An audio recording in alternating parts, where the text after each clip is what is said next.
Star Odyssey Chapter 852 to Chapter 902. The southern weave was in the north of the endless weave and bordered the endless weave. Compared to the endless weave, the southern weave was much smaller. The 6 rocky regions had originally been very far apart, but now, all of them had appeared at the border between the southern weave and the endless weave. The distance between them had shrunk infinitely, and it was as if the distance between them had disappeared. The great changes of the world were nothing more than this. Everyone was at a loss, not knowing what happened. Elder Autumn Frost, who was still in the endless weave, regained his composure and pressed down with a finger, but there was nothing beneath his finger. His scalp went numb, and his expression changed. The rocky regions had all disappeared, replaced by outer space. The only thing he could see was the technological fortress behind him, as well as the modified humans and the 6th mainland's cultivators. As for the 5th mainland's cultivators, they had all disappeared. At that moment, Elder Autumn Frost's entire body went cold. He knew that he had encountered an unimaginable powerhouse, so he turned around and left without hesitation, taking the technological fortress with him. On the other side, Dizu and Master Yuan tore through the void and appeared. Dizu held a cone-shaped power vessel while Master Yuan held a blood-colored bell.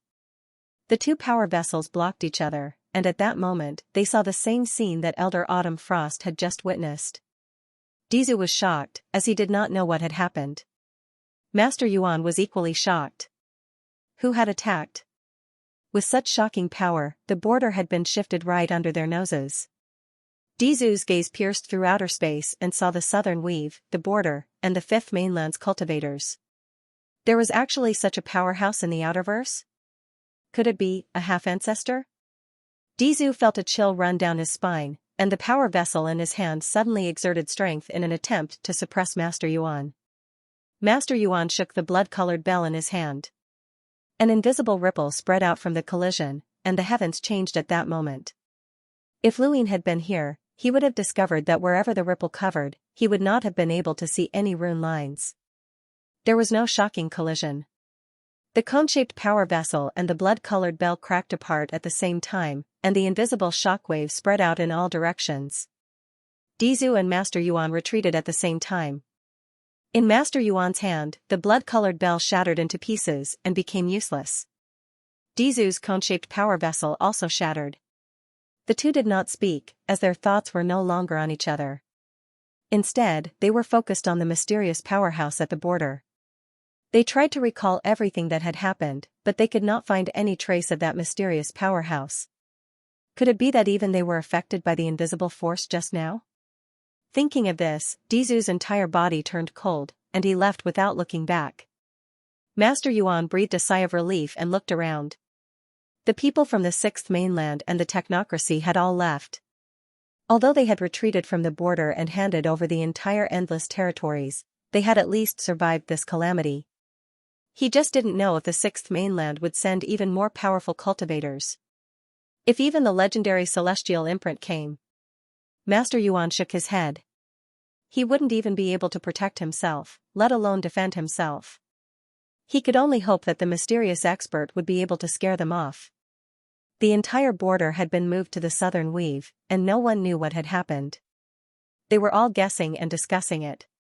With the return of Master Yuan, the morale of the troops in the 6 Great Cliff District stabilized. Everything that had just happened was too inconceivable, especially from despair to survival. Their lives were in the hands of others. There's no need to worry. If the front lines are too long, it won't be good for defense, so we can only retreat to the southern weave. As for the endless weaves, we'll temporarily give up on them. The elder's tired voice spread out. Now, the 6 major rock districts were not far from each other, so his voice could reach everyone's ears. Everyone was excited, as it turned out that the Hall of Honor had taken action. It was the Hall of Honor that had moved the border here. Elder Big Drum did not say that it was the Hall of Honor's doing, but his words were full of hints. They had no other choice, and they could not say that they did not know what was going on either. Luin looked towards the north. Mr. Mu had probably left. Every time Mr. Mu took action, Luin felt like his understanding of the world had been refreshed. Another jade stone appeared in his hand. The current border war could be considered the grandest war that Luin had ever participated in. Even if it could not compare to the ancient war between the two mainlands, it was not far off. However, Mr. Mu had still been able to hold the fort. Just how strong was he? Wei Rong frowned as he looked into outer space. He had been wrong, as his understanding of the world had been completely shattered by this war. He had once believed that the Wei family's methods were correct. To accomplish great things, one had to rely on their brains, and strength was secondary. However, this belief had been shaken during the Armament Weaves War, and now, it had been completely overturned. So what if he was smart? Could he participate in this war? From start to finish, he had only been able to watch from the sidelines. Even when he had suggested a counterattack, he had only done so through Lu Yin's mouth. In the end, it was because he did not have the strength to do so. He lacked strength, but when it came to the success or failure of a universe, strength was the most important factor. Wei Rong felt powerless. He could rely on all sorts of petty tricks to create havoc outside of the battlefield, but in the end, the one who could decide everything was still the powerhouse. He had always believed that he was at the forefront of development, but now, it seemed that Lu Yin was not just one step ahead of him. This person's focus had been on increasing his strength from start to finish. Wei Rong and Lu Yin had always believed that they were on the same level, but now, he realized that as Lu Yin's strength grew, the gap between them would only grow larger. Once Lu Yin grew to the point where he could reverse the situation in the previous war, then all of Wei Rong's plans would be nothing more than an illusion. There was no more barbaric method than shifting the border. It was like playing chess. No matter how one arranged the chessboard, the other party could directly flip the board and attack the player. This was the so-called powerhouse. Xianxia left the Dama Cliff district and headed towards Myriad City. She wondered how Wan Qianqing was doing. Zhusan followed closely behind her. In the Endless Cliffs district, Xiao Zisong despaired. Bai Jia had died, and his backer in the Taimo temple was gone. Even if this war ended and he did not die, he would no longer have his former status when he returned to the Taimo temple. Gong Ling also arrived at the Endless Cliffs district and personally witnessed Bai Jia's death. Bai Jia had been unlucky, as he was not strong enough to be targeted by Patriarch Autumnfrost. However, his arrow had been too big. In the entire Taimo temple, only Bai Jia's archery had been able to magnify the arrow. Perhaps he had thought that the bigger the arrow, the more majestic it would be, as if a powerhouse could crush everything with a single finger. However, the bigger the arrow, the bigger the target.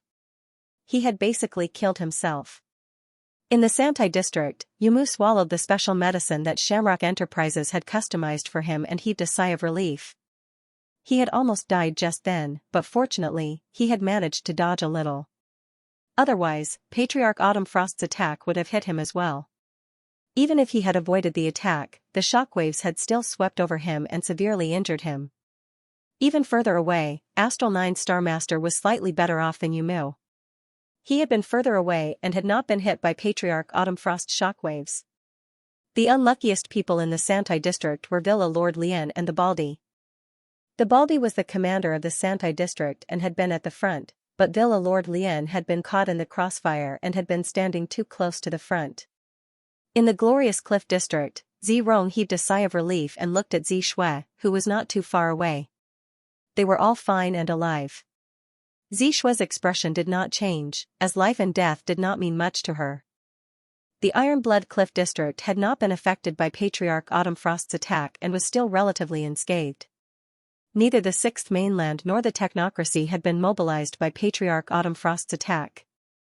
The Ironblood Cliff district had been the luckiest, and only Moonlight Mavis had gone to the Dama Cliff district to block the attack and had been severely injured. The border was still being repaired, and no one knew if the war would continue. The second batch of reinforcements that had not yet arrived one after another. Meng Tianlong and Mu Nikhang had arrived at the Dama Cliff district, along with the Six-Fingered Tribe's leader, Bok Seamus, and the others. Although they had guessed that the border would be as tragic as it had still exceeded their expectations. This was especially true when the border had been shifted to the southern weave by a boundless force. Meng Tianlong found Lu Yin the moment he arrived at the Dama Cliff district, along with Mu Nikhang. This was Lu Yin's first time meeting Mu Nikhang face to face. She seemed calm, but there was a crafty look in her eyes. Alliance leader, will the war continue? Meng Tianlong asked nervously. Lu Ying replied, I don't know. Meng Tianlong's voice was dry. Rumor has it that the border was moved here? Lu Ying nodded and sighed. Yes. Actually, it would have been better if you guys had arrived earlier. Then, you would have been able to personally experience the boundless might. Mu Nikhang rolled her eyes. If they had arrived earlier, they would have been finished. Even their emissaries had died. In this kind of battlefield, survival depended entirely on luck. Even if she had a power level of 190,000, it would have been the same even if she had 290,000 or 390,000. This kind of battlefield was the most terrifying. I heard that Patriarch Arrow Mountain is dead, Meng Tianlong sighed. He still remembered that he had gone to the Taimo Palace with Lu Ying and felt that power. If even such a powerhouse had died, then the border war was truly terrifying. Lu Yin's eyes narrowed, and he subconsciously touched his cosmic ring. With Patriarch Arrow Mountain's death, the Taimo Palace's deterrence in the Outerverse had dropped by several levels. It had fallen from the status of a power that could not be provoked. Of course, the Dark Phoenix tribe had also fallen. Lu Ying did not know how Myriad City was faring, and it had been lucky that it had not been destroyed by Patriarch Autumn Frost. Lu Ying was now worried that the Sixth Mainland would invite a celestial imprinter or even a progenitor out of anger. If that happened, then it would be over. No matter how much confidence he had in Mr. Mu, he did not believe that Mr. Mu alone could stop the Sixth Mainland.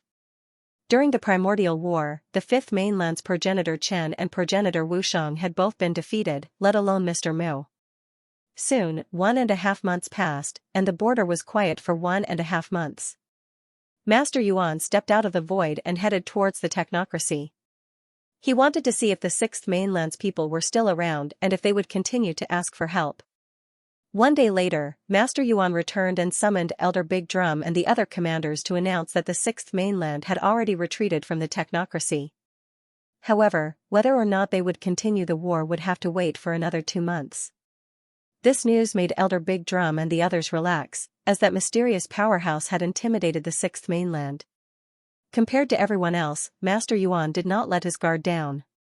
As one of the Hall of Honor's remaining super powerhouses, he was well aware of the ancient war. Even progenitor realm powerhouses had fallen. If the Sixth Mainland could be so easily scared off, it would not be the Sixth Mainland. However, even in the Sixth Mainland, there were not many powerhouses who could surpass Dezhou. It all depended on whether or not they were willing to pay the price. If they wanted to take over the Outerverse, then they could do it, but that would depend on how the benefits were distributed. HTTPS, Genius memorized this website's address in 1 second.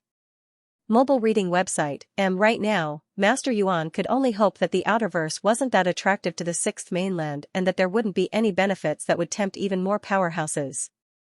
The end of the war meant that the military contributions had begun to be tallied. There was a system at the border of Endless Weave that was connected to the Iron Blood system. When the Innerverse and Outerverse had been separated, a portion of the Outerverse had been cut off as well, resulting in a lack of signal. The Iron Blood system had been disconnected from Endless Weave's system at that time, and it still hadn't been reconnected. Currently, Endless Weave's system was independent. The one with the most military contributions was naturally Master Yuan, and below him were envoy-level powerhouses like the Arrow Mountain Ancestor. Unfortunately, the Arrow Mountain Ancestor and the Dark Phoenix clan's Phoenix Xian had both died. Their military contributions had been handed over to their descendants, which were the Taima Temple and the Dark Phoenix clan. The dead powerhouse's descendants would receive military contributions on their behalf, and they could use those contributions to exchange for contributions with the Hall of Honor. Too many experts had died in the border war.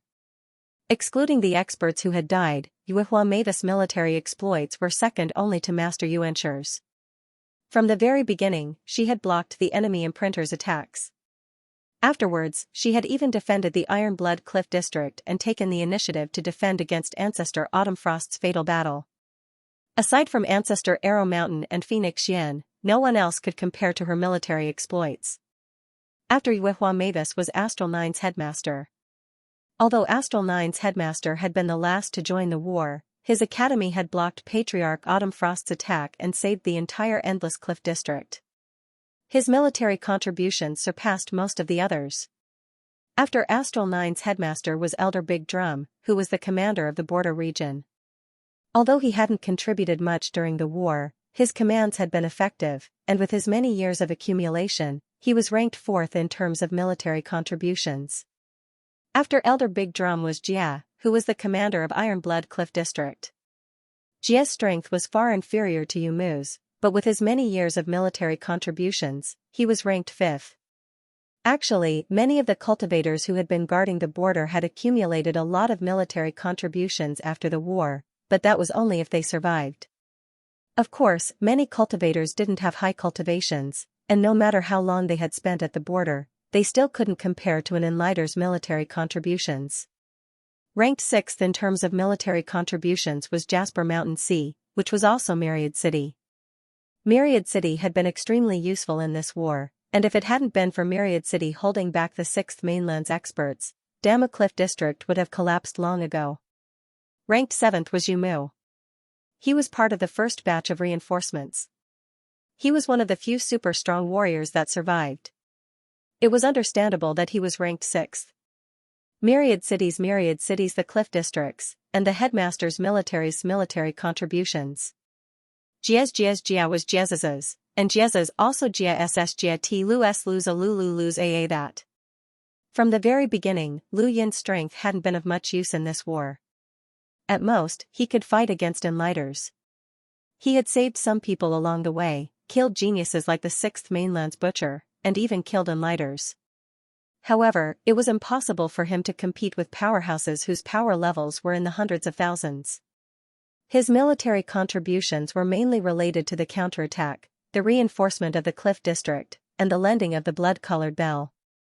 As for the poison, it had been bought by Elder Big Drum, so it couldn't be counted as a military contribution. Just lending out the blood-colored bell was enough to raise Lu Yin's ranking, but Master Yuan had already informed him that Lu Yin's reward would be given out by Master Yuan alone. Thus, regardless, when Lu Yin saw that his military contributions had reached 9th place, he was very happy. 9th place was worth 120,000 points, and he decided to use them all to exchange for rare materials that could be used to craft universal armor and weapons. Then, he would use his dye to raise his military contributions to the point where he could threaten old freaks with power levels in the hundreds of thousands. He didn't want to watch this kind of war from afar anymore. The intensity of this war was even greater than that of the war in Iron Blood Weave, and it was on a completely different level. This also caused a polarization, as it was very difficult for ordinary cultivators to obtain military contributions. Even Lu Yin had obtained more military contributions during his time in Iron Blood Weave than during this war. The main reason for this was that he hadn't been of much use. If he hadn't lent out the blood-colored bell, then he wouldn't have even reached 120,000 points.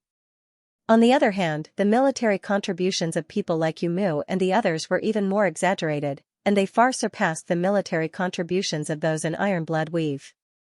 This was the polarization of the battlefield, where the powerhouses obtained more military contributions, while the weak found it very difficult to obtain them.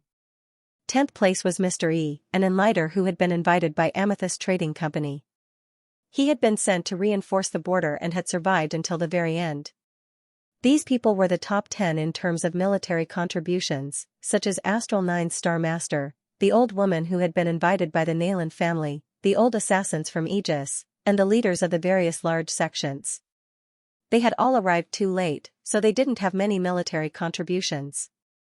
It was worth mentioning that Wei Rong's military contributions were ranked 30th. He had practically hidden himself from the beginning of the war, and his so-called military contributions had come from his speech during the counterattack. Xianxia's military contributions had also come from that speech. As for Zhu San, no one mentioned him at all. He searched for a long time but still couldn't find his own ranking. There were simply too many cultivators at the border, and under normal circumstances, a Lamiter wouldn't be able to enter the rankings. Only space-exploring powerhouses would barely be able to enter the rankings. Even Zirong and Wendy Yushan's military contributions were ranked in the top 50, which showed how much the Hall of Honor had given to Wei Rong and Xianxia. However, it was precisely because of their words that the war had progressed faster, which made them worthy of their military contributions. Of course, there was also an element of encouragement. As Luin looked at the military contribution rankings, his gaze locked onto one person, Lu Phineas, who was ranked 23rd and a cruiser. Those who were ranked in the top 30 were at least peak hunters, and nearly half of them had power levels above 200,000. It was very eye-catching for a cruiser to be ranked so high. Lu Phineas? Do you care about him a lot? Wei Rong's voice came from behind him, and he looked at Luin with interest. Luin had already known that Wei Rong had come, and he calmly replied, "I'm just curious." Wei Rong smiled. He's an absolute genius that recently emerged from the Dark Phoenix clan. He's 32 this year, and no one knows anything about him before he turns 30. He's just like any other Dark Phoenix disciple, but after he turned 30, his innate gift awakened, and he became the #1 expert of the younger generation. I talked with Zephyas in the Dark Phoenix Cliff District, and he said that this person is a genius that hasn't appeared in tens of thousands of years, and that he's enough to challenge the immortal bird of the 10 arbiters. Luin was shocked. Challenge the 10 arbiters? Him? Wei Rong nodded. I saw him once from afar in the Dark Phoenix Cliff District, and I have to say that he's very intimidating. His battle contributions weren't accumulated over time, but rather by killing 2 enlighters. Lu Yin's eyes narrowed. A cruiser who could jump realms and kill enlighters was very terrifying. It was no wonder why Luin had been evaluated as someone who was qualified to challenge the 10 arbiters. What a pity. If he had relied on his own ability to kill enlighters, then Brother Lu would really have to worry. Wei Rong sighed. Luin was curious. Did he also rely on external objects? Wei Rong nodded. Similar to you. Defensive external objects. That's still very impressive. Enlighters aren't weak, and being able to block an enlighter doesn't mean that he can kill one, Luin said. Brother Lu, are you praising yourself? Wei Rong smiled. Luin did not deny it. You could say that. He then looked at Wei Rong. I'm very curious. What are your thoughts on this matter? Wei Rong's eyes flashed. What do you mean by that? Luin looked around. In the entire Outerverse, everyone who should have appeared has already appeared. Is there anyone who has exceeded Brother Wei's expectations? Or is there anyone that Brother Wei doesn't dare to scheme against? Wei Rong and Luin looked at each other for a while, and then he laughed. Brother Lu, you must be joking. I'm just a puny explorer, and one whose family was almost wiped out. How could I dare scheme against those big shots? Brother Lu, on the other hand, you've been like a deep pool of water, but now you've cleared it up. Luin smiled, but he did not answer. Instead, he sighed. The 6th mainland is truly a powerful opponent. Wei Rong's expression changed. What exactly is the 6th mainland's background? Does Brother Lu know? Ever since the Hall of Honor had forcefully recruited Outerverse cultivators to join the border warfront, aside from mentioning the 6th mainland's name and introducing the 6th mainland's imprints and other battle methods, they had not explained anything about the 6th mainland. If anyone asked, there was only one answer, and that was to fight. It was as if the 6th mainland was their natural enemy. Actually, everyone had questions in their hearts. Where exactly was the 6th mainland? Why were there so many powerhouses whose average power far surpassed theirs? And what kind of cultivation method did the 6th mainland use? What about bloodlines? Why did they call them the 5th mainland's natives? They had also mentioned some ancient war, and why did the 6th mainland hate them so much? These questions were in everyone's minds. However, the Hall of Honor would never explain. Wei Rong wanted to know the answer the most, as he was the one who had ordered people to instigate the border war in the technocracy in an attempt to stop the war in armament weave and protect the Wei family. He had achieved his goal, but the results had exceeded his expectations. The 6th mainland had been lured out, and a terrifying powerhouse had even appeared that could shift the border. All of this was beyond his expectations. He desperately wanted to know the truth, and he felt that Luin definitely knew. When the border war had started, Lu Yin's behavior had been too abnormal, and he had not spared the Wei family at all.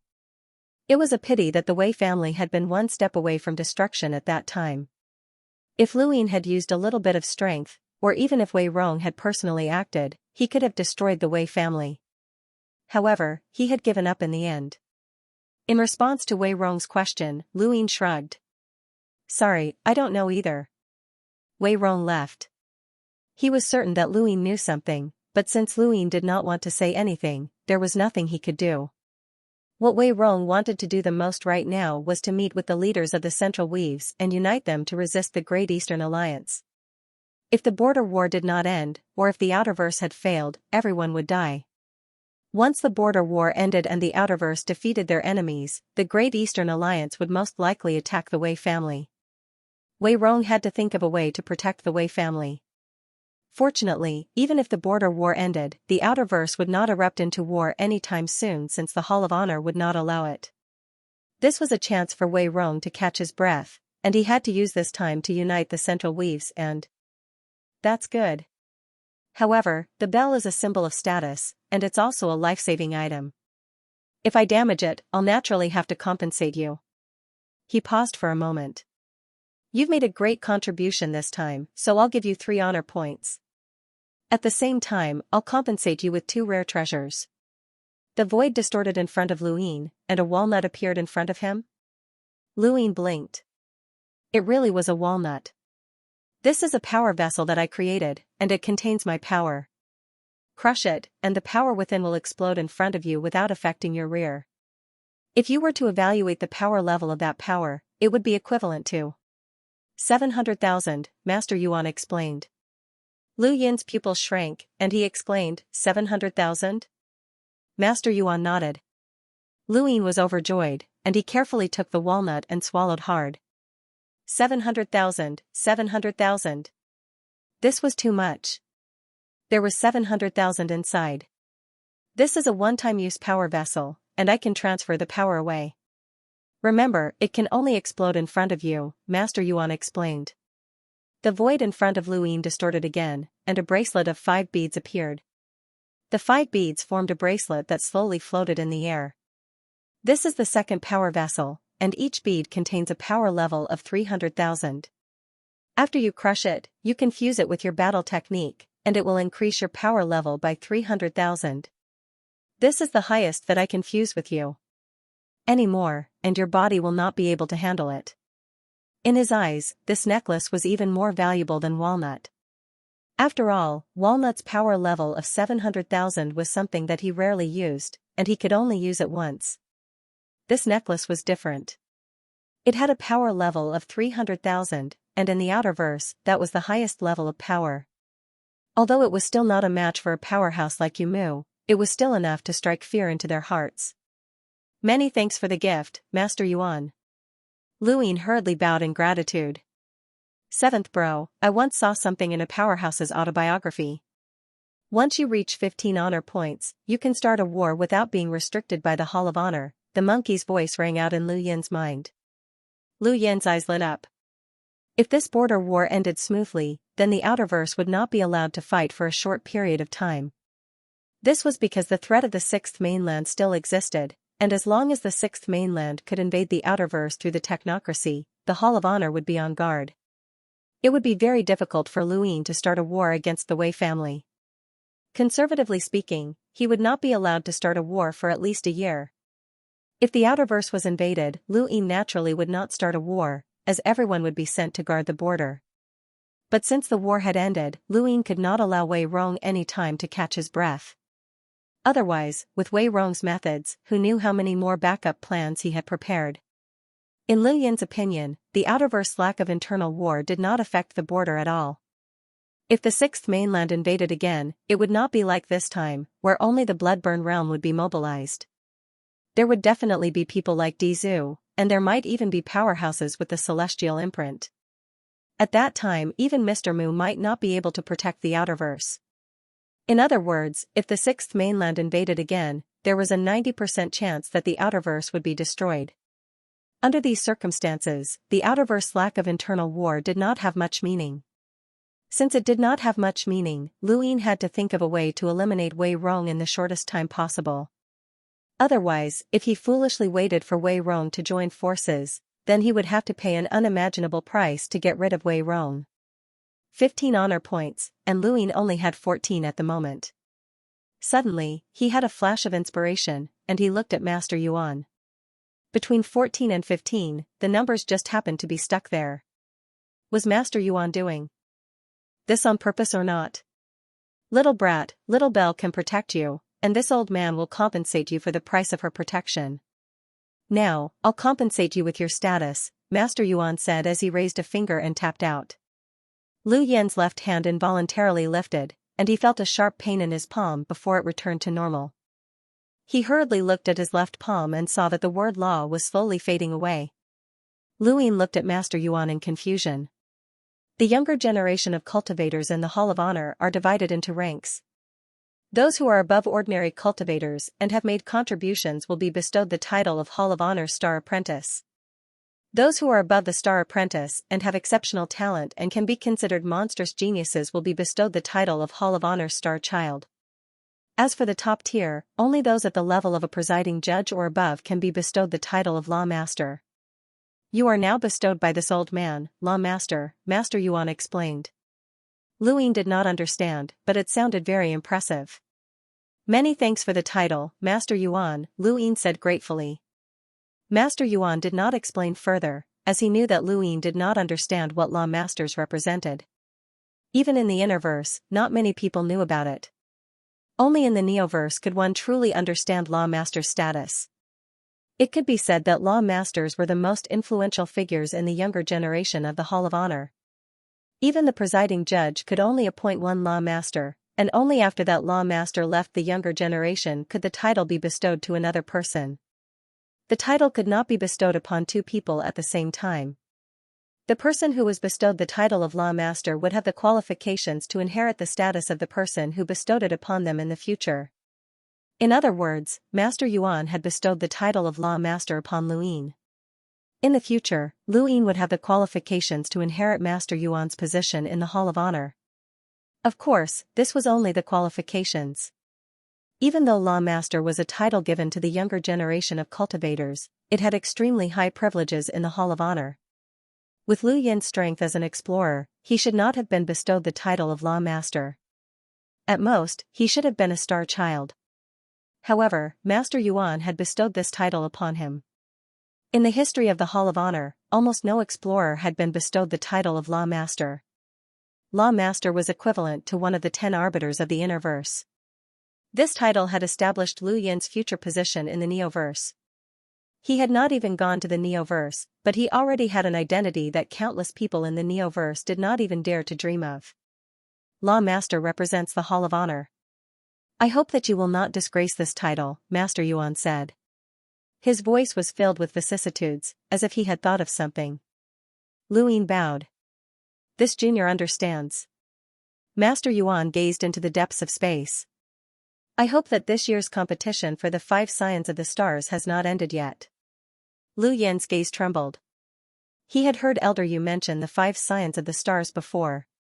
Master Yuan, who are the 5 Scions of the Stars? Master Yuan replied, the 5 Scions of the Stars are the true inheritors of the 5th mainland.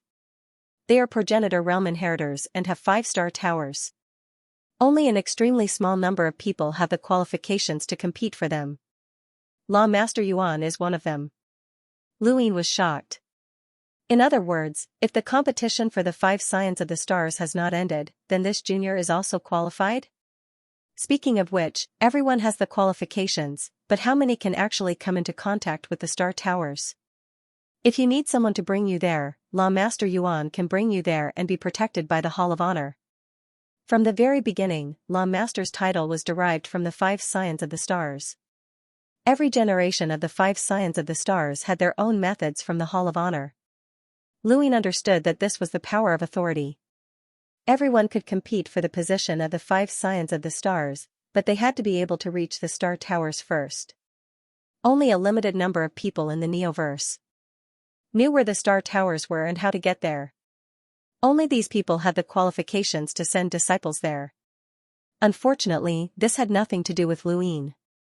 He did not know how long the Innerverse and Outerverse would be separated for, but it would probably take a few decades. By then, he would have already left the younger generation, and he would not even be able to keep his title. This title's greatest use to him was probably to trick Elder Lohar and the others. Lu Yin was conflicted as to whether or not he should ask for more honor points from Master Yuan.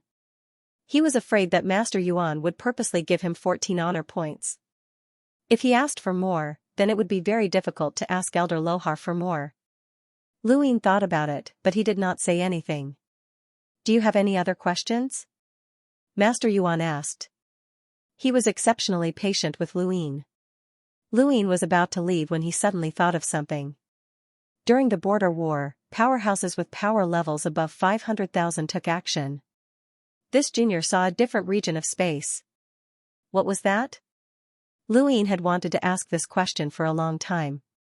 That region of space that had been torn apart did not have any rune lines, which was very strange. Master Yuan looked at Lu Yin seriously.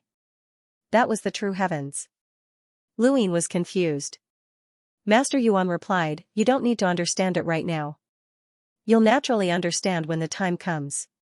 Star energy is born from the true heavens, and what we use is not star energy, but astral sources." Lu Yin blinked. Astral sources? Alright, you may leave. Master Yuan did not seem to want to say anything more. Lu Yin had no choice but to leave. He still had to stay at the border for another 2 months, so after thinking about it, he decided to look for Elder Big Drum and exchange his contribution points. Back in Iron Blood Weave, every fort had a warehouse that could be used to exchange contribution points, and the 6 rocky districts should have some as well. Unfortunately, the commander of Dama Cliff District, Master Chow, had died, and Lu Yin could not find anyone to guide him, so he could only look for Elder Big Drum. Aside from materials, he also needed to exchange them for honor points. Back in Iron Blood Weave, 20,000 Iron Blood points could be exchanged for 1 honor point, so it should be the same here. He only needed 1 more honor point to reach 15, and he would be able to start a war at any time. At present, the 6 rocky districts were not too far apart, and with Lu Yin's speed, it would only take him half a day to travel from Dama Cliff District to the Endless Cliff District. It would also take him at most 2 days to reach the Glory Cliff District, so he had plenty of time to spare. Not long after, he suddenly stopped and looked towards a corner of the Blackstone continent where cultivators were patrolling. "Come out," Lu Yin said. A black shadow walked out from the corner. Lu Yin raised an eyebrow. This person was the sleeping black-masked assassin from Aegis, and his power level was over 300,000. The only reason Lu Yin had been able to discover this person was because he hadn't concealed himself, and the rune lines were too obvious. "Thank you, brothers, for your support and tips. It's the end of the year, and Suifeng is too busy, so I have to take my time to update. Please understand, brothers, thank you for your support, thank you. HTTPS, Genius remembered the address of this site in 1 second. Mobile version of reading website, so it's a senior from Aegis.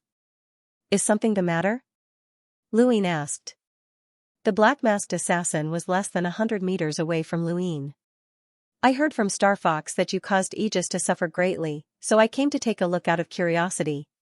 Lu Yin's eyes flashed. Senior, you don't have any bad intentions, do you? What intentions? For example, assassinating me. The assassin fell silent for a moment. I can't. Lu Yin was shocked. Senior, are you that unconfident in your own strength? The assassin's tone was calm. I was the one who helped Star Fox and the others avoid the catastrophe. I was also the one who founded Aegis. I don't see any chance of success in assassinating you. Lu Yin's lips curled up. It seems like Senior is really curious to see me. If that's the case, I'll take my leave. The black-masked assassin did not stop him and merely watched on calmly. Lu Yin's heart suddenly skipped a beat, and he looked at the assassin. Senior, you should know that I'm now a member of the second management of Aegis. How can I join the first management? The black-masked assassin looked at Lu Yin quietly, and Lu Yin didn't say anything either. Not long after, the assassin turned to leave, but before he left, he said, if you want to join us, you can do so at any time. Lu Yin was stunned. Was it that easy?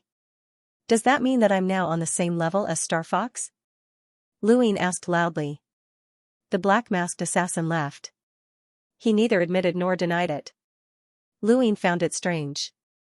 The first management of Aegis was made up of a few old assassins who had survived the catastrophe. How could he join them so easily? Was this for real? He couldn't figure out what this old assassin was trying to do. It couldn't be that he was afraid of the old smoker, as the old smoker wasn't enough to scare this assassin. Although it was strange, Luine did not think too much about it. He would go back and have a chat with Star Fox to see if he had really become one of the Aegis masters. It shouldn't be that childish. Luine did not stop when he arrived at the Endless Cliffs. He saw Gong Ling along the way, but he did not greet him. He then went to the Santai Cliffs and saw the boundless rune lines on the screen. His gaze turned cold, but he did not stop there either. He arrived at the Glorious Cliffs the next night. The Glorious Cliffs and Ironblood Cliffs had suffered the least damage out of the 6 cliffs. Elder Autumn Frost's attack hadn't even affected the Glorious Cliffs, and even Astral 9, who had been supporting the Glorious Cliffs, had been summoned to the Endless Cliffs by Astral 9's headmaster. As soon as he arrived at the Glory Cliff, he saw several majestic rune lines. 2 of them had rune lines with a power level of over 300,000. It was a spectacular sight. Luine followed the number of rune lines and found Elder Big Drum. Elder Big Drum was very curious as to how Luine had managed to find him, as the place he was at was not a place that he frequented. Luine could only say that it was a coincidence. Coincidence? Then forget it. Why are you looking for this old man? Elder Daegu asked. Luine respectfully replied, this junior would like to exchange for battle contributions. Elder Big Drum nodded. Come with me.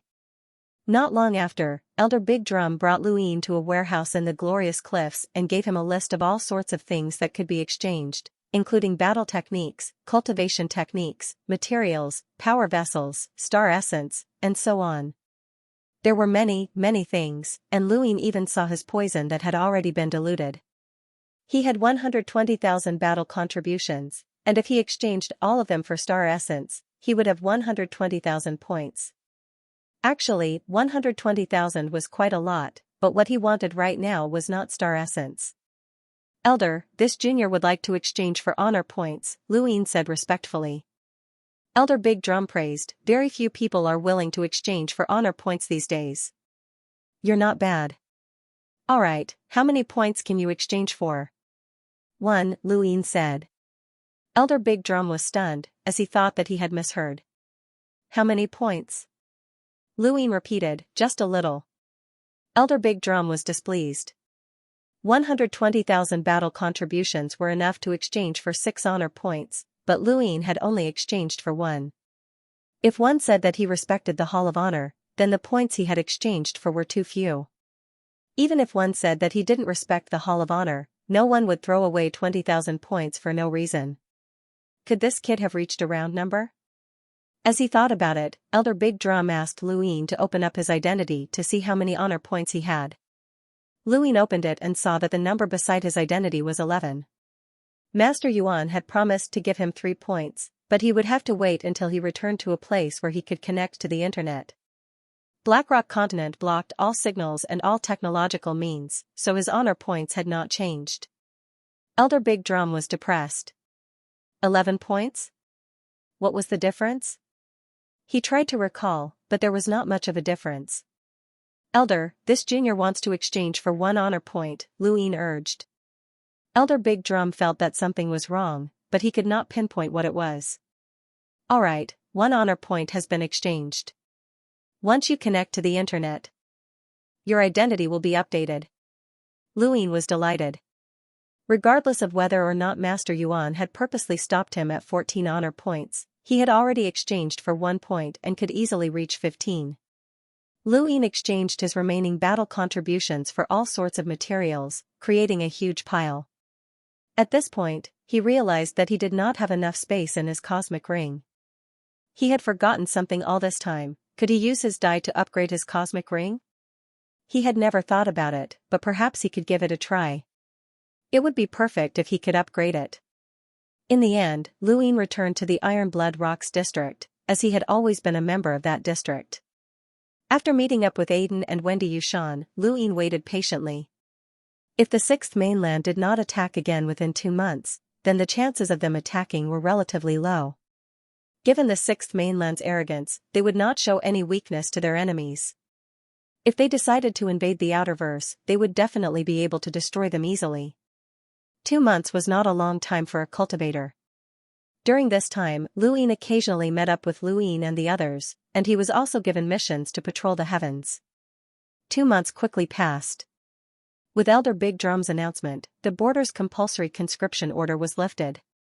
Anyone who had been forcibly conscripted could leave, and they could also stay if they wished. Luin sighed in relief as he could finally leave. The border war lasted for 10 months, and the casualties were tragic. The Arrow Mountain Ancestor, the Dark Phoenix Ancestor, the Egret Overlord, and many other powerhouses who had once dominated the universe had all fallen here. This was the longest war that Luin had ever experienced, and it was also the most despairing one. Fortunately, the Outerverse had managed to hold on. Actually, the one who had contributed the most was Mr. Mu, as without him, the border would have collapsed long ago. However, Mr. Mu's contributions were destined not to be publicized, and Lu Yin's contribution in summoning Mr. Mu was similarly unknown. There were still 4 months until the Innerverse and Outerverse were separated.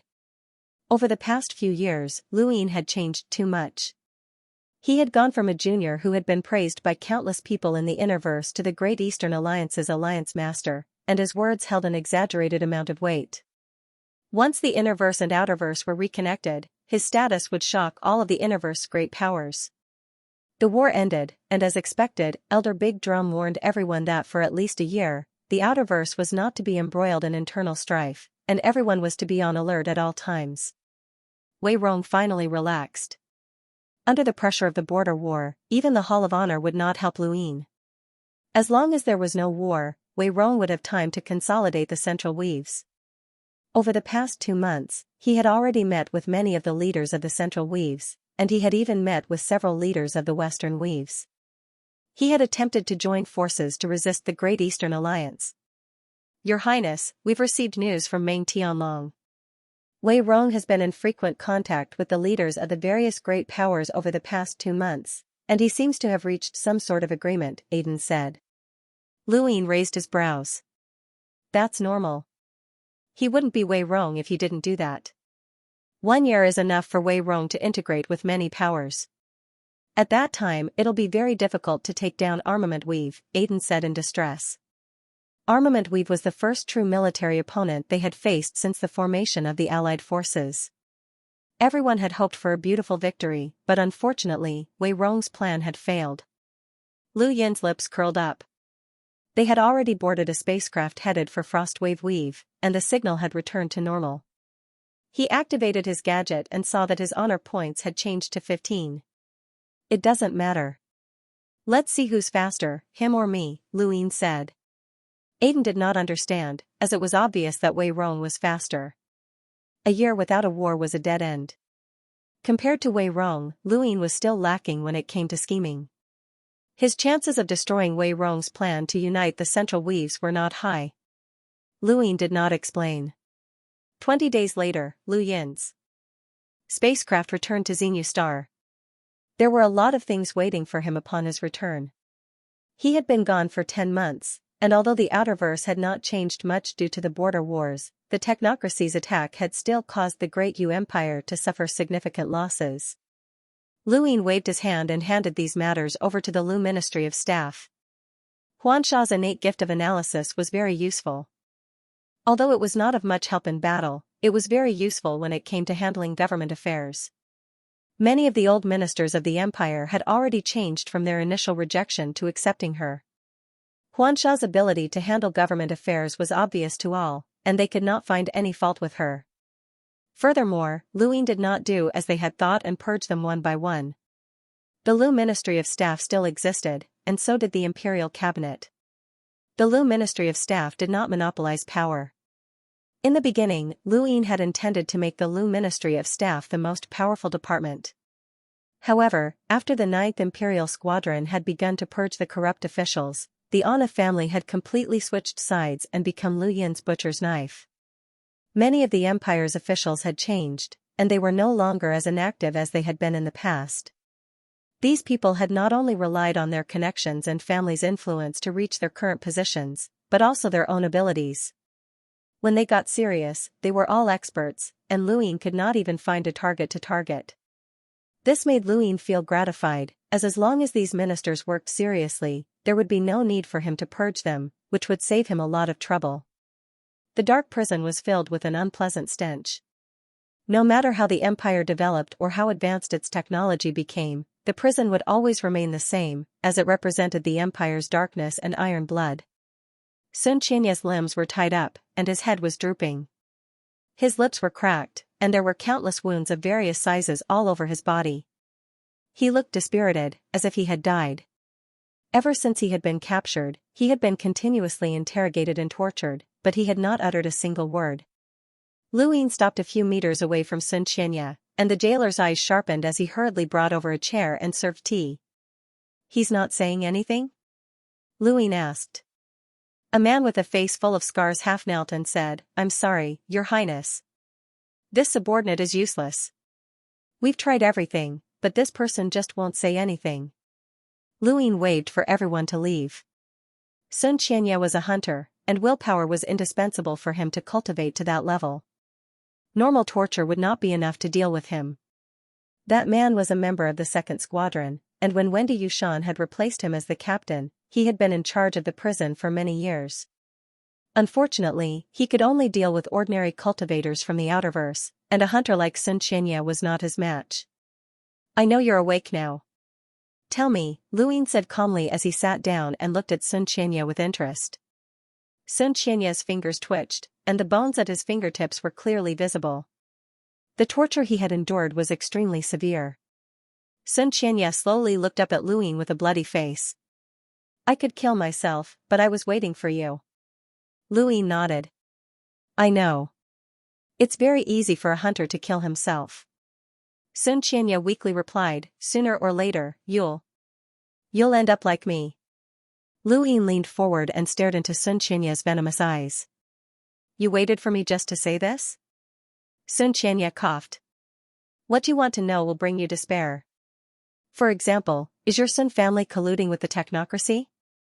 Luin asked. Xianxia hoarsely replied, "Not the Sun family, but me." Luin shook his head. "Wen Zhaocheng." This name caused Xianxia's expression to change.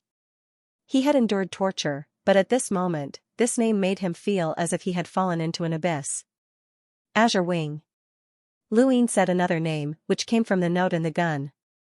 Luin then listed a few more names, all of which were translated by the monkey. Some of the names caused Xianxia to react greatly, while others did not. Xianxia's eyes were bloodshot as he glared at Luin. He struggled to break free, but the chains rattled against each other. "What do you know? It wasn't until you were so confident that the technocracy could destroy Xenu Star that I finally understood." Lu Yin's lips curled up as he continued, "Your Sun family is in cahoots with the technocracy, and the names on the note are also in cahoots with the technocracy. You know some of it, but you don't. That note was placed in the astral wilderness by someone from the technocracy for your Sun family to take. The purpose of the note was to inform your family of the names of all the people who were in cahoots with the technocracy. Unfortunately, there was an accident midway, and the gun was taken away by someone else. Your Sun family found out that the gun was being auctioned off at the Sea King's Dome, and you wanted to bid for it, but I beat you to it. This is also the reason why the Sun family is targeting me, and why you're doing everything you can to destroy Xenu Star. You're afraid that this piece of paper will be leaked, and the reason why you've been waiting for me is to see if I know anything about your plans. If I don't, then you can die in peace." Lu Yin's domain suddenly erupted, causing an explosion in a corner of the cell. This explosion caused Xianxia to fall into despair. "A listening device was placed the moment you were locked up. If I knew about your situation, the device could have reported this information to someone else, and they would have taken action against me. Unfortunately, I blocked off all signals before coming here, so the listening device is just a decoration." Xianxia's eyes were sinister, and his mangled face looked even more terrifying. Lu Yin's guess had been correct, as Xianxia's capture had been an accident. However, as the Sun family's liaison with the technocracy, Xianxia's methods were shrewd and ruthless. He wanted to use the technocracy's methods to test just how much Luin knew. Only under such circumstances would Luin tell the truth, which was why Xianxia had been willing to endure the calamity of being imprisoned to wait for Luin. However, Xianxia had never imagined that Luin would be so cautious as to see through his ploy and ruin his plans. Luin stood up and walked over to Xianxia. "You're very smart. Even if you have to die, you still want to drag me down with you. Once the technocracy finds out that I know about that list and who's on it, they'll definitely do everything they can to assassinate me, just like they did on Source Peak Planet." Xianxia's scalp went numb. "You guessed what happened on Source Peak Planet as well?" Luin frowned. "It's not just Source Peak Planet. The technocracy's androids are also involved in Myriad City." Myriad City? Xianxia was confused, as he did not know about this. Luin looked into Xianxia's eyes and confirmed that Xianxia really did not know about Myriad City. He then looked away and slowly walked out of the prison. This person was no longer of any value, as he did not know about Myriad City. It seemed that the technocracy had been working with the Neo-Human Alliance behind Lu Yin's back. If not for the androids from the technocracy, the Neo-Human Alliance would not have been able to cause such chaos in Myriad City. The technocracy, the Neo-Human Alliance, the Sun family, Wen Zhaocheng, Song Yi, and others had all joined forces to form an alliance that had betrayed humanity. Luin did not find it strange that the Neo-Human Alliance had colluded with the technocracy. They were not part of humanity, but why had the Sun family joined them? There was also Wen Zhaocheng, who was a member of the Wen family. Why had these people joined them? That was very strange. Luin could never understand the thoughts of certain people. He had his own bottom line, and just as he had said to Blacklist God before, if all humans became zombies, then so what if he unified the entire universe? This was his way of thinking, but it was not everyone's way of thinking. Everyone's bottom line was different, and it was difficult for them to understand each other. However, once they did, then everything would be clear. "Luin, so what if I didn't spread the news? The technocracy has already determined that you know everything. They'll do everything in their power to kill you. You're dead for sure." Xianxia roared as he cursed. Luin walked out of the prison and calmly said, "It's done." "Yes, Your Highness." Interrogating Xianxia had allowed Luin to confirm a few things, but since the innerverse and outerverse were separated, it was useless even if he knew these things. The people on the paper were all from the innerverse. When Luin returned to King Zishan's palace, Beiqing requested an audience. Luin knew Xianxia's goal, so he casually gave Xianxia 5 natural treasures that could help him avoid danger before sending him away. Luin had received 3 grams of pyrolite from Beiqing, which added up to 8 grams. It was a small amount, but he was not in a hurry and could take things slowly. During the border battle, the counterattack had been won because of the pyrolite, and pyrolite was very valuable. Luin had told Beiqing to warn those people to take things slowly. Eventually, Luin would obtain the pyrolite, and at that time, even if he did not use it, it would still serve as a deterrent. Now, it was time to enter the Daosor sect's ruins. It had been so long, and he had wasted many opportunities. Luin had already tested the power of the 9-yang cauldron transformation, and it had to be said that it was very suitable for him. He did not have much other things, but he had a lot of star energy, and he could circulate it 200 times more than others. This battle technique would not be very powerful in the hands of a normal cultivator, and it would at most allow them to fight against cultivators of the same level. But in Lu Yin's hands, it was hard to say, as even enlighters would be wary of it. Luin did not know how long it would take to absorb a single sun's worth of cauldron qi. If he could completely cultivate it to a single sun, then its power would be completely different.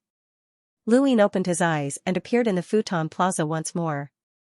Compared to the last time he had been there, it was much livelier this time. News of the Innerverse War had probably spread, and aside from a few people who were very confident in their own strength, no one else was planning to go. Since those people had gone to the Innerverse battlefield, no one would compete with them for the opportunities in the Daosor sect's ruins. Luin stood up and stepped through the first divine gate. His figure quickly headed towards the budding terrace, and the cultivators that he passed by could not even see his appearance clearly, which caused many to cry out in alarm. With this speed, he must be a descendant of an imprinter family. Why didn't someone like him go to the Fifth Mainland's Innerverse battlefield? Instead, he came to the Dowsource Sect's ruins. How disgusting. The Fifth Mainland's Innerverse battlefield is very cruel. I heard that even a descendant of a world imprinter family died there. Yeah, those titled powerhouses aren't simple at all. I heard that a marquee powerhouse killed 2 descendants of imprinter families in a row, and he even clashed with a world imprinter family descendant, and both of them were severely injured. That's nothing. A while ago, a woman called Xianxia appeared out of nowhere and defeated a realmling in a single move.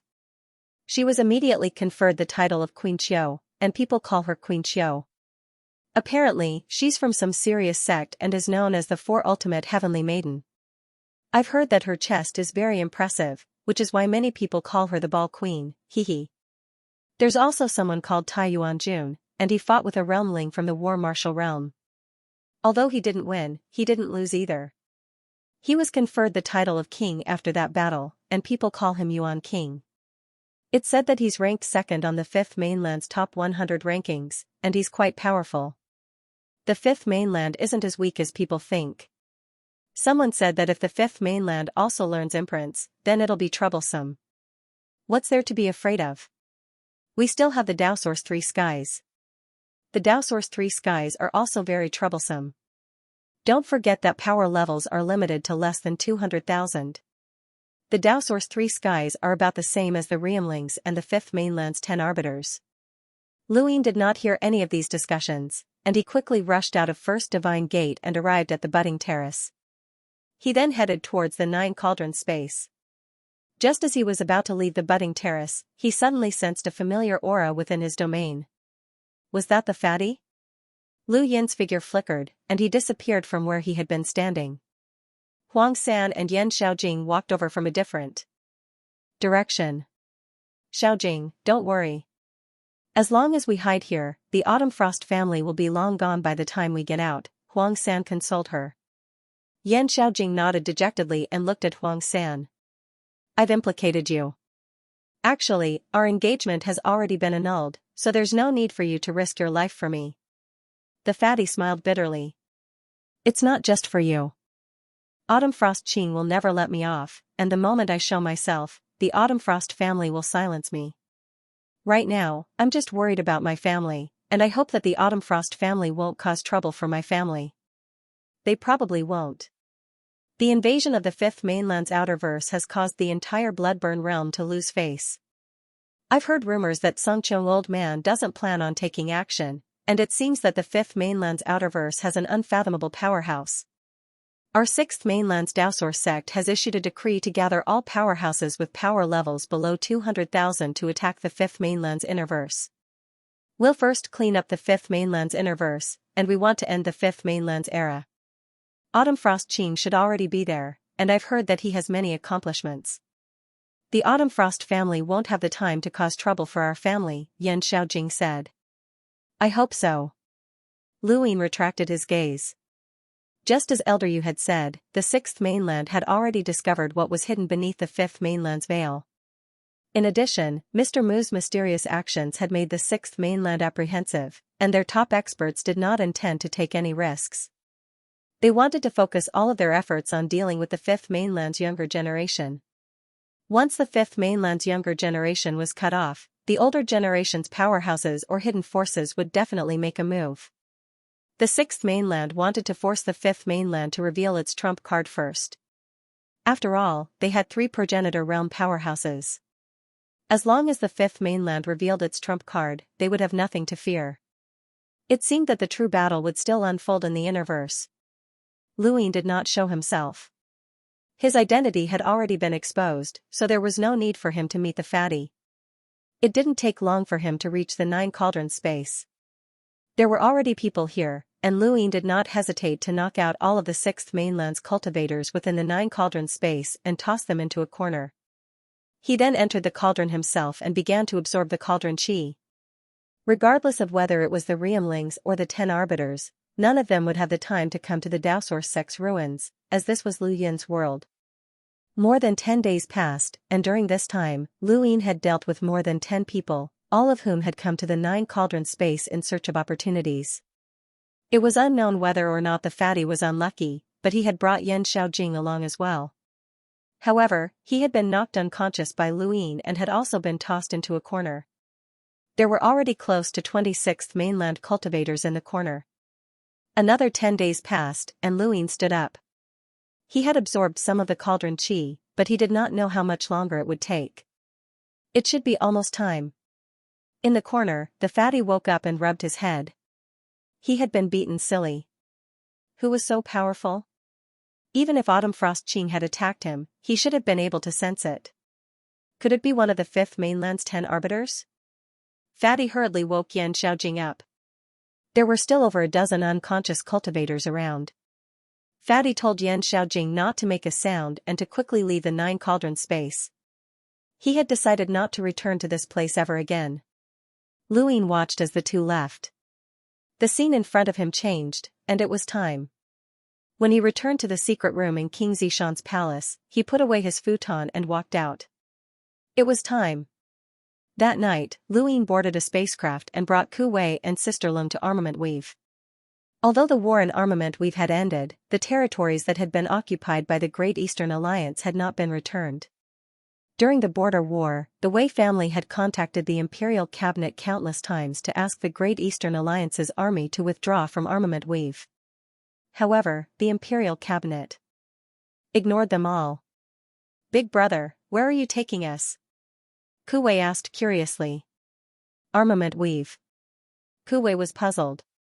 "Armament Weave? What are you going to do?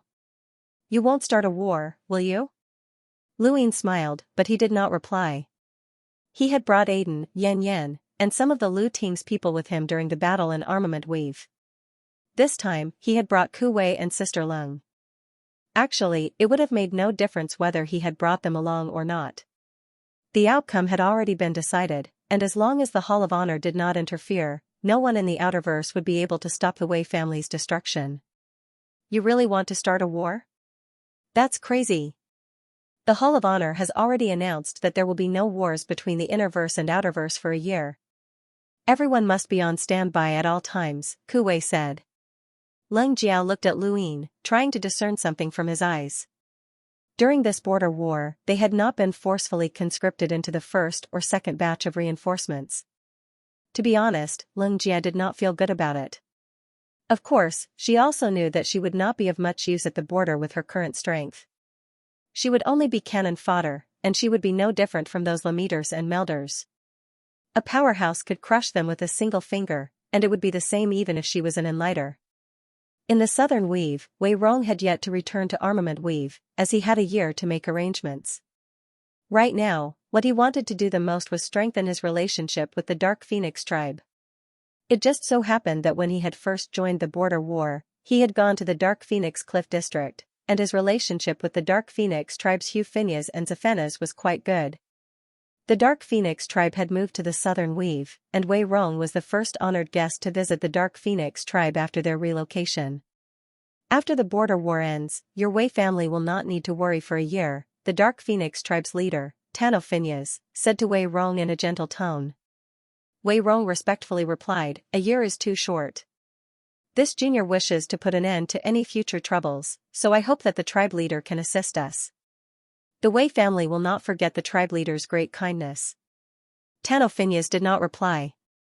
Wei Rong humbly continued, "In the current Outerverse, the Dark Phoenix tribe is the strongest power, but Lu Yin of the Great Eastern Alliance has never placed the Dark Phoenix tribe in his eyes. Even your beloved son." At this point, Wei Rong did not continue. Tano Phineas's gaze turned cold. Tyler Phineas had been his most beloved son, and he had also been an expert on the top 100 rankings. He had placed high hopes on Tyler Phineas, and now that Tyler Phineas had died, Tano Phineas wanted to take revenge. However, Yan Phineas' death had left the Dark Phoenix tribe without any backing, so they had to keep a low profile. Luin was not someone to be trifled with, and Tano was not a fool. It was impossible for them to be mobilized by a few words from Wei Rong to join forces against the Great Eastern Alliance. Wei Rong did not expect to succeed with just a few words. Today was just the beginning, and he had already thought of a way to get the Dark Phoenix tribe to help him. Now was not the time and he could not be anxious. Just as Wei Rong was about to bid farewell and leave, his gadget beeped. He glanced at it and suddenly stood up, his face pale. Impossible. Tano Phineas frowned and looked at Wei Rong. Wei Rong immediately opened his screen and ignored Tano Phineas. He shouted, "Think of a way to stop the Great Eastern Alliance. I'm going to look for the Hall of Honor." Tano Phineas looked at the screen and saw that a great battle was taking place. The background of the battle was actually the Wei family's ancestral planet in Armament Weave. Wei Rong bowed to Tano Phineas. Family head, Luin has ignored the Hall of Honor's orders and started a war on his own when the border is in danger. He has no regard for the safety of the Outerverse. This is truly detestable. Tano Phineas was delighted. The Great Eastern Alliance has invaded your Wei family's ancestral planet? Wei Rong's expression turned ugly. Yes. Alright, I'll go with you to the border and find Elder Big Drum to judge the situation, Tano Phineas said excitedly. He wasn't too willing to deal with the Great Eastern Alliance, but this time, Luin was courting death. As long as he added a few words to the story, even the Hall of Honor wouldn't dare to risk everything to help Luin. Luin was too stupid. He actually dared to start a war at a time like this. He was courting death. Wei Rong was apprehensive, as he was not as open-minded as Tano Phineas. Luin was not stupid, and if he had dared to start a war despite the Hall of Honor's orders, then he definitely had confidence in himself. Wei Rong ordered the Wei family to evacuate the ancestral planet while he anxiously headed to the border. He did not hope to use this matter to topple Luin. He only wanted to protect the ancestral planet and stop Luin from invading. In Armament Weave, in outer space, a spacecraft's beam swept through and destroyed the Wei family's ancestral planet's defenses. Yifeng had brought many lockbreakers to join the battle, but they were easily slaughtered by the Allied forces. This was war, and the principle that lockbreakers should be protected did not apply to war. Once war broke out, it was either you die or I die. Ku Wei and Ling Jie charged out and joined the battle. Luin stood within the spacecraft. The rapid response team that had retreated from the border had suffered heavy losses, but they still had a portion of their strength left. This force was enough to deal with the Wei family. Elsewhere, within a giant warship, Luin Zishan's eyes were filled with excitement. This was the first real invasion since she had taken office. It had been suspended 10 months ago, and now, it was finally time for a decisive battle. Behind her, Ian stood respectfully as he looked at the tragic battlefield in the sky above the Wei family's ancestral planet. The Armament Weave's cultivators were like moths to a flame as they tried to stop the Allied forces. However, under the Allied forces' attacks, they could not even cause a single scratch. This was a complete suppression, and the Wei family was completely finished. He looked at outer space. This was a battlefield, and it was a place that he loved. Within the Wei family's ancestral home, Wei Baichuan looked up at the sky. From time to time, flames would crash down, corpses would fall, and beams of light would sweep through the sky. This planet that represented Armament Weave's most glorious era had reached its end. The rest of the Wei family had already evacuated, but as the family head, he could not leave. He had already faced such a desperate situation before, and this time, it would be the same. Wei Dan walked over, his face pale and his eyes filled with despair. Wei Baichuan indifferently said, "You and I will be buried together with this planet." Wei Dan was bitter. "Brother, I don't want to die." Wei Baichuan's body trembled. It was such a simple request, but he could not fulfill it. Beep beep beep. The screen turned on, and Wei Xianxia looked at Wei Baichuan in panic. "Father, hurry up and leave." "Leave? Why aren't you leaving?" Wei Baichuan sighed and immediately turned off the screen. An explosion could be heard in the distance, and a shockwave swept out, causing everyone's breathing to stagnate. Not long after, Wei Rong contacted him. Wei Baichuan immediately crushed his gadget and looked up. The Wei family's resistance had already ended. Spacecraft after spacecraft covered the sky, and the Allied army's momentum was great. Commander Luin Zishan led a group of people high up in the sky. Not long after, Luin appeared and looked down at the Wei family's ancestral home. This battle was over. Wei Rong, who was far away in the southern Weave, could not contact Wei Baichuan, and his heart sank. Daniel Phoenix's eyes flashed, and his lips curled up. It was good that everyone from the Wei family was dead. This way, Lu Yin's crime would be even greater, and he would be able to recruit Wei Rong. Although Wei Rong was not very strong, he was quite smart. The Wei family's ancestral home planet was filled with smoke, and the ground trembled under the Allied army's pressure. Seawater roared, and volcanoes erupted. The entire scene was like the end of the world. Today was the end of the world for the Wei family.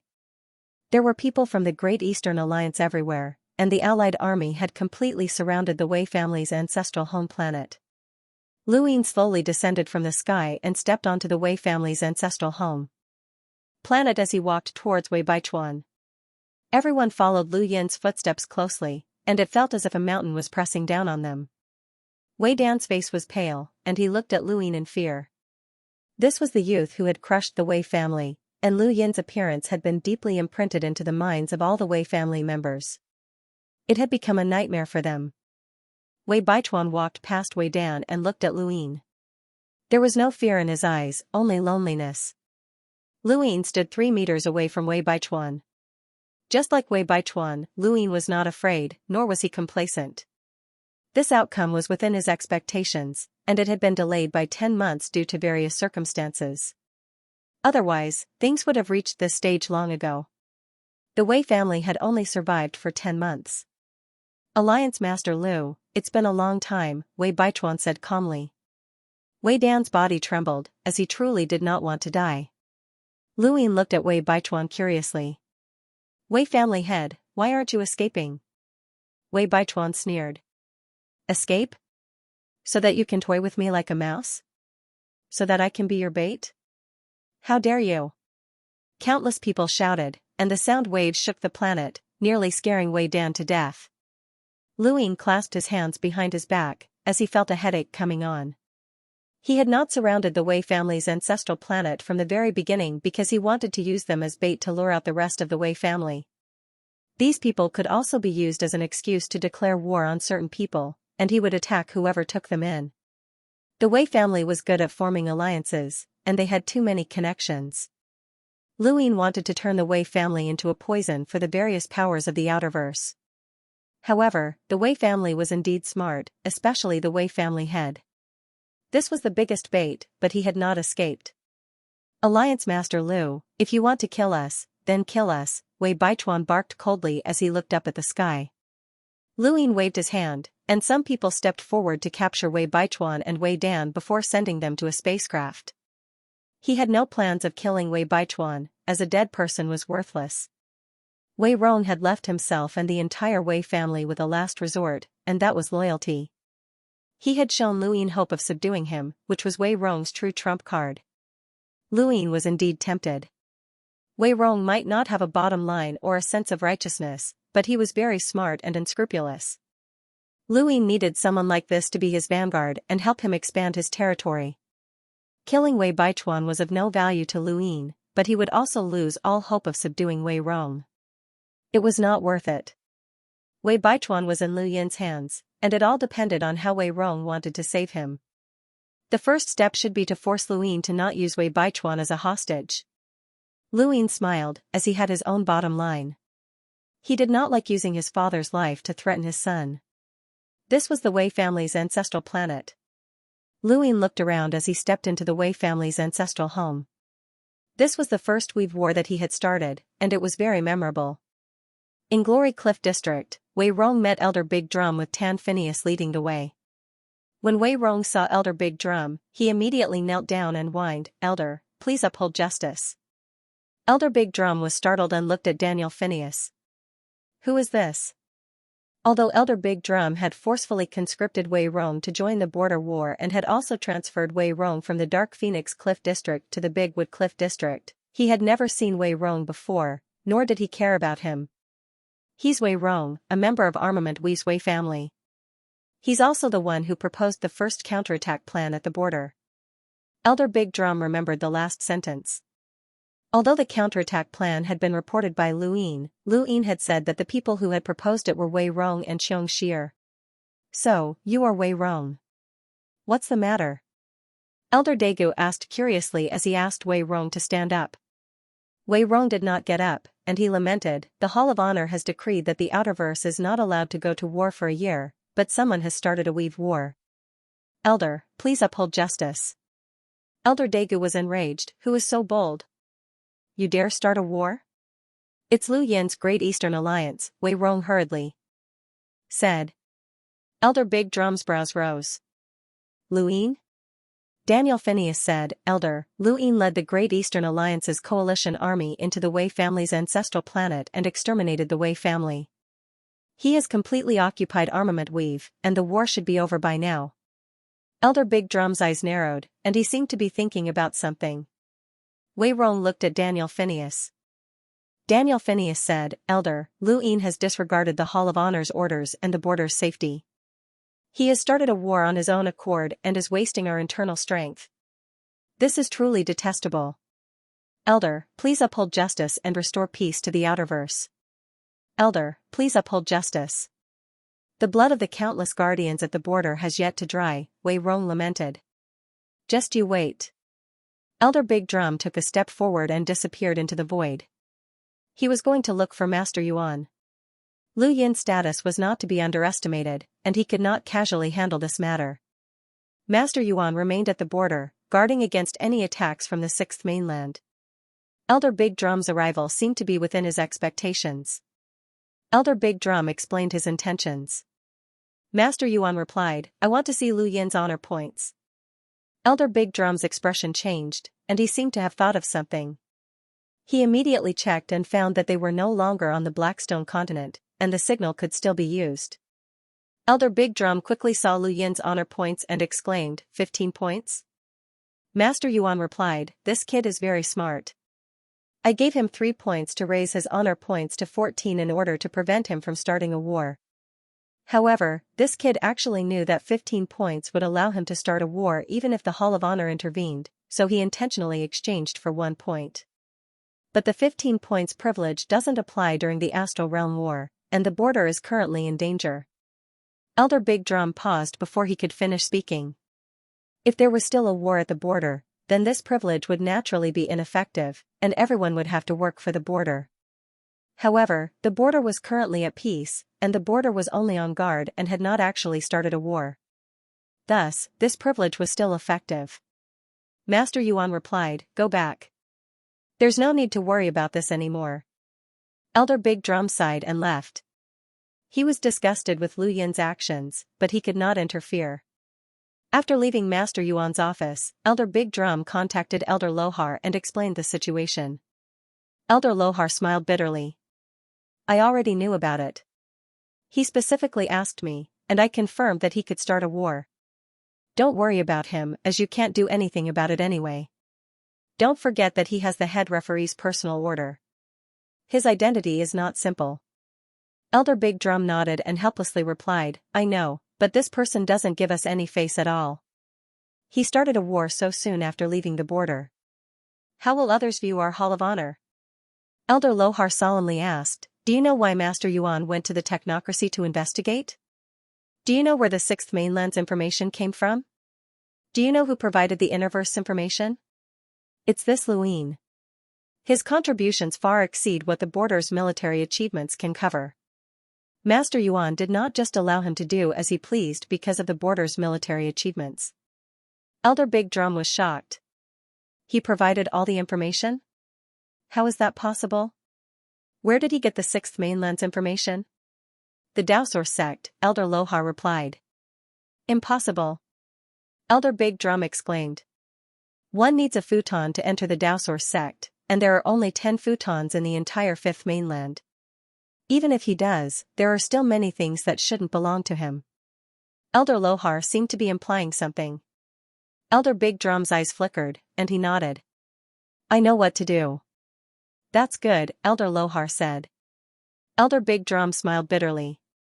Waiting a few more months would have been good. Starting a war now is really not giving us any face. Elder Lohar did not say anything else and simply ended the call. Not long after, Elder Big Drum returned to the Glory Cliffs, bringing Wei Rong despairing news. Wei Rong and the Dark Phoenix clan could not compare to Lu Yin in terms of status. Now, in the eyes of Elder Big Drum and the others, Luin was one of the Hall of Honor's own people.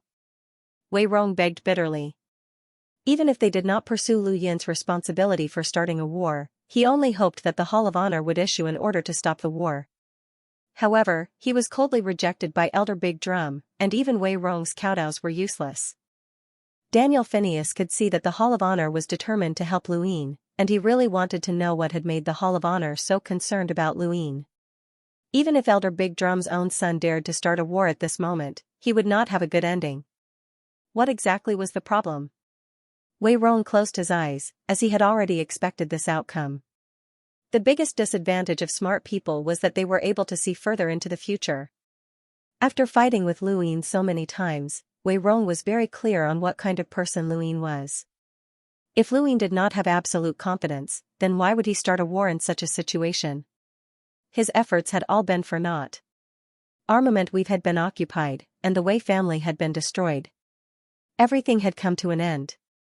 Daniel Phineas left and did not try to recruit Wei Rong. That Luin was too evil, and his background was definitely not simple. The entire Hall of Honor was helping him, and if they continued to oppose this person, then the Dark Phoenix clan would not have a good ending. After all, the clan's foundation had been destroyed, and they only had 3 Enlighters left. Their entire clan only had 3 Enlighters, and their power levels did not even reach 300,000. The entire Outerverse was shocked by the battle at Armament Weave, not because of how intense the battle had been, but because of the timing of the battle. Countless people were waiting for the Hall of Honor's ruling on the Great Eastern Alliance, but what they received was news of the Wei family's destruction and the news that Armament Weave had officially joined the Great Eastern Alliance. Countless people were shocked, and just like Daniel Phineas, they gained a deeper understanding of Luin. This person definitely could not be offended. When the Innerverse and Outerverse had been separated, the Hall of Honor's prestige had declined. However, after this battle at the border, the Hall of Honor's true foundation had appeared, and the entire Outerverse revered the Hall of Honor once more. Luin had clearly been favored by the Hall of Honor, and no one dared to say anything. In just a few days, the entire Outerverse media was filled with praises for the Great Eastern Alliance. They talked about how powerful the Great Eastern Alliance's military was, how developed their economy was, how they treated prisoners of war, how everyone had human rights, how they treated the Wei family, and so on. As for Luin, he was praised to the point where he felt embarrassed. Xianxia felt uncomfortable. Praising Luin was their privilege, but now, someone else was praising him even more than they were. This was unacceptable. The media began to praise the war, and countless people in the Outerverse were stunned. They finally realized that Luin was actually so outstanding and kind. He had actually started this war to save the people under the Wei family's ruthless rule, and he had even spent his own money to support various charitable organizations and so on. Luin had become a saint, and the entire Outerverse media was praising him. Even if he wasn't a saint, he was still a saint. This was especially true for the Central Weave's media, where they unanimously interpreted the Great Eastern Alliance's invasion of Armament Weave as a rescue operation. They wantonly praised Luin and placed him on a pedestal, fearing that he would invade other weaves. The Wei family had been abandoned by the entire Outerverse overnight. Their previous schemes and alliances had all disappeared, and the Wei family had become an evil ruler that everyone hated. Wei Rong had disappeared, and no one knew where he had gone. Those who had escaped from the Wei family's homeworld had all gone to Myriad City. On Xinyu Star, in King Zishan's palace, Luin looked at the screen and blushed. Was the media talking about him? Other than their names being the same, everything else had nothing to do with him. When did he donate money? He was poor himself. Would the media force him to donate money? Luin was a little wary. Xiao. Yeah, don't post anything related to money. I don't have any money. Luin couldn't take it anymore and contacted Xianxia. Xianxia was stunned and fell into a daze. Money? What did he mean? Was the regent hinting at something? Now that Armament Weave had been merged into the Great Eastern Alliance, the first thing that Luin needed to do was establish a military express route. This move made the Central Weave's hair stand on end, and the various major Weave's leaders contacted the Great Yu Empire in hopes that the Great Eastern Alliance would not establish a military express route. Once the military express route was successfully established, the time it would take for the Eastern Weaves to launch a war against the Central Weaves would be infinitely shortened. Armament Weave would then become a stepping stone for the Great Eastern Alliance to attack the Central Weaves, and this was something that the Central Weaves could not accept no matter what. However, the Great Yu Empire simply ignored them. Without Wei Rong, the Central Weave could still be united, but the efficiency would be too low. In Lu Yin's eyes, without Wei Rong, the entire Central Weave was like a flock of sheep. What he lacked was an excuse. As for Wei Rong's whereabouts, Lu Yin had asked Qian Yan to search for him. The greatest possibility was that Wei Rong was in Myriad City. If Wei Rong was really in Myriad City, then Lu Yin could not do anything about it for the time being. He just hoped that Myriad City would not be so blind. On planet Hydrodink, Wei Xianxia had been kneeling outside Phelan's room for several days now. Ever since the Allied army had invaded the Wei family's homeworld, she had begged Phelan to plead with Lu Yin for mercy, but Phelan had refused. And Phelan's attitude towards her had completely changed. In Phelan's eyes, she no longer had any value. Wei Xianxia had been her backup plan, but now that the entire Wei clan was gone, this backup plan had been cut off. In her eyes, not only was Wei Xianxia worthless, but she was also Wei Rong's little sister. It was Wei Rong who had joined forces with others to rob Source Peak Planet's Hall of Insight. If it weren't for Wei Rong, she would not have lived under someone else's roof. She had not forgotten this grudge. Plead for mercy? How was that possible? Phelan understood Lu Yin quite well, and her status didn't affect him in the slightest. Even if nothing had happened on Source Peak Planet and she had become the acting president, she still wouldn't have been a threat to him. She could only hope that Lu Yin would forget about her and let her be the acting president. The box had been stolen by the Neo-Human Alliance, and someone had to take responsibility for this crime. As she thought about it, Phelan looked outside the door. She was tempted, but she still shook her head. Wei Xianxia was too weak, so this crime could not be pinned on her. Right, Kai Jianqiang. Phelan's eyes brightened, but she still rejected this idea. Planet Hydrodink had been attacked, and Kai Jianqiang had been summoned to the border. This had nothing to do with him, so who could he push the blame onto? Sooner or later, the innerverse and outerverse would be connected, and she did not want to bear this responsibility. Wei Xianxia's gadget suddenly rang. She glanced at it, and her eyes lit up. She stood up and left. Phelan's gaze turned cold. He had only knelt for a few days and he wanted to leave. Humph. It wasn't that Wei Xianxia didn't want to kneel anymore.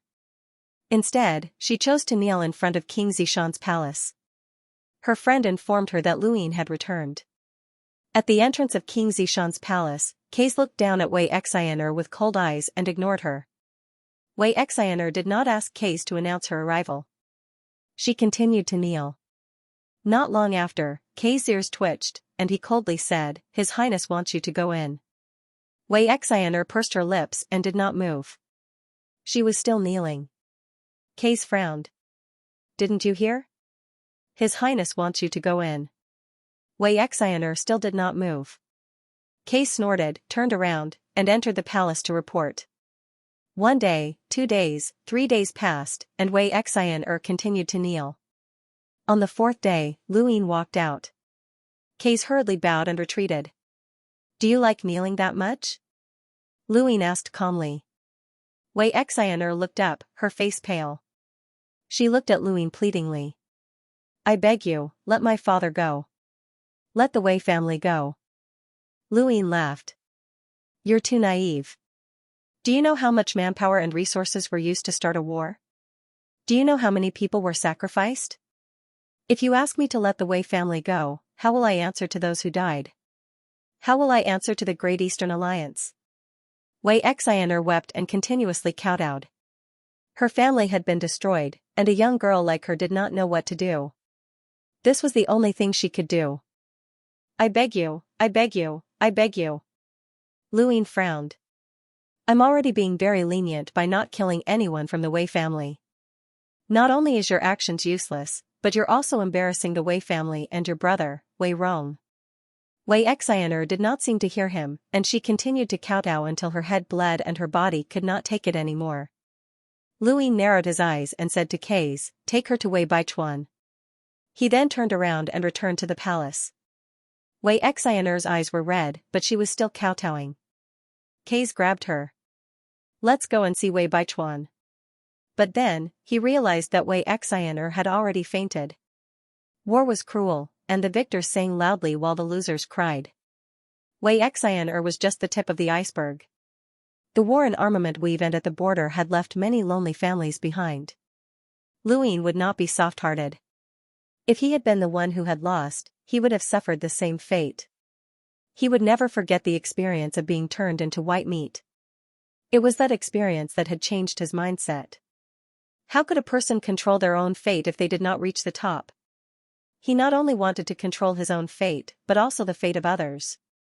The more miserable Wei Xian'er was, the more determined he became. Luin was not interested in what Wei Xian'er had said to Wei Baichuan, and he did not restrict her from seeing Wei Baichuan either. Wei Xian'er changed after meeting Wei Baichuan, and she no longer begged Luin or Phelan.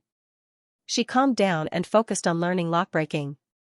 She also stopped contacting Wei Rong.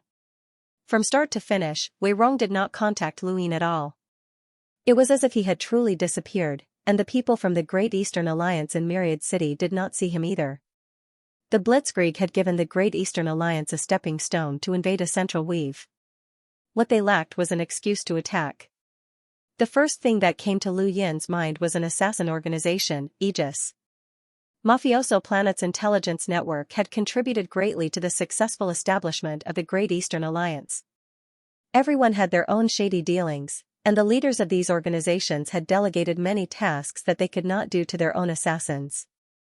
Thus, the information provided by assassin organizations was very useful. Luin suspected that the calamity that had targeted the Outerverse assassins had originated from the information provided by these assassin organizations. They had too much information that could not be revealed. Mafioso Planet only had information on the Eastern Weaves, so Aegis was the only organization that had information on the Central Weaves. It was time to have a chat with Star Fox. Luin called Star Fox, and before long, Star Fox's voice came through. Alliance Master Lu. Luin politely asked, Brother Star Fox, why didn't I see you during the border war? There are 6 rocky districts at the border. I'm not as dazzling as Alliance Master Lu, so it's normal that no one paid attention to me. May I know why Alliance Master Lu is looking for me? Star Fox asked, sounding somewhat cautious. The Great Eastern Alliance had destroyed the Wei family, and their momentum was at its peak. Lu Yin's background was incredible, so Star Fox had to be on guard. Luin smiled. It's nothing. I just met an old assassin in the Big Mayan district. He said that as long as I was willing, I could join Aegis' first management team at any time. Star Fox fell silent for a moment. Wait a moment. Luin waited for a while and took a sip of tea. Soon after, Star Fox contacted him. Alliance Master Lu wants to join Aegis' first management team? Luin grunted in acknowledgement. Star Fox's tone was somewhat unpleasant, and he felt uncomfortable. Ever since Aegis had been established, no one had ever joined the first management team. It had always been just the few of them. He did not know what Blackface was thinking, but he was actually willing to let this person join. Alliance Master Lu, are you sure? Absolutely, Lu. Ian replied. Star Fox's expression turned ugly. If you want to join the first management team, aside from our agreement, you also need to have made some contributions. Even if you can't reach the level required to establish Aegis, your contributions can't be too low. Can you do that, Alliance Master Lu? Luin knew that things would not be that simple. Aegis was the Outerverse's largest assassin organization and mercenary organization. It was a combination of spears and shields, and it was involved with countless powers. It was not easy to join the second management team, let alone the first management team. If it was that easy to reach the level required to establish Aegis, then Luin would have established Aegis himself. Does Alliance Master Lu still want to join? Star Fox asked in a relaxed tone. This was a very harsh condition, and there weren't many people in the entire Outerverse who could produce such a contribution. Although Luin was the Great Eastern Alliance's alliance leader and held great authority in the Eastern Weaves, and with the Hall of Honor's support, he could even declare war on any power. Even so, it was still not easy for him to produce such a contribution. Star Fox did not wish for Luin to join Aegis' first management team, not because of past conflicts, but because Luin was too good at causing trouble and was too ambitious. Once he joined, it would be hard to say what would happen to Aegis in the future. Luin thought about it for a moment and then helplessly said, "Let me think about it." Star Fox was pleased with himself.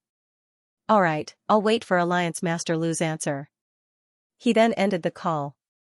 He had not rejected Lu Yin's offer, but the conditions were more or less the same. Although he did not understand why Blackface was willing to let Luin join, he would not let him join so easily. Luin put down his gadget and tapped the table with one hand. He had to join Aegis. Their intelligence network was a powerful weapon against the Central Weaves and even the Western Weaves, and it was also a shortcut. However, the contribution requirements were too great, and Luin had to consider it carefully. Luin was no longer as uncertain as he had been in the Outerverse in the past. After the Border War, he had dissected the entire Outerverse, and the hidden powerhouses had all revealed themselves. He could easily deal with anyone, including a colossus like Shamrock Enterprises. The first step was to join Aegis. Those old assassins were extremely powerful, and it would not be easy to deal with them. Luin had no choice but to join them. The sky darkened, and Luin walked into the manor's courtyard. He looked up and saw that 3 continents were surrounding him. Not far away, Zhao Ran was pruning the plants in distress. She did not know how to do it, so she could only learn. However, it was easy for her to forget what she had learned, which was very troublesome. "Your Highness, would you like some tea?" Zhao Ran asked expectantly when she saw Luin arrive. The next chapter, General Appointment Stage. It was about to begin. "Thank you, brothers, for your support." Luin looked at Zhao Ran and asked curiously, "Are there any special drinks in the palace aside from tea?" He remembered having special drinks at the Daystar Line and the Amethyst Company, and they tasted pretty good. Zhao Ran thought about it, and her eyes lit up. "Yes, I'll go look for them." Luin shook his head. "No need, maybe next time." He suddenly thought of that little tavern. When he had first arrived on Xinyu Star, the second prince, Duke Yushan, had treated him to a drink. From then on, Luin had fallen in love with that little tavern. It was like a secluded corner where he could see the clamor of the bars and the bustle of the capital without being disturbed. It was as if he was separated from the rest of the world, and he could enjoy a brief moment of peace. Although he had not gone there many times, Luin would always remember it.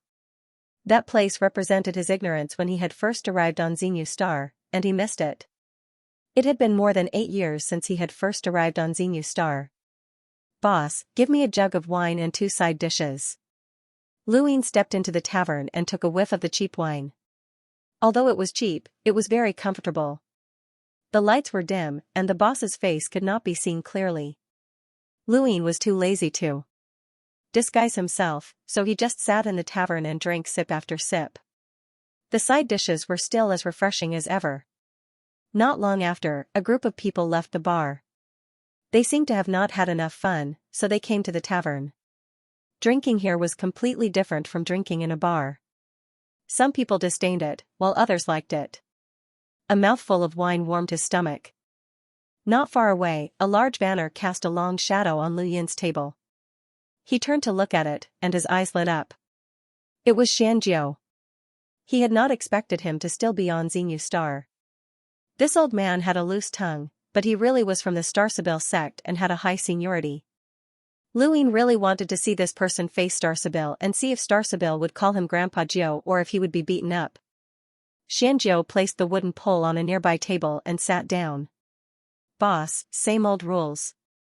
The boss immediately served a jug of wine and 2 side dishes. "Master, please enjoy." Xianxia laughed and stroked his beard in satisfaction.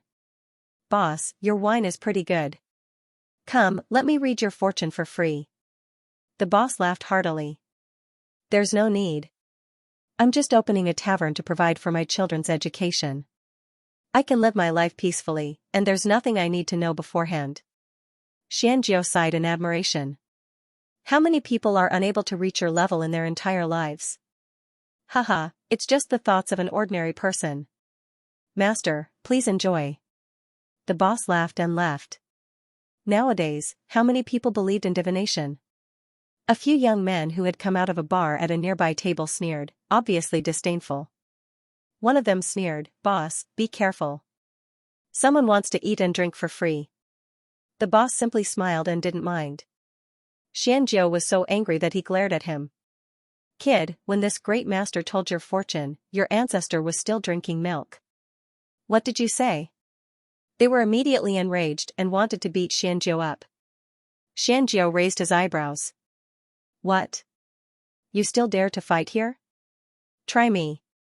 A few of the youths wanted to attack, but when they looked up and saw King Zishan's palace, they didn't dare. "Old man, be careful. Don't let us see you anywhere else, or we'll tear down your flag." Xianxia rolled his eyes. Useless. The few of them spat and left after paying the bill, not even bothering to drink. The boss kindly reminded them, "Master, it's best not to offend them. These young masters all have backgrounds." Xianxia raised his head. "What's there to be afraid of? Even Luin has to call me Grandpa Gio when he sees me." The boss was stunned at first, but then his expression changed and he turned deathly pale. He quickly whispered, "Master, don't speak nonsense. You can't just call the royal regent by his name. Be careful not to get caught by the 13 imperial squadrons." Xianxia shook his head and took a sip of wine, looking a little lonely. Luin looked at Xianxia in amusement and slowly said, "Master, you're really carefree." Xianxia turned to look. Although the tavern was dark, he was a cultivator and could naturally see clearly. Even someone as thick-skinned as Xianxia couldn't help but cough awkwardly when he saw Lu Yin's face. "So it's you. Haha, the weather's pretty good today, ha ha ha." Lu Yin's lips curled up, and he poured a glass of wine to the side and gestured for them to drink. Xianxia picked up the flag and walked to Lu Yin's side, sitting down and drinking naturally. He exhaled happily and looked at Lu Yin. "Kid, how do you have time to drink? And you're even in this little tavern?" Lu Yin smiled. "I had nothing to do, so the wine here is pretty good." Xianxia's eyes lit up. "Soulmate, the wine here is indeed pretty good." The boss looked at the two in confusion. His wine was only average, so why were these two praising it so much? Were they really here to eat for free? The boss grew wary at the thought of this. "Master, you're from the Starsabil sect?" Lu Yin asked as he poured another glass for Xianxia. Xianxia picked up some food and ate with relish, muttering as he ate, "That's right, Starsabil's Grandpa Gio isn't called Grandpa Gio for nothing." "I heard that he's an abandoned disciple," Lu Yin said. Xianxia grew angry. "What abandoned disciple? Kid, don't be as ignorant as those people. It's not that the Starsabil sect expelled me, it's just that they can't handle my abilities. I've learned the mysterious sky mirror. Go ask around, and forget Starsabil, even the sect master can't learn it. No one in the history of the Starsabil sect has ever learned the mysterious sky mirror." "The mysterious sky mirror?" Lu Yin was puzzled. Xianxia took a deep breath and said solemnly, "Throughout history, today's events, yesterday's karmic cause, tomorrow's karmic effect." He pointed at his eyes and continued, "My eyes can see through all fabrications. No one can hide anything from me." Lu Yin met Xianxia's gaze. "Master, what do you think of me?" Xianxia quickly averted his gaze. No, you've met the gaze of the dead, so you'll be found sooner or later. You can't hide." Lu Yin was curious. "Who's looking for me?" Xianxia continued to eat, ignoring Lu Yin. Lu Yin casually placed a cosmic ring on the table. 10-star essence. "I hope you'll kindly accept it." Xianxia sneered. "Kid, the mysterious sky mirror can't be measured with money." "What do you want?" Lu Yin asked. Xianxia moved closer to Lu Yin and narrowed his eyes. "I want to be the imperial tutor of the Great Yu Empire." Lu Yin blinked. "Forget it." Xianxia grew anxious. "Why?" "I've learned the mysterious sky mirror, and I'm Starsabil's Grandpa Gio. Anyone in the Starsabil sect who sees me has to call me Grandpa Gio. You can stand beside me, and Starsabil will have to respectfully call me Grandpa Lu. Wouldn't that be great?" Lu Yin took a sip of wine. I don't want to die yet. Xianxia rolled his eyes. Kid, you have both the opportunity and the ability, and your innate talent is extraordinary. Why are you so timid? What are you afraid of? With your current status, the Starsabil sect can't do anything to you.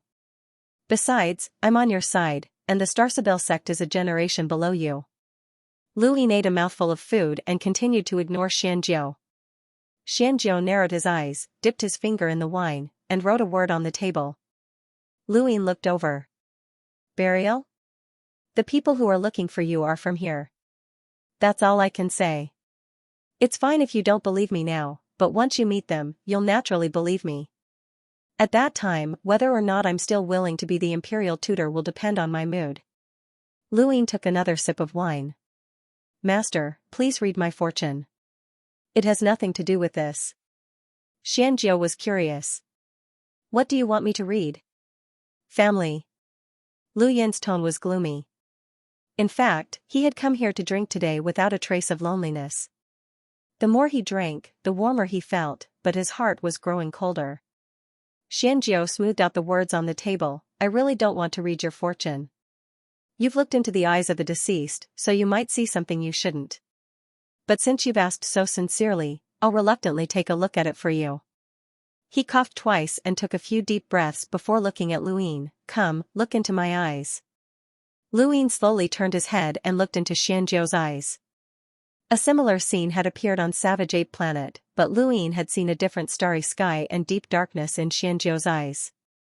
Xianxia, on the other hand, had seen a scene that had shocked him. However, in the next second, he saw a pair of clear eyes with the majesty of a ruler. Everything had to submit to those clear eyes. Xianxia's pupils shrank, and he spat out a mouthful of blood onto Lu Yin's clothes. He looked like he had been seriously injured, and his face went pale as he trembled all over. Luin was shocked and quickly tried to help Xianxia up. Xianxia hastily retreated and looked at Luin in horror. His eyes were filled with shock and indescribable sorrow. You. Luin frowned. Master, what did you read? Xianxia stared at Luin in disbelief and slowly stood up, seemingly still in shock.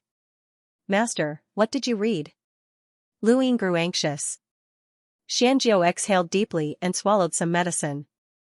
He drank some wine and looked at Luin, shaking his head. You're really pitiful. Luin didn't understand. Xianxia sighed. I didn't see much, but I do feel that you're very pitiful. Lu Yin's gaze turned strange. Was this old man trying to scam him? He'd heard that this old man's fortune-telling had always been the opposite, and he'd never been accurate. No matter how he looked at it, this old man seemed to be faking it. I've been a fortune-teller for most of my life, but I've never met someone like you. You're on your own now, and I will never read your fortune again. Never. Xianxia then left, not mentioning anything about the state tutor. Before he left, he glanced at Luin with eyes full of sympathy and sorrow. Luin stared blankly at Xianxia's departing figure. Had this old man read his fortune correctly or not? Not far away, the tavern owner stared at the pool of blood on the ground and didn't dare to come out. It was only after Xianxia left that he remembered that the old man hadn't paid. The next day, Banjiao requested an audience at King Zishan's palace. When Luin saw Banjiao, the captain of the 12th Imperial Squadron looked rather tired. The two dark circles under his eyes were especially obvious. Your Highness, I've tried the materials you gave me, but I can't melt them, Banjiao reported in shame. Luin was puzzled. They can't be melted? Thank you, brothers, for your support. It's the end of the year, and I'm too busy and tired. Your support will give me motivation.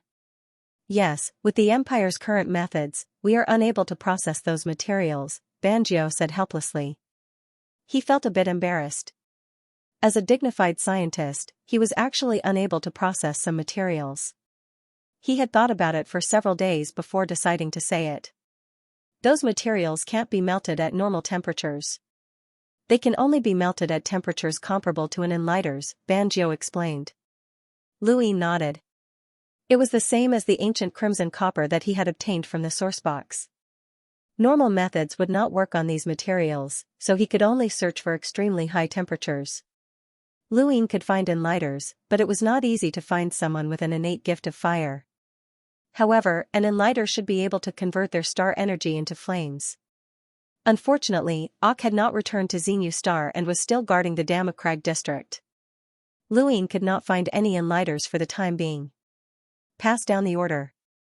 Keep an eye out for primordial flame seeds, as well as some source boxes that emit high temperatures, Luine said. Banjo acknowledged and left. What a shame. He had wanted to use these materials to fuse with the universal armor and upgrade it a few more times, but it seemed that he would have to put it aside for the time being. Although he could not upgrade his universal armor, he could upgrade other things, such as his cosmic ring. He had not thought of upgrading his cosmic ring, but he could give it a try now. With that in mind, Luine entered the mansion's secret room and blocked off the monkey. He then raised his hand, causing the die to appear. He tapped it out, and the die slowly began to spin. He purposely did not place his cosmic ring beside him, as it was fine even if he rolled 6 pips. In fact, he was even looking forward to it. Every time he rolled 6 pips, there would be unexpected gains. Furthermore, in the future, if he met someone who had fused with him, he would be able to probe their thoughts and even borrow their vision. It was a very practical function. The die slowly stopped spinning. With a single tap, a ball of paper fell out. Who would put a ball of paper in their cosmic ring? Picking up the ball of paper, Xianxia slowly unfurled it. There were a few small handprints on it, and with a single glance, it was clear that they were the palms of children. The moment he saw these handprints, Lu Yan's mind shook violently. His eyes went slack as vague memories appeared in his mind. A child's voice rang out in his ears. Second brother, someone is bullying me. Who is it? Who dares to bully my third brother? Let's go beat him up. Big sister, someone is bullying third brother. What? How dare you? Big sister, second brother, they have so many brothers and sisters. What if we can't beat them? Don't worry, call for help. Attack, attack. Attack together. There are only 7 of them, and there are 13 of us. Beat them up, 7 against 13. How audacious. How dare you gather a crowd to fight?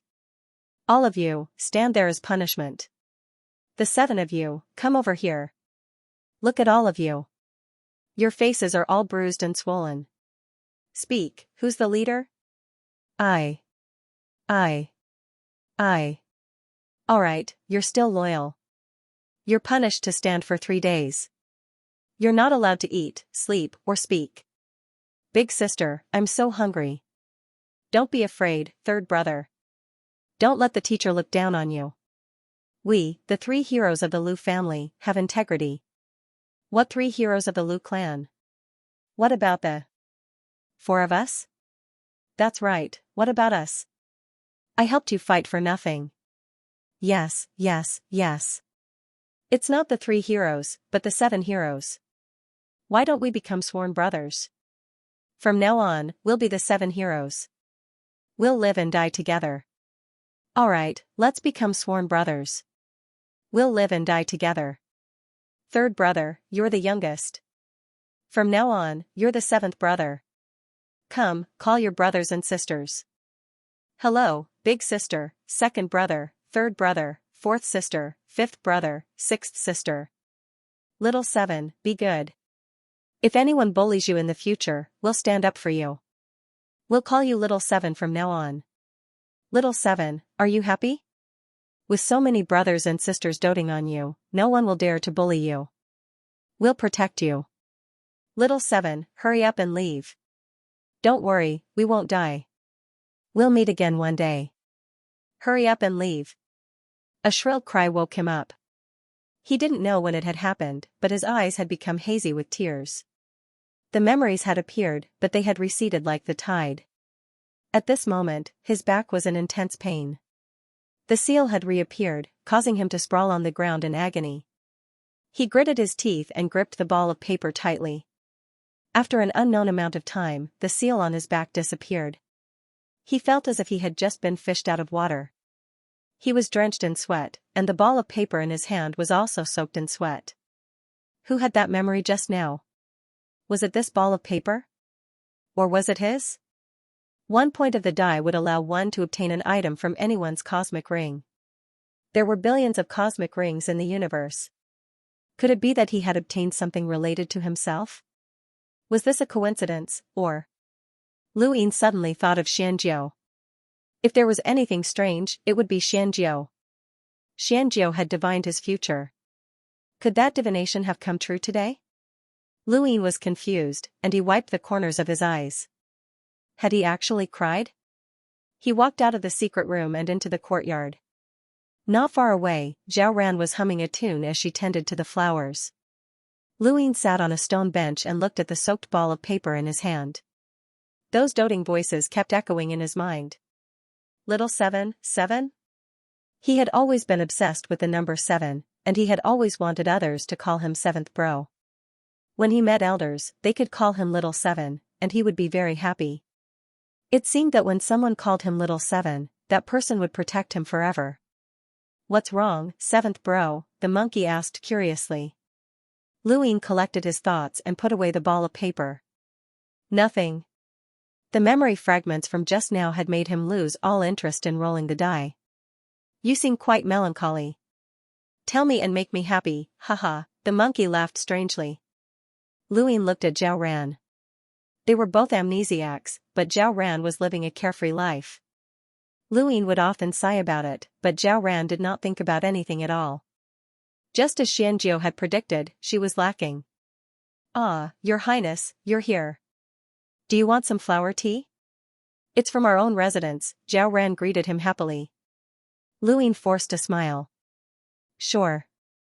Zhao Ran was even happier now, and she quickly poured a cup for him. Lu Yin took a sip and nodded under Zhao Ran's expectant gaze. Not bad. It's delicious. Thank you, Your Highness. Zhao Ran was encouraged, and she was very happy. Then, she began to crazily pluck the flowers. Soon, all the flowers were gone, and the courtyard was noticeably bare. Lu Yin's lips twitched, and he silently left. After half a day, Lu Yin's mood finally recovered, and he decided to continue rolling the die. At that moment, his gadget beeped. Lu Yin looked at it and was surprised to see that it was Xianxia. He had lost contact with her for a long time, and she had been searching for the entrance to the inner verse at the Astral River. What's wrong? Lu Yin asked after connecting. Xianxia's excited voice rang out. I found the way to the inner verse. Lu Yin's eyes went wide. What did you say? Xianxia grew impatient. Are you deaf? I said that I found the way to the inner verse. Where is it? Lu Yin asked anxiously. This was not good news, as he would be in trouble once the inner verse and outer verse were connected. Xianxia gave Lu Yin a set of coordinates. Are you coming? If not, I'm leaving. Wait, give me a few days. I'll meet up with you, Lu Yin said. Hurriedly. Xianxia grew anxious. Then hurry up. If I wasn't worried about you, I would have left already. Let me tell you, I can feel Father's strength here. He's not dead. I told you that the Sea King wouldn't be in trouble that easily. Alright, wait here. I'll be there soon. Lu Yin ended the call. Xianxia's discovery had disrupted his plans. He had originally planned to join Aegis's first management team and use Aegis's information to infiltrate the various powers and slowly nibble away at the central weaves. However, this plan had to be put on hold. If the inner verse and outer verse were truly connected, then it would be useless no matter what he did. Any large sect in the inner verse could render him helpless. More importantly, the sixth mainland might even invade the outer verse through the passage. If that happened, then it would no longer be the Bloodburn realm, but rather the three realms. Lu Yin checked his star chart, and the coordinates that Xianxia had given him were quite far away. They were in the astral graveyard at the edge of the endless weaves. Lu Yin's eyes lit up when he saw the coordinates. Normally, no one would go to the astral graveyard, so it should be well hidden. Xianxia was determined to go to the inner verse, and Lu Yin could not stop her. If the passage really did exist, then he might have to send her on her way. To prevent any accidents from happening, Lu Yin immediately summoned Xianxia, the cabinet ministers, Xianxia, and the others. He gave them some instructions and then chatted with Wendy Yushan for half a day. Finally, he contacted Star Fox. Alliance Master Lu, have you thought about what contribution you're going to make? Star Fox asked in a relaxed tone, as he did not believe that Lu Ying would be able to make a contribution comparable to the founders. Lu Ying replied, it's very difficult for Aegis to survive. Star Fox was puzzled. What do you mean? Lu Ying continued, on the surface, Aegis is one of the Outerverse's 4 major corporations. It has endless resources and connections with countless powers, so it's very stable. However, in reality, the wider the scope of an assassin organization and the longer it has existed, the more dangerous it is. What do you mean, Alliance Master Lu? Star Fox asked. Do you mind if I ask why there was a crisis in the Outerverse assassin world? Lu Ying asked.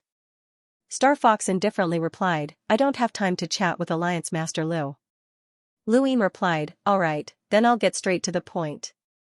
An assassin organization cannot exist for too long unless it's a small one like Mafioso Planet.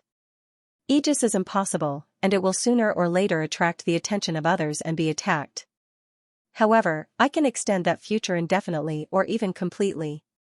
Star Fox frowned. I still don't understand what Alliance Master Lu means. What I mean is that we can apply for Aegis to join the Hall of Honor and become one of its subordinate organizations, Lu Ying said solemnly. Star Fox was stunned for a moment, but then he laughed. Alliance Master Lu, are you joking? The Hall of Honor doesn't lack assassins, and even if they were willing, do you think that Aegis would agree to be supervised by the Hall of Honor? What a joke. What if we can join the Hall of Honor without being supervised? Lu Ying slowly asked. Star Fox's eyes flashed. Alliance Master Lu, can you elaborate? Lu Ying solemnly replied, I, Lu Ying, will use my status as a member of the Hall of Honor to incorporate Aegis. From now on, Aegis will be my subordinate organization and will belong to the Hall of Honor. However, you will only listen to my orders. Star Fox was confused. What method? Thank you for your support, brothers. I will definitely make up for the missing chapters. I'm too busy at the end of the year. Thank you for your understanding. Open tomorrow general appointment platform scroll of you can ask the other assassins and see if anyone has heard of Fotzi, Lu Ying said. He hadn't paid much attention to Fotzi's identity at first, but after contacting Elder Lohar and chatting with Aiden over the past 2 days, he finally understood what this identity meant in the Hall of Honor. Fotzi represented an inheritance, and there were only a few Fotzi in the entire Hall of Honor.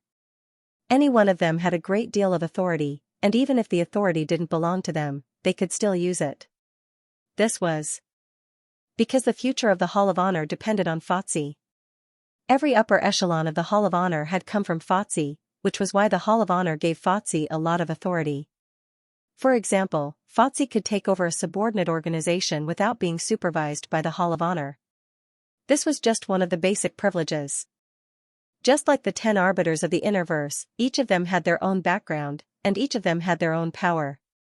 No one dared to interfere, and no one dared to. This was just Fotzi's basic authority. Once Fotzi became one of the 5 astral children, his authority would no longer be limited to the Hall of Honor, he could even influence the entire universe. Elsewhere, Star Fox relayed Lu Yin's words to the black-masked assassin. At first, the assassin was confused, but he suddenly recalled something and immediately contacted Lu Ying. Lu Ying hadn't expected anyone from Aegis to have heard of Fotzi, as he had never even heard of this name before. I've only seen it in an ancient letter. The person who wrote it came from the Cosmic Sea, and he mentioned the Hall of Honor's methods. It's rumored that Fotzi is the Hall of Honor's successor, the assassin said in a low voice. Lu Ying was surprised.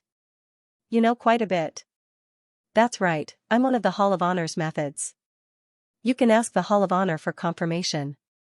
Alliance Leader Lu, are you serious? You want Aegis to become a subordinate organization of the Hall of Honor without being supervised by Aegis, the assassin asked, his tone fluctuating.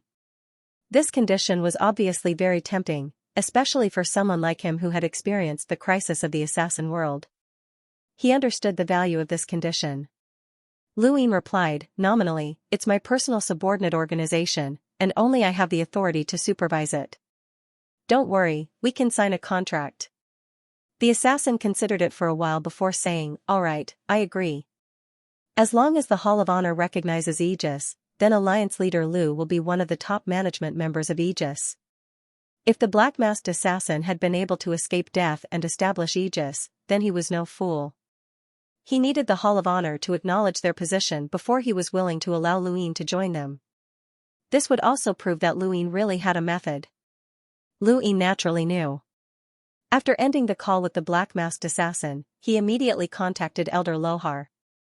Lu Yin's identity as Fatsi had been recommended by Master Yuan, and Elder Lohar did not know about it. Master Yuan had not publicized it, and there was no need for him to do so. As long as Luin went to the Neoverse Hall of Honor, he would naturally have a way to prove himself. However, Master Yuan had not expected Luin to use Method's authority in the Outerverse. When Elder Lohar asked Master Yuan for confirmation, Master Yuan felt a little helpless. "I've long heard that this little guy can't stand loneliness and is prone to causing trouble." "Sure enough, it's true." Elder Lohar laughed dryly. "He wants to pull Aegis into the Hall of Honor. It looks like he wants to borrow Aegis' strength to make a move on the various Wi's of the Outerverse and unify the Outerverse." Master Yuan was not surprised, as he had no idea what Aegis was. He had lived for too long, and many people and many things had changed. In his memories, the Outerverse had not been limited to just the Hall of Mo, the Dark Phoenix clan, and Myriad Thousand City. There had been many other powerful organizations, but they had all disappeared. As for Aegis, Master Yuan did not care about them at all. Unifying the Outerverse? Interesting. That's good as well. A unified Outerverse can gather even more power, Master Yuan said. Elder Lohar was shocked as he watched Master Yuan's image disappear. He pondered for a long time before finally making his decision to fully support Luin. Not only had Master Yuan given Method's recommendation to Luin, but he had also supported Lu Yin's goal of unifying the Outerverse. Elder Lohar could only imagine how shocking it would be when Luin went to the Neoverse with his identity as the master of the Outerverse. Perhaps whether or not Elder Lohar would be able to return to the Neoverse would depend on Luin. Elder Lohar's gaze was resolute, and he immediately contacted Luin.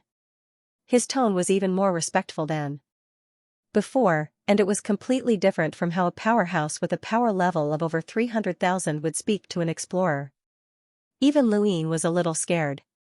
Elder Lohar personally issued an order, and as an elder of the Hall of Honor, he confirmed that Aegis was now a subordinate organization of the Hall of Honor, and its direct leader was Luin. The Hall of Honor was very efficient, and in less than half a day, Aegis's status had completely changed. It had gone from an Outerverse assassin and mercenary corporation to an organization of the Hall of Honor. Although Aegis's strength had not changed, its status was completely different. Even if the Innerverse and Outerverse were connected, the Innerverse powerful organizations would still need the Hall of Honor's permission if they wanted to act against Aegis. When the black-masked assassin received the Hall of Honor's notification, he was stunned. Back in the day, they had been hunted down by the entire universe because they had no backing or background. However, they had grasped too many assassination secrets, and they had even implicated some of the Innerverse major figures. It was also because of those major figures' orders that the entire Outerverse assassin world had been wiped clean. Now that Aegis had risen once again, he was also worried that the same thing would happen again. He had not dared to reveal himself and had gone into hibernation not only because he wanted to live longer, but also because he was afraid that he would attract the attention of certain people. But now, there was no need to be afraid. They were now members of the Hall of Honor, and no matter how powerful those major figures were, they would not dare to make a move against an organization like the Hall of Honor. Alliance leader Lu, welcome to Aegis. The black-masked assassin's image appeared. His conversation with Luin had not been through a screen, but now, his entire person appeared clearly on the screen.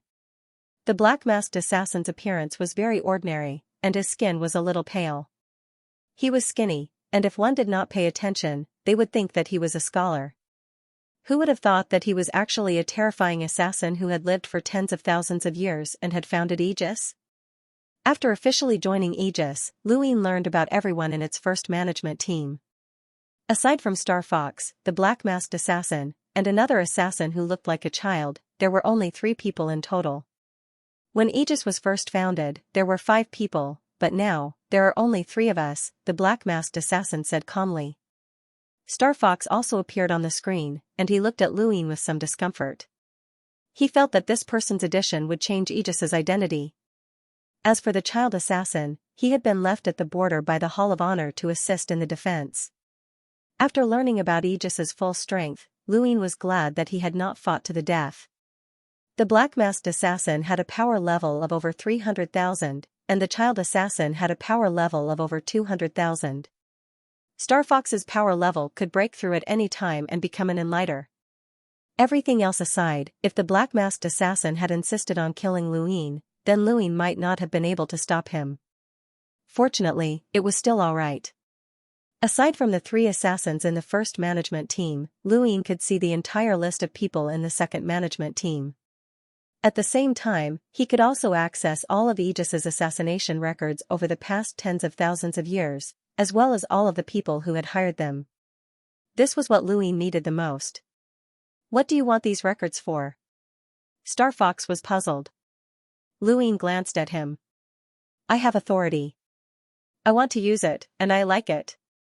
Star Fox choked, and he immediately turned off the screen. Luin hurriedly went to find Xianxia and transferred the authority that Aegis had given him to Xianxia. Use Aegis's information the same way you used Mafioso Planet's information back then. I want you to draw up a battle plan for this weave as quickly as possible. Xianxia was excited, as she saw the hope of unifying the Outerverse. Yes, Your Highness. It wasn't just Aegis's information, but Qian Yan's as well. Xianxia's authority had grown tremendously, but Luin still had a card up his sleeve: checks and balances. Xianxia and Wendy Yushan both had their own ways of keeping Xianxia's authority in check. It wasn't that he didn't trust Xianxia, but she had been recommended by Madame Naylan, and Luin didn't know much about the Naylan family. Of the current 4 major corporations, Luin knew about Endless Borders, Amethyst Trading Company, and Aegis, but he didn't know anything about the Naylan family.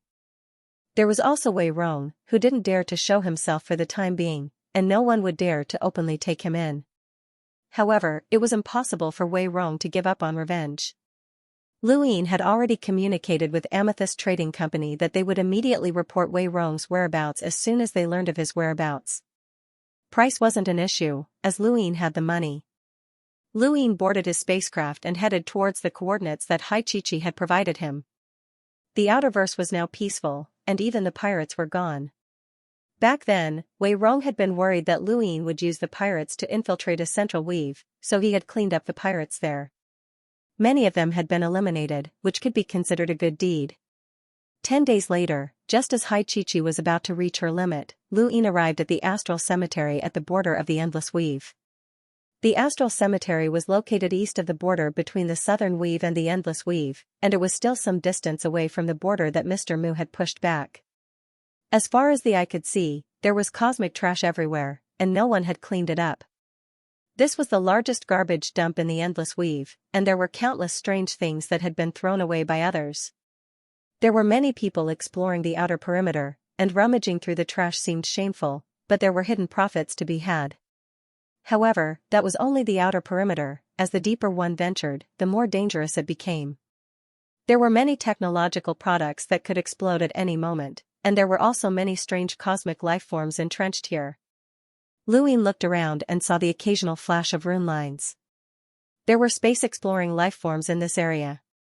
He really couldn't figure out how Xianxia had managed to get here. Not long after, Luin saw her rune lines, and he was shocked to discover that this girl's power had increased by quite a bit. The two had been separated for a very long time. Luin looked at her in amusement. You must be very happy to see me. Xianxia nodded. Very happy. Right, do you know how to lie? Luin was puzzled. Why do you ask? Which eye of yours sees that I'm happy? Xianxia blinked. Luin choked and was speechless. He looked past Xianxia and towards the astral river in front of him. The astral river was still as magnificent as ever, and it was unknown how high or how deep it was. It separated the two universes. Where's the passage you mentioned? Luin asked. Xianxia had Luin sit in a collapsible spacecraft with her, and they headed towards the astral river. Not long after, the two stopped at the border between the graveyard and the Astal River. Luin looked in the direction that Haichichi was pointing, but he did not see anything. "Come closer," Haichichi grumpily said. Luin flew closer and closer until he felt like he could touch the Astral River. Finally, he saw a faintly discernible crack that swayed with the Astral River's energy. It was impossible to see it unless one was close enough. Trying to find such a passage in the vast Astral River was harder than finding a needle in a haystack. He looked at Haichichi strangely. "How did you find it?" Haichichi's tone was bleak. "I told you that I felt Father's power." "You're saying that the Sea King's power passed to you through this passage?" Luin was astonished. Haichichi nodded. "I have a connection with Father. The power that he fused into my body disappeared the moment the Astral River separated the innerverse and outerverse. However, some time ago, Father's power reappeared intermittently, and I followed it to this place. The feeling is strongest here." Luin understood that the Sea King's power was like a signal, and Haichichi had followed that signal to find this place. "When did you feel the Sea King's power?" Luin asked. Haichichi did not hesitate. "About 4 months ago." Luin calculated that it was around the time of the decisive battle between the border and the Sixth Mainland. Dizu and Mr. Mu had appeared at that time, and this place was so close to Endless Weave. Could it be related to the border war? As he thought about it, he moved closer and stared at the crack. There were rune lines that clearly did not belong to the Astral River. There were 2 different types of rune lines tangled together, and one of them was very familiar to Luin. He slowly reached out and touched it, but he instantly saw Master Yuan's figure standing in outer space. He quickly pulled his hand back. There was no mistake, this crack had been torn apart by the aftermath of Master Yuan's battle with Dizu. Only a battle between powerhouses could possibly tear apart the Astral River. "Hey, are you done touching? I'm leaving." "I've been waiting for you to say goodbye," Haichichi urged. Luin solemnly replied, "Do you really want to use this crack to return to the innerverse? If the crack fills up midway, you'll drown in the Astral River." Haichichi stared at the seemingly endless crack and said resolutely, "I definitely have to leave. Otherwise, who knows when the innerverse and outerverse will reconnect." Luin did not know how to persuade her, as Haichichi had never wanted to stay in the outerverse.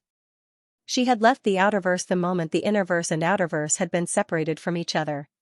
She had been searching for a passage for almost 4 years, and it had become an obsession that could not be changed. "Have you ever thought about how worried the Sea King would be if he found out that you were risking your life to go to the innerverse?" Haichichi and Luin looked at each other. "If you don't know how to persuade someone, then don't.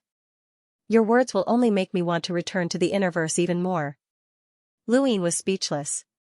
He really wanted to send Haichichi back to the innerverse, but he was afraid that the crack would be submerged along the way. If that happened, there would really be no way for him to escape. Also, even if he could safely return to the innerverse, if the crack disappeared, then he would be trapped in the innerverse, and he would be doomed. Just as he was feeling conflicted, Haichichi's expression changed. "Father's power has disappeared." Luin was shocked, and when he saw that Haichichi was about to rush into the crack, he quickly grabbed her. "Are you crazy? The Sea King's power might be disappearing because the crack is starting to fill up. The passage is about to disappear. If you rush in, then you're just courting death." Haichichi stared at the crack anxiously. Soon, she relaxed. "Father's power has reappeared." Lu Yin's eyes narrowed. Haichichi shook him off and resolutely said, "Don't stop me. I've already observed this crack for more than 10 days. Although it's slowly healing, it should still last for a few months. There's no problem with the crack, but Father's power is intermittent, so it might be dangerous. I'll definitely return to the innerverse." Luin felt a headache coming on. "How about another 10 days? Haichichi gritted her teeth and looked at him. Luin replied, "Wait 10 days and let me observe the rate at which the crack is healing. If it's really as you say, then I'll let you go. Otherwise, don't even think about leaving." Haichichi angrily asked, "You don't believe me?" Luin did not deny it. Haichichi snorted and glanced at her gadget. "The countdown starts now." Don't even think about stopping me after 10 days, or I'll tell Wendy that you're harassing me. Luin rolled his eyes, he could never understand this brat's thoughts. 10 days wasn't just to observe the rate at which the crack was healing, but also to see if anyone would approach it. If someone did, then he would destroy the crack after Xianxia left. Right now, he could not allow the innerverse and outerverse to reconnect. 10 days quickly passed, and Luin observed for a full 10 days. Just as Xianxia had said, although the crack wasn't large, it was healing at an extremely slow rate. He wasn't observing like Xianxia, instead, he was observing the rate at which the two strands of rune lines were dissipating. The crack had only appeared because of the aftershocks of Master Yuan and Dizu's power. Once their power dissipated, the crack would disappear as well. Based on the time it would take for the two strands of rune lines to dissipate, it would take at least half a year for the crack to heal. I'm leaving. Xianxia suddenly rushed into the crack. However, this wasn't something that could be resolved by being careful. Once the Sixth Mainland's cultivators encountered her, she would be in danger. In the past, he wouldn't have been so worried, as she had the Sea King's power and her status as the little princess of the Sea King's dome. However, their current enemy was the Sixth Mainland, and the Sea King's power wasn't enough to deter them. Furthermore, the entire innerverse was shrouded in boiling energy, and attacks with power levels above 200,000 were not allowed. Luin was conflicted about whether or not he should send her off, or at least send her to the Starfall Sea. Suddenly, the crack exploded with a blinding light. Lu Yin's expression changed, and he immediately rushed in. It was a super flash.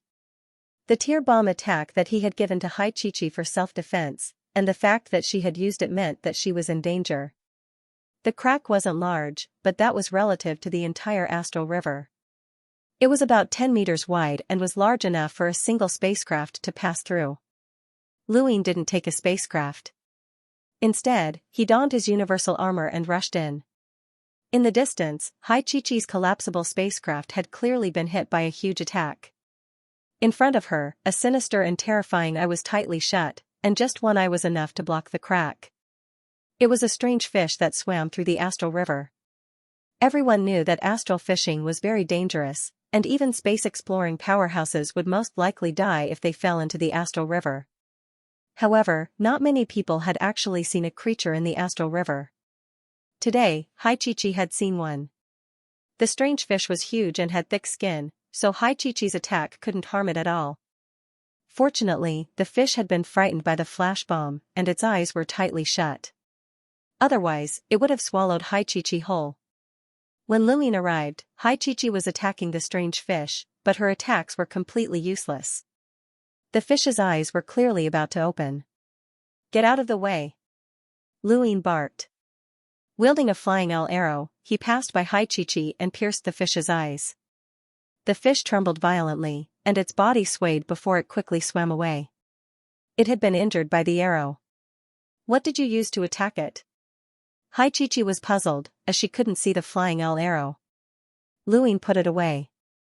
Let's go. I'll send you off. Otherwise, you won't be able to reach the innerverse. No need. You have a lot of business in the outerverse, and it'll be troublesome if you get trapped in the innerverse. Xianxia waved her hand. At that moment, the strange fish swam back and opened its mouth to swallow a lot of energy as it swayed its tail. Xianxia was so frightened that her face paled. That strange fish was almost as strong as an enlighter, and it wasn't something that Xianxia could deal with unless she used the Sea King's power. Luin laughed and looked up at the strange fish, which had swam away again. Let's go. I'll send you there. Xianxia rolled her eyes. Don't expect me to thank you. Also, don't expect me to repay you with my body. That's impossible. Luin didn't even want to bother with her. Although the collapsible spacecraft had been attacked, it hadn't been damaged. Luin and Xianxia boarded the spacecraft together and headed towards the innerverse through a crack. As expected, many strange creatures appeared along the way. This was the Astral River, so it wasn't surprising that strange creatures were born here. Xianxia was focused on the innerverse, so she had no interest in these strange creatures. Half an hour later, Luin saw outer space. This was the innerverse. After 4 years, he had finally returned to the innerverse. Xianxia was excited, as she had finally returned after 4 years of searching. At the same time, not too far away from the Innerverse crack, a spacecraft exploded. There were more than 10 people inside, and several of them died instantly. There were also a few who couldn't withstand the pressure of the universe and self-destructed. In the end, only 4 explorers survived. Behind them, a spacecraft sped over. "Young master, let's go." The old man grabbed one of the youths and tossed him into the distance. He then turned around and rushed towards the spacecraft. "Sixth Mainland's beasts, let's fight to the death." The other 2 followed the old man and rushed towards the spacecraft. The youth who had been tossed away had bloodshot eyes, and he looked back as if he wanted to imprint this scene into his mind. There was a scream, and the youth turned around again. His pupils shrank as the 2 youths turned into a puddle of blood that gradually turned dark blue and floated in space. The old man bellowed, "I'm an enlighter. Who dares to attack me?" A youth slowly walked out from the spacecraft with a mocking look in his eyes. He looked down at the old man and said, "Enlighter? Do you dare to use your true strength?" The old man's face was deathly pale. Above his head, what should have been a boundless dark space was now filled with boiling energy that threatened his life. It was this energy that prevented him from using his true strength, but he couldn't be resentful because it was this energy that had protected the Innerverse. Otherwise, the 6th Mainland would have already slaughtered the entire Innerverse. A new scroll. General Appointment Stage. Brothers, please accompany the windswept General Appointment Stage for a walk. Imperial Edict to the world. Thank you, brothers, for your support. Thank you. Baby Bunny loves to play Little Throne Canonian Yi Xianxia You Book Friend 569071113 Cool Breeze Mountain. Thank you for your brother's reward. A bunch of trash that's just waiting to die. So what if you're an enlighter? You're just a heavily injured old man. The youth's gaze turned sinister as an old woman with a sinister expression appeared behind him. It was an imprint. The old man's eyes widened when he saw the imprint, and he immediately attacked. The youth snorted, and a martial imprint appeared on his palm. Just like the progenitor of Blood Territory's bloodlines, the progenitor of Martial Territory also had martial imprints that were comparable to bloodlines. All cultivators from the progenitor of Martial Territory could cultivate martial imprints and fuse all of their battle techniques and techniques into them. They could be fused onto the surface of one's body to increase one's power level, or they could be materialized to suppress their surroundings. This youth had fused his martial imprint onto his palm. There was a thump, and the youth retreated a dozen steps as a crack appeared on his martial imprint. The old enlighter also retreated a dozen steps. The 6th Mainland's cultivators suppressed their power levels to below 200,000, and the old man was also heavily injured. Coupled with the natural suppression that the 5th Mainland's cultivators had over the 6th Mainland's cultivators, he quickly fell into a disadvantage. The old man was already heavily injured, and his battle with the youth had only worsened his injuries. Due to his carelessness, the youth managed to close in on him. Shadowless crafty needles. The old man's eyes narrowed as countless thin needles shot out from the youth's palm and pierced through the void. The old man tried his best to avoid them, but because he was too close, he was unable to avoid all of them and was hit by a few. The thin needles pierced his body and caused him extreme pain. The needles were also coated with poison. The old man held and glared angrily at the youth. He then unleashed his full power, and his power level immediately exceeded 200,000. He displayed the strength that an enlighter should possess. However, at this moment, the boiling energy in the sky was drawn down and enveloped the old man. In an instant, the old man was reduced to dust and vanished from outer space. His entire body had been erased by an indescribable power. The youth looked up in fear, as this scene was not unfamiliar to him. If not for this terrifying scene, the 6th Mainland would have completely occupied the Innerverse long ago. The youth snorted. "Keep chasing." With a whoosh, the spacecraft charged out of the crack. Luin and Xianxia had finally returned to the Innerverse after 4 years. Xianxia was excited. Luin immediately looked up to see the so-called boiling energy. Boundless rune lines entered his eyes. They were different from the rune lines he usually saw. At this moment, the rune lines that entered his eyes were filled with runes. They weren't rune lines that were drawn out by his fighting strength. They looked like real runes. He had seen these runes once before, back in the Astral Combat Academy's Tao of Purgatory sky platform. When he had reached the top of the sky platform, he had seen these runes, and it was at that time that his eyes had changed. The sky platform was the ruins of rune technology, and it represented the most orthodox rune technology. Then, what was this? Could it be rune technology? Didn't that mean the one fighting against the martial progenitor was the symbol progenitor? It wasn't Ancestor Chen like the rumor said? If it was the power of the symbol ancestor, then a fighting strength that exceeded 200,000 didn't just represent his fighting strength. It also represented his influence on the universe. Battle strength was the number of rune lines, and rune lines were not just battle strength. When he thought of this, he hurriedly put the universal armor away. If he wore the universal armor, the moment someone attacked him, his armor's influence would immediately exceed 200,000, and he would be finished. He had experienced the terror of rune technology on the sky platform. It wasn't an attack, but it was even more terrifying. It was an existence that could directly erase the rune lines. Chi-Chi, I'll use your super flash. Don't use the tear bomb. Remember, don't use it, Lu Yin sternly warned Hai Chi-Chi. Hai Chi-Chi was confused. In terms of power, the super flash couldn't be used. It was impossible for a tear bomb to have a combat power of 200,000. However, its instantaneous flash had an effect of more than 200,000. This meant that once it was used, its rune lines would exceed 200,000 combat power. Using it would be suicide. Of course, this was all based on the premise that the boiling energy above was the symbol progenitor's power. If it wasn't, then it would be fine. However, Lu Yin was 90% sure that it was the rune technology, which was the symbol progenitor's power. Lu Yin, look. There's someone up ahead. Hai Chi-Chi exclaimed as she pointed into the distance. Lu Yin looked over and saw that it was a space-exploring powerhouse. Based on his rune lines, he was an explorer. Let's go and take a look. Right, don't call me by my name in front of outsiders.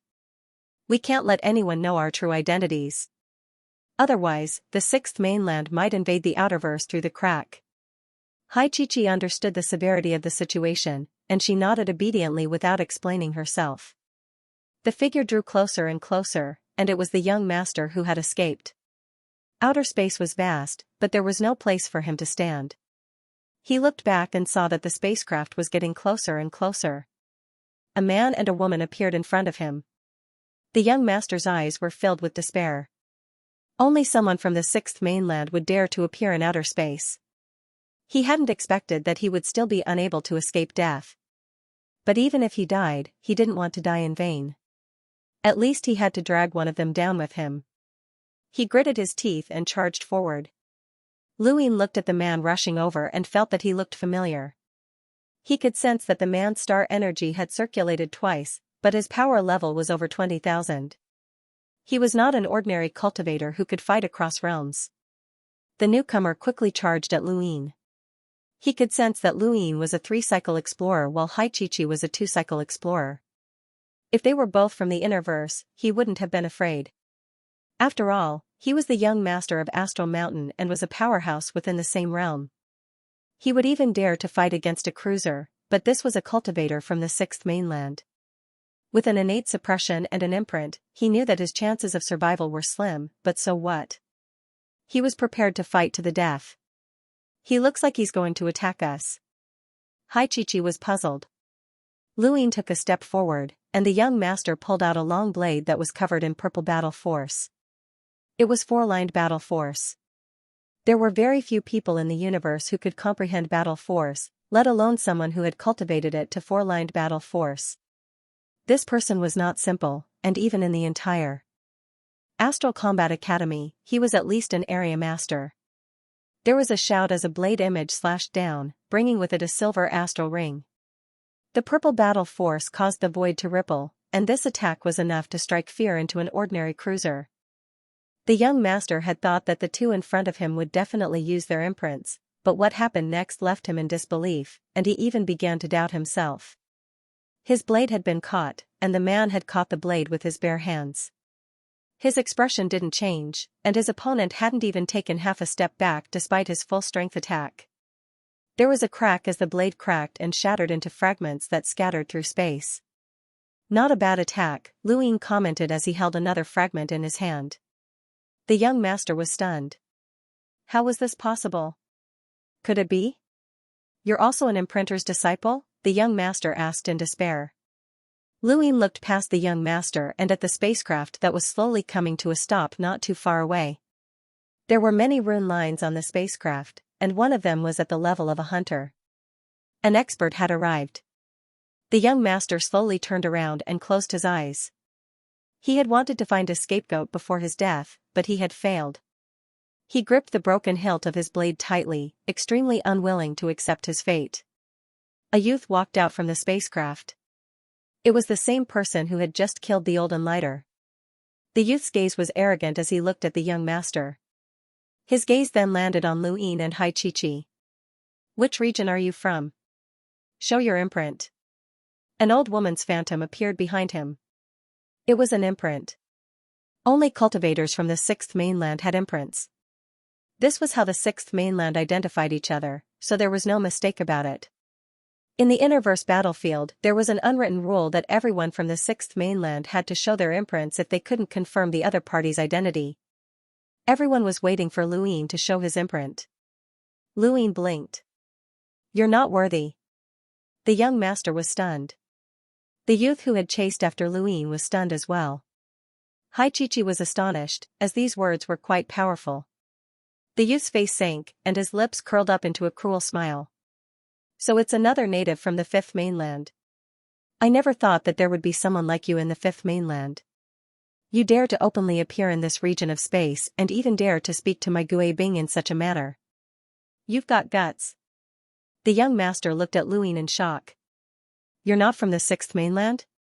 Everyone, surround them. Don't even think about leaving. Gui Bing barked as he suddenly charged at Lu Ying with an imprint on his back. He raised his hand, and shadowless crafty needles shot out from his palm. They were extremely small, and if one wasn't paying attention, they wouldn't even be able to see them. Furthermore, Gui Bing had shot out 100 needles, just like how he had dealt with the old enlighter. The young master was terrified. Dodge. Lu Yin's eyes narrowed. Each of the 100 needles had a power level of tens of thousands of rune lines. More importantly, each needle was coated in a highly toxic poison. It was a vicious attack that most cruisers wouldn't be able to withstand. However, this attack couldn't even break through Lu Yin's defenses. Lu Yin allowed the 100 needles to strike his body, and blue lines appeared on his body along with purplish-red battle force. This was 8-lined battle force. The moment that 8-lined battle force appeared, the young master was stunned. He had already cultivated 4 lines of battle force, and he was well aware that the gap between battle force grew larger as one progressed. 8-lined battle force wasn't something that he could even look up to. According to his sex senior's speculations, even if he became a hunter, he wouldn't be able to cultivate 8-lined battle force. This person was so young, yet he was already so terrifying. Gui Bing was also shocked. The Sixth Mainland didn't care about battle force or domains, but that didn't mean that they didn't understand them. Anyone who could cultivate 8-lined battle force was a powerhouse. Lu Ying didn't give the young master any time to think. He used flash to disappear from where he was, and in the next instant, he appeared in front of Gui Bing and reached out to grab him. Gui Bing sneered, and a strange imprint appeared on his palm. It was a martial imprint, and he similarly grabbed at Lu Ying. There was a thump, and the young master's confident palm was replaced by an intense pain. His palm had been firmly grabbed by Lu Ying, and the martial imprint on his palm had completely shattered. He had been crushed. The young master was in disbelief. This was impossible. Lu Ying was an imprinter's disciple, and he had both an imprint and a martial imprint. He even had a natural suppression over cultivators from the Fifth Mainland. How could this be? You. Who are you? Gui Bing barked and kicked out in an attempt to put some distance between them. However, his body was uncontrollably flipped over by Lu Ying, and he fell to one knee as he spat out a mouthful of blood. At this moment, the surrounding cultivators from the Sixth Mainland hurriedly acted, but they were unable to resist Lu Yin's domain, and they were all killed. Gui Bing was shocked. Who are you? Lu Yin frowned, as this person was far weaker than Autumnfrost Qing. However, even in the Innerverse, he was still in the top 20 of the top 100 rankings. If one factored in the various suppressions, then this person could at least enter the top 15. The 6th mainland's overall strength was much higher than the 5th mainland's. There was a crack as Lu Yin exerted more force and broke Gui Bing's wrist. Gui Bing was dragged along like a corpse, gritting his teeth as beads of sweat formed on his forehead. The young master was shocked. This powerhouse that he had thought was undefeatable was actually being trampled on like this. It was unbelievable. The 6th mainland's natural suppression was ineffective against Lu Yin. As for imprints and martial seals, they were unable to close the distance between the two. To Lu Yin, unless it was someone like Autumnfrost Qing, who was a direct descendant of a world imprinter family, who had some fun fighting, the rest were not even enough to warm up. Do you know who I am? My master is Grandma Sly from the Tong family, and she's an imprinter. There aren't many powerhouses like her in the 5th mainland. Do you dare to kill me? Gui Bing threatened in a shrill voice. Lu Yin was cold and arrogant. Sorry, but even if your master was here, I would still kill her. He then saw that Gui Bing was about to retrieve something from his cosmic ring. Lu Yin decisively sent his strength through his arm and shattered Gui Bing's heart. Gui Bing had not expected Lu Yin to be so decisive. His eyes went slack, and he finally lost all signs of life. The young master stared blankly. Clean and efficient, ruthless, and powerful. He had never seen such a person before. He tried hard to recall all the titled powerhouses he had heard of, but there was no mention of such a person. Could it be that this person only looked young, but was actually a senior? The general appointment platform's titles were only given to the younger generation. Powerhouses of the older generation would receive all sorts of rewards for their contributions, but they were not given titles. After all, many of the older generation's powerhouses had power levels over 200,000, and they were only suppressing their power levels in battle, so there was no way to judge them. Thus, the general appointment platform's titles were reserved for the younger generation. Lu Yin skillfully used Gui Bing's blood to open the man's cosmic ring. He flipped through the contents, and his eyes lit up. There were quite a few good items, and he knew what this person had been trying to retrieve. It was a needle that was different from the ones that Lu Yin had used before. The rune lines on this needle were clearly on the edge of 200,000, which was the maximum power that could be used in this region. He wanted to use this needle to launch a sneak attack, but unfortunately, he was the one who got away with it. Aside from the needle, there were quite a few other things in this person's cosmic ring, including close to 20,000 star essence. To a cruiser, 20,000 star essence was a lot. The young master gulped when he saw Lu Yin unceremoniously accept the spoils of war. Junior Alfonso from Astral Star Mountain greets Senior. It was no wonder that this person looked so familiar. Back when he had been training on the Shenwu continent, he had forced this person to sign a treaty in the Tower of Resonating Light. When he had returned to the Great Yu Empire, he had used this person to force the Ross Empire to retreat. Elephant Star Mountain? The one from Chaos Flow Zone? Lu Yin asked. Senior, you've heard of Elephant Star Mountain? Alfonso's eyes lit up as he asked expectantly. Lu Yin grunted. You can say that. Why are you so miserable? Alfonso said bitterly, this junior was careless and was discovered by the people from the 6th mainland. I even implicated the elders of my sect. If it weren't for Senior's intervention, this junior would have died. Lu Yin feigned curiosity. What's the 6th mainland? Alfonso was stunned. Senior, you don't know about the 6th mainland? Lu Yin shook his head. Behind them, Haichichi curled her lips and rolled her eyes in disdain. I went into seclusion for 100 years. I just came out, Lu Yin explained. Alfonso was puzzled. Seclusion for 100 years? More than a year ago, the martial progenitors had invaded, and there was still someone who could go into seclusion during that earth-shattering battle? Although he did not believe it, Lu Yin had still saved him and had even killed a disciple of the 6th mainland's imprinter. He had to be one of their own. Since Senior doesn't understand the current situation, I'll explain it to you. Alfonso spent half an hour explaining everything he knew about the Innerverse. It was only then that Luyên realized that the situation in the Innerverse was worse than he had imagined. When the Sixth Mainland had first invaded, the Starfall Sea had been unable to retaliate. They had even broken through the Astral River Flowzone's energy barrier and attacked Chaos Flowzone. The Innerverse's various powers had been forcefully recruited by the Hall of Honor to resist the Sixth Mainland's invasion, but it had been useless. The entire Innerverse had been slowly eroded by the Sixth Mainland until the experts from the Cosmic Sea and Neoverse joined the fray. With the addition of the various powerhouses, the Innerverse's collapse had been halted. The war had been intense, and it had eventually led to a spiritual force battle between the Sixth Mainland's martial ancestors and the Fifth Mainland's progenitors.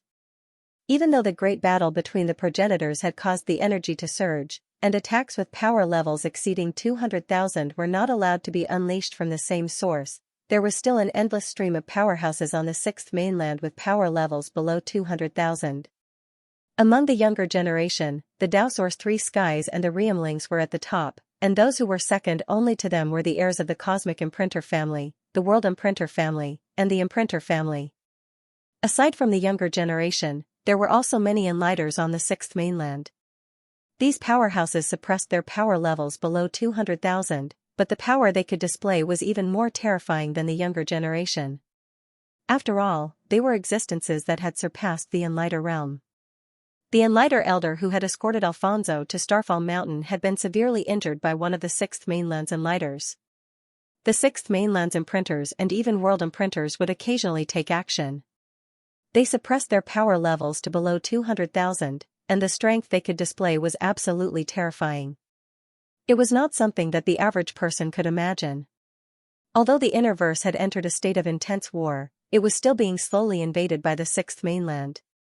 The Starfall Sea, Chaos Flowzone, Righteous Sun Flowzone, Spirit Seal Flowzone, and so on had all fallen into the Sixth Mainland's hands. More than half of the Innerverse had been taken over by the Sixth Mainland, and many Innerverse cultivators could only hide. The moment they were discovered, they were either killed or captured.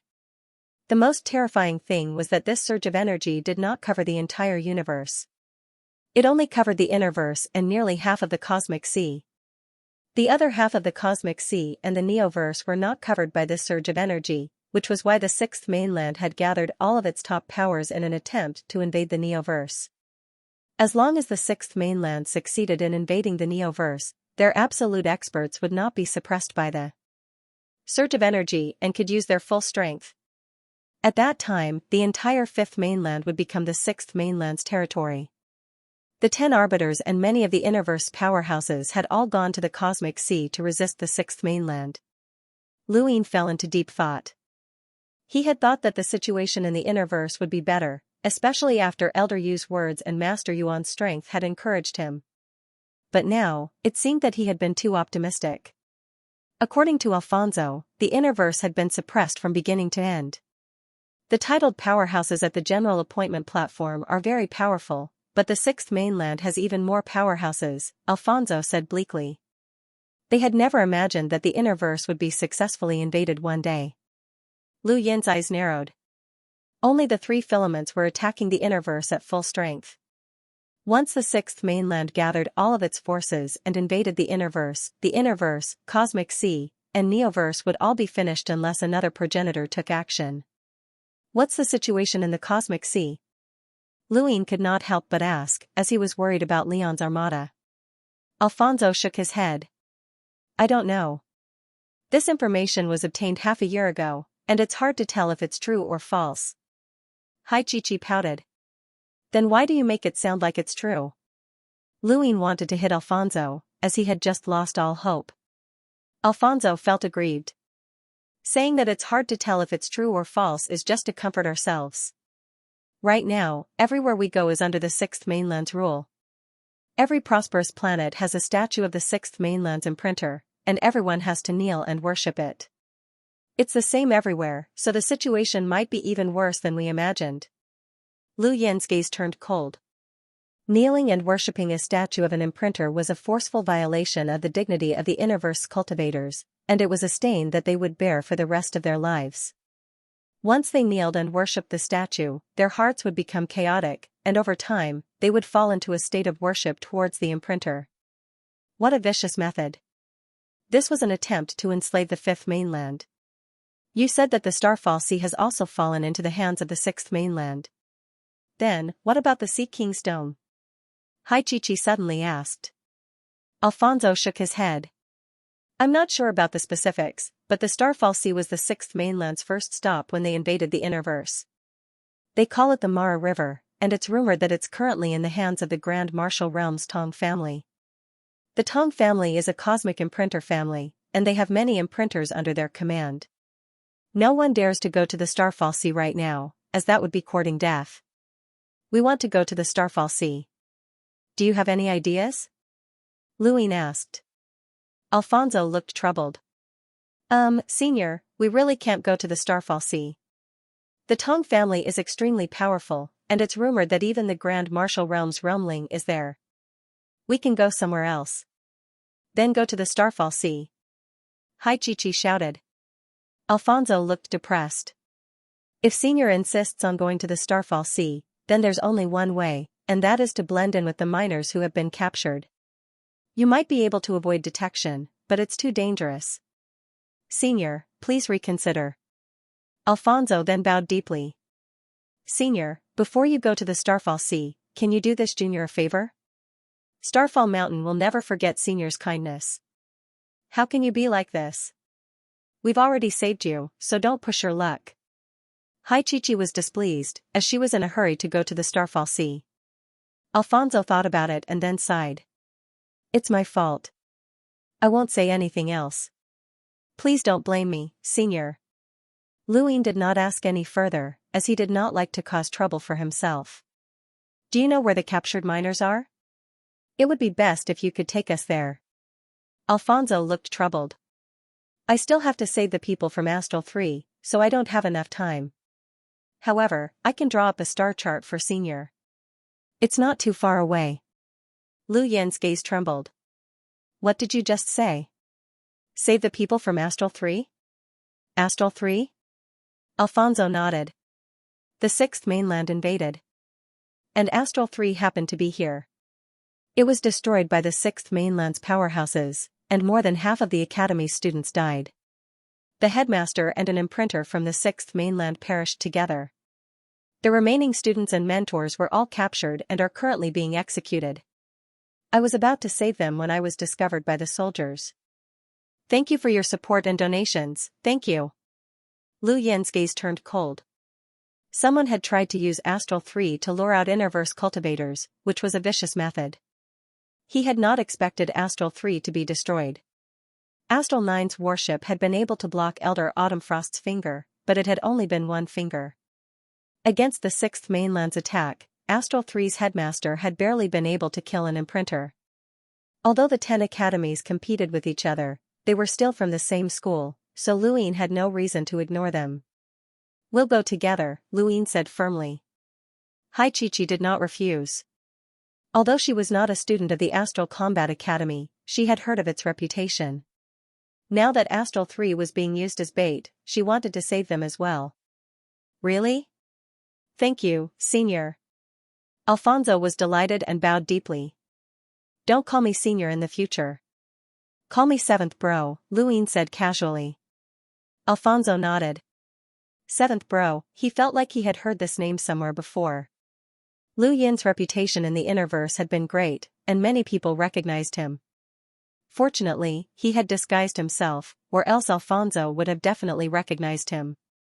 Half a day after Lu Yin's group left, news of Gui Bing's death reached Granny Sly's ears. As an imprinter of the Tong family, Granny Sly enjoyed great treatment, but she only had one disciple, Gui Bing. She had even given the shadowless crafty needle that she had personally made to Gui Bing, which was equivalent to raising him like a son. Now that she had heard the bad news, she was enraged and left the planet to personally avenge Gui Bing. The Tong family's power was concentrated in the Starfall Sea, and outside of it was the Grand Martial Realm's Galloping Horse Villa's territory. Granny Sly requested that the Galloping Horse Villa seal off the path to Chaos Flow Zone. She believed that Gui Bing would definitely escape there and then head to the Cosmic Sea. No matter how long it would take, she had to find Gui Bing's killer. Not far from the entrance to the Starfall Sea was a yellow planet that was covered in sand. Hurricanes filled the sky and connected the sky to the earth.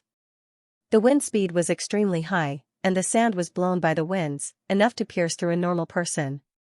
This planet was not a good place to live. The people here lived underground, and the entire city was built underground. This planet was called Lesser Crimson Yellow Planet. The star's radiance brought about high temperatures. On the sandy plains of planet Lesser Crimson Yellow, over 100 iron pillars stood tall. Each pillar had a person tied to it, and these people were the students and mentors of Astral 3. There were more than 100 iron pillars, but only half of the people were still tied to them. The other half had already been executed, and the ground was stained with fresh blood. This blood was not only from the students of Astral 3, but also from the people who had come to save them. 100 iron pillars had taken the lives of hundreds of cultivators. To the sixth mainland, occupying the Innerverse was easy, but ruling it was difficult. There were countless cultivators hiding in the Innerverse, and they could make a move at any moment. Even if one sixth mainland cultivator died on a planet, the number of sixth mainland cultivators dying every day was still terrifying. This was also the reason why the sixth mainland had been constantly recruiting cultivators to the Innerverse battlefield. They simply couldn't handle the sheer number of cultivators. Of course, the Innerverse would be greatly damaged as well. Once they were exposed, they would either die or be severely injured. It was a battle of attrition. The iron pillar had already turned red from the high temperature, and the back of the person who was tied to the iron pillar was already charred. Not only that, but they also had to face hurricanes that could appear at any time, as well as worse weather. Those who could enter Astral 3 were all geniuses, and each of them had a powerful background. They had never been in such a miserable state before. On one of the iron pillars, Chilean Day Knight's eyes were hazy, and all he could see was yellow. From time to time, gravel would smash into his body, but he was already numb to it. Even further away, a giant statue stood tall. It depicted a beautiful middle-aged woman with an elegant posture. She looked very beautiful, but it was this woman who had massacred Astral 3, killed the Dean, destroyed their warship, and made them live in hell. Her name was Madame Red, and she was the owner of the Sixth Mainland's Galloping Horse Mountain Villa in the Grand Marshal Realm. She was a world imprinter with a power level of over 900,000. Before the start of this war, even the elders of the Day-Night clan had not seen such a terrifying figure.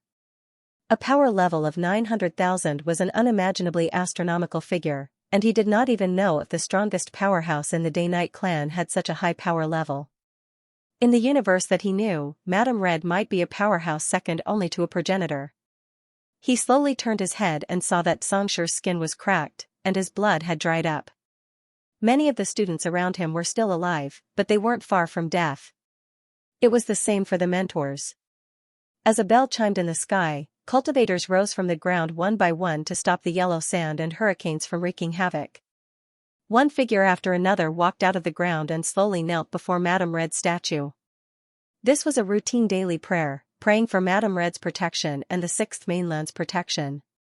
The Sixth Mainland had erected this statue to destroy the dignity of the people of the Innerverse and force them to view the Sixth Mainland as the home of their gods. They would then forcibly establish faith in the Innerverse. While countless people were praying, one figure after another emerged from the ground and attacked the cultivators of the Sixth Mainland. Some of them flew towards the metal pillar to rescue the students of Astral 3. The mentors of Astral 3 screamed, "Don't come over! Run! Run!" The cultivators of the Innerverse aren't afraid of death, someone shouted as he rushed to the metal pillar and slashed at the ropes that bound the students. Behind him, a long blade slashed out horizontally. The cultivator hurriedly blocked the attack, but the blade pressed down and broke his weapon. The blade sank 3 inches into his body, causing blood to flow down the metal pillar. "You idiots! You're the only ones who know how to resist. The great powers of the Fifth Mainland have long since been removed. Why don't you join us? We'll give you a way out. Don't even think about it. I'd rather die than surrender." There was a squelch as a head flew through the air and smashed into the ground. The cultivator from the Sixth Mainland was cold and arrogant. Behind him, the imprinter made him look like a god. The people of Astral 3 were furious as they screamed. The group of people who had tried to rescue the students of Astral 3 were quickly slaughtered. Aside from dyeing the sand red, they were of no use at all. Underground, a pair of bright eyes opened. It was a young girl with delicate features who had a murderous look in her eyes. She sat cross-legged with a long spear stabbed into the ground beside her, emanating a cold aura. "Young master, we've killed another group of people. These cultivators are like locusts, and we can't kill them all no matter how hard we try. They're too stupid." The girl's tone was cold. "They are indeed stupid.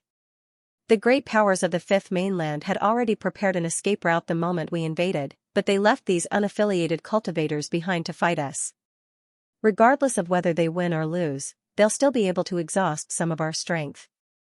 These people are just cannon fodder. If that's the case, then why are we still baiting these unaffiliated cultivators to their deaths?" The Realmling once said that a person's heart has a bottom line. Once that line is crossed, there will be nothing left in the heart. There will be no resistance, only submission. Once these unaffiliated cultivators are scared of being killed, they'll eventually submit. We don't have that many people, and if we want to truly rule the Fifth Mainland and plunder their resources, we need some people to work for us. No matter the time, the people at the bottom were always the ones who suffered the most. They were hot-blooded and unafraid of death, but they lacked the ability to do so. Planet Lesser Crimson Yellow was not sealed off, and it would not be sealed off. This was the place where the Sixth Mainland had lured the Innerverse cultivators to their deaths. Not only was it not sealed off, but there was also no surveillance. Anyone who wanted to come was free to do so. The Sixth Mainland was confident and did not fear anyone coming to save them.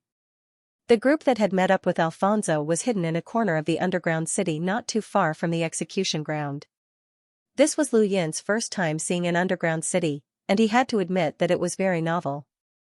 Above his head was not the sky, nor was it the starry sky. Instead, it was a thick foundation that simulated the sky, the birds, and even the weather.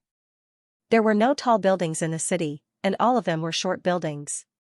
However, every building was deep underground, as if a normal city had been turned upside down.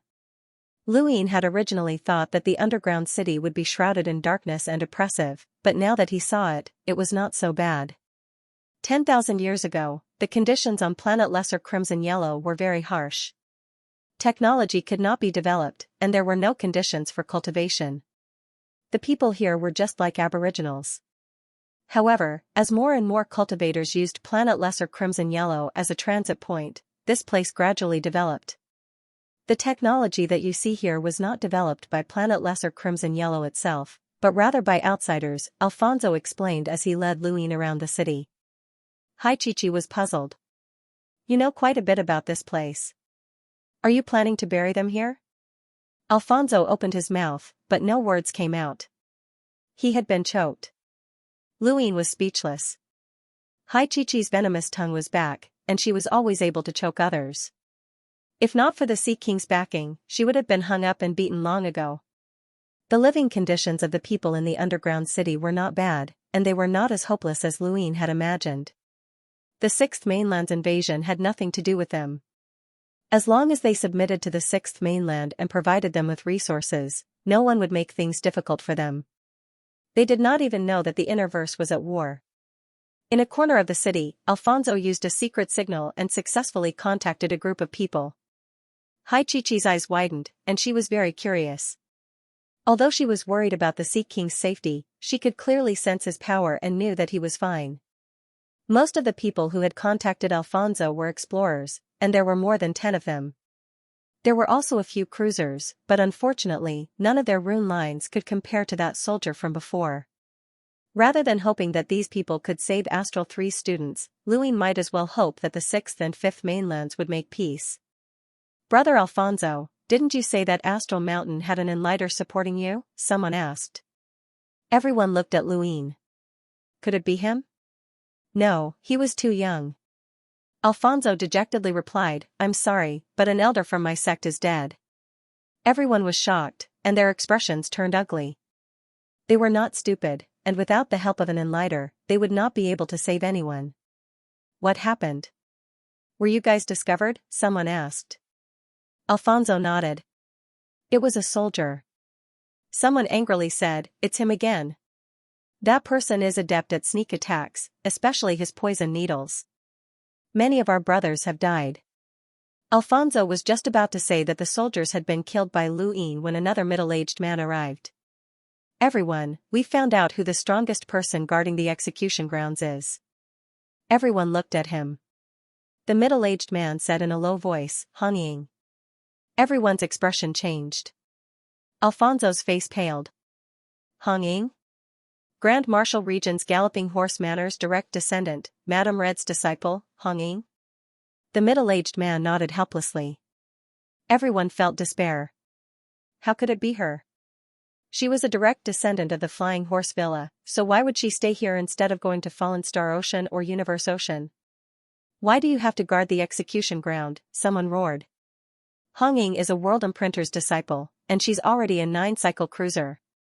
Her red-tasseled spear is invincible, and not long ago, she personally went to the Starfall Sea's Greyweed continent and killed 2 peak hunters there. She also heavily injured Lan Baobao, a marquis on the top 100 rankings, killed Lan Yu, and even provoked the 10 arbiters Lan Si. She's definitely a ruthless character." That's not all. Rumor has it that her red-tasseled spear is an extraordinary treasure. She's one of the strongest existences in the Grand Martial realm, second only to the Riemlings. It's over. With her around, who can save Astral 3 students? Unless an enlighter intervenes, there's still hope.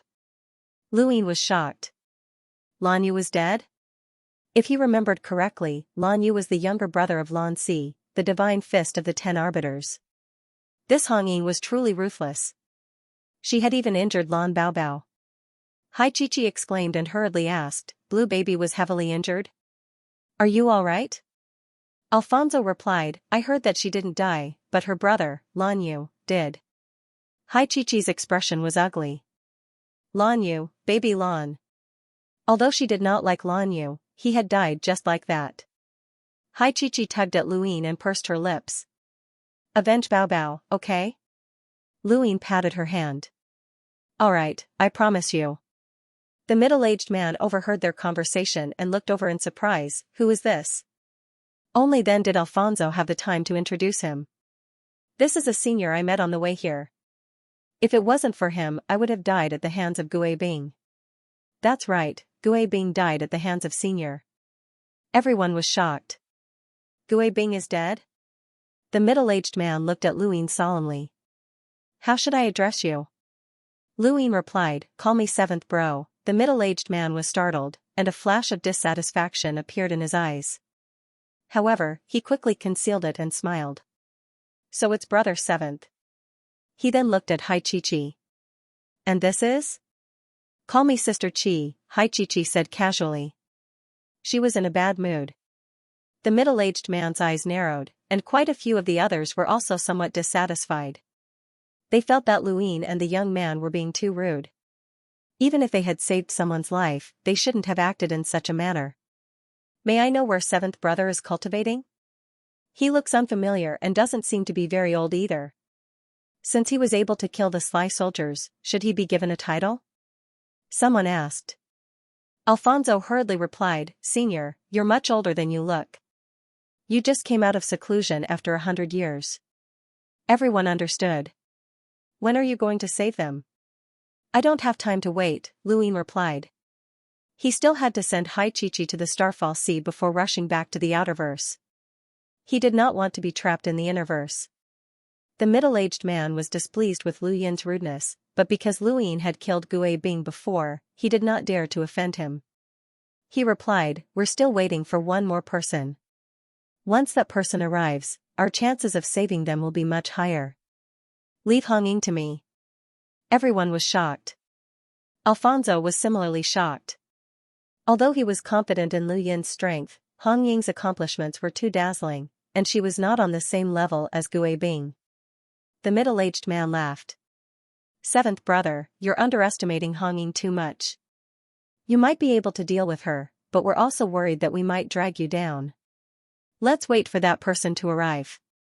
With everyone working together, and with your strength, our chances of saving them will be much higher." It had to be said that this person's words were very comforting. He clearly did not believe in Lu Yin's strength, but he spoke as if he were flattering him. Lu Yin frowned. It was normal for these people to not trust him, and it would be abnormal if they believed that he could deal with Hong Ying as soon as they met. However, he really did not want to wait. Seventh brother, don't worry. The person we're waiting for will arrive by tonight at the latest.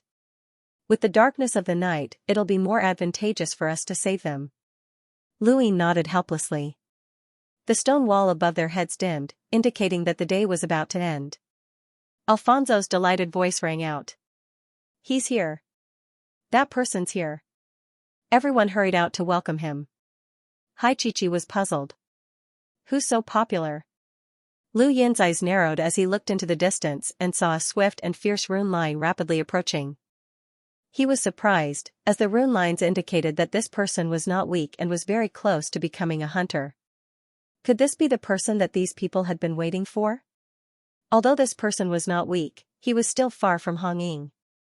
If Lu Yin's guess was correct, then Hong Ying was on the same level as Autumn Frost Qing, and her strength was enough to make an enlighter raise his eyebrows.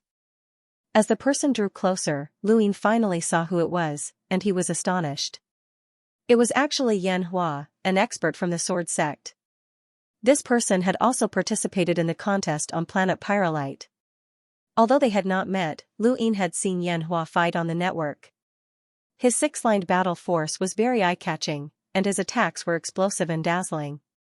When they saw Yan Hua arrive, Alfonso and the rest hurried over to greet him and chatter incessantly. From their conversation, Lu Yin could tell that this Yan Hua had been given a title, General Yan.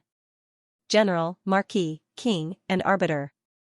Although General was the lowest of titles, anyone who could be given a title by the general station was definitely not simple. When Lu Yin had merged with a 6th mainland cultivator's body, he had encountered Ling Ke, who was only a general. The difference in strength between Yan Hua and Ling Ke was too great, but they were both generals. Either the difference between a general and a marquis was so great that Ling Ke did not qualify, or a title did not only depend on strength, but also on other aspects. Right, Lu Yin had heard that it also depended on battle achievements. Everyone gathered around Yan Hua, and Alfonso walked over to Lu Yin and apologized. Senior 7th bro, I'm really sorry for making you wait. Lu Yin curiously asked, is he very powerful? Alfonso nodded and enviously replied, his name is Yan Hua, and he was originally a not-so-famous disciple of the Sword Sect. He was of the same generation as the 10 Arbiters, but his strength was slow to increase, and he was overlooked by many. However, ever since the war began, he relied on his lightning sword technique to become an explorer, and he used it to trap multiple 6th mainland hunters on a battlefield, allowing many of his compatriots to safely evacuate. He performed a great service and was given the title of General Yan. Some people once said that he might not be any weaker than the Sword Sect's current strongest disciple, Lu Xiaoqiu. Lu Yin was astonished. So there was such a thing. It was not easy for an explorer to trap a hunter. Of course, trapping and defeating were two different things, but Yan Hua was still a cultivator from the 6th mainland. Being able to trap him proved that Yan Hua had the strength to be at the top of the top 100 rankings. It seemed that Yan Hua was a late bloomer. It was no wonder why that group of people had waited for Lu Yin to arrive before taking action. There had to be more than one person who could trap a hunter. Perhaps he could really trap Hong Ying and allow them to rescue her. The sky was covered by yellow sand, and the dark night seemed to have a yellowish hue to it. The howling of the wind was accompanied by the pungent smell of blood. In the distance, a giant statue was an eyesore, and Lu Yin stared at it. Madame Hong was a world imprinter, and she was the one who had destroyed Astral 3. This woman was on the same level as Patriarch Autumn Frost. Time's up. Kill one. A loud voice boomed through the sky as a cultivator from the 6th mainland soared into the sky with a machete in hand. He aimed it at the bound student, and his lips curled into a cruel smile as he raised his blade. Attack! Alfonso and the others charged out from underground at the same time. A bolt of lightning streaked across the void and transformed into a sharp edge that beheaded the 6th mainland cultivator who had been about to be executed. On the execution ground, the 6th mainland's cultivators were not surprised, and they arrogantly clashed with Alfonso and the others. In just a few breaths of time, Alfonso and the others were at a disadvantage. The people from Astral 3 who had been tied to the pillars despaired, and someone shouted hoarsely for them to leave. However, more cultivators appeared in the surroundings. Not all of them were from the 6th mainland, as there were also cultivators from the 5th mainland who had defected to the 6th mainland. These people had long since abandoned their dignity, and they were even more hateful than the 6th mainland's cultivators. The middle-aged man was not weak as he was a cruiser, but he was still being suppressed by a cruiser from the 6th mainland. When the cruiser's imprint appeared, the middle-aged man could not even keep his weapon, and he was sent flying. Xianxia leapt out, and her domain transformed into a turbulent sea. As the Sea King's daughter, she was equivalent to an imprinter's successor. Although she was only an explorer, her domain combined with the Sea King's dome's battle techniques was quite impressive. Luin also attacked, and he easily killed 2 of the 6th mainland's cultivators. He raised a hand and waved it, causing a powerful gale to sweep out. The 100 iron pillars were all broken and fell to the ground, and the people from Astral 3 who had been tied to the pillars were instantly released.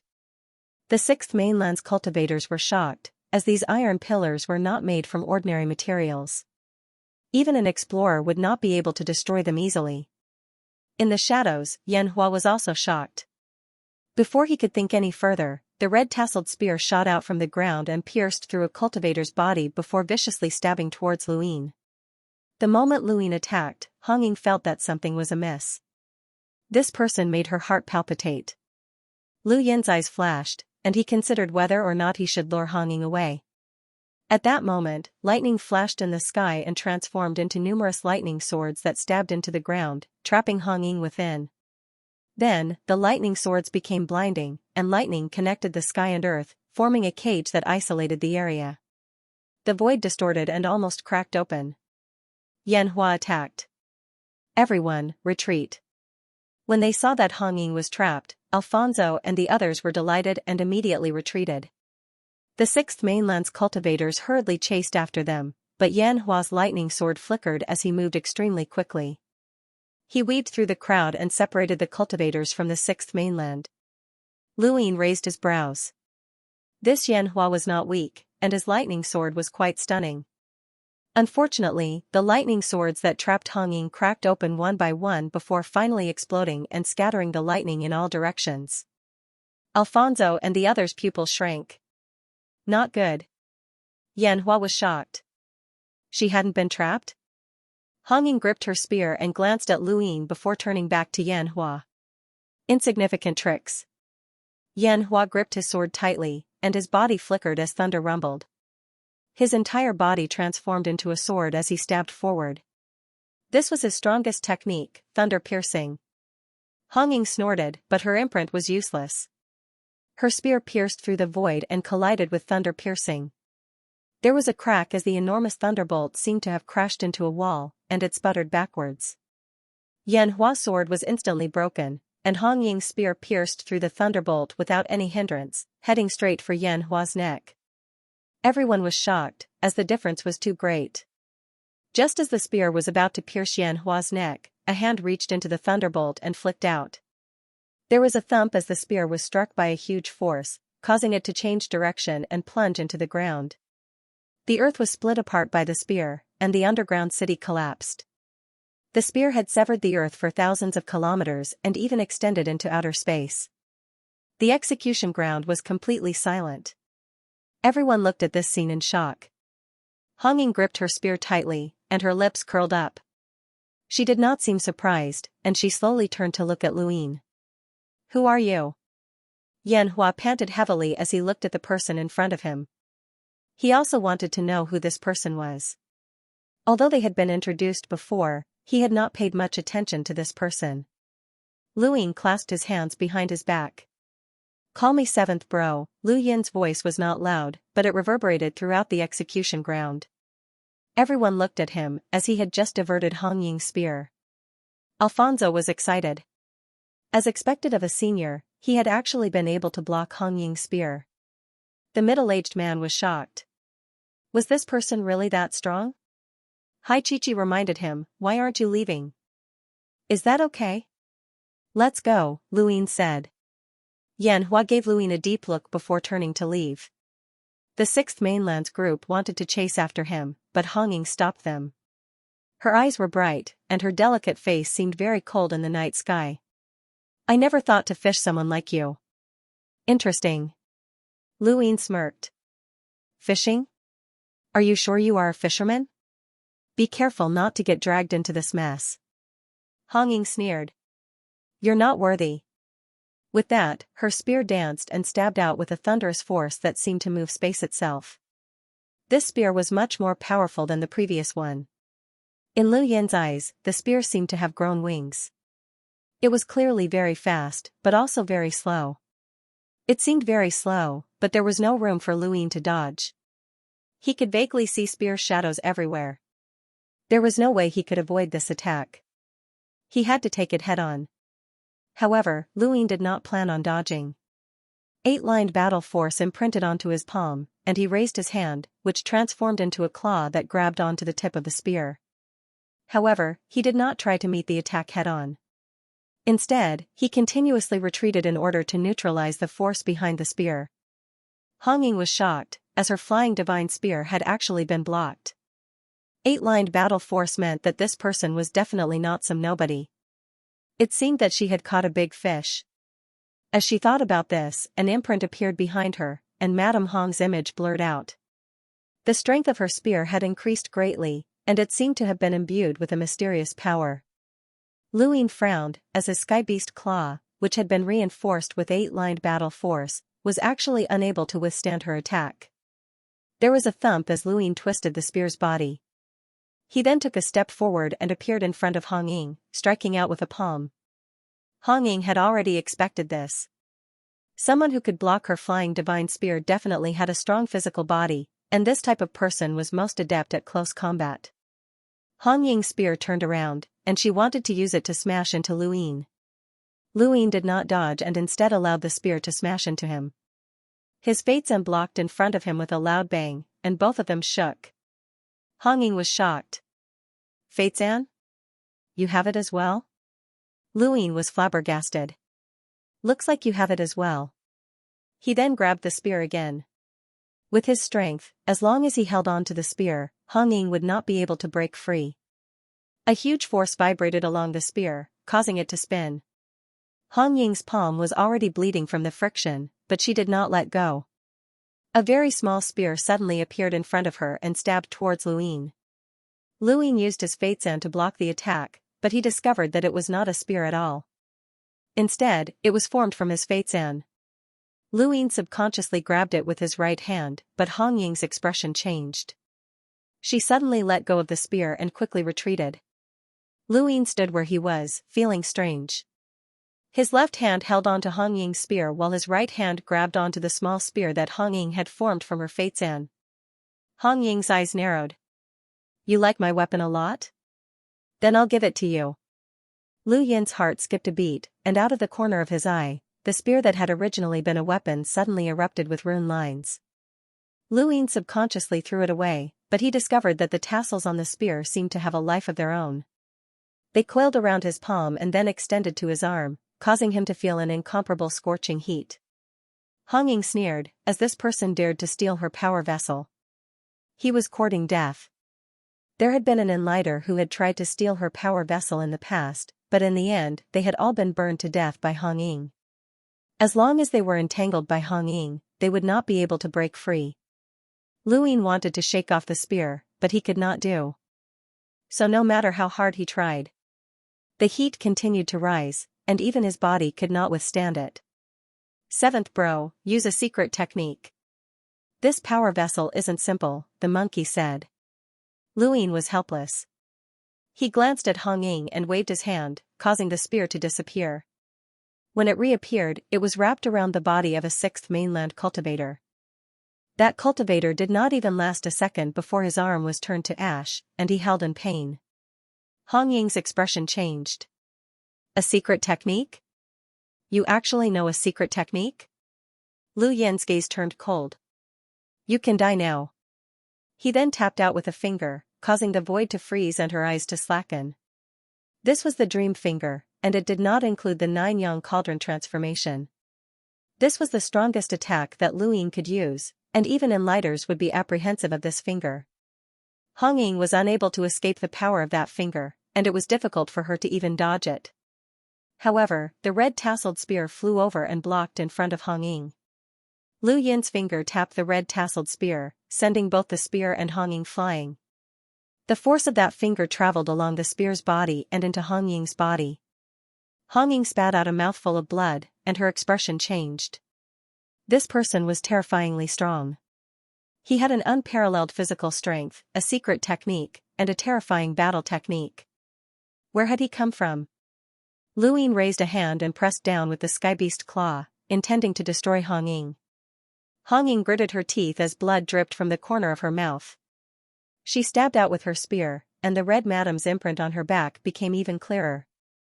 At the same time, another imprint appeared and branded itself onto the spear. This was a martial imprint. Flying Divine Spear. Hong Ying shouted as she thrust her spear at Lu Ying. It was exactly the same as the first attack, and countless spear images appeared around him. No matter which direction he dodged, he would still have to face this attack. Even if he could use a secret technique to divert the power of the first attack, there would still be a second and a third. During his battle with Arbiter Zhenwu, Lu Ying had deeply experienced the Yu's secret art's weakness, which was that it could not be diverted indefinitely. Once his opponent sensed it, his Yu's secret art would be useless. This was the exact situation that he was currently facing. However, Lu Ying did not need to dodge. Hong Ying's spear was the same as Autumn Frost Qing's palm, and the number of rune lines was similar. As such, Lu Ying gathered star energy in his right palm. 9 Yang Cauldron Transformation. One Sunday, the sun in his palm illuminated the night sky, attracting the attention of countless people. Hong Ying's heart thumped as a strong sense of unease descended upon her. However, she could not retreat under the flying divine spear. In the distance, Alfonso and the others looked back and saw planet Little Crimson Yellow flickering with a blinding light. What followed was a berserk shockwave that swept through the world and sent them flying. If one looked from outer space, they would see that one side of planet Little Crimson Yellow was completely covered in ripples. The shockwave even extended into outer space and into the surrounding planets.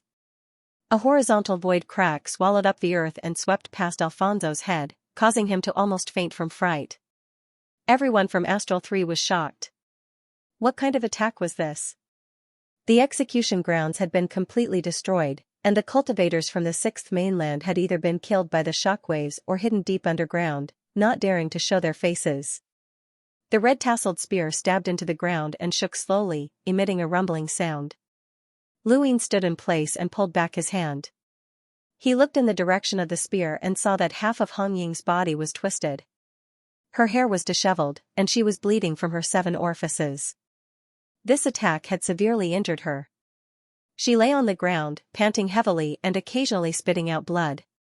She stared at the sand in disbelief. She had been utterly defeated. She had used her imprint, martial imprint, power vessels, and even her fate's an, but she had still been defeated. She could not accept this. There were very few people in the same generation who could defeat her. In the 6th mainland, let alone a native from the 5th mainland. Who are you? Hong Ying stared at Lu Ying with bloodshot eyes, making her look rather ferocious. Lu Ying narrowed his eyes. A dead person doesn't need to know. Hong Ying sneered. She looked miserable, but her gaze was still arrogant. A dead person? In this region of space, no one dares to kill me. Where do you think this is? Is this still your 5th mainland? Look at that statue. Lu Ying looked over. At that moment, Hong Ying suddenly leaped up and fled into outer space. Lu Ying was stunned. She wanted to escape? He raised a hand, and the skybeast claw tore through the void and swiped at Hong Ying with an ancient roar. However, Hong Ying tossed her spear aside and sped up. The tassels on the red-tasseled spear came to life once more, wrapping around the skybeast claw and emitting a scorching heat. Lu Yin's brows rose, and he leaped up to chase after Hong Ying. However, she looked back and sneered. She took out a power vessel and increased her speed by several times, disappearing in the blink of an eye. "7th bro, were you tricked just now?" the monkey asked, his tone filled with mockery. Lu Yin's expression turned ugly, as this woman had actually tricked him. He subconsciously glanced at the statue, which had given her a chance. Ever since he had started cultivating, he had never encountered such a situation. He had actually succeeded in tricking her, which was truly embarrassing. 7th bro, there's no need to blame yourself. This was a suppression of intelligence. That woman is very smart, much smarter than you. The monkey laughed. Luin was unhappy, and he immediately blocked the monkey. This damned monkey's words were really unpleasant. Luin was the one who had defeated Wei Rong, and he had only been careless this time. It's Christmas Eve. I wish everyone a peaceful life in the future. I don't have the ability to give everyone a Christmas Eve fruit, so I can only add more chapters to express my sincerity. Thank you all for your continued support. It's 5 in the evening. I wish everyone a peaceful life and a healthy life in the future. The red tasseled spear fell from the sky, and all of the red tassels on the spear's body disappeared. This power vessel was unique because of the tassels. Now that the tassels were gone, it could only be a normal weapon. At most, the material would be tougher. Luin had originally wanted to use his Dai's enhance to upgrade it, but after some thought, he decided against it. After all, this was a power vessel created by a super powerhouse from the 6th mainland. Who knew if it would be summoned by an enemy during a battle? And if he kept it, would it become a clue for his enemies to track him down? He had no idea how to deal with powerhouses above the emissary level. Helpless, Luin broke the spear in two and threw it away. Not long after, a large group of cultivators from the 6th mainland arrived at Lesser Crimson Yellow Planet, but there was no trace of Lu Yin's group. Hong Ying's defeat caused quite a stir in the 6th mainland, especially in the Grand Martial realm. According to her, her opponent was very young and should be from the 5th mainland's younger generation. If he wasn't from the younger generation, then it wouldn't have caused such a stir. After all, powerhouses with power levels of over 200,000, 300,000, or even 400,000 would be able to display extraordinary strength if they suppressed their power levels to less than 200,000. Defeating Hong Ying wasn't too surprising, but if it was someone from the younger generation, then things would be different. Youths had their own battles, and they were all competing against people from the same generation. If Hong Ying had been defeated by someone from the 5th mainland's younger generation, then that meant that a powerhouse who was at least a marquis had appeared. The rewards for killing a titled powerhouse from the 5th mainland were extremely high. In the Starfall Sea, on the Tong family's mainland, Tong Zhan opened his eyes with a strange expression. He defeated Hong Ying? Very young? Interesting. Aside from those people from the Greyweed continent, there's still someone like that in the universe? I hope it's not someone from the older generation, or else it'll be too boring. Elsewhere, in the depths of the Starfall Sea, on the Greyweed continent, there was a mountain stronghold surrounded by mountains. Many cultivators had gathered here to resist the 6th mainland's invasion. The entire Greyweed continent was engulfed in the flames of war, and countless experts from the 6th mainland had arrived, bringing with them despair. Many cultivators had spontaneously organized themselves to resist. At this moment, many of the cultivators in the mountain stronghold looked up at the sky, where a woman stood with a cold gaze. None of the cultivators below dared to speak, and their eyes were filled with despair. One of the elders was an enlighter, and he, too, despaired as he looked at the woman in the sky. Let's make a move. That's the only way. Many cultivators were discussing in low voices. As more and more voices were heard, strange arcs appeared in the air. These arcs were voices. The voices of these people turned into forms visible to the naked eye and then combined to form all kinds of creatures. Some were like birds, some were like bees, and some were like ants. The cultivators noticed this strange scene and retreated in unison. Then, all the sounds they made formed an arc the Grand Martial Realm's Realmling, by Ling. Once the martial seal appears, all birds will fly away, and all traces of humans will vanish, a cultivator muttered to himself as he fearfully stared at the sky. Then, he suddenly knelt down. I surrender. After the first person knelt down, the others followed suit. The Enlighter elder was furious. This is the Greyweed continent, and it's our territory. Don't be underestimated by our enemies. Stand up. High up in the sky, the woman lowered her head. There was no emotion in her eyes. As a cold glint flashed in her eyes, the strange creatures formed by sound exploded at the same time, turning into a strange sound wave that swept over everyone. All the cultivators were dumbfounded, as if they had lost their consciousness. Their entire bodies were motionless. Even the Enlighter Elder was the same.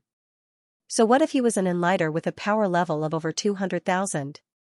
Against a Realmling's attack, he was still powerless. Even if an Enlighter attacked at full strength, he might not be a match for a Realmling, let alone someone with a power level below 200,000. Bai Ling, the Realmling, had killed a cultivator from one of the strongholds with a single attack. I found the wrong person again. Where is he hiding? Bai Ling felt strange and muttered to herself. After a long time, Bai Ling disappeared, and a young man appeared outside the stronghold. His face was pale, and his eyes were cold and emotionless. He looked just like a corpse, and there were two people following behind him. Their footsteps and movements were exactly the same, and even their breathing was the same. However, these two people did not have any auras, so they were clearly dead. I was a step too late. What a pity. Judging by the state of these corpses, Bai Ling must have been here. How annoying. There's no one to talk to again. I'm a dignified corpse collector from the Grand Marshal Realm's morgue, but I can't even find someone to talk to. Everywhere I go, there are corpses. It's really strange. Do I have some sort of fate with corpses? Although my innate gift is corpse control, that shouldn't be the case. Is there anyone here or not? Talk to me. This is so annoying. Everyone thinks that I don't talk, and they say that only the dead can be my friends. Which idiot said that? How can the dead be friends? Of course, I don't mind if the dead can be friends, but at least they have to be able to talk. It's so quiet, and I'm a little scared. There are corpses all around. Don't tell me they're coming back to life. Sigh, talking is so tiring, but in front of corpses, there really won't be anyone to talk to if I don't talk. I'm so scared. If I had known this would happen, I wouldn't have come to the Fifth Mainland. Bai Ling is really something. Couldn't she have waited a little longer and left someone to talk to me? Who's talking? Oh, it's me. Honging lost? That's not good, as that means that someone can threaten us. This is troublesome. Don't tell me they've come to the Greyweed continent. That's too scary. I'd better leave as soon as possible. Speaking of which, Bai Ling has been looking for the Divine Fist of the 10 Arbiters, but she hasn't been able to find it. Did I run into it? The more I think about it, the more scared I become. Is there anyone here? Let's talk. There's really no one here. Why is the sky so dark? How scary. The young man continued to mutter to himself without any expression on his face. Even though his words implied that he was afraid, there was not a hint of fear on his face. It was a horrifying sight. In this silent stronghold filled with corpses, only this young man's voice could be heard. Even after a long time, he was still talking, and he did not repeat himself. The largest battlefield in the Starfall Sea was the Greyweed continent. Countless cultivators from the Starfall Sea had fled to the Greyweed continent to fight the cultivators from the Sixth Mainland's Grand Marshal Realm. Naturally, the Greyweed continent was the only battlefield. Outside the Starfall Sea, on a planet not too far away from planet Crimson Yellow, Alfonso and the others had hidden themselves. They did not plan on leaving for the time being. The people from Astral 3 who had been rescued still needed to recuperate from their injuries. Lu Yin left with Hai Chi-Chi, as they were heading to the Starfall Sea. Yan Hua asked for Lu Yin's name, saying that he would report Lu Yin's battle achievements to the general appointment platform. Lu Yin left behind Seventh Bro's name. Seventh Bro was a very common name, and even those who had interacted with Lu Yin before might not be able to connect him to Seventh Bro. Moreover, 4 years had passed since then. Lu Yin did not want to go to the Starfall Sea, as it was too dangerous. However, Hai Chi-Chi was anxious to return home, and he could not let her go alone. He could only follow her and protect her. However, the two had already agreed that they had to retreat if they encountered any emergency. The long line stretched for thousands of meters, and one miner after another was dressed in prison garb. After being inspected, they boarded a spacecraft and were about to be sent to the Starfall Sea. Almost all of these miners were cultivators who had been captured by the Sixth Mainland. They wanted to surrender, but the Sixth Mainland did not care about them. However, it was a pity to release them, as the price was to mine. As long as they could mine enough ore, they would be able to regain their freedom. Although the Sixth Mainland slaughtered cultivators, those were cultivators who had resisted. They were still humans, and humans could not kill without mercy unless they were psychopaths, such as the Outerverse assassins and poison masters. Luin looked around from time to time. There were not many cultivators from the Sixth Mainland guarding the miners, but there were some experts on the spacecraft. Based on the rune lines, they were definitely hunters, and there was more than one of them. To the Sixth Mainland, there were many hunters, and it would not be a waste to have them guard the miners. Just yesterday, Lu Yin and Hai Chi had successfully infiltrated the miners' group. The Sixth Mainland had not expected anyone to infiltrate the miners' group heading to the Starfall Sea. After all, the Starfall Sea was a land of death for the Fifth Mainland. Lu Yin hid his gadget in his cosmic ring, which was hidden in his mouth.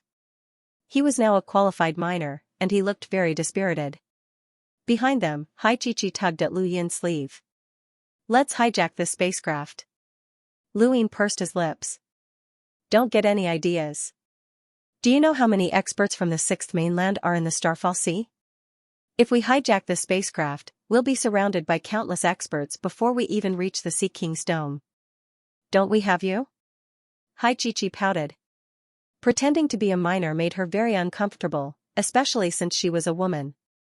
Lu Yin was afraid that Hai Chi would act rashly, so he could only softly advise her, "No matter how strong I am, my abilities are limited. Besides, the Sixth Mainland has no lack of enlighters. Even if those old fellows suppress their power levels to below 200,000, their strength is still not something that the average person can compare to. They're at least at Hong Ying's level. Do you want us to be surrounded by such experts?" Hai Chi helplessly scratched her neck. "I'm warning you, don't act rashly.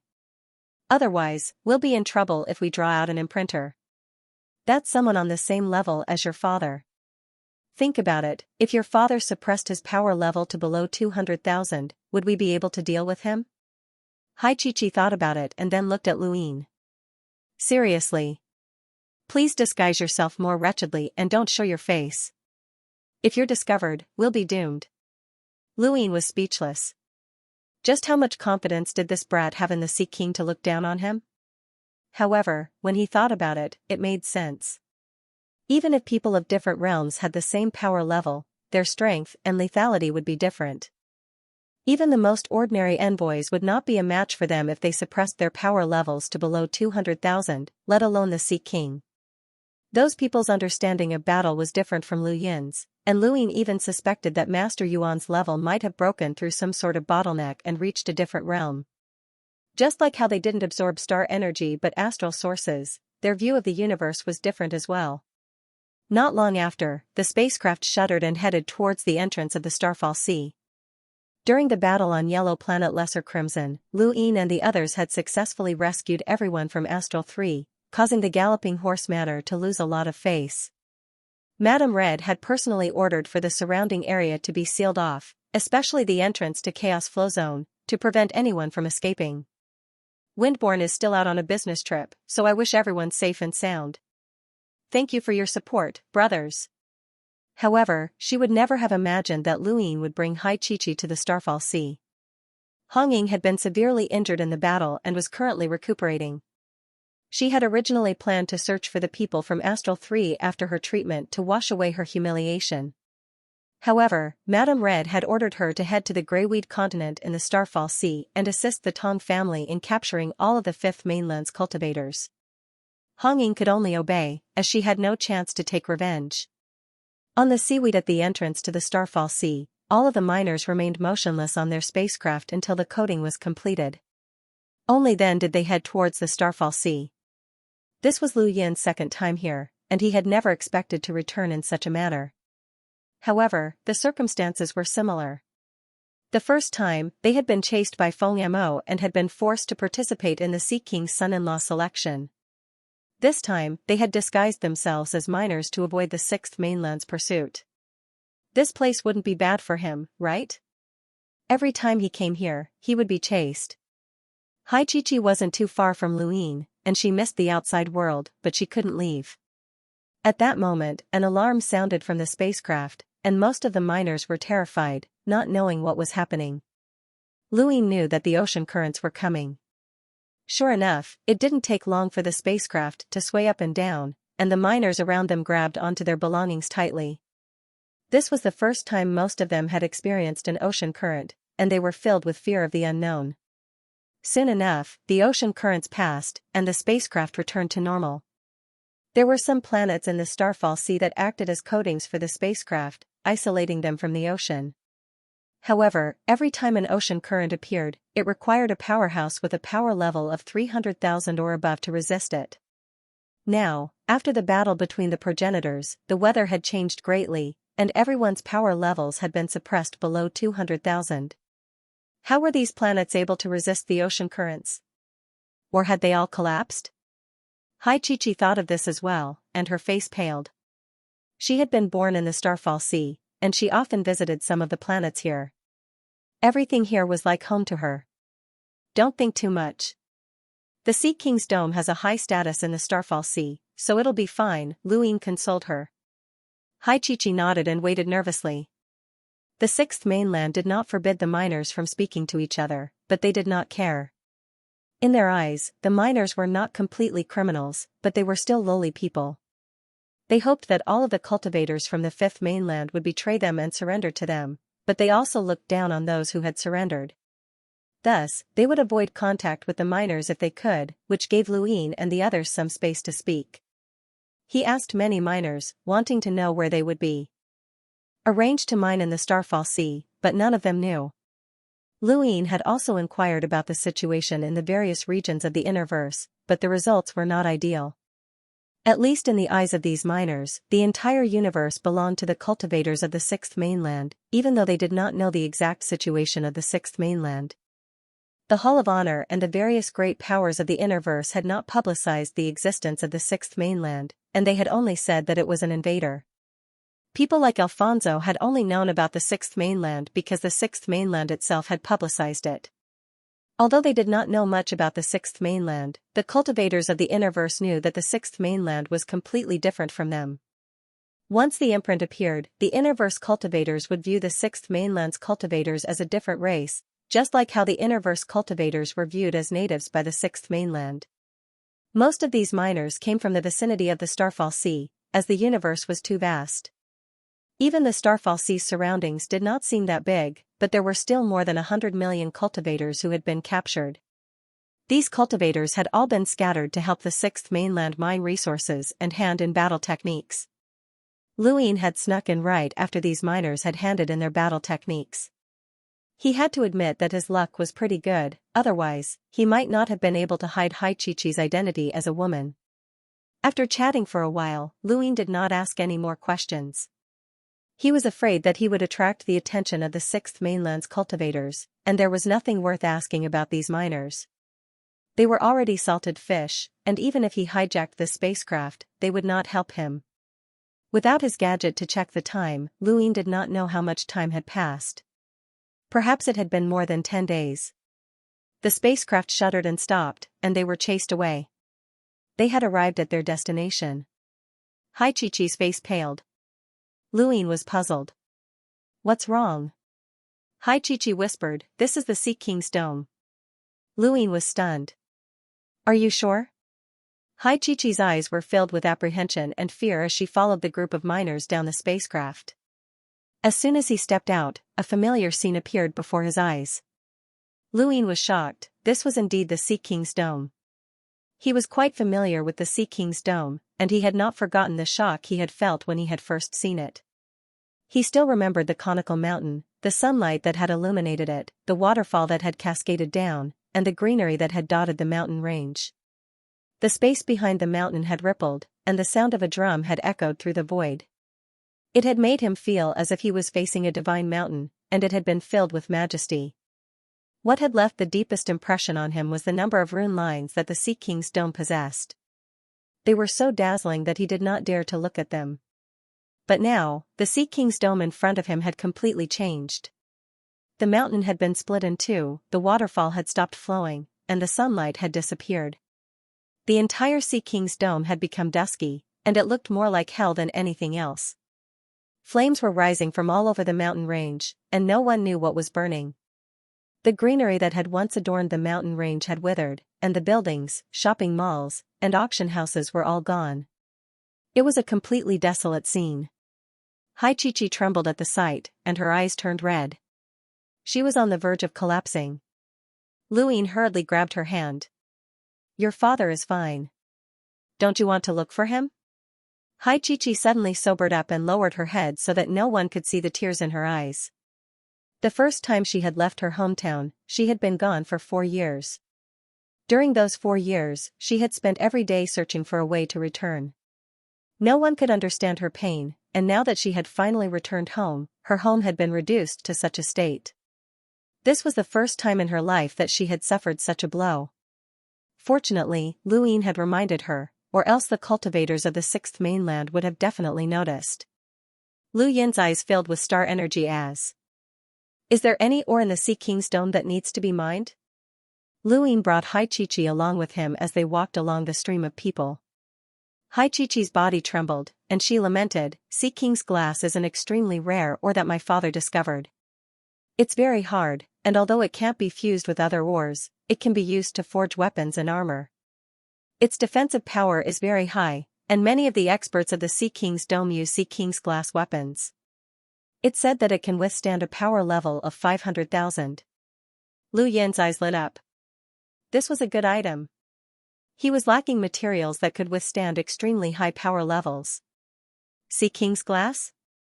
It was no wonder why the Sixth Mainland needed miners like them to mine it. As for whether it could be fused with other ores, Luine did not care. He had never needed to think about how to make his weapons and armor. As long as he could create something that looked like it, everything else would be left to the dyes and hands. "Can ordinary miners mine Sea King's glass?" Luine asked curiously. Xianxia looked up at the tall mountain. "The Sea King's glass is hidden within ordinary stones, and it's not a complete piece. As long as the surface of the stone is peeled off, any ordinary cultivator can do it." Luine nodded and looked at the tall mountain. It seemed that the Sea King's glass was hidden within this mountain. The Sea King's dome had been completely destroyed, and nothing could be seen of what it had once been. In the distance, a giant statue had been erected. It was not of Madame Red, but rather of an old man. If Lu Yin's guess was correct, this old man should be the Tong family's ancestor, the cosmic imprinter. The Starfall Sea was now completely under the Tong family's control. Not long after, Lu Yin and the others entered the tall mountain. Xianxia suddenly paused, and tears flowed down her cheeks uncontrollably. Lu Yin hurriedly pulled her into his embrace and looked up in a certain direction. His expression changed. In the distance, there were many corpses hanging on the beach. He did not know how long they had been there, but some of them had already dried up. Lu Yin swept his gaze over them, but he did not recognize any of them. However, he felt like he had seen one of them before. He pondered for a moment and recalled that when he had left the Sea King's dome with Xianxia, an old man had appeared. The old man had praised Lu Yin and hoped that Lu Yin would be able to go against the flow in the future. "Chi-Chi, that old man?" Lu Yin could not help but ask. Xianxia lowered her head, and her eyes were red. She ignored Lu Yin and continued to walk forward numbly. Lu Yin sighed and did not say anything else. Soon enough, the group of miners arrived at the mountain. There was no one to watch over them, and they could mine as they pleased. However, they had to mine a certain amount before they could be free. It was said that a spacecraft would only take the free cultivators away once every 6 months. Xianxia did not say anything and continued to mine the ore numbly. She peeled off the rocks and searched for the Sea King's glass. Lu Yin stood guard beside Xianxia to prevent her from losing control of her emotions. Lu Yin held a piece of dark green Sea King's glass in his hand. It was only the size of a thumb, but in this region, this was already considered top-notch. It had taken him an entire day to dig up a single piece. He squeezed it with all his might, but there was not even a crack. He was well aware of his strength, and if he had faced a normal hunter, that person would have been crushed to death. However, this piece of Sea King's glass did not react at all.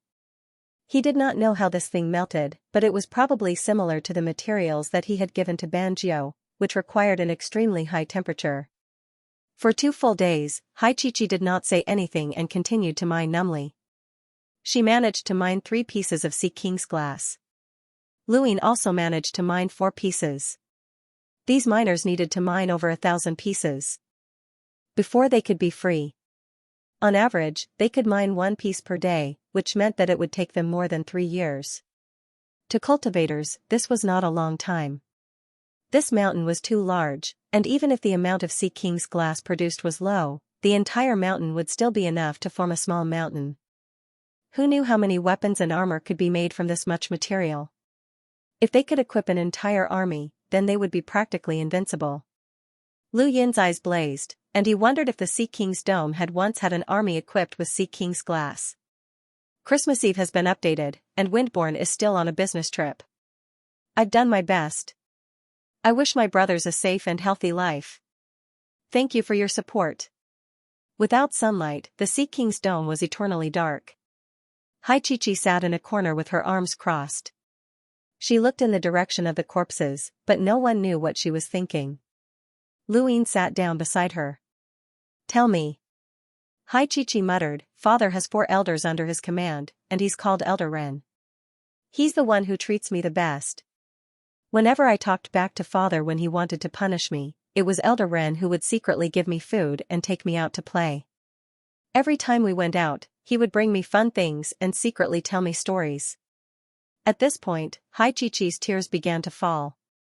Ever since I was young, whenever Father went into seclusion to cultivate, I would always call Elder Ren to accompany me. No matter what requests I had, he would fulfill them. No matter how rude I was, he didn't care. Lu Yin's eyes dimmed, as he understood Haichichi's pain. When he had brought Haichichi out of the Starfall Sea, Elder Ren's eyes had been filled with kindness and expectation, whether it was towards Haichichi or Luin. During the battle on planet Pyrolite, it was also Elder Ren who appeared to intimidate the Day-Night clan and the Sword Sect. When Wendy revealed her secret technique, it was also Elder Ren who sealed the heavens so that you wouldn't be captured by the Innerverse, Haichichi said sorrowfully. Lu Yin's heart trembled, and he looked at the old man's corpse with a respectful gaze. This was kindness. This old man had shown him kindness, and regardless of whether or not it was on the Sea King's orders, kindness was kindness. Haichichi sat in the dark corner and spoke for a long time. It seemed like she was talking to Luin, but it also seemed like she was talking to the old man. Haichichi reached out and grabbed Lu Yin's clothes, her eyes filled with tears. Please, think of a way to bury Elder Ren's corpse. I can't watch him be humiliated like this. Luin took a deep breath and placed a hand on Haichichi's head. He resolutely said, All right, I'll think of something. Haichichi closed her eyes and hugged her knees with her arms. She looked very lonely. Luin sighed and reached out to pull her into his embrace. He did not have any other thoughts, and he only felt pity for her. This brat had suffered too much of a blow. The Sea King's dome was already in ruins, and the Sea King's whereabouts were a mystery. According to rumors, when the Starfall Sea and the 6th Mainland went to war, all the losers fled to the Greyweed continent. There was a 90% chance that the Sea King was there as well. However, the journey from the Sea King's dome to the Greyweed continent was rather long, and it was impossible for a spacecraft without a coating to reach the Greyweed continent. Luin and Haichichi could only peacefully mine in the Sea King's dome and wait for an opportunity. Soon, several days passed, and another batch of miners arrived. Currently, there were hundreds of thousands of miners in the Sea King's dome, but compared to the massive cone-shaped mountain, these miners were like ants that could not move the mountain at all. If Luin wanted to extract the Sea King's glass as soon as possible, he would need to increase the number of miners, which would be impossible without several million miners. Within the Sea King's dome, the 6th Mainland had close to 100,000 cultivators, and most of them were limiters. There weren't many space-exploring cultivators, but there were more and more experts. 2 more hunters had come to reinforce the Sea King's dome yesterday. As time passed, more and more reinforcements arrived. After a few more days, there were now more than 10 hunters in the Sea King's dome. Luin was getting a little anxious. He had been in the Innerverse for more than a month, and he estimated that there were less than 5 months left until the crack opened. If he did not get a spacecraft to the Greyweed continent or return within 5 months, then he would be trapped in the Innerverse. Hai Chi could see that Luin was getting anxious, and she told him to leave as soon as he had the chance. There was no need for him to send her to the Sea King. As for Elder Ren's corpse, she did not mention it again. Luin smiled bitterly. Even if he wanted to leave, he would need an opportunity to do so. However, he was not too worried. At worst, he could just ask Mr. Mu for help. Mr. Mu was definitely not weaker than Master Yuan, and he might even be stronger. It should not be a problem for him to connect the Astral River's energy and send Luin to the Outerverse. Of course, Luin did not want to ask Mr. Mu for help. Mr. Mu was a master, not a babysitter. If he asked Mr. Mu for help too many times, then it would no longer work. Hold on. Luin suddenly remembered that this region of space was suppressed by the astronomical phenomena caused by the battle between progenitors. Even if Mr. Mu appeared, he would not be able to display a power level of more than 200,000. This was a serious problem. Eh? Who's that? Lu Yin's eyes suddenly lit up as he saw a familiar face. At the cliff of the Sea King's dome, Tong Chou looked into the distance with a complicated expression. The Sea King's dome was coming again. How spectacular! He did not know how much longer he would have to stay in this place. Perhaps he would never be able to return. He had been sent here by Tong Tong. He did not know what had happened back then, but he had inexplicably caught the eye of Tong Zhan and been brought to the Greyweed continent to participate in the war. However, after a few battles, Tong Zhan had been disappointed. He did not know why, but Tong Tong had tossed him back to Tong Tong. Tong Tong had seen that it would be very difficult for him to break through to the Explorer realm, so she had tossed him back to the ruins of the Sea King's dome. Tong Chou sighed. Perhaps this was a good thing. Although this place was a ruin, it was still safe. Bang, bang, bang. The sound of mining could be heard endlessly, and Tong Chou glanced back. Although he was curious as to why there were miners mining at the cliff, he did not care. These miners were weaklings with no self-respect, and they were even weaker than him. Tong Chou was not afraid of them. Luin approached Tong Chou step by step and stopped when he was 5 meters away. The next moment, his vision changed, and he saw another scene. This was Tong Chou's perspective, and some of Tong Chou's memories appeared in his mind. This was the use of the Dai's 6 pips. Not only could it fuse with a person's body, but as long as the person was within 5 meters of the target, Luin would be able to connect with their emotions, read their memories, and view. The first person he had discovered this function was Delay, and because of this, he had learned about the strangeness of Luin Zishan and had absorbed her spiritual force. Now, he had encountered another person who had been fused with before, Tong Chou. Tong Chou did not know that Luin had read part of his memories, and it was the same as when he had first been fused with. Tong Chou quickly left, leaping down and leaving the cliff. After watching Tong Chou leave, Luin glanced back and fell into deep thought. The battle in the Greyweed continent was intense, and the Tong family had invited the Galloping Horse Manor to join them in killing the enemy. A spacecraft would arrive in half a month to take the people to the Greyweed continent. These were Tong Chou's memories. Through Tong Chou's memories, Luin saw some fragments of the battle, and one of them piqued his interest. The location of the battle was in the Greyweed continent, and it was a place with high temperatures. According to the people of the Greyweed continent, that place was called the Skyfire Dojo, and it was one of the 72 dojos in the Greyweed continent. Luin had not expected Tong Chou to have participated in the battle in the Greyweed continent, and now, he had been inexplicably sent here to guard the miners. Half a month? That spacecraft would arrive in half a month, and that would be his chance. The problem was that through Tong Chou's memories, he knew that many experts would be sent to the Greyweed continent, and there might even be imprinters among them. Luin was not confident that he could reach the Greyweed continent under the noses of imprinters. With a heavy heart, Luin continued to mine. 2 days later, another spacecraft arrived. This time, there were more than 10 hunters, Hong Ying, and Granny Sly. When Luin saw Granny Sly halfway up the mountain, his pupils shrank. Although Granny Sly's power level had been suppressed to less than 200,000, and her rune lines were not that terrifying, Luin still felt his scalp go numb when he looked at her.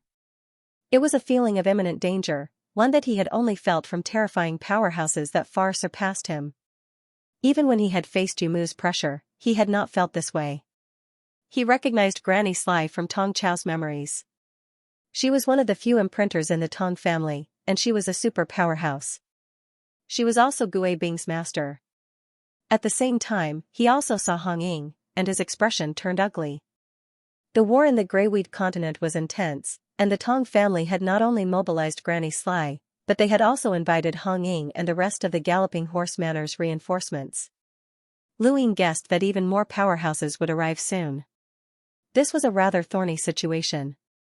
According to Tong Chao's memories, there were about 10 days left until the spacecraft from the Greyweed continent arrived, and Granny Sly and the rest would have to wait for another 10 days. Why is that woman here? Hai Chi recognized Hong Ying and exclaimed softly. Luin replied, they're going to the Greyweed continent. Hai Chi's eyes widened. When? About 10 more days, he answered in a low voice. What about us? Hai Chi asked impatiently. Luin was put in a difficult position. We can't go.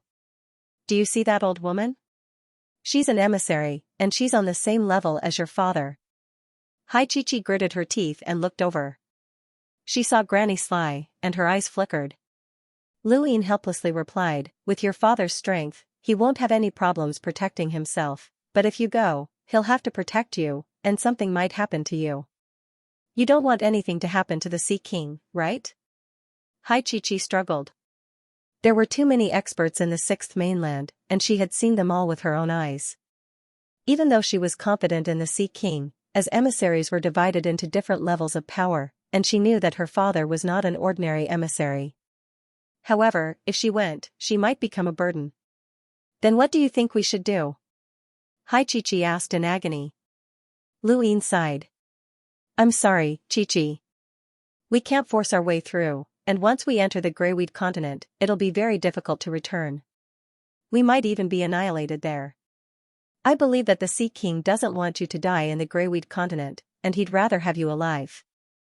Hai Chi fell silent. Let's wait for them to leave in 10 days, and then we'll head back. Although Luin did not want to do this, he still said it. Although he was confident, he was not arrogant.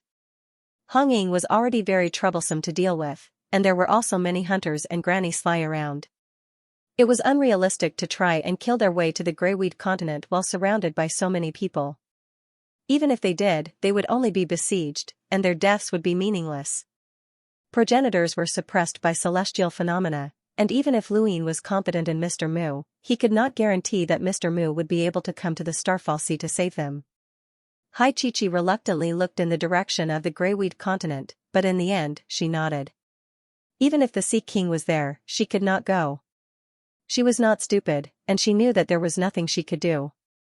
She could only retreat and preserve a glimmer of hope for the future. Luin relaxed, as his goal had changed. Returning to the Outerverse was a much easier goal, as there would be a spacecraft heading to the Starfall Sea's entrance next month. With his strength, it would not be a problem for him to bring Hai Chi onto that spacecraft, as there would not be any powerhouses on the spacecraft heading to the Starfall Sea's entrance. Luin had originally thought that everything would be peaceful and that he would just have to wait a little longer, but Granny Sly's voice rang out in the sky above the Sea King's dome, completely disrupting Lu Yin's plans. Granny Sly had actually ordered all of the miners to kneel before the statue of the Tong family's ancestor. Hong Ying found Granny Sly's orders strange. They're just miners. They're useless, but Granny seems to care a lot about them. Granny Sly indifferently replied, the natives of the Fifth Mainland have to kneel and pray to the statue of the Sixth Mainland's powerhouse every day. Not only do we have to suppress them in terms of strength, but we also have to leave them with a psychological trauma that they can never erase. The more they kneel, the more psychological obstacles they will face in their cultivation, and the less likely they will become powerhouses in the future. Hong Ying's eyes narrowed, and she glanced at the miners below. Granny is right. Within the Sea King's dome, the cultivators from the Sixth Mainland spread out and ordered all the miners to gather in the plaza and kneel before the statue of the Tong family's patriarch. The miners did not mind, as they had already lost their dignity by willingly becoming miners after being captured alive. Some of them even knelt very sincerely, hoping to join the sixth mainland. There were quite a few of them. Hundreds of thousands of miners from the Sea King's dome were kneeling. Granny Sly was satisfied, as this was a rule that all imprinter had set. If they wanted to conquer this continent, they had to suppress them with force, as well as suppress them psychologically. All of the miners knelt, except for two people, Lu Yin and Hai Chi-Chi. They naturally could not kneel before the Tong family's patriarch, so they hid within the mine and tried to blend in. Unfortunately, they were still discovered by Granny Sly. She was very sensitive to the flow of star energy, and she sensed that there were people within the mine. The cultivators from the sixth mainland rushed into the mine to search, and Hong Ying volunteered to enter as well. She had been resting for a few days, and her hands were itching. Lu Yin had not expected her to suddenly enter. The moment she saw Lu Yin, her entire demeanor changed. She gripped her spear tightly and shouted, "It's you." Lu Yin sighed and had Hai Chi-Chi hide within the mine. He clenched his right fist as he faced the dozen cultivators from the sixth mainland and Hong Ying. Inside the mine, Hong Ying's eyes widened, and her imprint appeared behind her. Flying Divine Spear. The other cultivators from the sixth mainland also imprinted and attacked Lu Yin. Although Hong Ying wanted revenge, she did not think that she could defeat Lu Yin by herself. She even had a power vessel in her hands. Lu Yin's gaze turned cold as formless waves of energy spread out from his body. He clenched his right fist and raised it, Day-Night Fist. As he punched out, the transition between day and night caused everyone's vision to blur. An indescribably terrifying spiritual force swept out, transforming into ripples that could be seen with the naked eye as they pushed through the void. This punch caused Hong Ying to feel dizzy, and the other cultivators of the sixth mainland all coughed up blood as they were sent flying. Hong Ying could only hold on for a few more breaths before she could no longer bear it. She also spat out a mouthful of blood and was sent flying. She seemed to be in a daze. There was nothing special about the Day-Night Fist itself, except for one thing: it could unleash Lu Yin's spiritual force. Lu Yin's spiritual force had already been very powerful, and it had even surprised White Knight. Ever since he had absorbed the spiritual force sphere within Lu Ying Zishan's body, his spiritual force had become even more powerful. He guessed that it might even rival the 10 Arbiters. In the Outerverse, he had not dared to use the Day-Night Fist too frequently. If there were Innerverse cultivators around, he would not have dared to use it either. He was afraid that the Day-Night clan would discover that he had learned their battle technique, which was a huge taboo.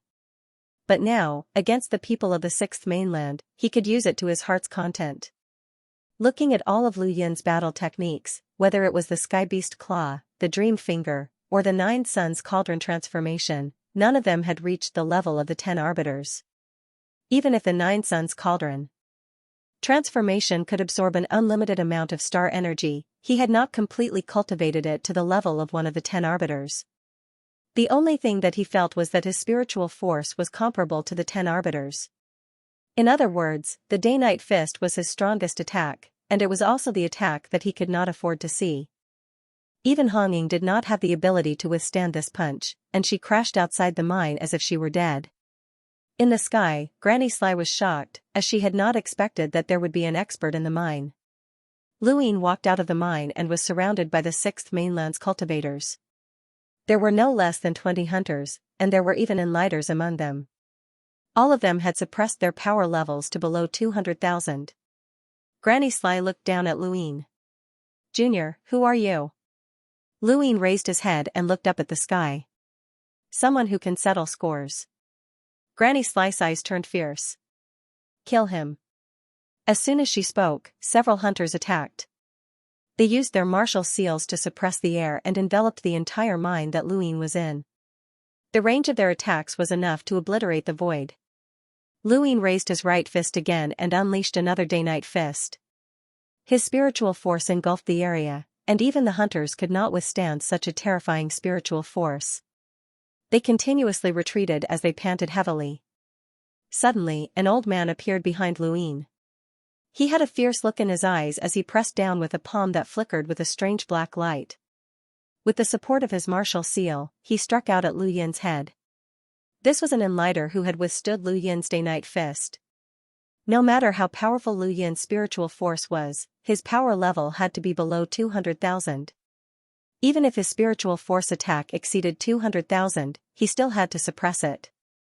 Normal hunters would not be able to withstand the spiritual force pressure of someone with a power level close to 200,000, but it was different for enlighters. The greatest difference between an enlighter and a hunter was that one's spiritual force would undergo a refinement. Even if a hunter's spiritual force was the weakest, once they broke through to the enlighter realm, their spiritual force resistance would greatly increase. Even if they did not possess a powerful spiritual force attack, they would still be able to resist it. This was especially true for the Sixth Mainland's cultivators, as they had to endure the imprints. The tempering of their spiritual force was not something that the Fifth Mainland's cultivators could compare to. However, no matter how much they tempered their spiritual force, they would not be able to withstand Lu Yin's spiritual force pressure that rivaled that of the 10 arbiters. Lu Yin shifted his body to the side and kicked out. The old man did not meet Lu Yin's attack head-on. Instead, he turned in the direction that Lu Yin had moved and struck out with his palm once more. Lu Yin raised an eyebrow, and his Fates-an appeared behind him. The old man's palm landed on the Fates-an, but he was unable to break through its defenses. Back when Lu Yin had still been a Lemiter, his Fates-an had been able to block a casual attack from the hunter Feng Mo. Now that his strength had increased, the Fates-an's might had increased as well. This was especially true after absorbing Hong Ying's grain of Fates-an, which had grown slightly larger. However, it was still in the shape of dirt and looked extremely ugly. Out of all the enlighters that Lu Yin had fought against, this old man was the most cautious, and he did not even try to meet Lu Yin's attacks head-on. Any enlighter who wanted to attack an explorer would act high and mighty, and they would not be afraid of a direct confrontation. This old man was an exception. The old man's palm had failed, and he was shocked. "Junior, you're not being suppressed?" Lu Yin arrogantly kicked out. This kick was very unexpected, as if it were a fight between mortals. The old man was unable to react in time and was kicked in the stomach, causing him to stumble back a few steps. However, the old man was still an enlighter, and his physical body was not something a hunter could compare to. Thus, he did not sustain any internal injuries. "Junior, you're courting death." The old man stepped forward, and his hands flickered with a black light. A scorching sun was born from his palm and pushed towards the old man. Along the way, dozens of palm imprints were destroyed. Finally, a palm imprint collided with the sun, and a turbulent shockwave swept out in all directions. The scorching heat and boundless pressure shocked the cultivators from the Sixth Mainland who were attacking Lu Yin. Any enlighter who suppressed their power level to less than 200,000 was extremely terrifying, and only other enlighters, or rather, the Fifth Mainland's king-ranked powerhouses, could stand up to them. Among the younger generation, there were very few who could stand up to an enlighter who suppressed their power level to less than 200,000. In the sky, Granny Slice Eyes trembled. Lu Yin reminded her of someone, the person who had killed Gui Bing outside the Starfall Sea. Gui Bing was her disciple, and he also had the shadowless crafty needle. He was very powerful, and even if he encountered an enlighter from the Fifth Mainland, he would still be able to escape. There were very few people who could kill him, and this person was one of them. Within the mine, Hai Chi-Chi looked outside nervously, and her fingers turned white. The old man was forced back by Lu Yin once again, and his palm had been scorched by the sun. The current Interverse battlefield seemed to be a battlefield for the younger generation, but in reality, the true peak experts were still the enlighters. There were very few youths who could exchange blows with them, and the old man had thought that he would be able to defeat this youth quickly. However, the youth had been injured, which was something the old man could not accept. He stomped down, causing the void to crack as he charged towards Lu Yin once again.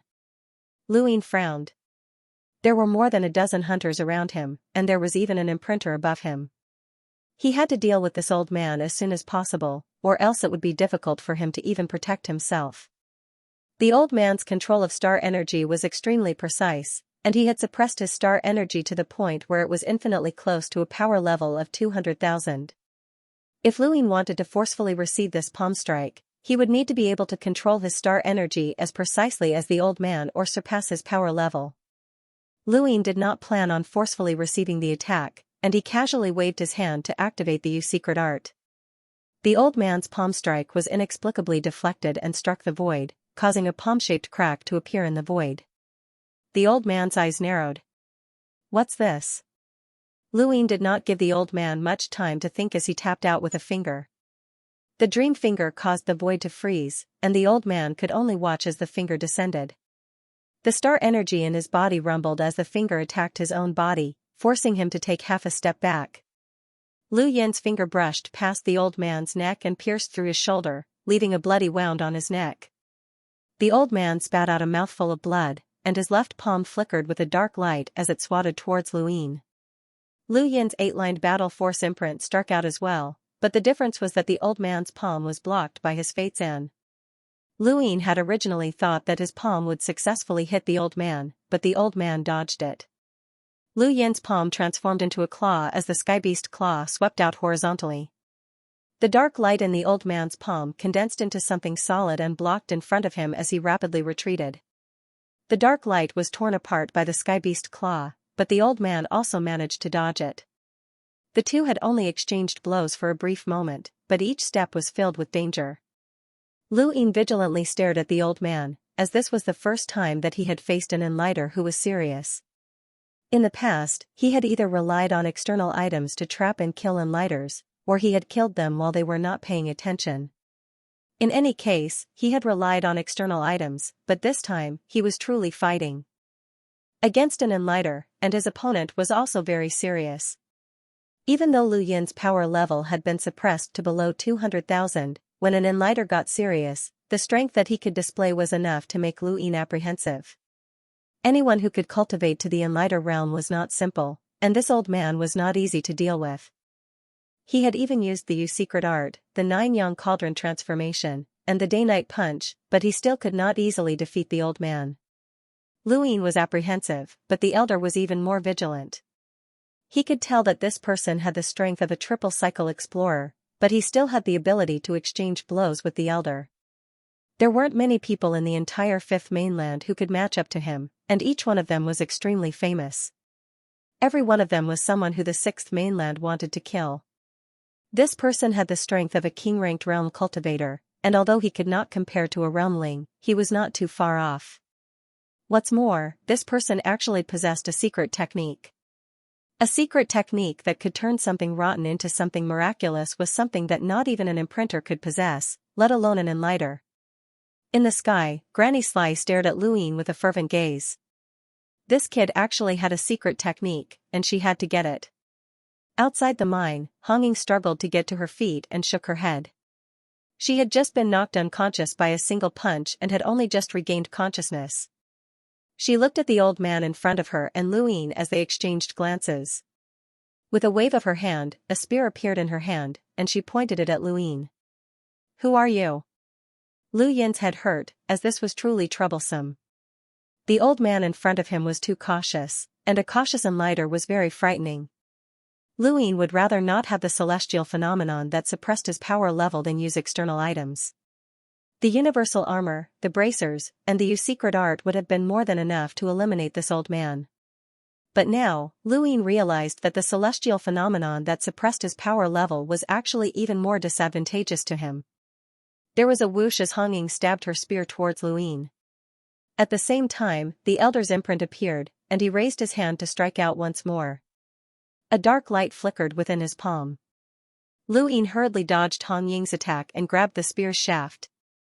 Just like before, overlaid shockwaves exploded from his palm, forcing Hong Ying to release her grip. Lu Yin viciously stabbed the spear towards the old man.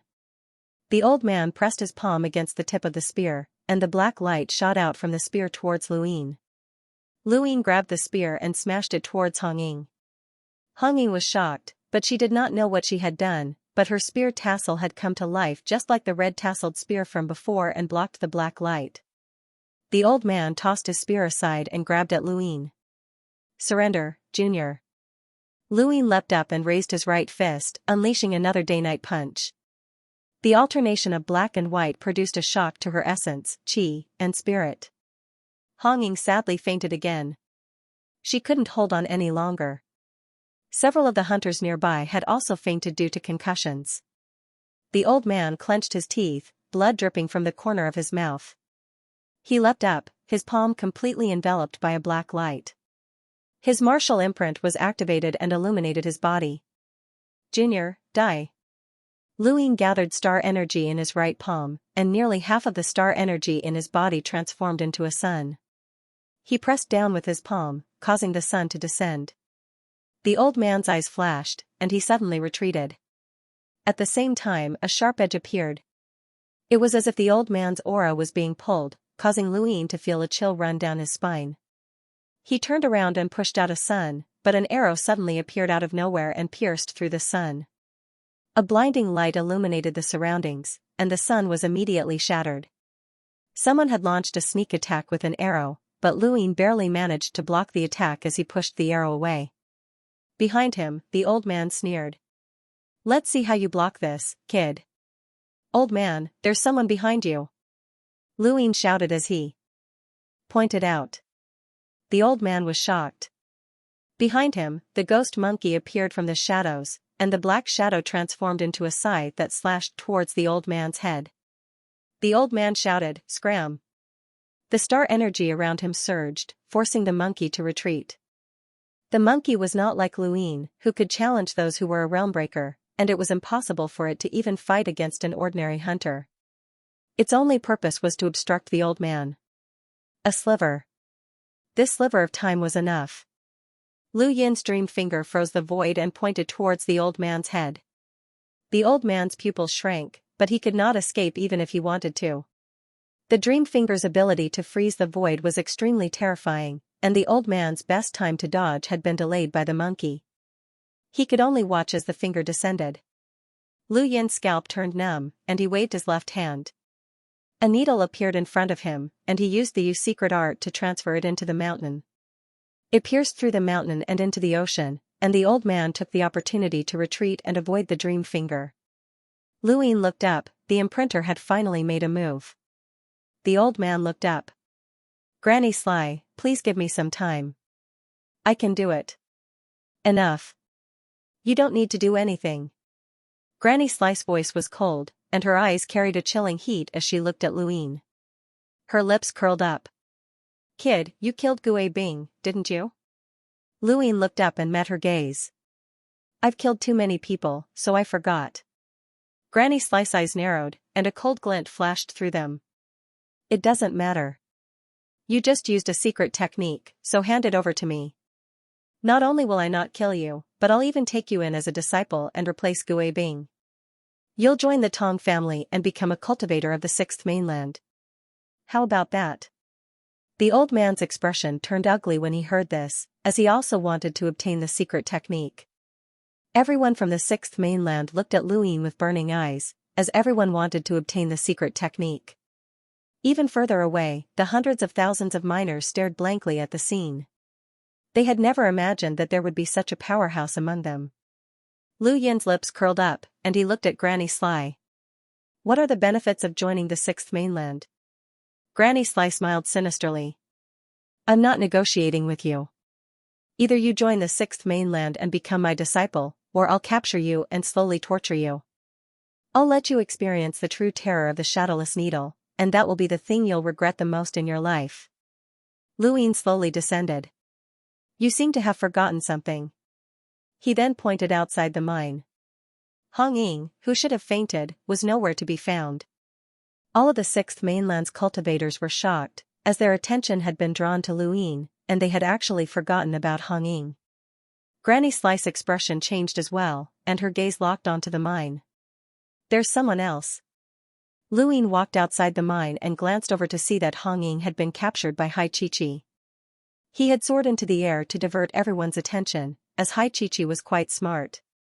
Granny Sly casually waved her hand, and a boundless amount of rune lines appeared. However, the mountain range was severed, and it crashed into the foot of the mountain with a deafening boom. Hai Chi-Chi and Hong Ying were revealed from within the mine. Lu Yin's eyelids twitched, and he hurriedly stood in front of the pale Hai Chi-Chi. He grabbed Hong Ying by the neck and glared at Granny Sly. If you dare attack again, this woman will be buried with us. Luin had always overestimated the strength of imprinters, but he now realized that he had still underestimated them. Their power level had not even reached 100,000, but Luin had not even had the time to react. They were on a completely different level from that elder. This was an imprinter, a powerhouse with a power level of over 500,000. Even if they suppressed their power level, Luin still could not fight against them. He suddenly recalled Master Yuan's words. Imprinters did not use star energy, but rather astral sources.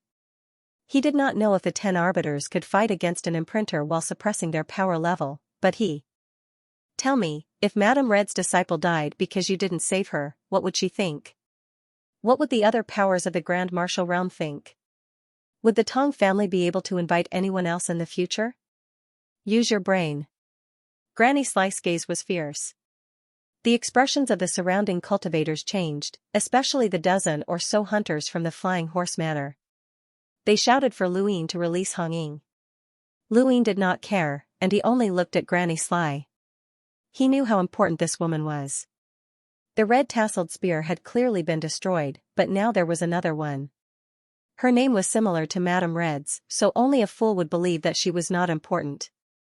This woman was definitely important to the Flying Horse Manor, and she was no less important than Autumnfrost Qing was to the Autumnfrost family. She's awake. Hai Chi-Chi cried out. Luin tightened his grip, and Hongying coughed twice before opening her eyes. She saw Luin right in front of her, and she could feel his tight grip on her neck. Her face paled. You dare to kidnap me? Shut up. If you don't want to die, then ask for help, Luin growled. Hongying gritted her teeth and glared at Luin, but she did not say anything. Luin felt a headache coming on, as a genius like her was not someone who was afraid of death. He looked up at Granny Sly. Old woman, don't get any ideas. Be careful that this woman doesn't die with you. Granny Sly's gaze was fierce, but after a while, her expression suddenly relaxed. She gently said, Junior, I want to take you in as a disciple, and I have no intention of making things difficult for you. Don't be stubborn.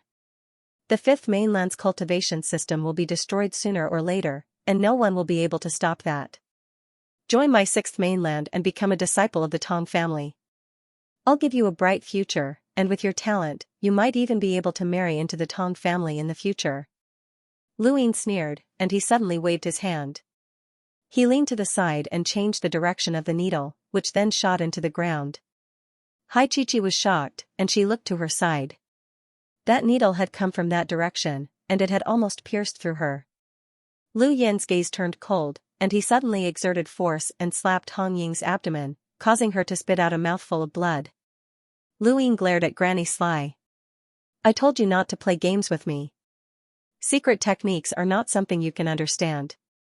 The surrounding hunters from the Galloping Horse Villa all shouted angrily, but there was nothing they could do. Some contacted the Galloping Horse Villa while others hurriedly said something to Granny Sly. Granny Sly panted heavily, as she had never been threatened in such a manner before. Luin was also afraid. Fortunately, he had his rune lines, or else he would not have been able to sense this old woman's sneak attack. It had been too dangerous. Hongying spat out a mouthful of blood and glared at Luin.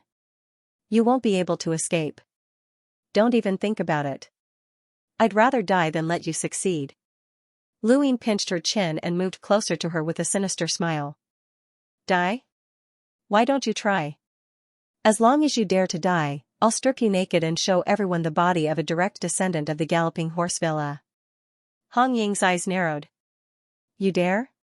Hai Chi-Chi's mouth fell open, and she stared at Luin in a daze. This person was too evil. Quite a few people heard this, and they all roared in anger. Granny Sly was stunned as well.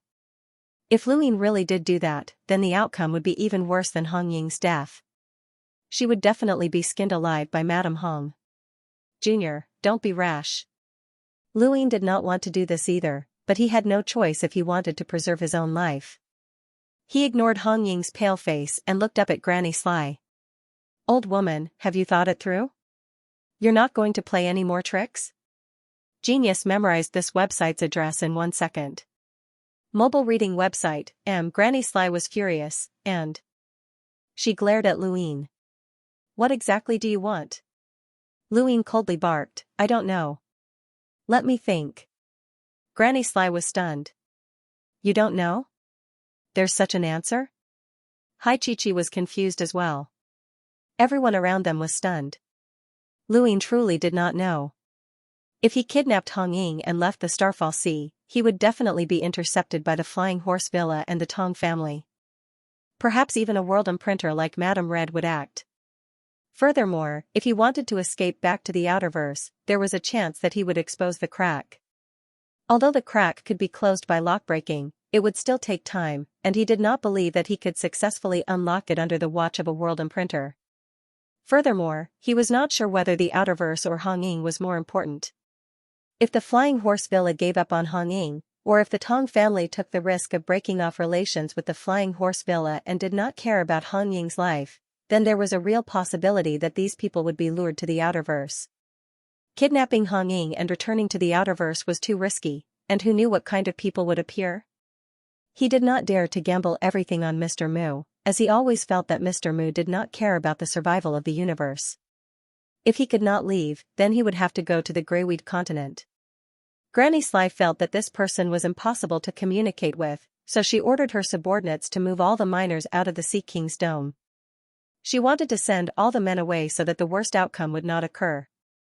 However, Luin noticed and immediately warned, no one is allowed to leave. I'll strip anyone who dares to leave. Hong Ying was furious, and she wanted to bite Luin to death. This bastard was too despicable, and she had never met such a despicable person in her life. He was not a man at all. Granny Sly was so angry that her eyebrows twitched. Regardless, the situation was under control for now. Hong Ying was indeed very important, and Luin had made the right bet. Otherwise, he and Chi would have been finished. Let me go if you dare, and we'll fight one-on-one, Hong Ying growled as she glared at Luin. Luin rolled his eyes. Are you stupid? You're my hostage. Fight you? You've already lost twice, no, 3 times. Hong Ying harumphed coldly. You won't be able to escape. The Tong family won't let you off. At this time, they're definitely thinking of ways to exchange benefits with the Flying Horse Mountain Villa. You have a secret technique, so the Tong family would rather offend the Flying Horse Mountain Villa to keep you here. The results will be out in 10 days at most, and there won't be a spaceship coming to pick you up in 10 days. Luin looked at her strangely. This girl wasn't stupid, and she was still trying to fool him at a time like this. If not for Tong Chou, he really might have been fooled. 10 days? There was no need for that. In 7 days at most, a flying ship from the Greyweed continent would arrive. Did you hear that? 10 days later, the exchange will be complete, and you'll be finished. They won't care about my life or death, said Hong Ying angrily. What are you trying to say? Hong Ying took a deep breath. Join my Flying Horse Manor, and I'll guarantee that you won't die. Furthermore. Her face turned red. It's not impossible for you to become the Flying Horse Manor's son-in-law. Chi blinked, this woman was trying to seduce Luin. Luin was also stunned. 7th bro, she's seducing you, the monkey shrieked. Luin swallowed and carefully sized up Hong Ying. I like big breasts. Hong Ying was furious, and she spat out another mouthful of blood. She glared at Luin. You'll regret this. Luin did not look at her, as her gaze was too fierce. Granny Sly had tried to ambush him twice, but Luin had used a secret technique to evade her attacks. She did not dare to act rashly, and perhaps it was just as Hong Ying had said, they were exchanging benefits behind her back. Hong Ying's value could not compare to that secret technique. Even if she was Madame Hong's illegitimate daughter, the Tong family would at most pay a higher price, and they would definitely think of a way to keep Luin. Luin could not count on Granny Sly and the others to let him go, so he had to think of a way himself. However, unless he summoned Mr. Mu. Everything he possessed had either been upgraded and had a power of over 200,000, or they had been powerful to begin with. For example, the 5 chains and the walnut power vessel that Master Yuan had bestowed upon him. If he took out any of these items, he would be instantly obliterated by the celestial phenomenon. As he thought about it, Luin helplessly leaned against the mountain wall and looked up. The boundless rune lines were suppressing everyone, and even powerhouses like world imprinters and cosmic imprinters were being suppressed. This was the power of a progenitor. Luine did not know what a progenitor's power level was. Perhaps it was impossible to determine. I'm sorry to have implicated you, Xianxia whispered to Luine. Luine looked over in surprise. You know how to apologize? Xianxia pursed her lips. If not for me, you wouldn't have been trapped here. She then looked at Luine seriously. If I can't escape in the end, I'll definitely die before you. That way, even if you join the Tong family, I won't blame you. Luine blinked. These words should have sounded very tragic, but why did he feel like he was not being trusted? He also felt like he was being mocked, but at the same time, not mocked. Was she mocking him for being too fickle? Luine was at a loss. He could clearly understand every word, but he just could not analyze it. Xianxia's words left Luine speechless, and he was truly at a loss for words. Honging sneered and glanced at Luine. It looks like you're not someone who would rather die than submit. Luine was certain that Xianxia did not trust him. This brat looked down on his character. Shut up. This has nothing to do with you, flat-chested girl. Xianxia barked. Honging was furious, and she glared at Xianxia. You. Xianxia sighed and looked into the distance, her gaze pausing on Elder Ren's corpse for a moment. Her eyes reddened. I never thought that I wouldn't be able to see father even in death. Honging looked at Luine. I'm serious. With your innate gift, it's a pity for you to die here. If you join our Flying Horse Mountain matter, I'll request that you be qualified to imprint your powers. Madam Hong, are you really willing to die here? Luine was confused. Even if I agree, will the Tong family let us go? Hong Ying's eyes lit up. As long as you agree, my Flying Horse Mountain manor will have its ways. The Tong family can kill anyone from the Fifth Mainland at will, but if you join our Flying Horse Mountain manor, the Tong family will not only offend us, but they will also break the rules of the 3 regions invading the Fifth Mainland. The Tong family's ancestor is one of the Daosaur sect's 10 elders, and he would not dare break the rules. Luine and Xianxia exchanged glances, and then they looked at Honging. 10 elders? Honging raised her head. Since ancient times, each of the 6 mainlands has a Daosaur sect. This is the origin of cultivation, and the only Daosaur sect that has truly been preserved is the 6th mainland. My 6th mainland's Daosaur sect has 3 ancestors, 4 venerated elders, and 10 elders. The elders are cosmic imprinters. Luine was shocked. The Tong family's ancestor is a cosmic imprinter? Of course. Otherwise, why do you think the Tong family monopolizes such a huge resource like the Starfall Sea? A cosmic imprinter's power level exceeds 1 million, and only a cosmic imprinter has the ability to drive away other powers and monopolize the Starfall Sea, Honging explained. Luine frowned, as he had forgotten that the Tong family was a cosmic imprinter's family. Although there was only a difference of 1 word, the difference was like heaven and earth, just like the difference between Ancestor Qiu Han and Ancestor Mo Jiang. How about it?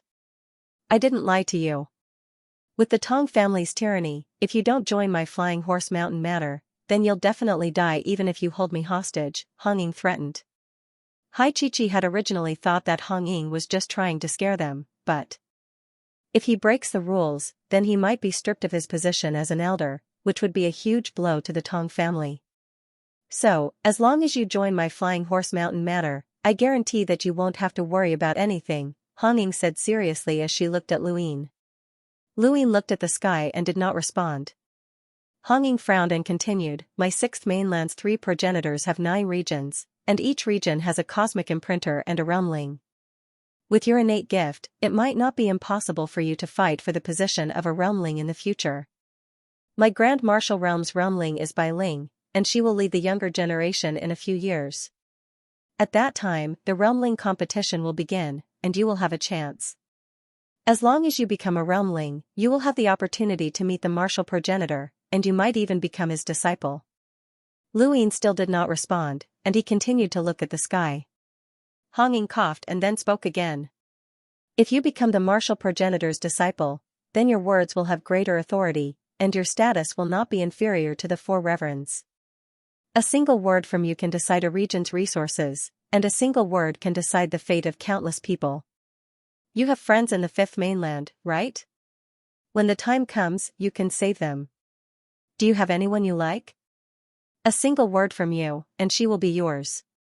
Honging stared at Luin, but he continued to look at the sky and did not respond. Hai Chi had a strange expression as she looked at Luin.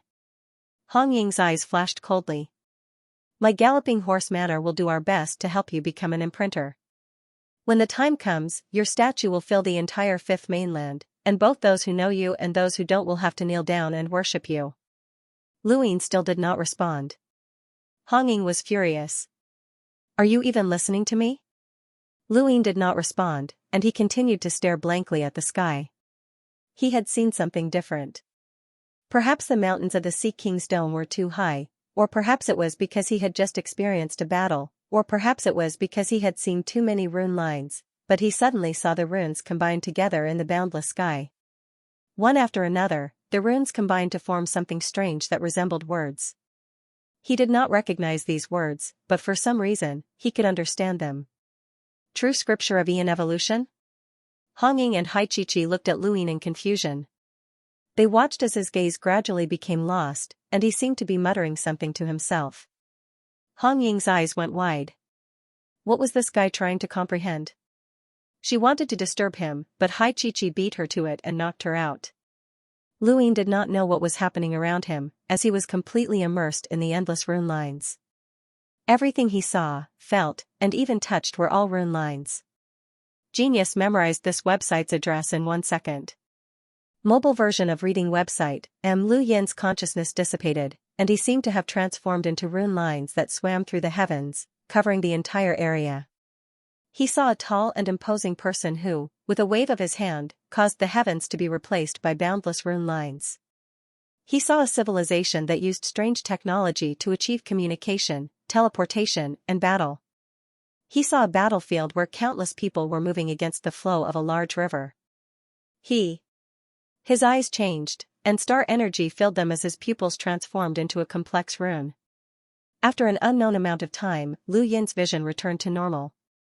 The sky was still dusky and seemingly endless. It was filled with boundless rune lines that suppressed everyone. Hong Ying had fainted all around him, and Hai Chi stared at him with wide eyes. Lu Yin's eyes changed, and he subconsciously rubbed them. How long has it been? 5 days, Hai Chi replied. Luin nodded and closed his eyes to rest. Hai Chi could not hold back any longer. What did you see? You've been looking at it for 5 days. Did you comprehend something? Luin waved a hand. Let me rest for a bit. Hai Chi was very curious. She had heard from her father that some people with extraordinary innate gifts might experience strange situations such as sudden epiphanies. Lu Yin's appearance during those 5 days was very similar to that. Fortunately, that old woman from the 6th mainland had not been monitoring him, or else he might have been exposed. Luin closed his eyes, which were somewhat sore. This feeling was exactly the same as when he had reached the top of the sky platform. At that time, he had not known what had happened, he had only known that his eyes had been filled with star energy and that he had been able to see rune lines. Now, he knew. The sky platform was indeed a legacy of the rune technology, and it had only one use, to open one's eyes. The rune technology had been created by the rune progenitor for a short period of time, but it had been incomparably resplendent. He had even led the 5th mainland to attack the 6th mainland, and that resplendent but short period of time had caused the 6th mainland to suffer heavy losses. Luin did not know what the final outcome had been, but in the past 5 days, he had received the second part of the legacy due to the astronomical phenomenon. At the same time, he had also learned about the supreme technique created by the rune progenitor, the true scripture of Aeon evolution. The sky platform could open one's eyes and allow one to see rune lines, while the sky platform allowed one to use rune lines. The battle of the rune technology was terrifying and mysterious. Just like the sky platform and astronomical suppression, it could directly erase a person's existence. What it erased was not one's life but one's rune lines. A person's influence on the universe was determined by the number of rune lines they would produce. The Aeon evolution true scripture allowed the person who learned it to erase the other person's rune lines. The reduction in rune lines also meant that the other person's power would be reduced. This was both an erasure and a restriction. This was the symbol ancestors' creation that had shocked both continents, and it could even be said that history did not dare to record it, the universe evolution true scripture. Luin did not know how many progenitors had appeared in the fifth mainland, but he knew that progenitor Chen was an existence that the sixth mainland did not dare to record in its history. It was the same for the talisman progenitor, or perhaps even more so. This was because there were people in the sixth mainland who had heard of progenitor Chen's rumors, but no one had ever mentioned the talisman progenitor's existence. Only a few people from the fifth mainland knew about the existence of rune technology. The civilization that the talisman progenitor had created had reached its peak, but it had also ended the fastest, as if it could no longer exist in the universe. Luin recalled that the monkey had once mentioned that rune technology was like a piece of heaven covering another piece of heaven. He now understood that this universe had once been covered by the talisman progenitor, and the rune lines that he had seen had all been left behind by the talisman progenitor after he had covered this piece of heaven.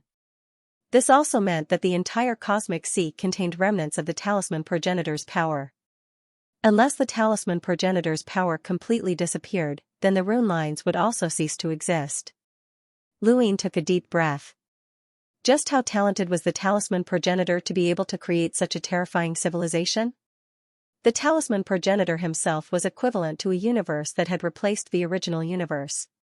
Not long after, Luin opened his eyes and looked at a corner. According to Tong Chao's memories, that spacecraft would appear in that corner. Granny Sly and the others would definitely not allow him to discover the spacecraft, but unfortunately, he already knew where it was. Luin looked up again. He wanted to continue comprehending the Aeon evolution true scripture, but it was unlikely that he would succeed.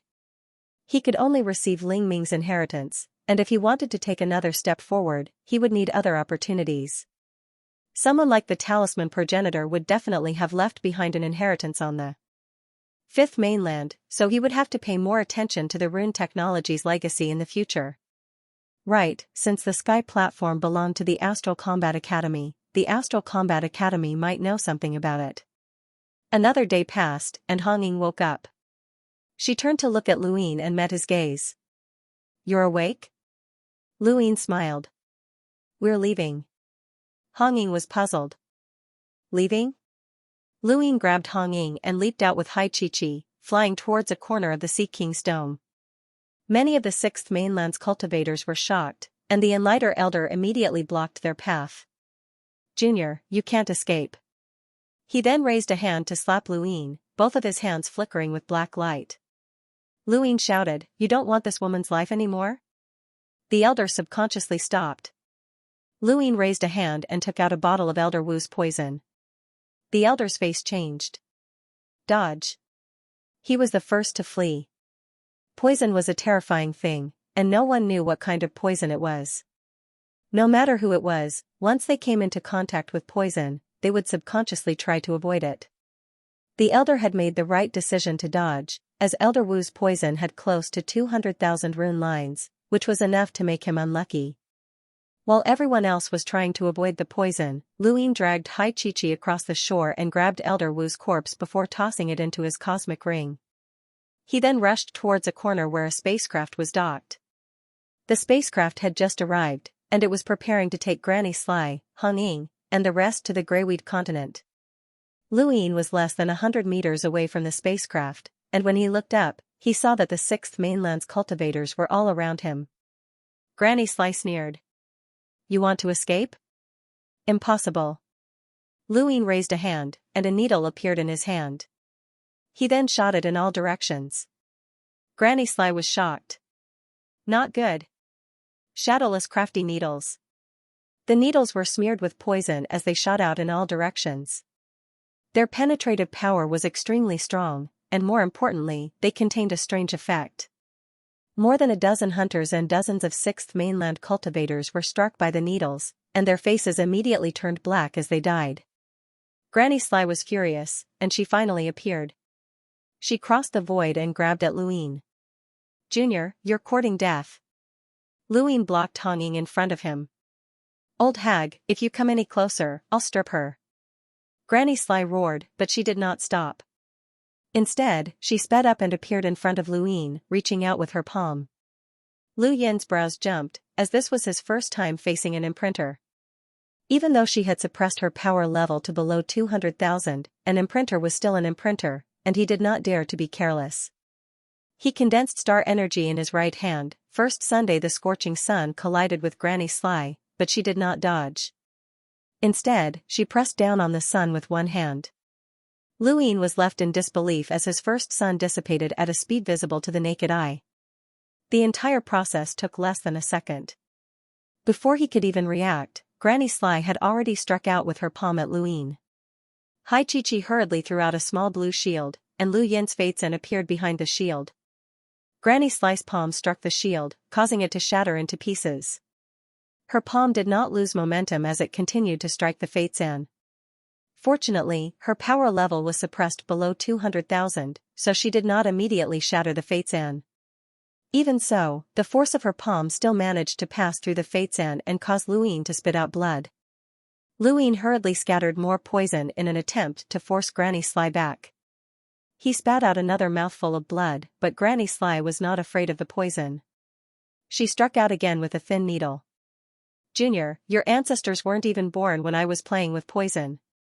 Lu Yin's scalp went numb, and he activated the secret art. The needle disappeared and shot towards Granny Sly instead. Granny Sly sneered and allowed the needle to enter her body. She then struck out with a palm. Secret techniques are useless. Lu Yin's eyes narrowed, and he struck out with a palm as well. This time, he did not use any star energy battle techniques and relied purely on his physical strength. 30 stacks, 150 times, shockwave palm. There was a loud. However, when Granny Sly appeared, everyone was shocked. Granny Sly's right palm was bent, and she even took a few steps back. How was this possible? Even Hai Chi was in disbelief, let alone the people from the 6th mainland.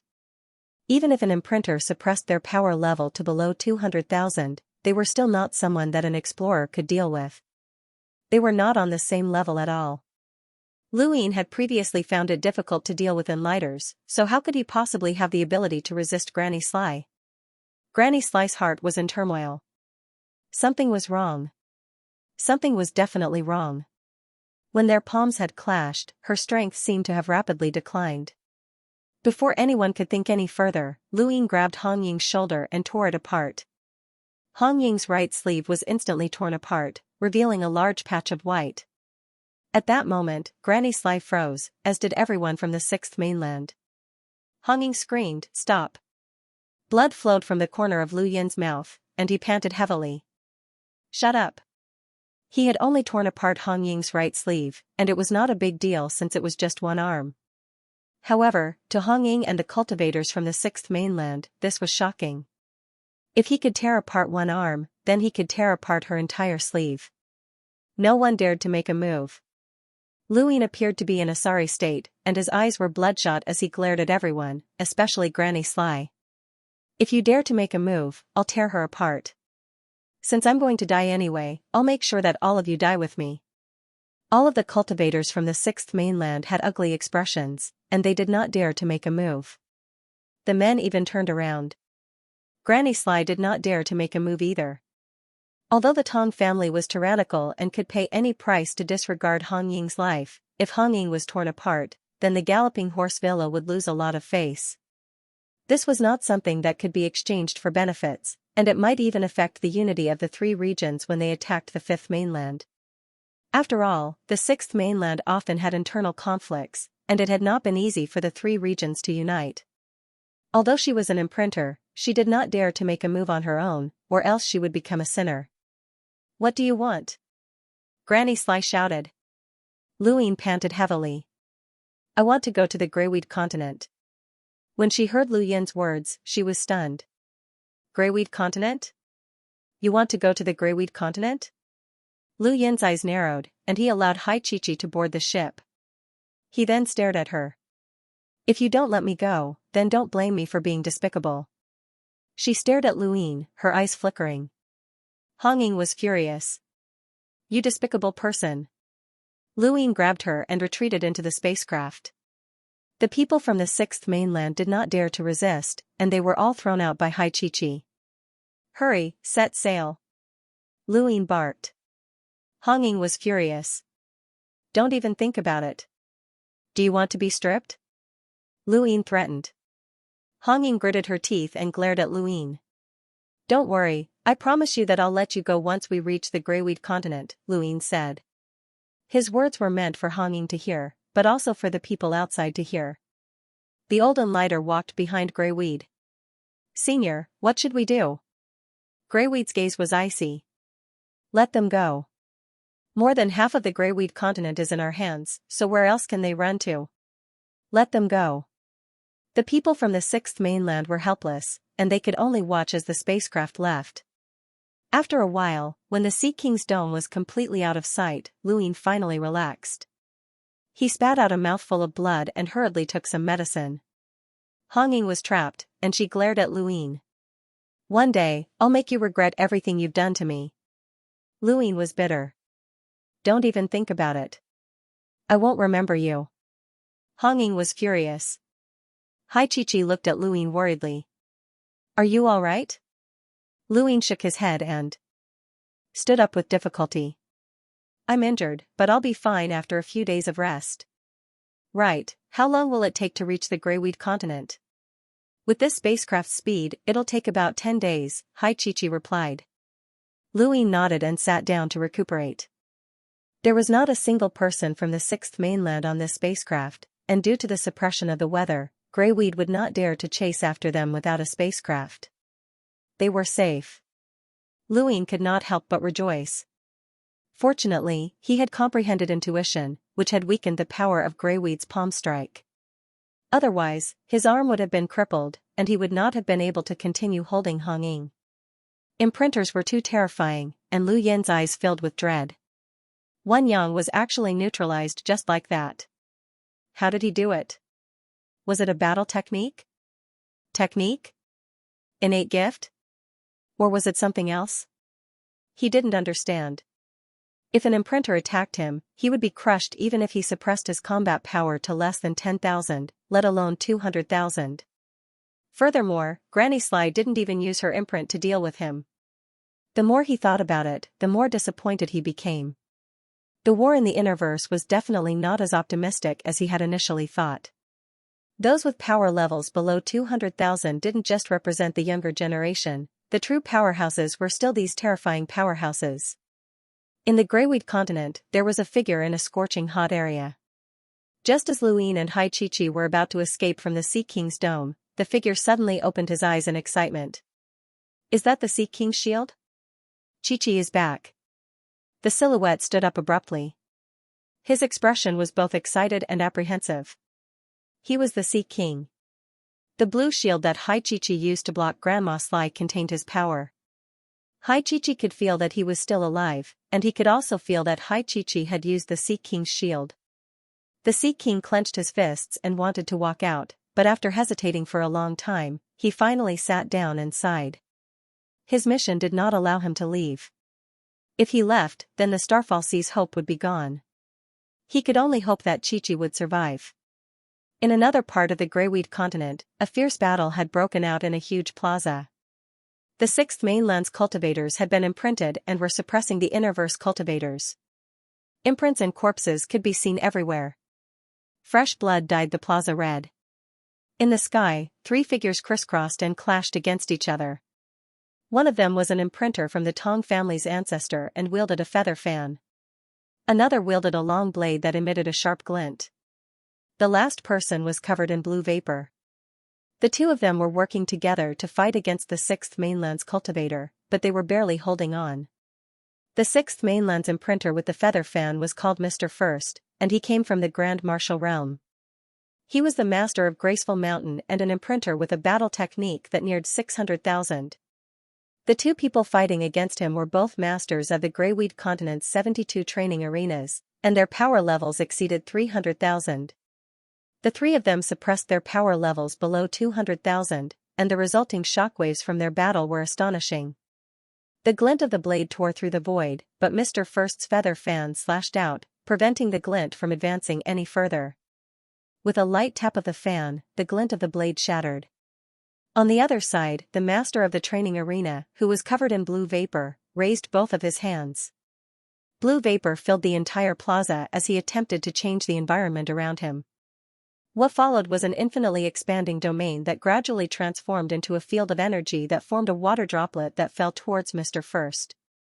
Mr. First frowned. "I saw that you were talented, and I wanted to recruit you, but you were so stubborn. Since that's the case, there's no need for you to continue living." He then caught the water droplet with one hand. The water droplet had come from the master of the training arena, whose power level was over 300,000. A single drop of water could irrigate an entire region of space or even sink. None of his star energy attacks were effective against Mr. First. Another master of the training arena shouted as he tore through the void and slashed out with his blade, but there was no trace of star energy. Mr. First shook his head. "If I use star energy, you won't stand a chance. But even if I don't use star energy, so what?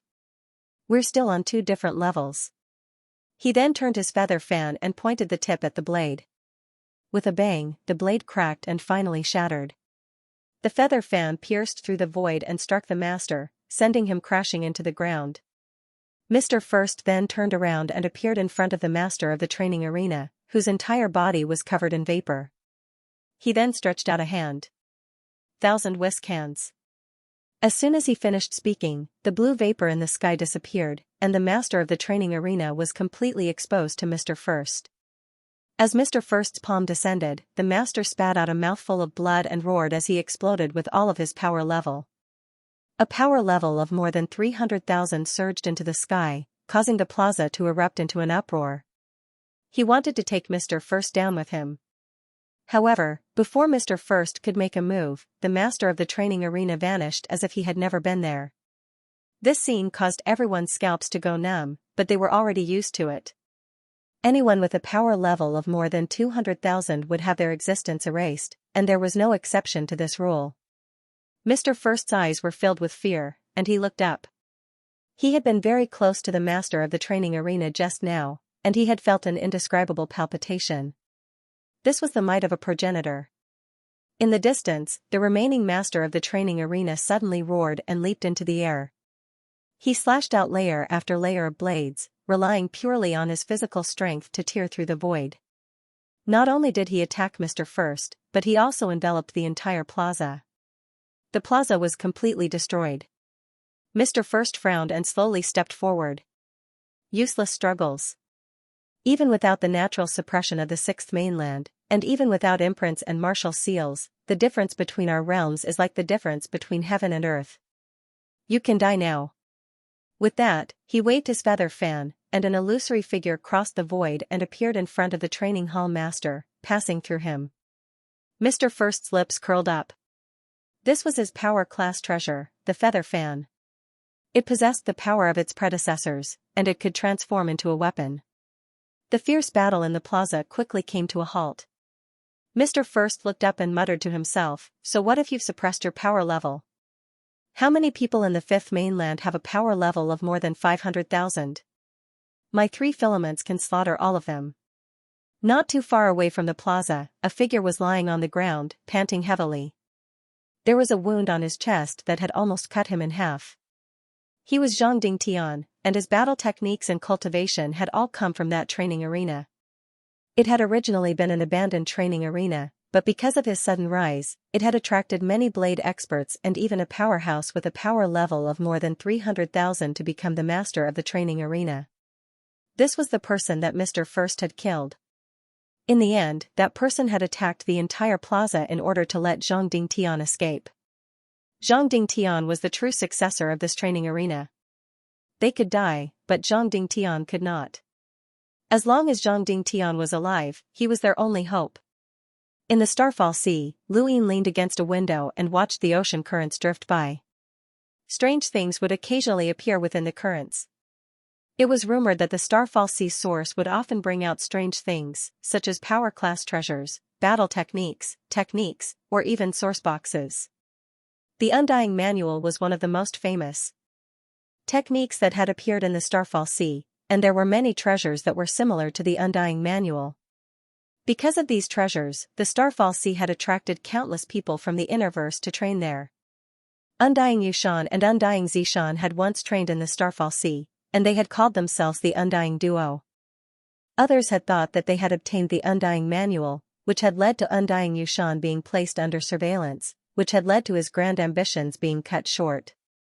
Anyone who came to the Starfall Sea dreamed of obtaining a treasure and becoming a dragon. The closer one got to the depths of the Starfall Sea, the more likely they were to obtain a treasure. Every year, the Greyweed continent attracted countless Innerverse cultivators. This situation had persisted for tens of thousands of years, and the history of many powers in the universe had been severed. The Greyweed continent, on the other hand, had continued to exist. Perhaps it was because of this that the Greyweed continent had gradually formed its own dojos. In the Greyweed continent, there are 72 dojos scattered throughout the continent. Any powerhouse can establish a sect and recruit disciples. No matter who it is, the strong are respected. However, the number of dojos is fixed at 72. To become a dojo master, you either have to challenge and replace the original master or destroy a dojo and rebuild it. Currently, the strongest dojo on the Greyweed continent is called the Xianxia Dojo, and its master is the father of Lan Si, one of the 10 arbiters. The Xianxia Dojo controls nearly half of the Greyweed continent's resources, so the Lan family can be considered the rulers of the Greyweed continent. The Lan family has dominated the Greyweed continent for many years, and it borders the Sea King's dome. The Lan Lord is also an emissary. Luin understood, as he had never thought that the Greyweed continent would be in such a situation.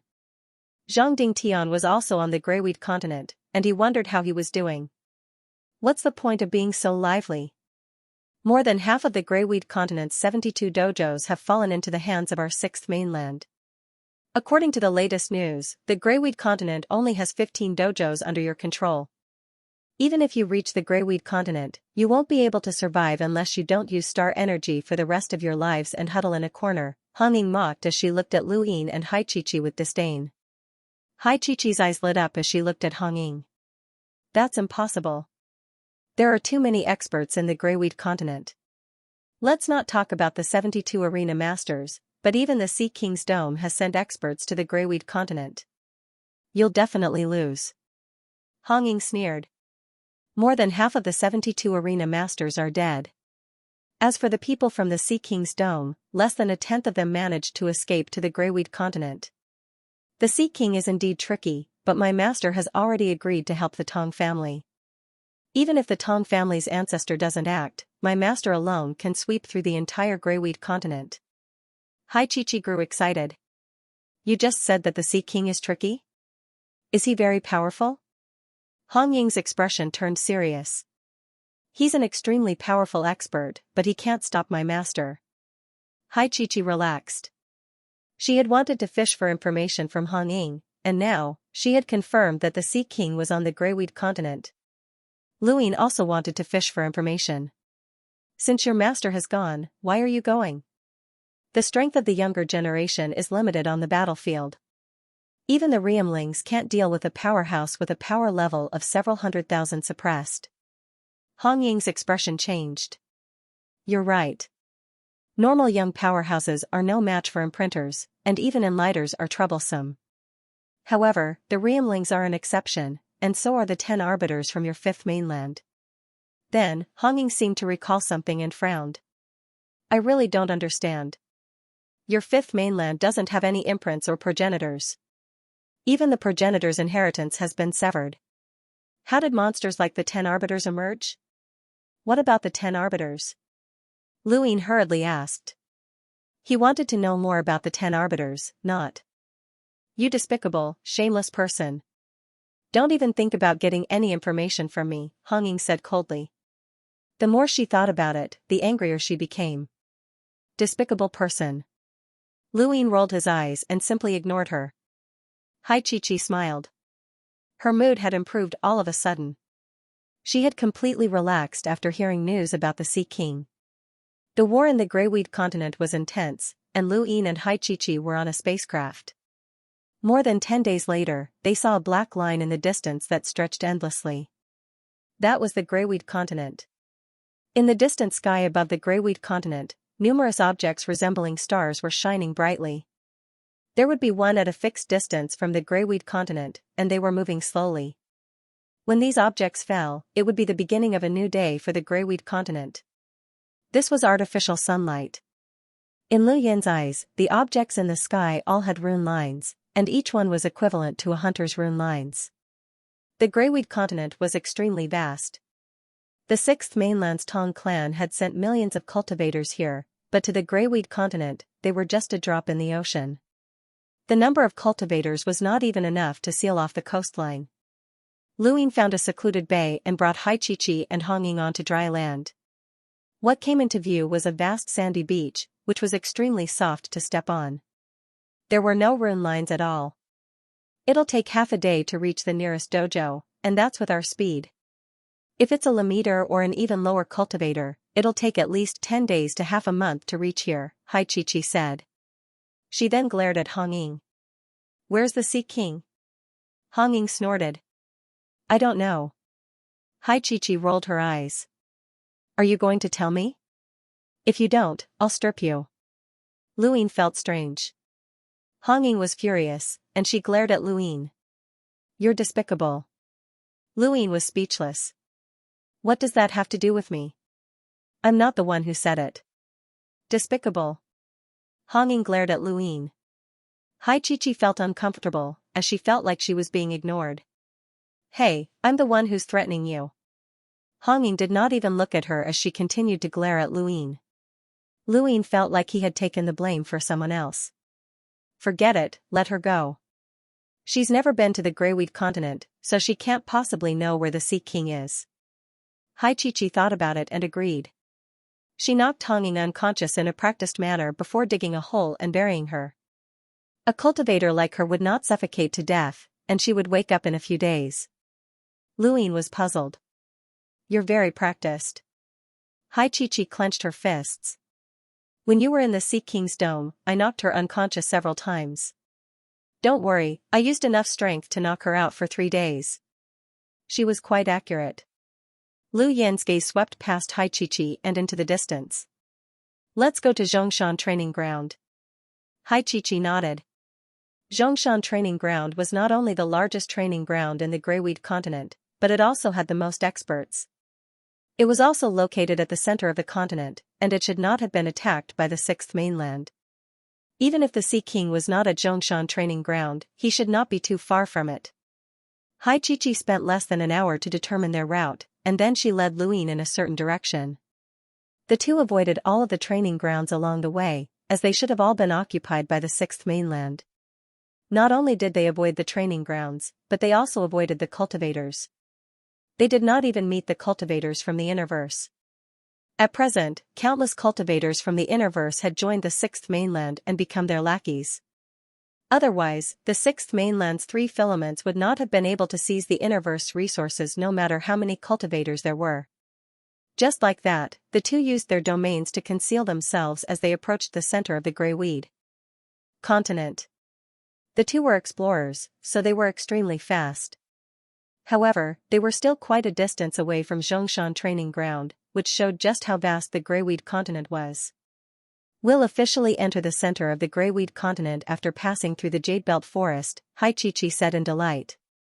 Lu Yin pulled her back. Someone's coming. He then led Hai Chi into hiding. Not long after, a group of cultivators flew over at a low altitude.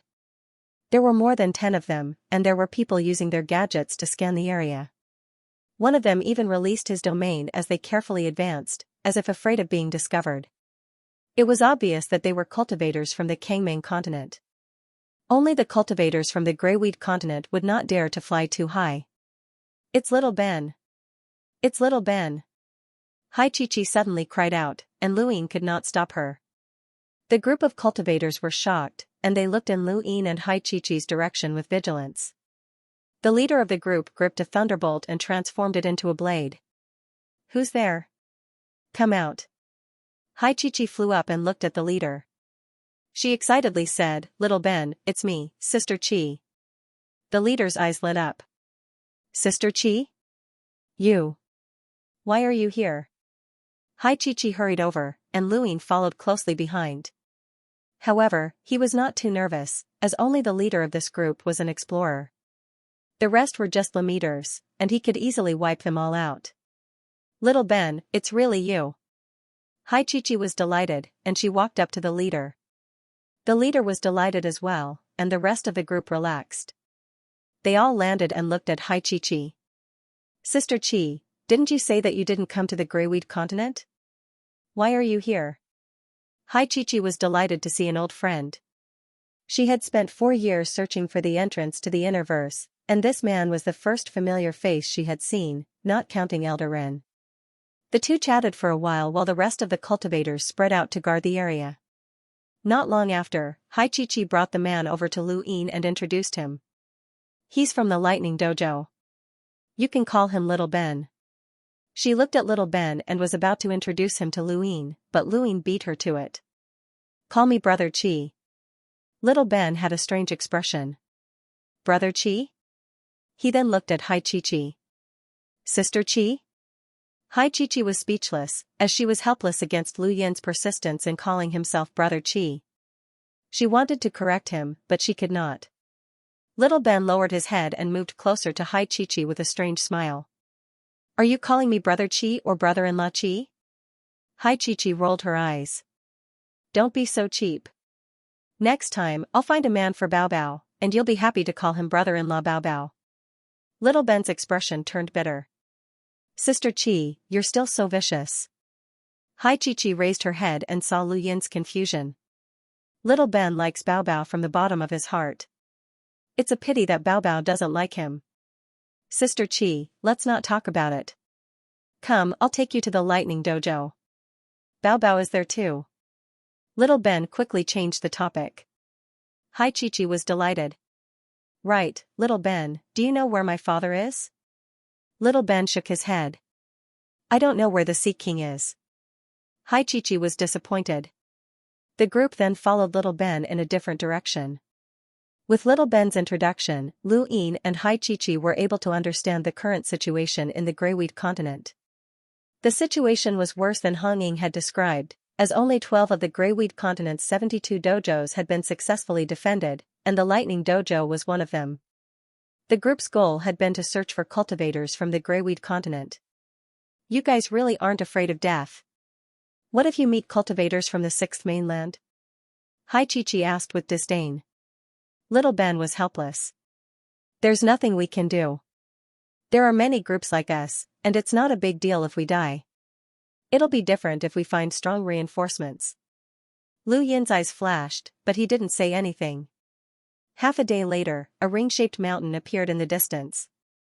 Dark clouds covered the sky as lightning swam about, occasionally striking down with earth-shaking rumbles. "That's the Lightning Dojo." Among the 72 dojos, the Lightning Dojo is considered one of the strongest, and it's even ranked in the top 10. The previous dojo masters were all known as the Lightning Downlords, and they all had power levels of at least 300,000, Chi introduced. Lu Yin was shocked by the strength of the Greyweed continent. "Are all 72 dojo masters enlighters? Does that mean that there are more than 72 enlighters in the Greyweed continent?" Little Ben replied, "Of course not. There are 72 dojos, but that's just a number. Not even half of the dojos actually have a master. The rest are mostly abandoned, but even abandoned dojos can regain their former glory in a short period of time. For example, there was a dojo a few years ago that was also abandoned, but someone managed to obtain some sort of inheritance there. That person used that inheritance to attract many people to reopen the dojo and even attracted an expert to become its master." "You're talking about the Taishan Dojo, right?" Chi asked. Little Ben nodded. "I heard that the person who obtained the inheritance went to the Sea King's dome a few years ago to participate in the selection with Lan Yu. Sister Chi, you should have an impression of him." Chi was disdainful. "No, he didn't even reach the finish line." Lu Yin's heart skipped a beat. "What's that person's name?" Little Ben answered, "Lan Dao. Thank you all for your support, brothers. I'm too busy at the end of the year, so I'll update more. Thank you for your support." Lu Yin smiled. So this was how Zhang Dingtian had risen to power. He had obtained an inheritance from an abandoned training ground. It was no wonder why he was so powerful and had even been able to fight against Ling Quebec. With his original strength, he could have even fought against Lu Xiaoqiu. How's the Taishan training ground? Lu Yin asked. Xiao Ben shook his head. It was taken over a few days ago. Lu Yin's heart sank. Then what about Zhang, no, Lan Dao? I don't know. Maybe he's dead. In any case, there's no news from him. Lu Yin fell silent. As the thunder grew more intense, the group arrived at the ring-shaped mountain range. Lu Yin suddenly stopped and pulled Hai Chi along as he looked at Xiao Ben. So you've sided with the Sixth Mainland? Xiao Ben's eyes flashed. What do you mean? Hai Chi's expression changed, and she looked at Lu Yin. Don't spout nonsense. Xiao Ben is my friend, and he's also Bao Bao's friend. Why would he side with the Sixth Mainland? Lu Yin sneered and looked around. These people have all sided with the Sixth Mainland. Your goal must be to lure the Greyweed Continent's cultivators over. Hai Chi frowned and looked at Xiao Ben in disbelief. Xiao Ben looked at Lu Yin and suddenly smiled, his expression relaxed. How did you know? Hai Chi's pupils shrank, and her face paled in disbelief. You, Xiao Ben, have you really sided with the Sixth Mainland? Why? You're from the Lightning Dojo and a friend of Bao Bao and me. Why have you sided with the Sixth Mainland? Xiao Ben's smile sank, and he replied coldly, why? If I hadn't sided with the Sixth Mainland, how would I have gotten Lan Bao Bao? She looks down on me. The top 30 of the top 100 rankings are impressive, but what about me? I'm just an ordinary disciple of the Lightning Dojo. If I hadn't known her since I was young, I wouldn't even be qualified to speak to her. If I hadn't sided with the Sixth Mainland, I wouldn't have been able to catch up to her. If you sided with the Sixth Mainland, then it's even more impossible for you to get together with Bao Bao. Hai Chi shouted. Xiao Ben sneered, as long as everyone in the Greyweed Continent surrenders, those like me who surrender earlier will benefit more. I've already taken Elder Song from the Tong family as my master, and he's one of the few experts in the Tong family whose power level exceeds 300,000. He's also promised me that he'll help me obtain the baby. Regardless of whether she's willing or not, she'll be my woman when the time comes. Hai Chi trembled with anger. Lu Yin's gaze turned cold. You must have attracted quite a few cultivators from the Greyweed Continent to attack the Lightning Dojo, right? Little Ran was puzzled. How did you know? You seem to know quite a lot. Lu Yin's eyes narrowed as he saw the rune lines. There were many rune lines all around the ring-shaped mountain range, and there were also many rune lines within the mountain range.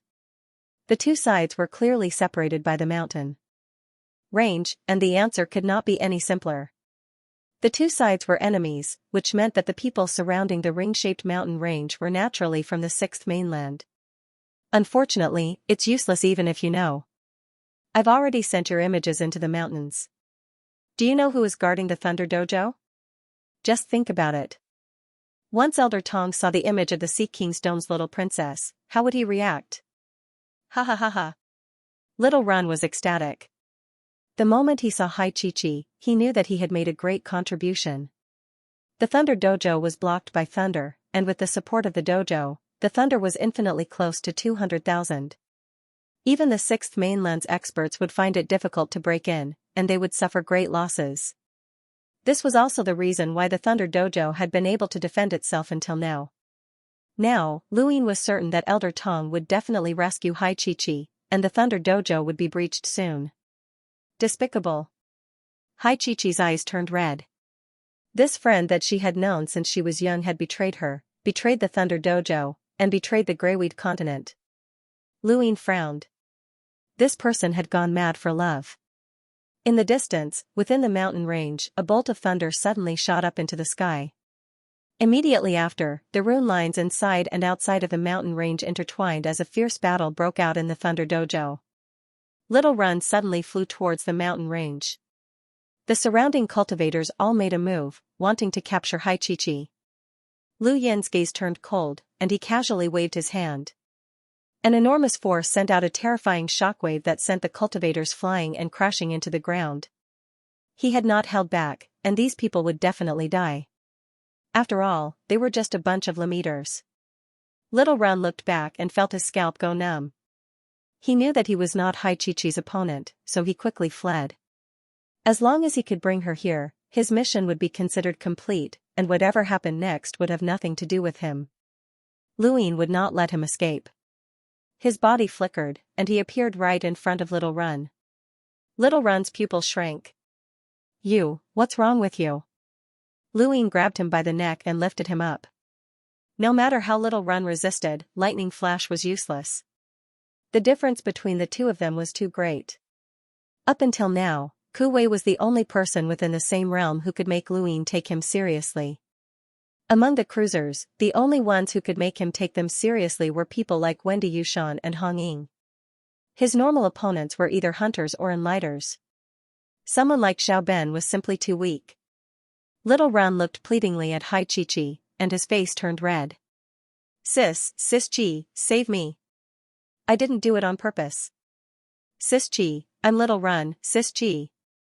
Hai-Chi-Chi closed her eyes, but her heart was filled with grief.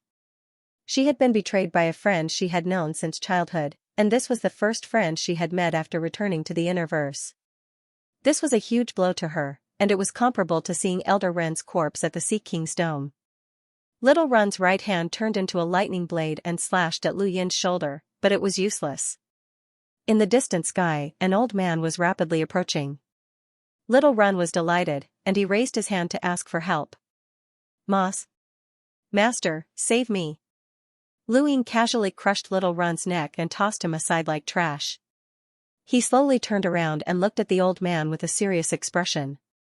The old man did not care about Little Run's death, and he instead looked at Hai-Chi-Chi with a burning gaze. You're the little princess of the Sea King's dome, the Sea King's daughter, Hai-Chi-Chi? Interesting, I never thought that a random disciple I took in would attract you here. Ha ha ha ha. Hai-Chi-Chi glared at the old man. You're Little Run's master, Elder Song. The old man nodded. That's right, that's me. Alright, don't make me do it. Come with me.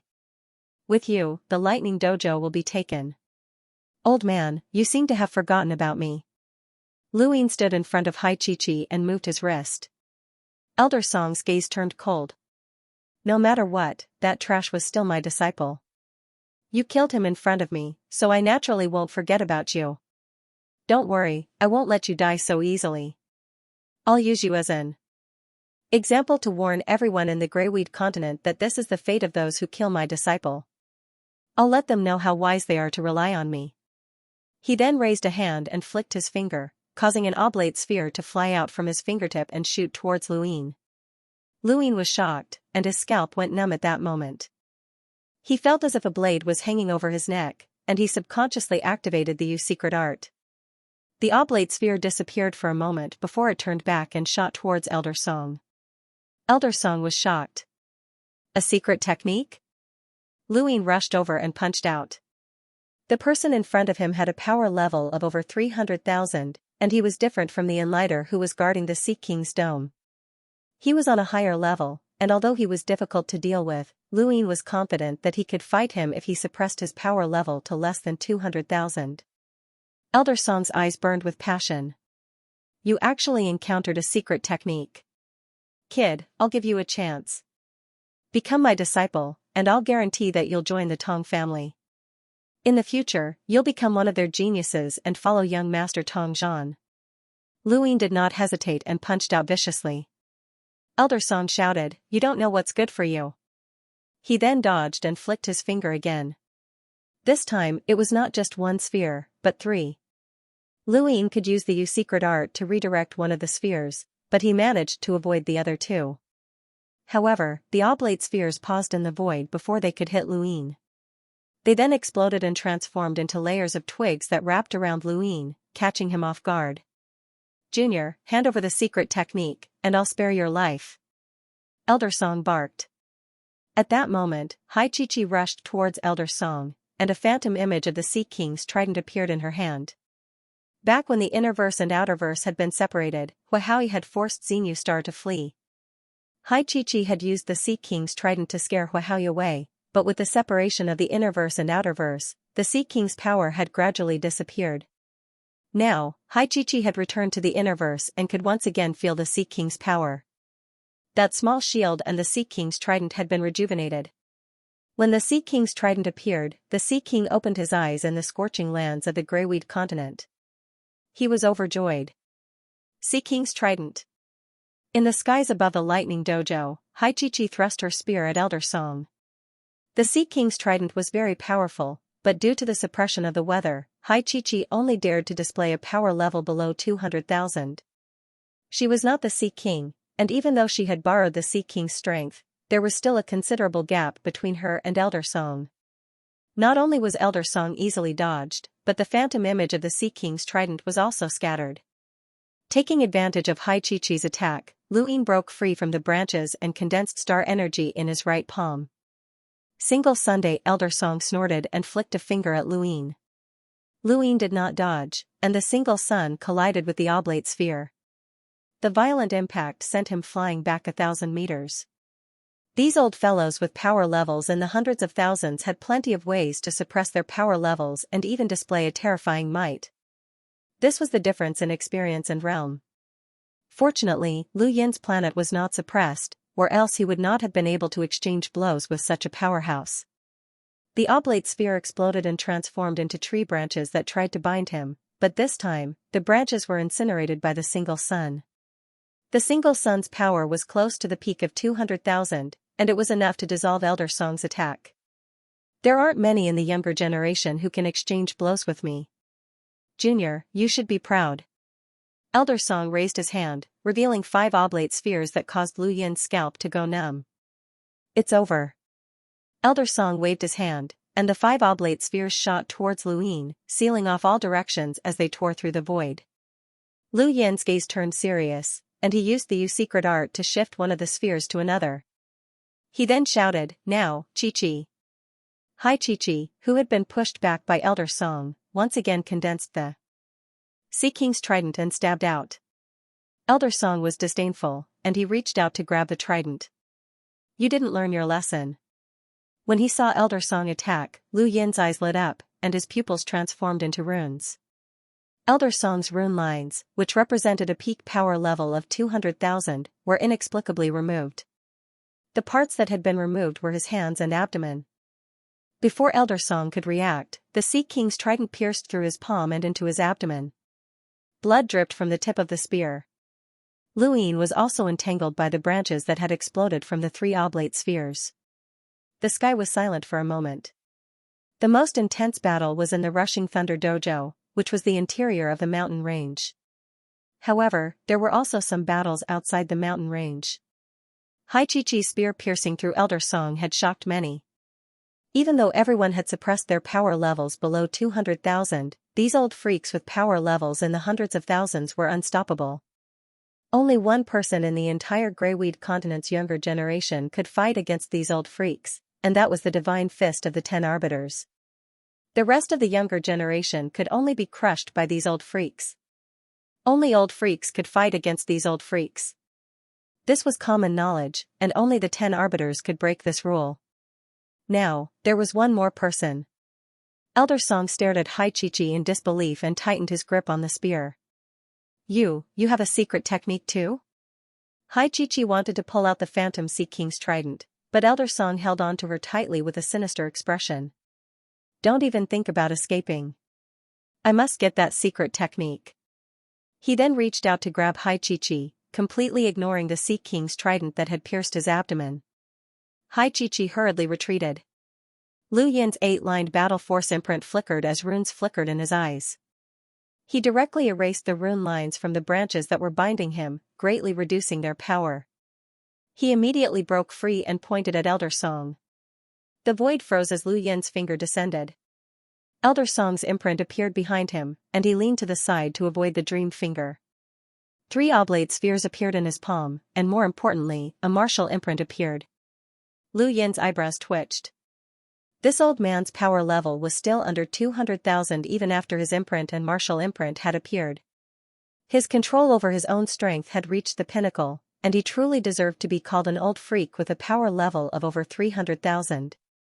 This attack was completely different from the previous one, and Lu Yin could feel an extreme sense of danger. He subconsciously punched out, and the day-night fist trembled as his spiritual force transformed into visible shockwaves that swept through the heavens. Layers of ripples appeared high up in the sky, enveloping Elder Song.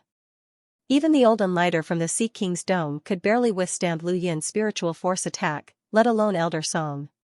However, Lu Yin did not expect his punch to do anything to Elder Song. All he needed was a split second. Even if Elder Song wasn't affected, the White Knight punch was enough to make him pause for a second. This second was enough. Star energy converged in Lu Yin's right palm, and a sun bloomed. Its dazzling radiance enveloped the area and attracted the attention of countless onlookers. At the same time, runes flickered in both of his eyes, and there were even tears of blood flowing from the corners of his eyes. He had done his best to weaken Elder Song's rune lines as he unleashed a sun attack. All of this happened within a second. By the time Elder Song reacted from the shock of White Knight's punch, a sun had already descended, and his strength was inexplicably weakened in an instant. There was a thump, and there was a huge explosion in the sky. The scorching sun sent Elder Song flying, and he crashed into the mountain range like a meteorite. Following that, there was a violent explosion that flattened the ground. Within the mountain range, the experts from the 6th mainland who were fighting with Elder Tong watched in shock as Elder Song crashed into the ground. At this moment, Elder Song was in an abnormally sorry state. His body was covered in blood, and his skin was cracked. There was even blood flowing from his abdomen, and he looked as miserable as. 6th mainland, you've led the wrong people here. Ha ha ha ha. The person fighting with Elder Tong was an elder surnamed Yuan from the Tong family. He also saw Lu Yin and Hai Chi outside the mountain range, and his eyes narrowed. They were so young, but they were able to fight against people at their level. Could they be freaks like the 10 Arbiters? Elder Song believed that only the 10 Arbiters from the 5th mainland could fight against them, but in reality, only a small number of people knew that the Innerverse battlefield was not very optimistic. The Starfall Sea and Chaos Flow Zone were only a small part of it. The real intense battlefield was in the Cosmic Sea, and there, the 10 Arbiters were not the only ones among the younger generation who could participate in a battle at their level. The 6th mainland had issued high rewards to attract the younger generation to participate in the Innerverse battlefield, but it was not just for the sake of gaining experience. It was truly too intense, and the 6th mainland was anxious. Of course, this was also because of the 3 filaments. If all 9 filaments were mobilized, the Innerverse would not be able to withstand them. However, the Innerverse was a piece of juicy meat, and the 3 filaments would not allow the other filaments to interfere as long as it was possible. This was a distribution of resources, and it was also a competition for future possibilities. These thoughts flashed through Elder Yuan's mind, and his gaze turned solemn. It was impossible for the Starfall Sea to have such a freakish youth, and it was already ridiculous that the 10 Arbiters' divine fist had appeared. Could this person have come from the Cosmic Sea? Had there been a change in the war in the outside world? As he thought about it, Elder Yuan decided to retreat and leave first. The more one understood, the more they would think. Lu Yin's appearance had caused Elder Yuan to think about many things, and he had many misgivings as well. When he saw that Elder Song was heavily injured, he had no choice but to slowly retreat with the rest of the 6th mainland.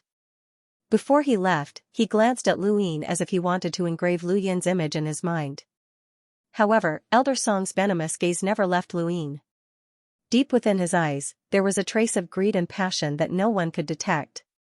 He was certain that this person had 2 secret techniques, and it was precisely because of them that Lu Yin had been able to defeat him.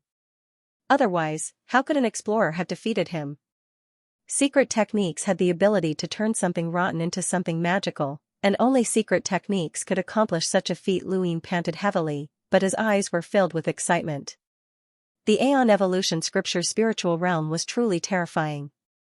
Although it was not a secret technique, it was not far from one. Lu Yin could not imagine how amazing the rune progenitor had been. How talented must he have been able to create the rune technology civilization and come up with such an incomprehensible battle method. And this was just the spiritual realm. Once he had the opportunity to inherit more of the Aeon Evolution Scripture, the weakening would not be limited to just that. He might even be able to achieve what the rune technology civilization had done back then, where he could directly erase a person's existence. That would be truly terrifying. Luine had a strange feeling that the rune technology civilization's disappearance was not only due to the sixth mainland, but also because such a cultivation civilization should not have existed in the first place. Right, since he had reached the spiritual realm, did that mean that he had already obtained a portion of the progenitor's inheritance? Luine was excited. Grandpa Tong. Hai Chi excitedly flew towards the mountain range. Within the mountain range, Elder Tong soared into the air and looked at Hai Chi excitedly. He hugged her with an emotional expression while Hai Chi continued to sob softly. It's good that you're back. It's good that you're back. Elder Tong patted Hai Chi's shoulder in consolation. Many people from the Sea King's dome looked at Hai Chi excitedly and called her Little Princess. Hai Chi was like a little princess to the Sea King's dome. Although those who knew her were troubled by her venomous tongue, they truly liked her. After being separated for so many years, they were all relieved to see her again.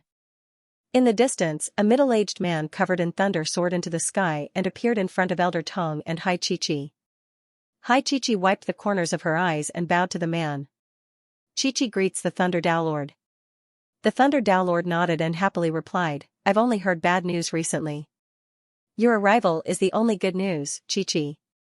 Hai Chi smiled and wiped the corners of her eyes again before looking at Elder Tong. Grandpa Tong, where's my father? Elder Tong softly replied, it's not convenient to talk here. Let's go down first. Did something happen to my father? Hai Chi grew nervous. Elder Tong smiled. Don't worry, the Sea King is fine. Come, let's go down and talk. He then looked past Hai Chi and saw Luine. Luine bowed, and the group descended. There were many cultivators in the Lightning Dojo, and there were at least tens of thousands of them. These were probably the elites who had survived the war, and one could imagine that at its peak, the Lightning Dojo had at least hundreds of thousands or even millions of people. Among them, there were many space-exploring powerhouses, and there were at least 30 who were hunters. There were also powerhouses like the Thunder Downlord, who had power levels in the hundreds of thousands. Luine believed that this dojo had powerhouses with power levels in the hundreds of thousands, but he could not tell. No one dared to go beyond that. The powerhouses in front of him were enough to destroy the entire Great Eastern Alliance. This was the power of the Innerverse, and any random power was terrifying.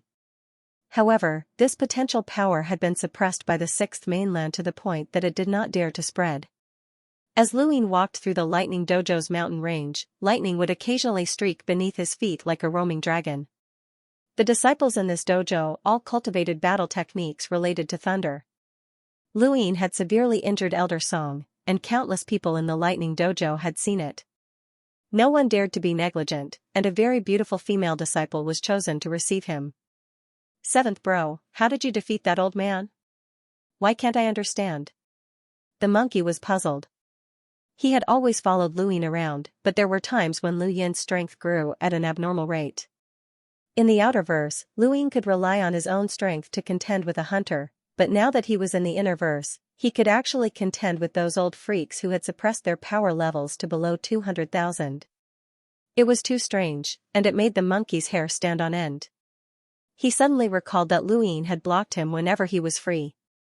Luine answered, I had an epiphany. I suddenly understand battle techniques that I didn't understand before. It's very normal. Normal my ass. The monkey wanted to curse. In the current universe, aside from the freaks like the 10 Arbiters, who else in the younger generation could contend with those old freaks as a hunter? Even the cruisers in the top 10 of the top 100 rankings could not do it. Now that he compared himself, he realized that Luine had unknowingly reached such heights. Among the younger generation, he was second only to the 10 Arbiters. Half a day later, Elder Tong found Luine. I know about Chi-Chi's experience. Thank you, little brother Lu. He then bowed deeply. Luine hurriedly dodged. Elder Tong, there's no need for that. Chi-Chi is my friend, so this is what I should do. Elder Tong stood up and solemnly said, you helped Chi-Chi, so I naturally have to be grateful. However, you harmed her in the process. Luine fell silent. The inner verse has changed greatly, and there are dangers everywhere, especially in the Starfall Sea. The Tong family's strength is too terrifying, and even with the Starfall Sea's combined strength, we can't resist them. Little brother Lu, you shouldn't have brought Qiqi here. Luyin was helpless. If I hadn't come, she would have come by herself. Then tie her up. No matter what, we can't let her come here to die, Elder Tong said. Agitatedly. Luyin understood Elder Tong's feelings, but that did not mean that he could accept it. I accept your gratitude, but I won't accept this blame. Elder Tong looked at Luyin for a while and then sighed. My apologies, I was too agitated. Luyin did not reply. Elder Tong asked, is Elder Ren's corpse with you? Luyin nodded and waved his hand, causing Elder Ren's corpse to appear. When he saw the corpse, Elder Tong's expression became sorrowful. I didn't think that this old man wouldn't be able to rest in peace even after death. Luyin did not know what to say. Elder Tong bowed deeply once more. Little brother Lu, thank you again. Thank you. Luyin did not avoid him, as he had to accept this gratitude. Otherwise, Elder Tong would not be able to rest easy. Elder Ren's corpse was hurriedly buried in the Lightning Dojo's mountain range, and it would be moved to the Sea King's dome in the future after the Sixth Mainland was expelled. Hai Qiqi's eyes were red, and she silently wept. Around them, many cultivators from the Sea King's dome lowered their heads, their expressions sorrowful and angry. Their hatred for the Sixth Mainland was overwhelming. We have to retreat. We have to give up on this dojo, Elder Tong lamented as he stood in front of Elder Ren's grave. Luyin was shocked. Retreat? To where? Mount Chong Dojo, Elder Tong said. Right now, we only have 13 dojos left, and the Thunderbolt Dojo is located at the outermost perimeter of the 13 dojos. Now that we've forced the Sixth Mainland to retreat, we'll definitely attract an even more intense attack, and it's even possible that imprinters will appear. We won't be able to hold them off on our own, so we can only retreat to Mount Chong Dojo. And that's not all. Zhongshan Dojo is located at the center of the Greyweed continent. If we retreat there, won't we be giving ourselves up to the Sixth Mainland? Elder Tong said bitterly, if we don't retreat to Chongshan Training Hall, we won't be able to go anywhere. Lu Yin's eyes narrowed, as he finally understood. In reality, the entire Greyweed continent was like a turtle in a jar to the Sixth Mainland. Lu Yin wasn't sure about the other places, but in the Starfall Sea, the Greyweed continent simply couldn't withstand the Tong family's power. The only reason the Sixth Mainland had been able to hold on was because the Tong family had yet to truly make a move. Or rather, there were other reasons why they couldn't truly make a move. The second possibility was more likely because the Tong clan had asked the Galloping Horse Manor for external help. However, even without external help, the cultivators of the Greyweed continent would still be forced to a dead end step by step. Even though they knew that this was a dead end, they still had to follow the Tong clan's wishes. How sorrowful was that? Since ancient times, the Starfall Sea had never encountered such a sullen war. What was the Sea King doing when he knew he was going to die?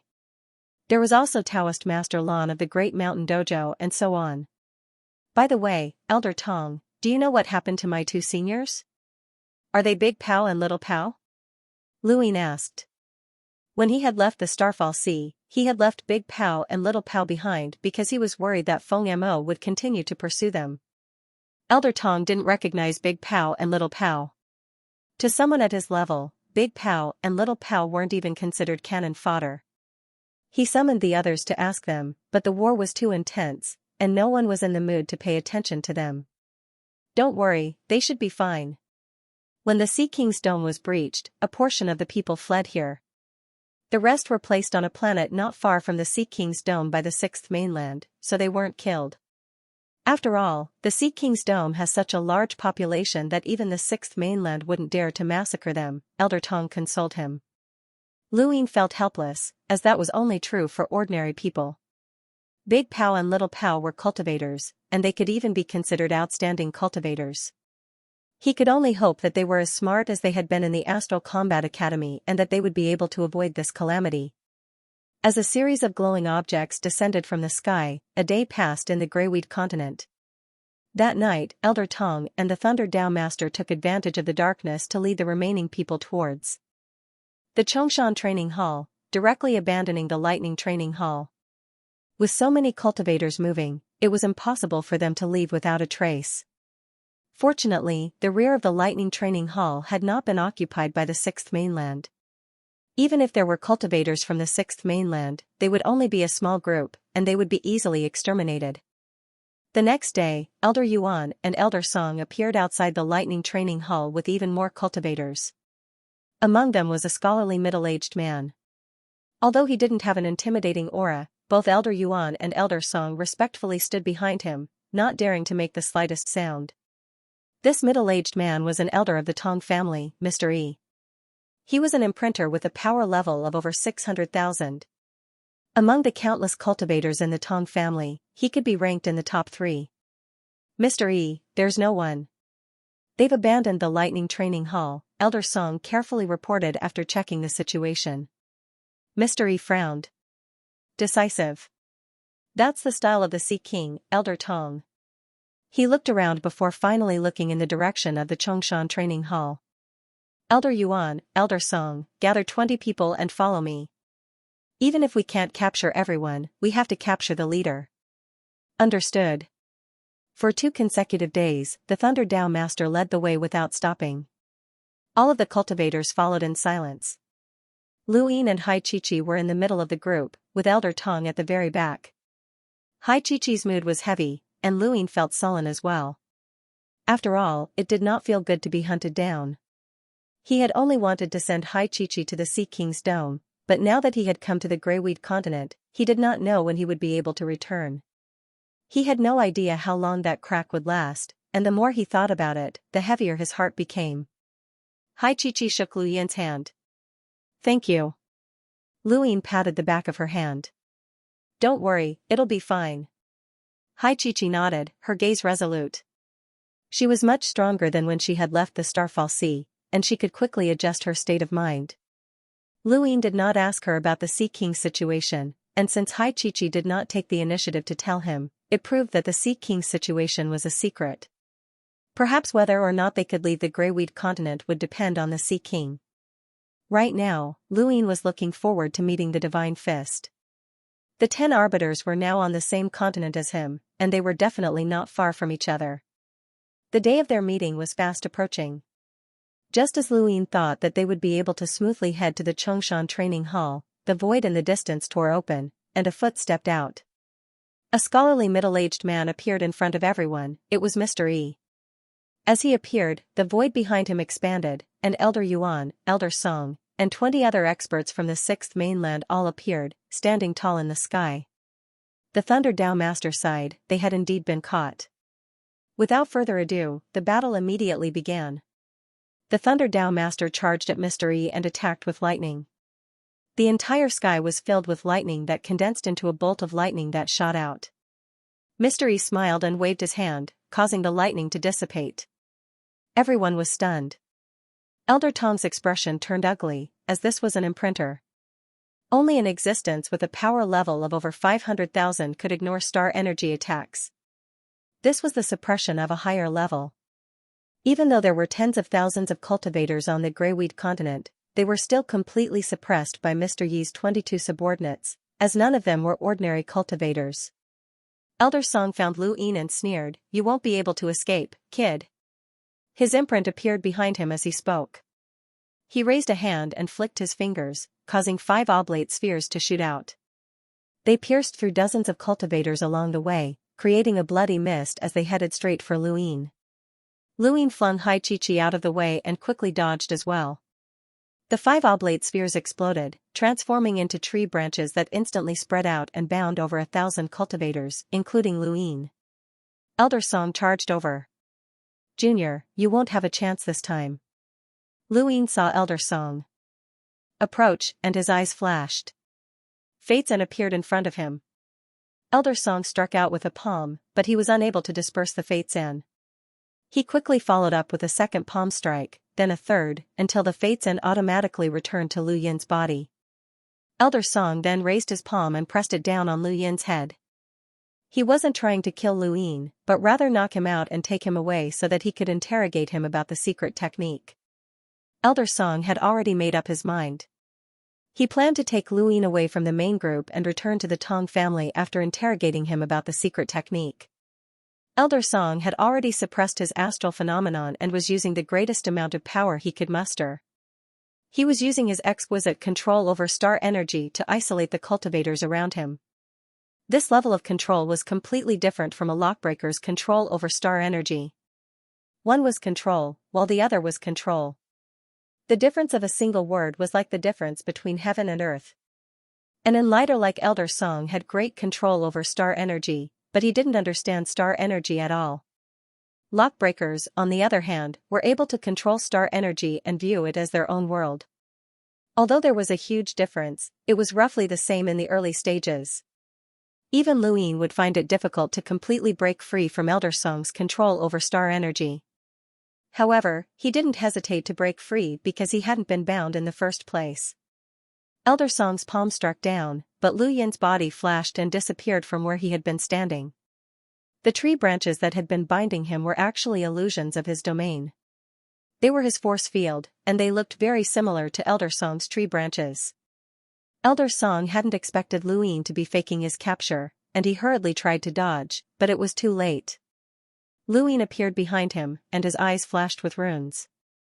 Elder Song's rune lines had been weakened, and he could feel it at this moment, but he couldn't resist it. Star energy gathered in Lu Yin's right hand as cauldron chi fused into it. First Sunday the scorching sphere smashed towards Elder Song's head. Elder Song felt a life-threatening crisis. His strength was still being weakened, and there was no way for him to reverse the situation. He growled and couldn't help but erupt with all of his strength. This was a subconscious reaction when one was on the brink of death. A terrifying aura with a power level of over 300,000 swept through the area, transforming into a gale that could be seen with the naked eye. Seeing Elder Song explode with his full strength, Mystery was shocked. Idiot. On the other side, Elder Yuan, who was fighting with Elder Tong, was also shocked. Lu Yin hurriedly retreated. Elder Song's face was pale, and he looked up with a look of despair. No, don't. With a shout, his entire being disappeared, his existence erased by the astronomical phenomenon. Countless people stared dumbfoundedly. Every time someone was erased by a celestial phenomenon, they would be shocked. No matter how many times they had seen it, they would still be shocked when they saw it again. That was the power of the progenitor realm. Lu Yin could not help but look up as well. In that instant, he had seen quite a few runes, and the runes in his eyes had become even more profound. This was the first time that Lu Yin had personally experienced the rune progenitor's power of erasing rune lines while using the Aeon Evolution True Scripture's spiritual clarity boundary. This gave him a deeper understanding of the spiritual clarity boundary, and he could sense that he had erased a little more rune lines. Although it was only a small amount, many little drops made an ocean. It was still terrifying. This was a path that could force others to be erased by the celestial phenomenon. He would be able to clearly see the symbol ancestor make his move, which would be of great help to him. However, it would be difficult to force others to use a combat power that exceeded 200,000. Be careful. A cry of alarm sounded. Lu Yin casually waved his hand and activated the Use secret art. Behind him, a cultivator from the 6th mainland stabbed out with a strange weapon, but Lu Yin's Use secret art changed the direction of the weapon. The weapon stabbed into the ground and tore a huge hole in the ground. Lu Yin's right palm viciously punched out. This attack had missed Elder Song, so it was perfect for dealing with this person.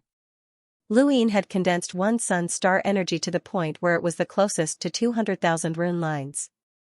With this one attack and the fact that Lu Yin had subconsciously weakened his opponent's rune lines, the peak hunter who had ambushed him was instantly killed. There wasn't even a corpse. It had been reduced to pieces.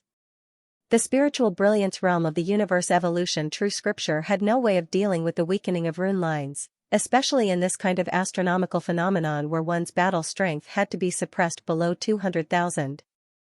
It was even more of a killer weapon. If Lu Yin had been in the outerverse, then it would not have been so useful. An enlighter with a power level of over 200,000 wouldn't have much of an impact on others even if Lu Yin slightly weakened his rune lines. But here, it was an absolute trump card.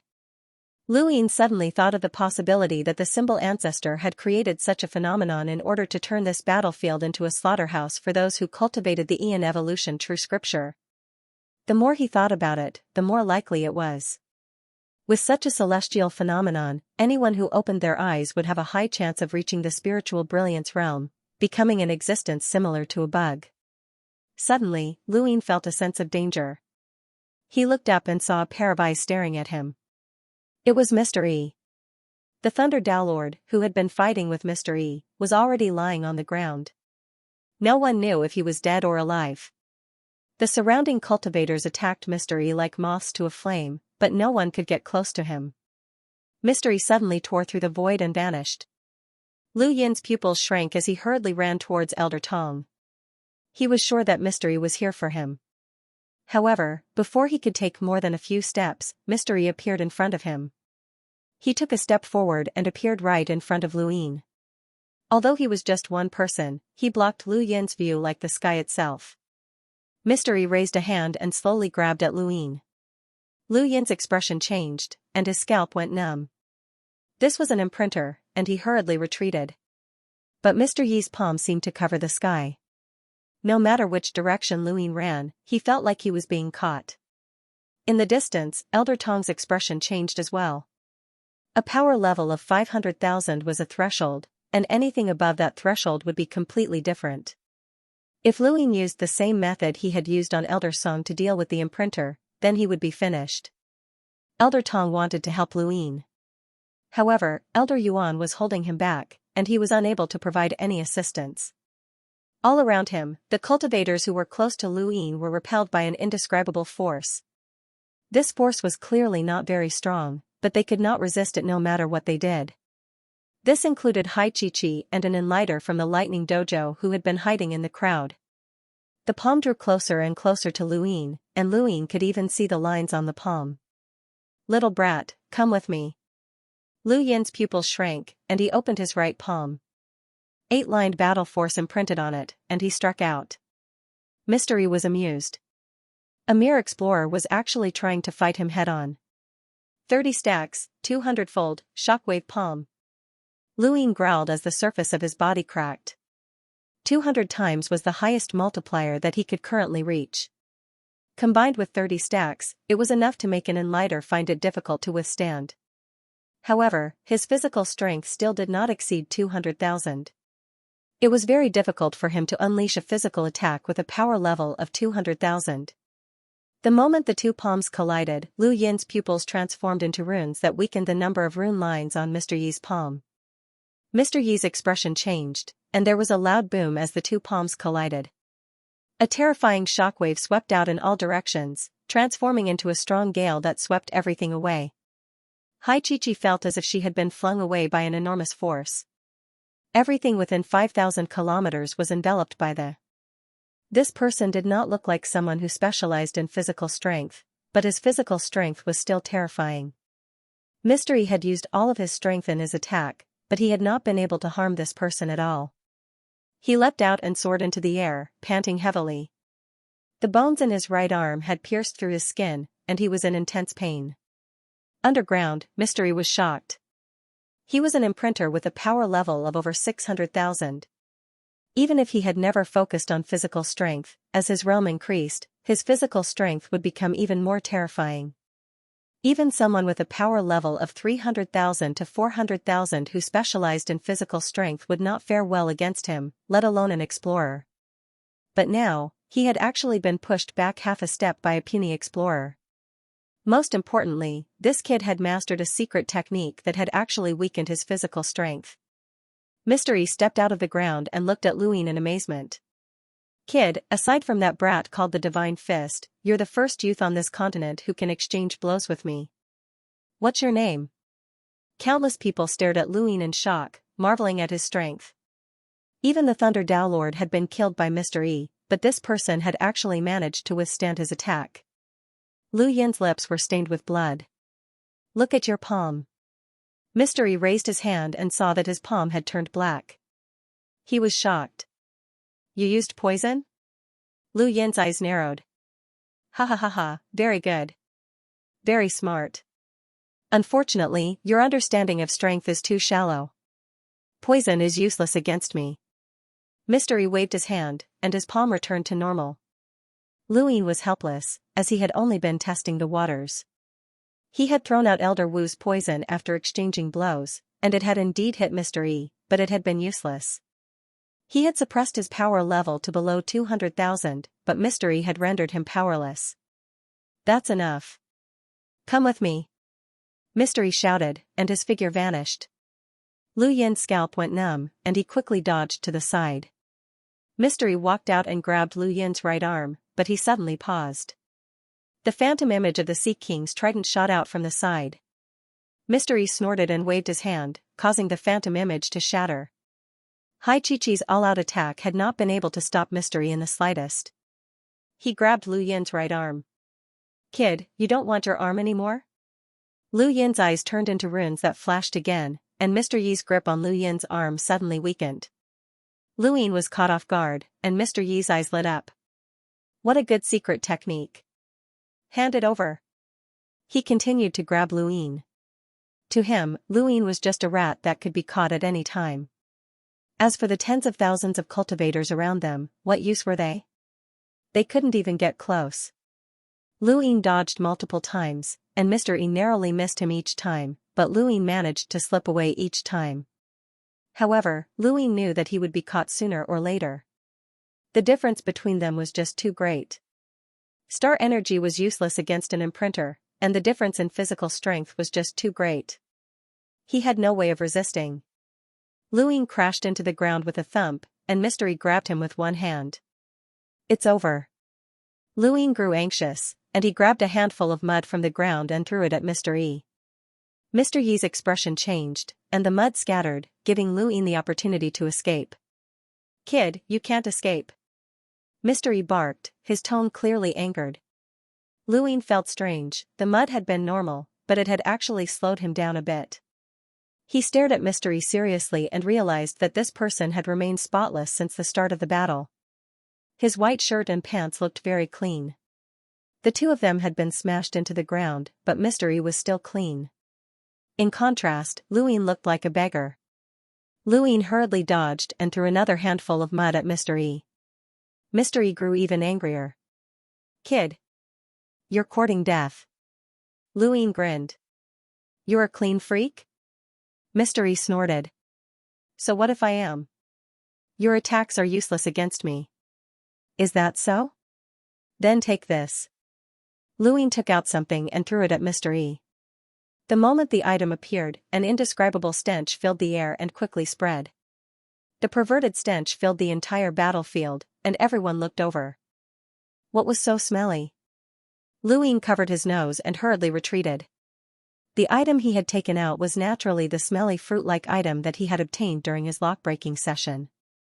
The moment he had unlocked it, he had almost fainted from the stench. It was obvious how strong the stench was.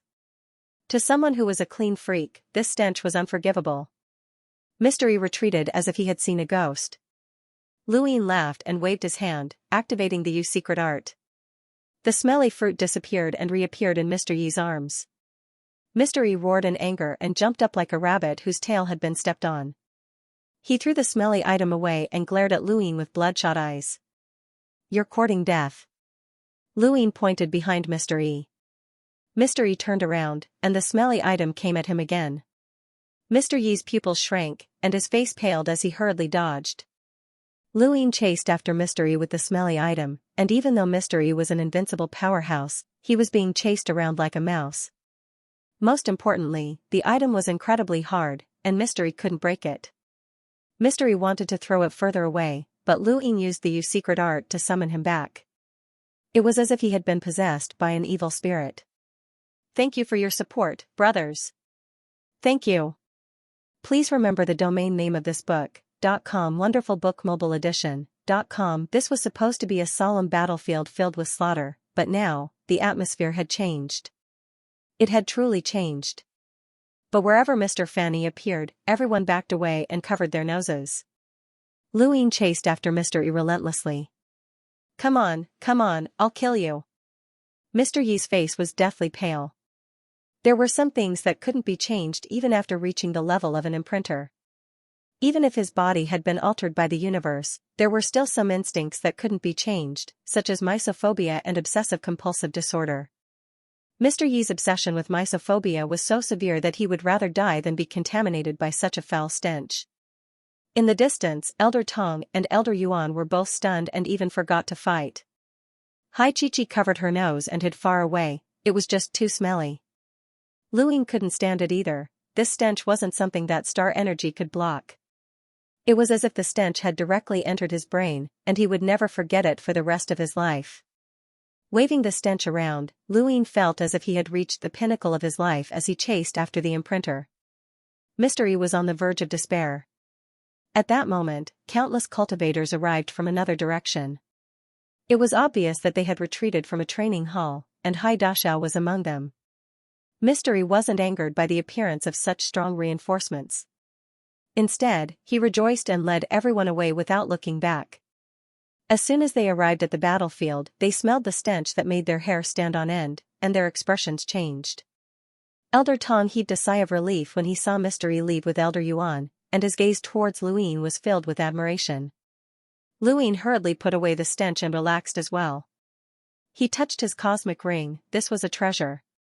If he met that misophobe again, he would have a weapon to kill him. No, that guy probably wouldn't want to face him for the rest of his life. As Lu Ying put away the stench, the cultivators waved their hands and quickly dispersed the stench. Hai Chi saw Hai Dashao and her eyes reddened. Second brother. Hai Dashao's body shook, and he looked over to see her. His expression changed to one of ecstasy. Chi. Not far away, Lu Ying took out some medicine and applied it to his right arm, enduring the pain as he looked into the distance and saw Hai Dashao and Hai Chi reunite. He sighed, this battle had been rather strange. No matter what, the enemy had been forced to retreat. Elder Tong walked over to Lu Yin's side and did not know what to say. He felt that this battle had been won very strangely, and he could still vaguely smell that foul stench. He did not know what it was, but it was too smelly. Lu Ying noticed the strange look in Elder Tong's eyes, and he coughed. That was unlocked from a source box. Elder Tong nodded. Thank you. If it wasn't for you, we wouldn't have survived. Lu Ying rubbed his nose and remained silent. It took a while for the battlefield to be cleaned up, and Lu Ying found out that the cultivators from Songkui Dojo had come with Hai Dashao. There were about 100,000 people who had retreated in several batches. The Songkui training hall was located closer to the center of the Greyweed continent, so it had been attacked less often by the 6th mainland. Moreover, the Songkui training hall itself was ranked in the top 5 training halls. Dao Master Tsong's strength surpassed that of the Thunder Dao Master, and he was only a step away from breaking through to the Star Envoy realm. His strength was above that of Elder Tong, and he was definitely a ruthless person. He had preserved the cultivators of the Songkui training hall very well, but unfortunately, they still had to retreat. While the battlefield was being cleaned up, the Songkui training hall's cultivators also understood what had happened, and they all looked at Lu Ying with strange gazes. There was a strange look in their eyes that made Lu Ying very uncomfortable. Lu Yin's recovery was very strong, and he had already regained feeling in his right arm. At that moment, someone walked over from behind him, and Lu Ying turned around. Long time no see, Hai Dashao. It was Hai Dashao, and he sized Lu Ying up with a strange expression. It's only been 4 years, but you've changed so much. Lu Ying moved his right arm. My appearance has changed? It's strength. Hai Dashao sized Lu Ying up again. You were able to survive against an imprinter and even kill an enlighter. How did you do it? Do you need an explanation? Lu Ying casually asked. He could feel that Hai Dashao's tone was still as arrogant as it had been 4 years ago. He would never forget how Hai Dashao had grabbed him at the Sea King's dome. That unstoppable strength was still fresh in his mind, and now, he was certain that he had surpassed Hai Dashao. Hai Dashao frowned. I don't like your attitude, but I'm still very grateful that you protected Chi. However, you shouldn't have brought her back to the Innerverse. Lu Yin's gaze turned cold. I don't like your attitude either. Hai Dashao's eyes widened. You seem very confident to speak to me like that. Lu Ying was amused. Are you brainless, or do you refuse to accept it? I can defeat the current you with just one hand. No, I can crush you. Haidasha was furious, but just as he was about to retort, Elder Tong arrived and pulled Haidasha back. Little brother Lu is our savior. Without him, we wouldn't have been able to hold on until you arrived. Don't be rash. Haidasha's eyes narrowed as he looked at Luin. Let's find some time to spar. Don't think that you're amazing just because you used some strange method to stop an imprinter. The difference in strength isn't something that can be made up for with brains. Are you saying that you're brainless, or that I'm too smart? Luin mocked. Haidasha was furious, but Elder Tong persuaded him to leave. Luin snorted, as he really didn't like Haidasha's attitude. Although he knew that the man didn't have any bad intentions, his arrogance and insufferably arrogant attitude annoyed Luin. The Sea King's stone was no more, so where did Haidasha's arrogance come from? Hai Chi helplessly walked over. Can't you talk less? My second brother is like that, and you know that. Luin looked away. I'm not his father, so there's no need for me to spoil him. You. Hai Chi was furious, and she glared at Luin before leaving. Well done, seventh bro. I've disliked that guy since a few years ago, and he even tried to steal Wendy away. No way. Find an opportunity to beat him up, the monkey instigated. Luin was even more annoyed when he heard this. That guy was asking for a beating if he wanted to steal Wendy away. On the other side, Haidasha's anger had yet to subside, and he really wanted to fight Luin. Stop stirring up trouble. You're not his opponent right now, Elder Tong helplessly said as he held Haidasha back. Haidasha was unconvinced. Him? That ant from a few years ago? I can hold him down with one hand. Elder Tong shook his head. He relied on his own abilities to kill an enlighter with a power level of over 300,000, and he also relied on his own abilities to escape the imprinter's capture multiple times. Can you even fight against an imprinter? Even the top 3 on the top 100 rankings might not be able to, let alone you, but he can. Haidasha's face turned serious. Really? Elder Tong nodded. Haidasha was shocked. Although he was arrogant, he was not stupid. He had originally thought that Luin had relied on a secret technique and a power vessel to kill an enlighter, and he had even been able to survive against an imprinter. Everyone else who had seen that stinky item had thought that Luin was just an opportunist who had gotten lucky. But after hearing Elder Tong's words, if it was true, then Haidasha might not be that guy's opponent. It had only been 4 years. How had that guy cultivated? Even imprinters can't do anything to him. You'd best not provoke him, or else you'll embarrass yourself. He's also Chi-Chi's savior, and he even brought back old man Ren's corpse. Elder Tong's voice grew deeper as he spoke. Haidasha's body trembled, and he looked at Elder Tong excitedly. He brought back old man Ren's corpse? Where is it? Elder Tong sighed. It's buried in the lightning dojo. Haidasha clenched his fists and gritted his teeth. As long as we don't die this time, then one day, I'll go against the flow and kill my way to the 6th mainland. I'll make them pay with their blood. Elder Tong patted his shoulder, but he did not say anything. Luin followed a group of cultivators as they headed towards Chongshan Dojo. They walked for several days, and since they were close to the dojo, there were almost no cultivators from the 6th mainland around. Dao Master Tsung casually tore open a tear in the void and led Haidasha, Hai Chi, Luin, and a few others through the void to arrive at Chongshan Dojo. Compared to the Lightning Dojo, Chongshan Dojo was much more majestic. From a distance, Chongshan Dojo seemed to be made up of continents from bottom to top. There were a total of 20 levels, and the center of each continent was connected by giant stone pillars that connected the sky to the earth.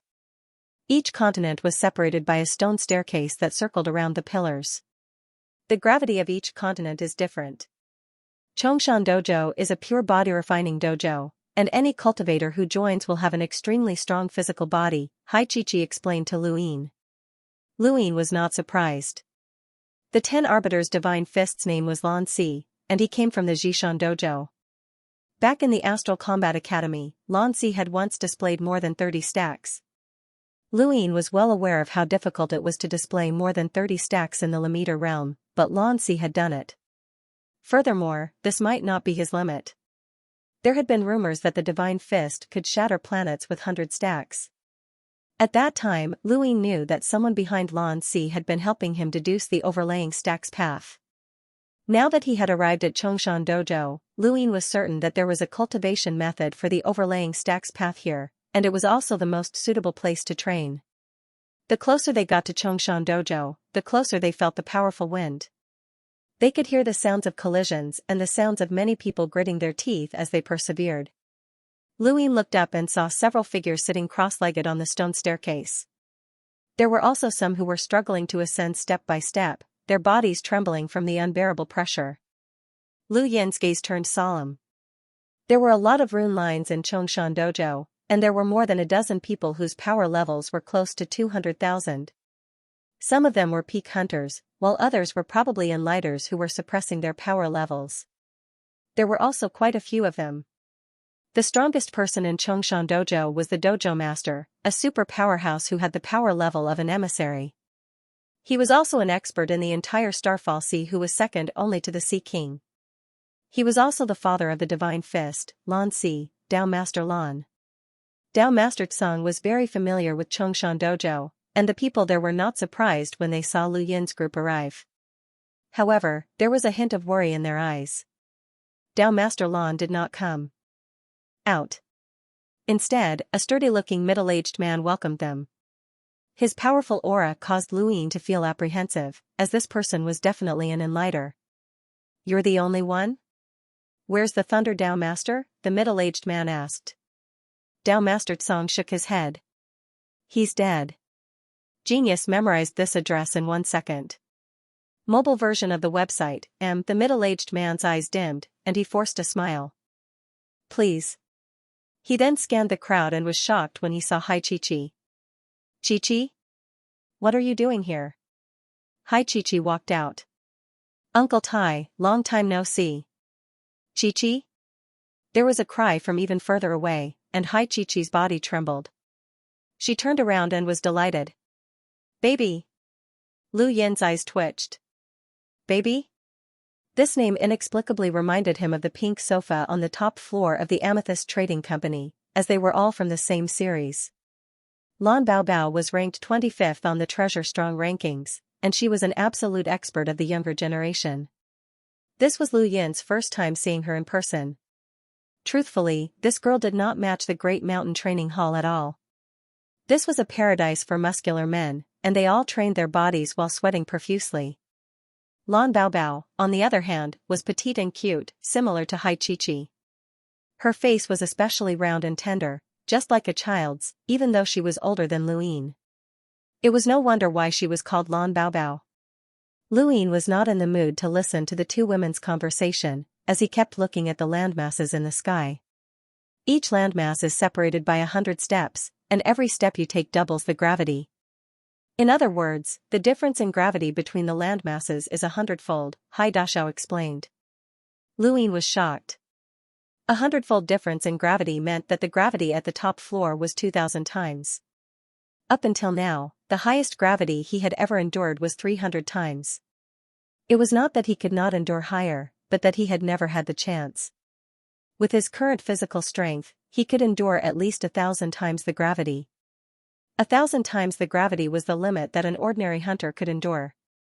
Luin was confident that his physical strength was not inferior to an ordinary peak hunter's, and he might even be stronger. "How about it? Do you want to try?" Hai Dashao looked at Luin provocatively, as he really wanted to know how far this person could go. Luin glanced at him. "What's the highest you've ever reached?" Hai Dashao's eyes narrowed. 7. Luin sighed and shook his head. "You're too weak." Hai Dashao was furious. Luin turned and walked away, completely ignoring the man. Hai Dashao gritted his teeth. Why hadn't he realized that this fellow was so infuriating back then? No, he had realized it back then. He still remembered that Star Sibyl had asked Luin how to become stronger, and Lu Yin's answer had been to earn more money. Hai Dashao had already found Luin an eyesore back then, as Luin had always acted like a commoner. Now, Hai Dashao was even more irritated. Someone like Hai Dashao needed to be suppressed, and Luyin suddenly recalled Hai Chi-Chi's venomous tongue and arrogance, which felt pretty good. Currently, most of the cultivators in Mount Chongshan Dojo were not from Mount Chongshan Dojo, but from other dojos or other places in the Starfall Sea. There were many experts gathered here. The easiest way to make a comparison was to look at the continents high up in the sky. There were quite a few people who had reached the 9th or even the 10th level, and there were even some who had ascended to even higher levels. There was a high chance that they were enlighters, and there should be quite a few hall masters here. No one greeted him, and no one was in the mood to greet him. Luyin visited Zhongshan Dojo alone, which had once been the training grounds of the 10 arbiters. On the other side, Hai Chi-Chi and Lan Baobao had a lot to talk about. The relationship between the two girls was very strange. They were best friends, but they would occasionally fight with each other. What? That Honging woman was defeated by that Luyin? Lan Baobao was shocked. Hai Chi-Chi nodded. I heard that Honging injured you. Are you alright? Lan Baobao's expression turned ugly. I'm fine. I just need to rest for a while. However, Lan Yu won't be coming back. Hai Chi-Chi was dejected. I'm sorry that I wasn't able to avenge Lan Yu. Lu Yin promised to let her go once he arrived at the Greyweed continent, and he didn't want to go back on his word. Lan Baobao forced a smile. It's not your fault. No one can guarantee that they will reach the end of the path of cultivation. Ever since we started cultivating, our Father has given us a choice to be a normal person. He can protect us from harm for the rest of our lives and allow us to live happily until the end of our lives. However, if we choose to cultivate, he won't protect us, so death is very normal. Even so, Lan Yu was still Lan Baobao's younger brother, so how could she not mind? Lan Baobao's hatred for Honging was very strong, but she did not show it. Even if she faced Honging, she would not be a match for her. When she thought about this, she suddenly became very interested in Luyin. This person had only been a Lamiter a few years ago, and although he was known as the strongest Lamiter, he was still a distance away from them. Now, in just a few years, he had surpassed them. Not only had he surpassed her, but he had also surpassed the top 10 of the top 100 rankings. If what Hai Chi-Chi said was true, then this person might have the ability to catch up to the 10 arbiters. Chi-Chi, where's that Luyin? I want to thank him, Lan Baobao said. Hai Chi-Chi turned around to look for him, but she could not find him. Where did he run off to? Let's split up and look for him, Lan Baobao said. Hai Chi-Chi nodded. Although Lu Yin's strength had been recognized, this was related to the survival of the Greyweed continent. Dao Master Lan, Dao Master Tsong, and the others did not call him over when they were discussing this matter. After all, he was just an outsider. Luyin was currently considering where he could learn the overlaying stacks Dao in Chongshan Dojo. He had been using 30 stacks for a long time, and he had long wanted to improve on it. The atmosphere in Chongshan Dojo was gloomy, and Luyin did not know who to ask. The overlaying stacks Dao was a technique that used strength, and it should be very important to Chongshan Dojo. If he asked rashly, he would be suspected of spying on other people's battle techniques, which would be a little troublesome. Perhaps it would be better to let Hai Chi-Chi ask. At worst, he would pay a price. Luyin? A clear voice sounded from behind him. Luyin turned around. You're Lan Baobao? Lan Baobao smiled and walked up to Luyin. She extended her hand. Hello, I'm Lan Baobao. Luyin was curious. He rarely shook hands with others, and this seemed to be the etiquette between ordinary people. However, he was not unfamiliar with it. He reached out to shake Lan Baobao's small hand, which was very soft and small. Just as he was about to let go, Lan Baobao suddenly increased her strength. Her originally soft and small hand became as hard as metal, and layers of strength exploded as she used 30 stacks in an instant. Luyin subconsciously used more strength, but he did not use the overlaying stacks Dao. However, his physical strength was too strong. Not only did he withstand Lan Baobao's 30 stacks grip, but he also hurt her. Lan Baobao gasped and cried out, ouch, ouch, ouch. Let go. Luyin let go and looked at Lan Baobao in amusement. Is this a greeting gift from the Great Mountain Dojo? Lan Baobao shook her right hand, revealing 5 distinct fingerprints that had almost crushed her bones. You're so strong. Lu Yin smiled. Is there anything else? Lan Baobao rubbed her right hand. I'm here to thank you for bringing Chi-Chi here safely. Lu Yin shrugged. It's my fault. I shouldn't have brought her here. I've heard many people say the same thing. Lan Baobao shook her head. I know Chi-Chi's temper. If you hadn't come, she would have crawled here on her own. Lu Yin smiled. At this moment, a shout sounded out. Lu Yin looked up and saw a man struggling to get up on the first piece of land. He was drenched in sweat and panting heavily. His face was pale, and it was obvious that he was extremely weak. However, he was smiling very happily. He's a disciple of the Great Mountain Dojo. He's been cultivating for more than 10 years, and he's finally reached the first piece of land. It's very difficult to reach 100 times gravity, but as long as he can reach it, he'll be able to comprehend 10 stacks. It'll be a qualitative leap in his strength, and it'll be very important for him to stay alive in this critical moment. Lu Yin was curious. 10 stacks? Yeah, 10 stacks. Don't you know it too? I just wanted to see how many stacks you've mastered, but... Lan Baobao was speechless. She had tested him with all her might, but this person didn't even use 1 stacks. He had used his physical strength to suppress her. I can cultivate 10 stacks on the first piece of land? Lu Yin's eyes lit up. Lan Baobao smiled. You're interested, aren't you? As long as you land on the first piece of land, there will be a fist imprint that contains the 10 stack strength path technique. You can train there. She then stared into his eyes, and he revealed an expectant expression. Lan Baobao continued, reach the 10th layer, and there'll be a fist imprint that contains 100 stacks. Lu Yin's breathing quickened. 100 stacks? Can I give it a try? Lan Baobao nodded and replied seriously, that's exactly what I came here to tell you. You helped me teach Honging a lesson and even brought Chi-Chi back. The Great Mountain Dojo will give you a chance, but whether or not you can reach the 10th layer is up to you. Don't force yourself. If you can't withstand the gravity, you'll either be injured or killed. Even Hai Dashao can only reach the 7th layer. Lu Yin was excited. Thanks for the advice, I'm going up. He then leapt up and charged towards the stone staircase that connected to the first piece of land. The only way to reach land was up the stairs.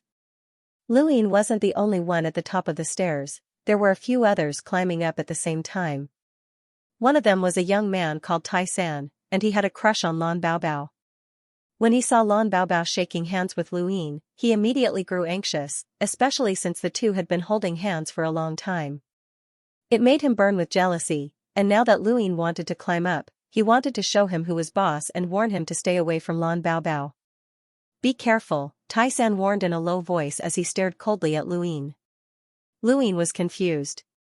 Careful of what? Stay away from Baobao, or I'll make you unlucky, Tai San threatened.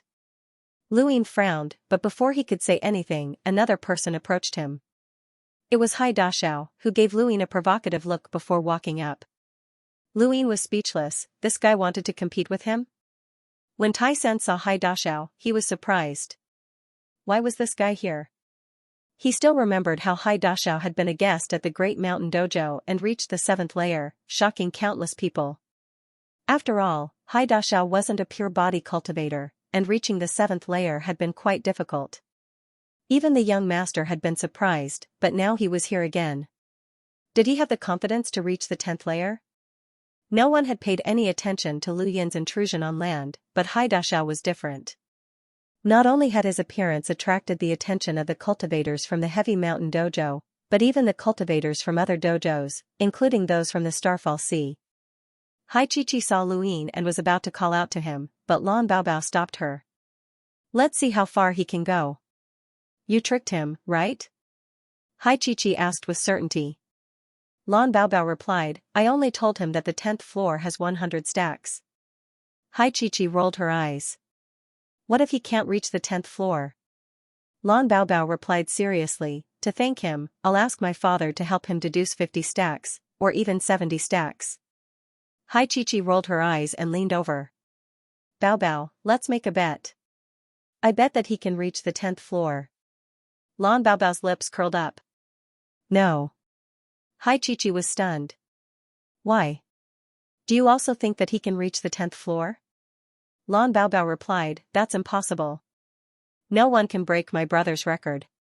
Then that's fine. I bet that he can reach the 10th floor. Let's make a bet. No. Gambling is bad for your health. Bao Bao, you've changed. Lan Bao Bao did not believe that Luyin could reach the 10th floor, even though their handshake had made her feel that he was a tyrannosaurus in human form. She also did not believe that he could reach the 10th floor. 1,000 times gravity was too much for an explorer, and the only explorer who could reach the 10th floor was her older brother, the divine fist of the 10 arbiters, Lan Si. Luyin stepped onto the stone steps, his pace fast. He did not walk up one floor at a time, but instead took large strides that allowed him to. If Hai Dashao had a secret technique, he would definitely be stronger than this person. Now that he was trying to break through the gravitational landmass, he wanted to see just how far this person could go. Countless people looked up at Hai Dashao, marveling at his pace. Everyone thought that Luyin and Tai San were being led by Hai Dashao's pace, as they were not afraid of being pulled over. The first floor was easy to pass, and Luyin began to take large strides towards the second floor. Tai San and Hai Dashao still followed him closely, looking relaxed. One was in the top 10 of the top 100 rankings, and the other had been cultivating in Mount Chongshan Dojo since he was a child. His body was far stronger than people of the same realm, so the second floor was very easy. Next was the third level, where he took large strides forward. Soon, the three of them overtook several groups of cultivators and ascended to the third level. Their speed was unprecedentedly fast. The spectators below were somewhat surprised. Who was that guy? Which one? The one sandwiched between Hai Dashao and Tai San is quite fast, he didn't fall behind at all. I don't know him. He should be from another dojo or the Starfall Sea. It doesn't matter. He won't be able to take it anymore. It won't be that easy for him to follow Hai Dashao. Just wait. If that guy wants to show off, I'll kill him right away. Among the spectators, there were some who had followed Dao Mastered Song through the void. Hearing the discussions of the people around them, their expressions were full of disdain. That person had even forced an imprinter to retreat. His strength was unfathomable, and he might even surpass Hai Dashao. Just you wait, your jaws will drop. The third layer's gravity was 300 times that of normal cruisers, which was the limit that a normal cruiser could withstand. Tai San was a cruiser and had trained his body since he was young. Even if he wasn't a peak cruiser, he could still withstand 300 times the normal gravity, and he could even challenge the fourth level. However, he was speechless as he watched Luyin and Hai Dashao stride forward.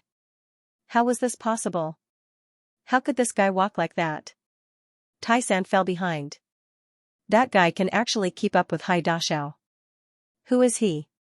It's normal that you haven't seen him before. He's very powerful. He forced an imprinter to retreat on his way here and even killed an enlighter. What? He's that powerful? What's his name? I don't know. He calls himself Seventh Bro. I remember that the little princess of the Sea King's Dome always asks people to call her seventh sister.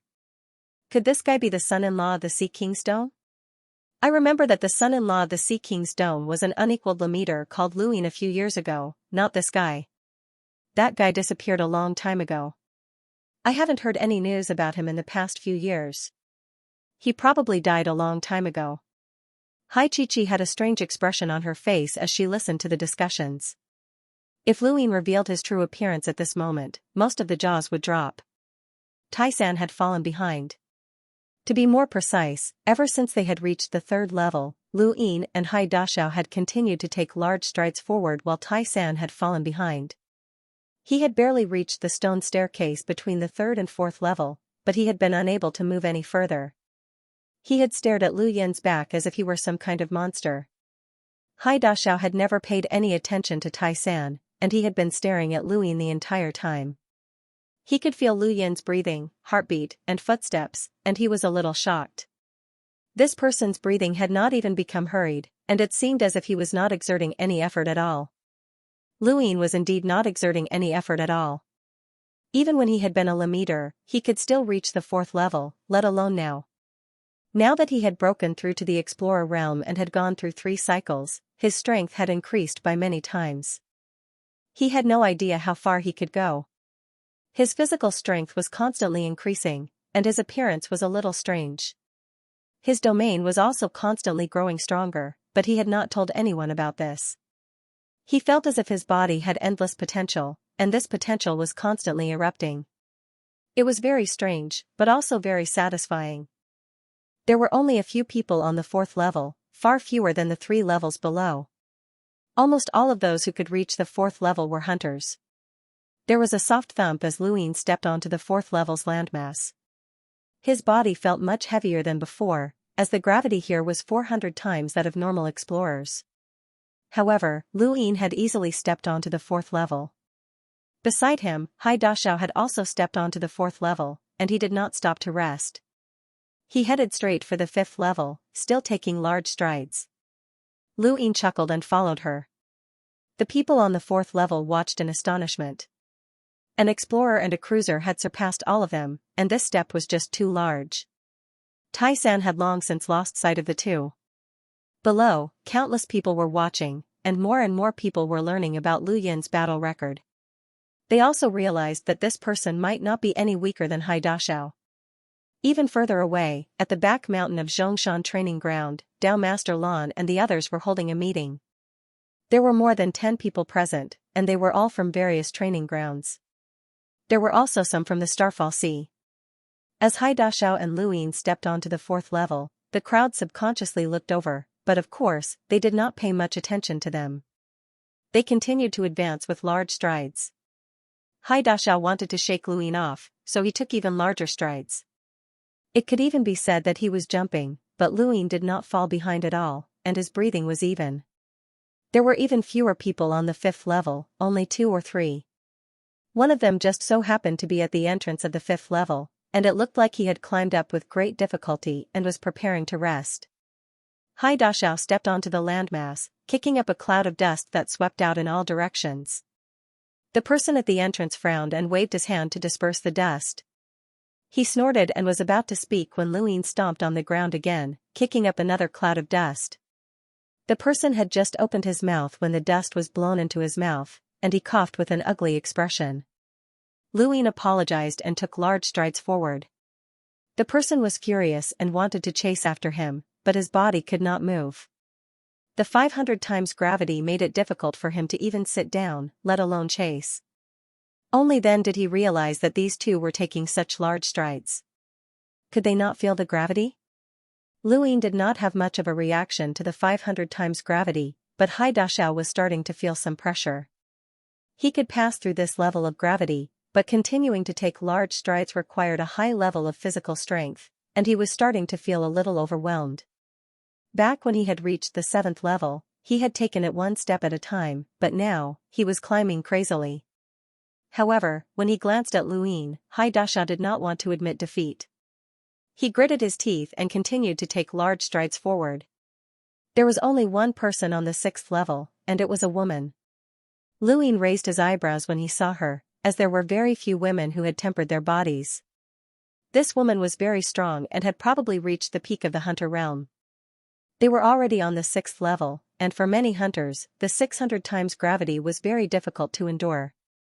More and more people looked at Hai Dashao and Luin. The most eye-catching thing was that the two were still taking large strides forward. Second brother Hai can't hold on much longer, Lan Baobao said. Hai Chichi could tell as well. Many people could tell as well. As they climbed from the 6th level to the 7th, Luin continued to take large strides while Hai Dashao gradually fell behind. The man wanted to persevere, but such large strides were too much for him to bear. Luin suddenly stopped and turned back to look at Hai Dashao. Hai Dashao's eyes lit up. This brat can't hold on any longer? Do you want me to wait for you? Lu Yin asked kindly. Hai Dashao's face changed, and he gritted his teeth. Let's go. He then took a step forward. Luin smiled and took a step forward as well. Hai Dashao followed after him. There was a thump when Luin stepped onto the 7th level's landmass. His entire body felt as if Mount Tai was pressing down on him, and there was a dull thud. He took a deep breath, it was so heavy. This was 700 times gravity, and it was indeed very heavy. Beside him, Hai Dashao had also stepped onto the 7th level. This was his second time reaching such a height. His strength had clearly improved since the last time he had been here, but it was even more tiring for him. The main reason was that he was taking large strides forward. He glanced at Luin, who was actually holding on. Ordinary hunters could withstand a maximum of 1,000 times gravity, and those who could do so were usually peak hunters.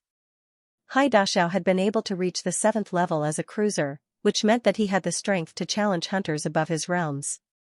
In fact, he might even be able to challenge peak hunters.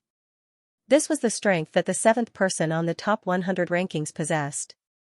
Everyone knew Hai Dashao's strength, and Luin had truly shocked them. Even those who had heard of Lu Yin's accomplishments could not believe their eyes. At the back mountain of Zhongshan training ground, Path Master Tsong looked at the gravitational landmass with admiration. If this kid doesn't die prematurely, he'll definitely have a place in this universe in the future. Everyone looked over and was shocked. An explorer had actually reached the 7th level. When they had been explorers, they might not even have been able to reach the 5th level, let alone the 7th. Further behind, Path Master Lan's gaze was sharp as he stared at Luin, as if he was looking at another Lan Si. Hai Dashao thought that Luin would take a break or slow down when he reached the 7th level. However, he was quickly stunned. Luin smiled at him and then continued forward at the same speed as he had on the previous 6 levels. Hai Dashao subconsciously followed, but his body was under 700 times the normal gravity, and it felt like he was carrying a mountain on his back. He could not follow Luin as closely as he had before. Luin waved a hand. "See you later." Hai Dashao was furious and stepped forward with a grunt. He had improved a lot since the last time he had been here. Last time, he had been unable to move after reaching the 7th level and had been forced to wait at the entrance. This time, he could move, but that was only after he had used up a lot of his physical strength. But even if he could move, Luin would still be running away. Hai Dashao did not want to admit defeat, but he had no choice. He could only watch as Lu Yin's figure moved further and further away. Eventually, Luin climbed up the stone steps and disappeared from sight. Below, countless people were shocked. Hai Dashao was shaken off, but that guy can still climb so quickly. Is he even human? He's just an explorer, not an enlighter. How can he be so fast? Even the peak hunters of our Mount Heavy Dojo can withstand 1,000 times the normal gravity, but they still have to walk slowly on the 7th level and adjust their physical strength. That guy must be crazy. He's too terrifying. No wonder he can withstand an imprinter's attack. Hai Chi had long since been mentally prepared for this. Although she had not been with Luin in the Outerverse, she had heard too many rumors about him. Most of what she had heard was that Luin had defeated or killed an enlighter, and so on. Even if he had relied on external items, she could guess that Lu Yin's strength was still extremely terrifying. Especially when he had faced Hong Ying, which had allowed her to clearly see Lu Yin's strength for the first time. His overwhelming strength had also allowed her to confirm that Luin had surpassed Hai Dashao during the battle at the Sea King's Dome, where he had forced Granny Sly to retreat. She had felt her power at that time, so she had a clearer understanding of Lu Yin's strength. Beside her, Lan Baobao's eyes flickered with shock. Even though she had guessed it, she was still stunned when it happened. Luin had actually surpassed Hai Dashao. Although climbing the gravitational landmass did not represent one's true power level, she was certain that this person had completely surpassed Hai Dashao and reached the top 5 of the top 100 rankings. Top 3? She didn't know, as she had never seen the true strength of the top 3. However, if Luin could fight against an imprinter, then he had to be at least one of the top 3. Chi, that Luin only rose to prominence recently, right? Lan Baobao asked uncertainly. Hai Chi didn't want to discourage her. From what she knew, Luin had cultivated for less than 10 years, and was a true genius. Perhaps once Big Brother Lan Si retires from the younger generation, he'll become a strong competitor for the 10 arbiters, Lan Baobao said. Hai Chi looked up at Luin. Wait for Brother Lanzi to abdicate? Hai Chichi didn't know why, but she felt that Luyin wasn't the kind of person who would wait for others to step down. It was more likely that he would squeeze one out. After shaking off Hai Dashao, Lu Yin's footsteps became slightly more stable. He could feel the pressure, and although it wasn't much, it meant that the gravity was approaching a threshold that he could withstand. Everyone looked at Lu Yin, including Dao Master Lan and the others. Unknowingly, he had become the most glorious person in the Great Mountain Dojo at this moment. When Lu Yin reached the 8th level, his expression became much more serious. 800 times gravity was indeed not simple. As he thought about it, he transferred the 3 grains of fate sand from his body, increasing his physical strength. The fate sand sealed his physical body, allowing it to slowly strengthen itself. Unfortunately, he had been using the grains of fate sand in his battles during this period, so it had not been very effective in strengthening his physical body. Although it wasn't much, it was still enough to stop his physical body from automatically strengthening. This incomprehensible, slow strengthening had accumulated over time, and it was very impressive. Otherwise, it would have been impossible for him to have such terrifying physical strength as an explorer. Cultivation was one aspect, and the inexplicable development of his potential was another. When he had first become an explorer, his physical strength had been great, but it had still been impossible for him to fight against a hunter, and he had even needed to wear his universal armor. Now, only a few years had passed, and he could rely on his physical strength to fight against enlighters whose power levels were below 200,000. He could even fight against imprinters. This kind of improvement was enough for others to dissect him and study him. Even Lu Yin himself wanted to study himself. Under 800 times gravity, Lu Yin no longer took large strides as he had before, and his footsteps were much slower than before. However, to many people, his speed was still very fast.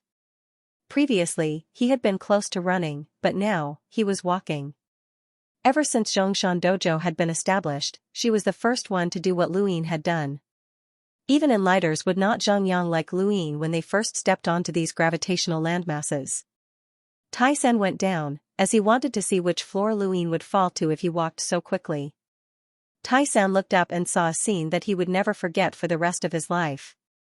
He searched the 4th floor, the 5th floor, the 6th floor, and even the 7th floor. He saw Hai Dashao, but he did not see Lu Yin. Finally, he saw Lu Yin on the 8th floor.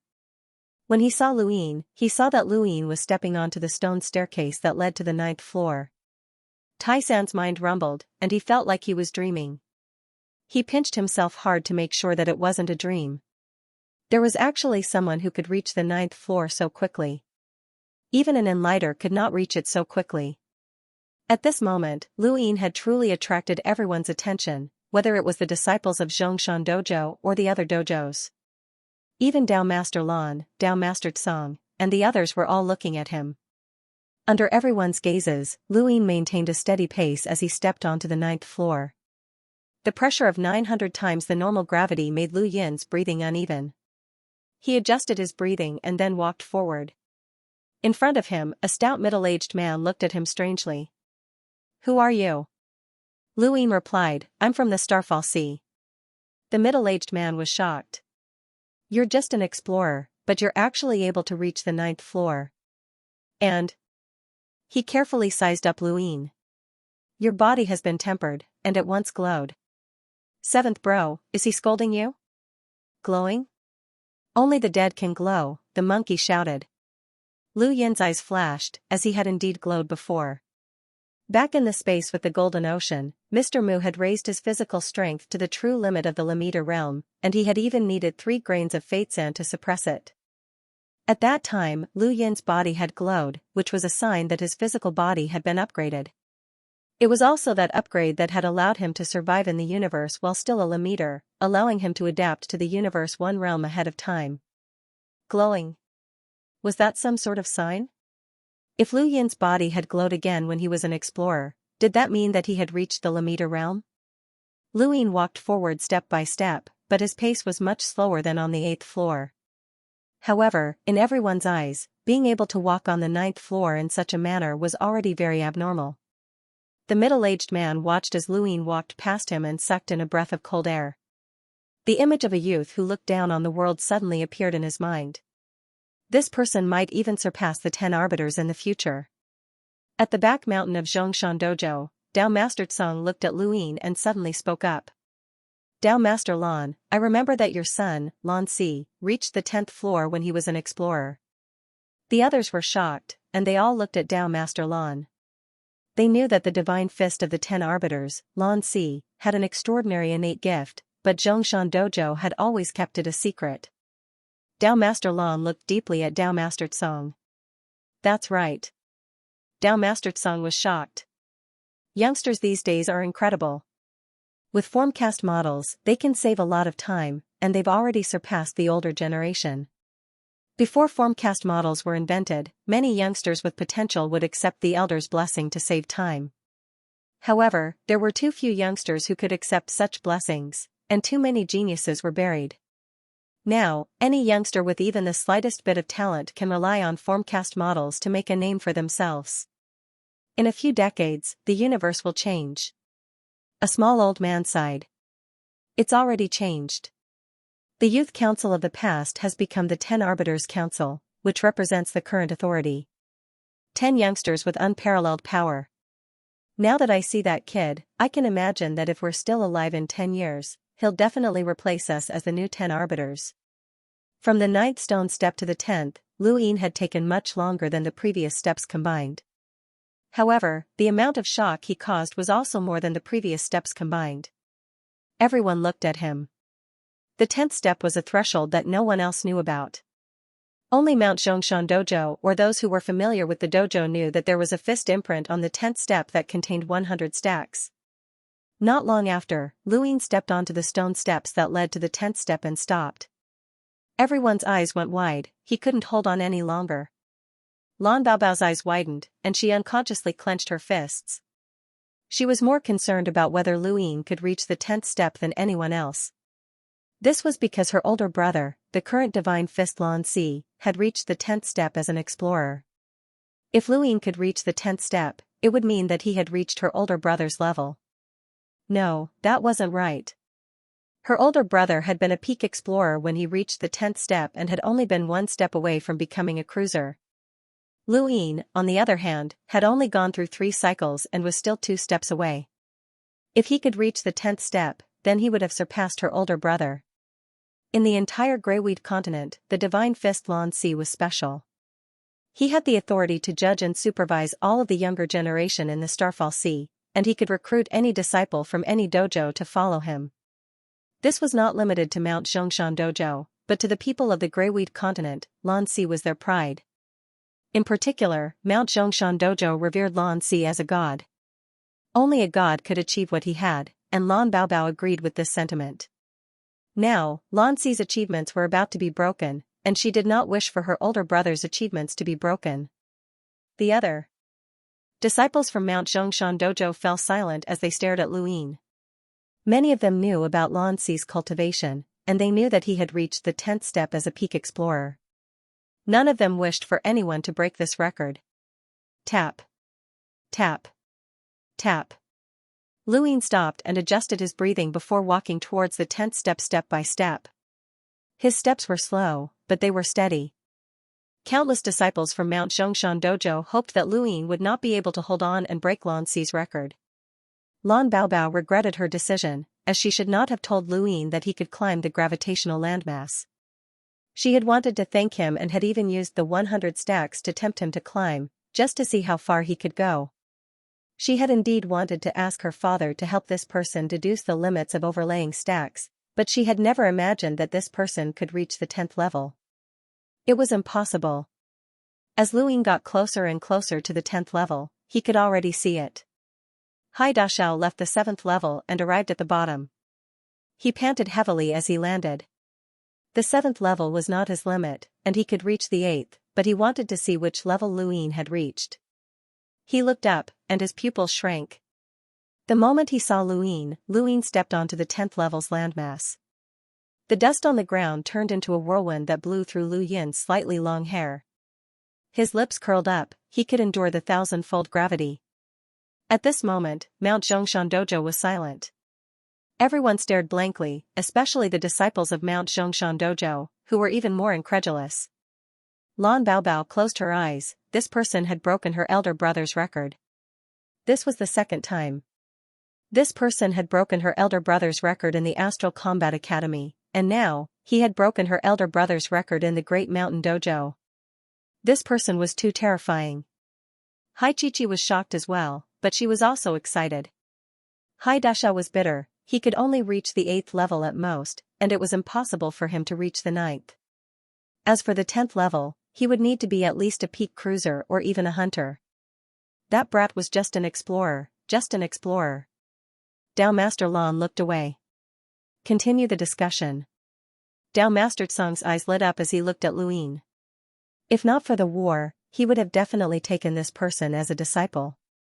This brat would be the next Lan Si. He was not the only one who thought this way, the other Dao Masters thought the same. Perhaps even Dao Master Lan thought the same. However, Dao Master Lan knew Lu Yin's true identity. He was from the Sea King's Dome and his son-in-law.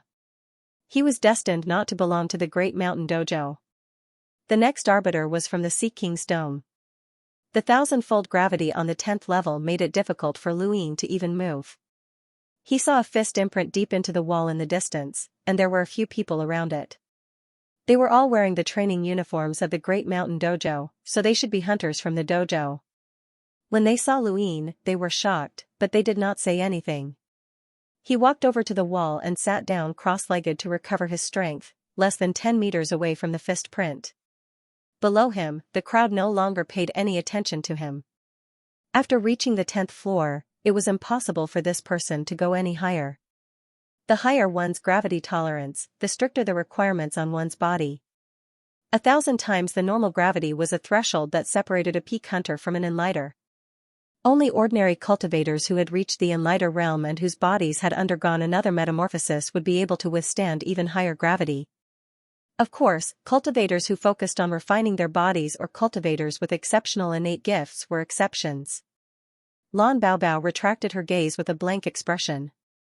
She had a feeling that she had broken her big brother's record. Many disciples of Mount Xianxia Dojo were distracted. Lan Si was their belief.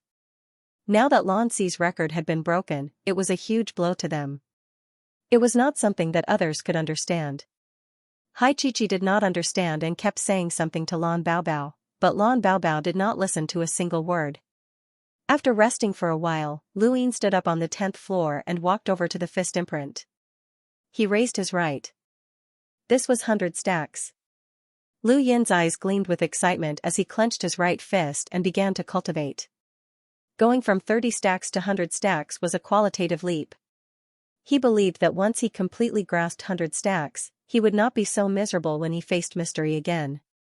To the northwest of Mount Xianxia Dojo, tens of thousands of cultivators were engaged in a fierce battle in an open swamp.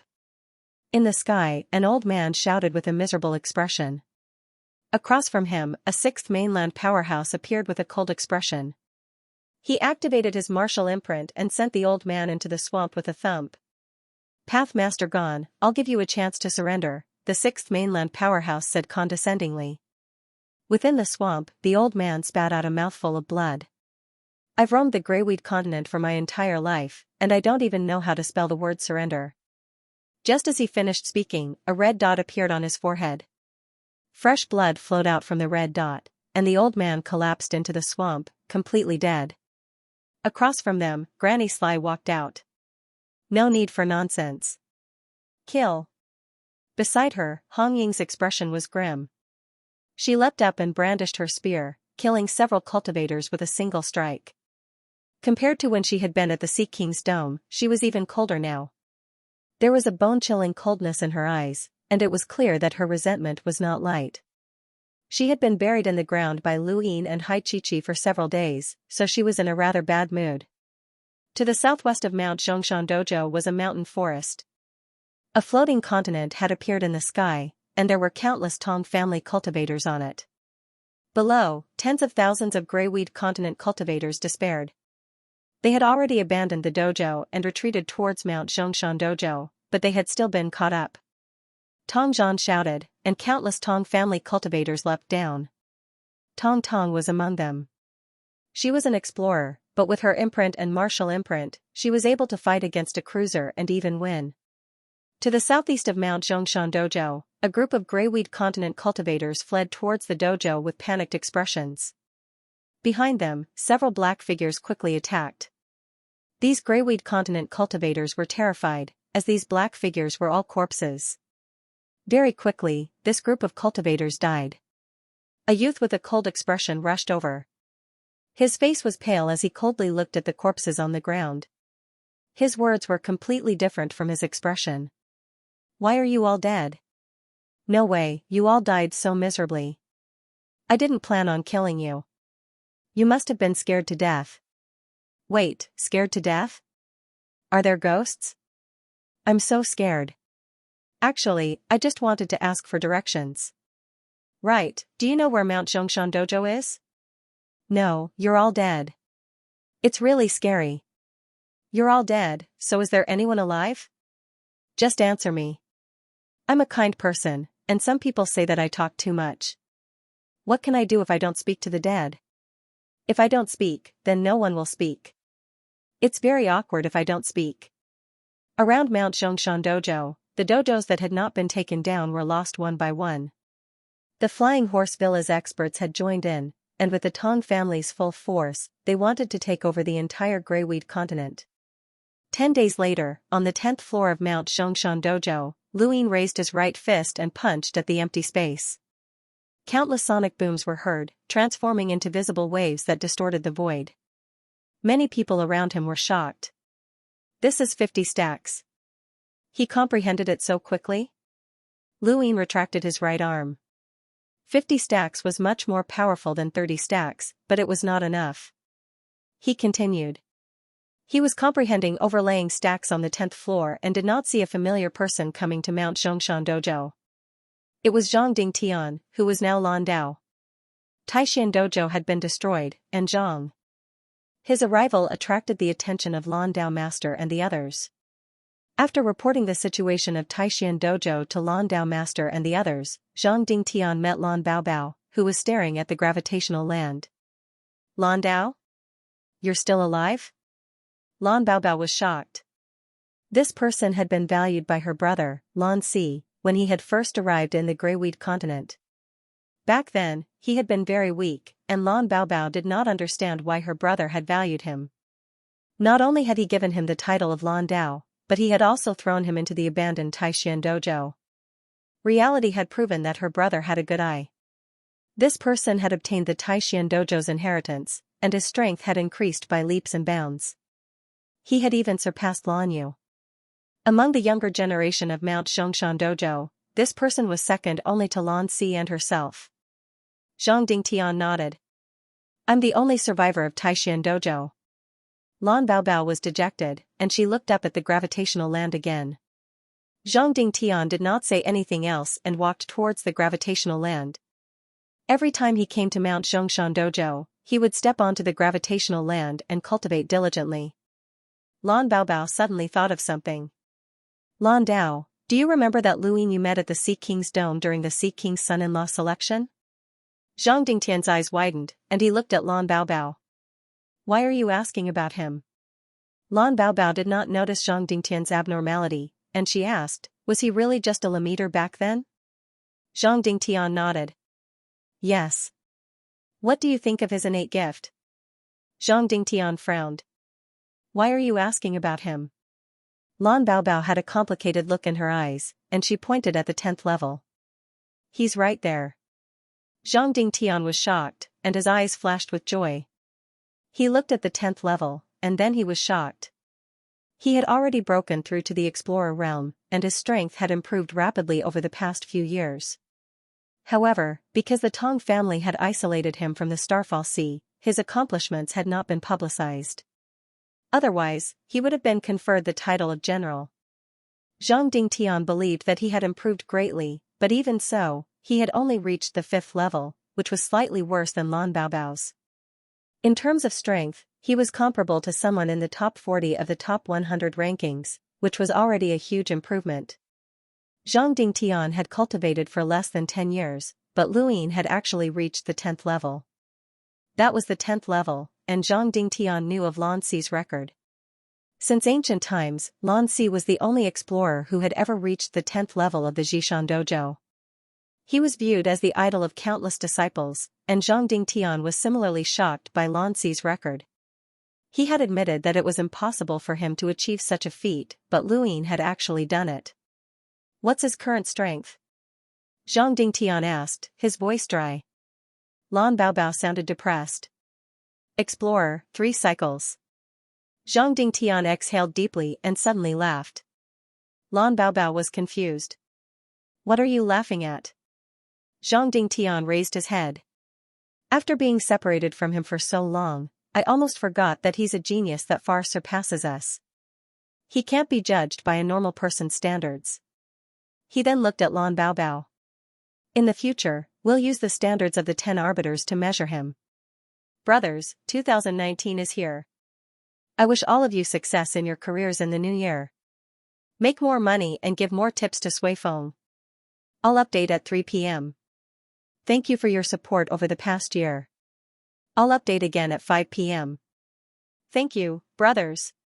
Hearing Zhang Dingtian's words, Blue Baby raised his eyebrows. Are you close to him?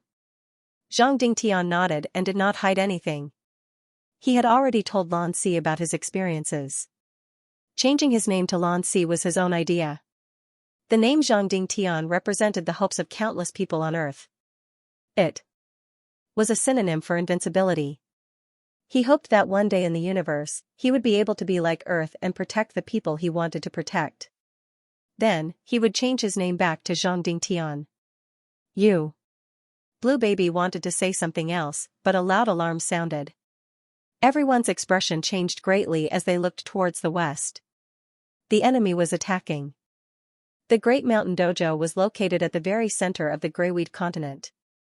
Attacks from the 6th mainland were not very frequent, but they did happen occasionally. Every time there was an enemy attack, the alarm would sound. Zhang Dingtian and Lan Baobao rushed out without hesitation. At the same time, Dao Master Lan, Dao Master Tsang, and the other Dao Lords tore through the void and headed to the Chongshan Dao field. The fierce wind swept through the world, turning into an unparalleled pressure that forced Zhang Dingtian and the others back before they even reached the Chongshan Gymnasium. In the sky, Mr. Yi's expression was gloomy, and he swept his gaze across the countless people in the Triple Mountain Plaza.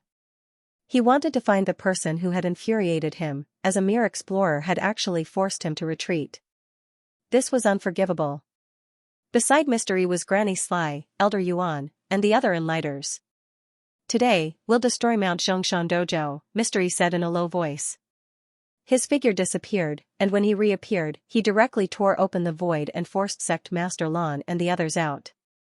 Dao Lord Lan raised his hands and pressed down with both palms. The sky cracked as layers of pressure descended. Such a terrifying force was controlled by Dao Lord Lan within 200,000 combat power. Even an Enlighter with a power level close to 300,000 would be wary of such a palm strike, but Lan Daolord's control of it, which was only at a power level of 200,000. Mr. Yi snorted and raised his palm as well. With a bang, a huge crack stretched across the sky above the Chongshan Dojo, as if the sky had been torn open. Dao Lord Sung roared as 9-lined battle force appeared on his body. He transformed into a 100-meter-tall giant ape and slapped at Granny Sly. Granny Sly's pupils constricted and she took a few steps back. Elder Yuan tried to block Dao Lord Sung's attack, but he was sent flying and smashed into the mountains. Granny Sly casually shot out her shadowless crafty needles. The shadowless crafty needles that were filled with poison shot into Tsang Dao Lord's body. However, it did not affect Tsang Dao Lord. Granny Sly frowned. This sort of thick-skinned person was the type of opponent that she did not want to face. This person did not use star energy at all and relied solely on his physical strength, which was very troublesome. Granny Sly, leave this person to me. Behind her, the first elder, who had destroyed the Taishan Dojo, walked out and tapped his feather fan lightly. He looked weak, but he forced Dao Lord Sung to retreat more than 10 steps. After all, Dao Master Tsang hadn't reached the level of an emissary yet, so he was still slightly weaker than an imprinter. Fortunately, he could rely on his innate gift, the chief monkey, and his 9-lined battle force to hold on. Elder Tong and a dozen other Dao lords were fighting against the cultivators of the sixth mainland in the sky. This time, the sixth mainland had sent 3 imprinters, and they could not be considered weak. If not for celestial phenomenon suppressing everyone's combat power below 200,000, Mount Chong Dojo would not have been able to hold on. Even so, this battle was abnormally miserable. More than half of the Dao lords had died, and Dao Lord Lan had been severely injured. One of Dao Lord Song's arms had been severed, and Elder Tong was in a sorry state. As for the other disciples, their losses were not too great. The ones who had attacked Mount Chong Dojo had all been experts, and even Honging had not participated in the battle. Rather than calling it a battle, it was more accurate to call it a test. The sixth mainland was probing Mount Chong Dojo's foundations, and the next battle would truly be one of extermination. Luin was immersed in comprehending the overlaying stacks path and was unaffected by the battle. No one disturbed him either. Half a month later, he opened his eyes. At this moment, his comprehension of the overlaying stacks path had already reached the 70th layer. It was not that he did not want to continue comprehending the overlaying stacks path, but that he had been disturbed. Everyone had to leave Mount Chong Dojo. This place had been abandoned. Luin had also learned of the battle that had taken place half a month ago, and he felt some lingering fear and regret. If he had known that Mystery would be participating, he would have lent the stench to Dao Lord Lan. Even if Mystery had been prepared, he would still have been disgusted. He just did not know if Dao Lord Lan would have been able to take it. More than 200,000 cultivators had taken refuge in Mount Chong Dojo, and the place was densely packed with people. Luin leaped off the gravitational landmass and was just about to look for Hai Chi-Chi when he suddenly saw a familiar face in his domain, Zhang Dingtian. He was delighted to see that Zhang Dingtian was still alive. Zhang Dingtian also saw Luin, and he was delighted. "So, you're still alive." Luin smiled as he faced Zhang Dingtian. Zhang Dingtian was happy as well, as he had met an old friend in a foreign land, especially during a time of war. His gloomy mood immediately brightened when he saw Luin. "Long time no see." Luin looked at Zhang Dingtian. "You're very strong. I can't compare to you." "Only Lan Si has ever been able to step onto the 10th layer as an explorer," Zhang Dingtian exclaimed. Luin was astonished. "Lan Si of the 10 Arbiters?" Zhang Dingtian nodded. "I didn't get a chance to ask you the last time at the Sea King's Dome. I've been wanting to ask you this for a long time. How did you get to the Greyweed continent?" Luin asked, confirming Hua Qingshan's words. Back then, Hua Qingshan had said that someone from the Hidden Earth organization had taken Zhang Dingtian and the others away. Zhang Dingtian shook his head. "I don't know. I woke up on the Greyweed continent." "You don't remember anything?" "Nope." "Then forget it. It's good that you're still alive. Do you know where Bai Shui, Susan, and Saruzan are?" Luin shook his head. After chatting for a while, Hai Chi-Chi found Luin along with Hai Dashao, Lan Baobao, and the others. She told Luin that they had to leave Mount Zhongshan Dojo immediately, but she didn't know where they were going. More than 200,000 cultivators were migrating, causing a huge commotion. Fortunately, these cultivators were all elites who had broken through the sixth mainland's encirclement, so they moved quickly. Lu Yin's group was in the middle of the group, and Zhang Dingtian told Luin many things about the Greyweed continent along the way. Luin also told Zhang Dingtian about the Outerverse and Earth. Earth was of no help to the current Zhang Dingtian, but he still asked about Earth the most.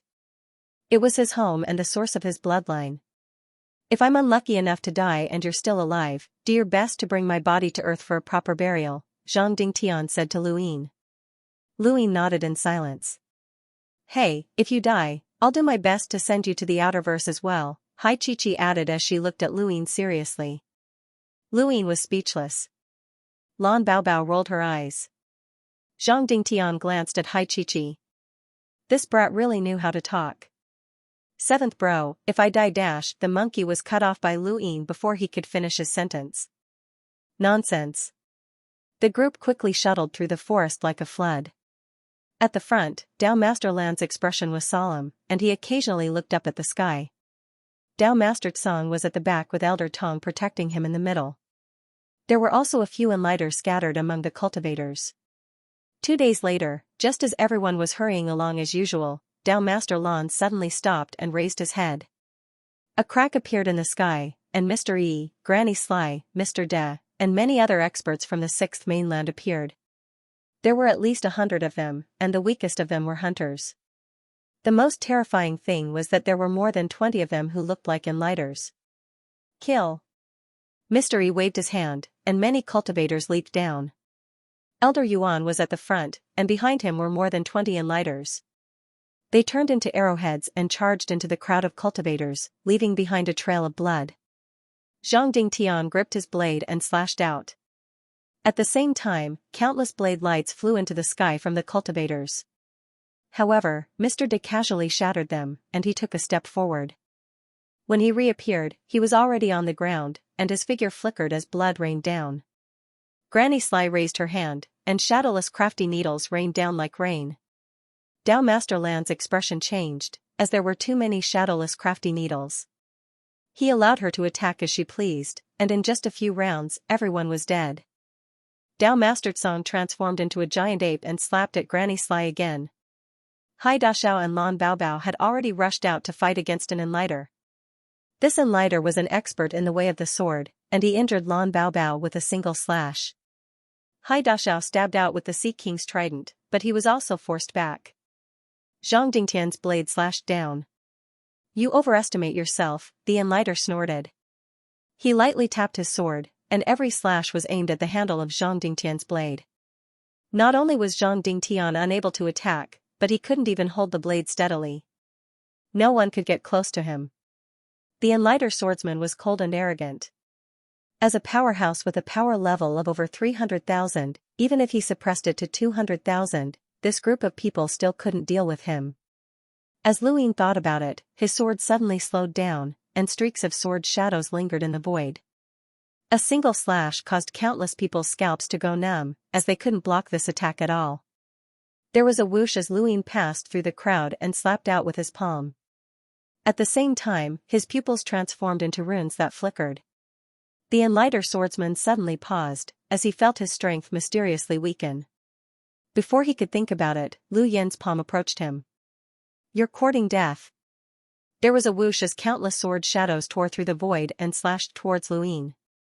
These sword shadows were too fast and almost transparent, making it impossible to dodge them. However, Lu Yin wasn't looking at the sword shadows, but rather the rune lines.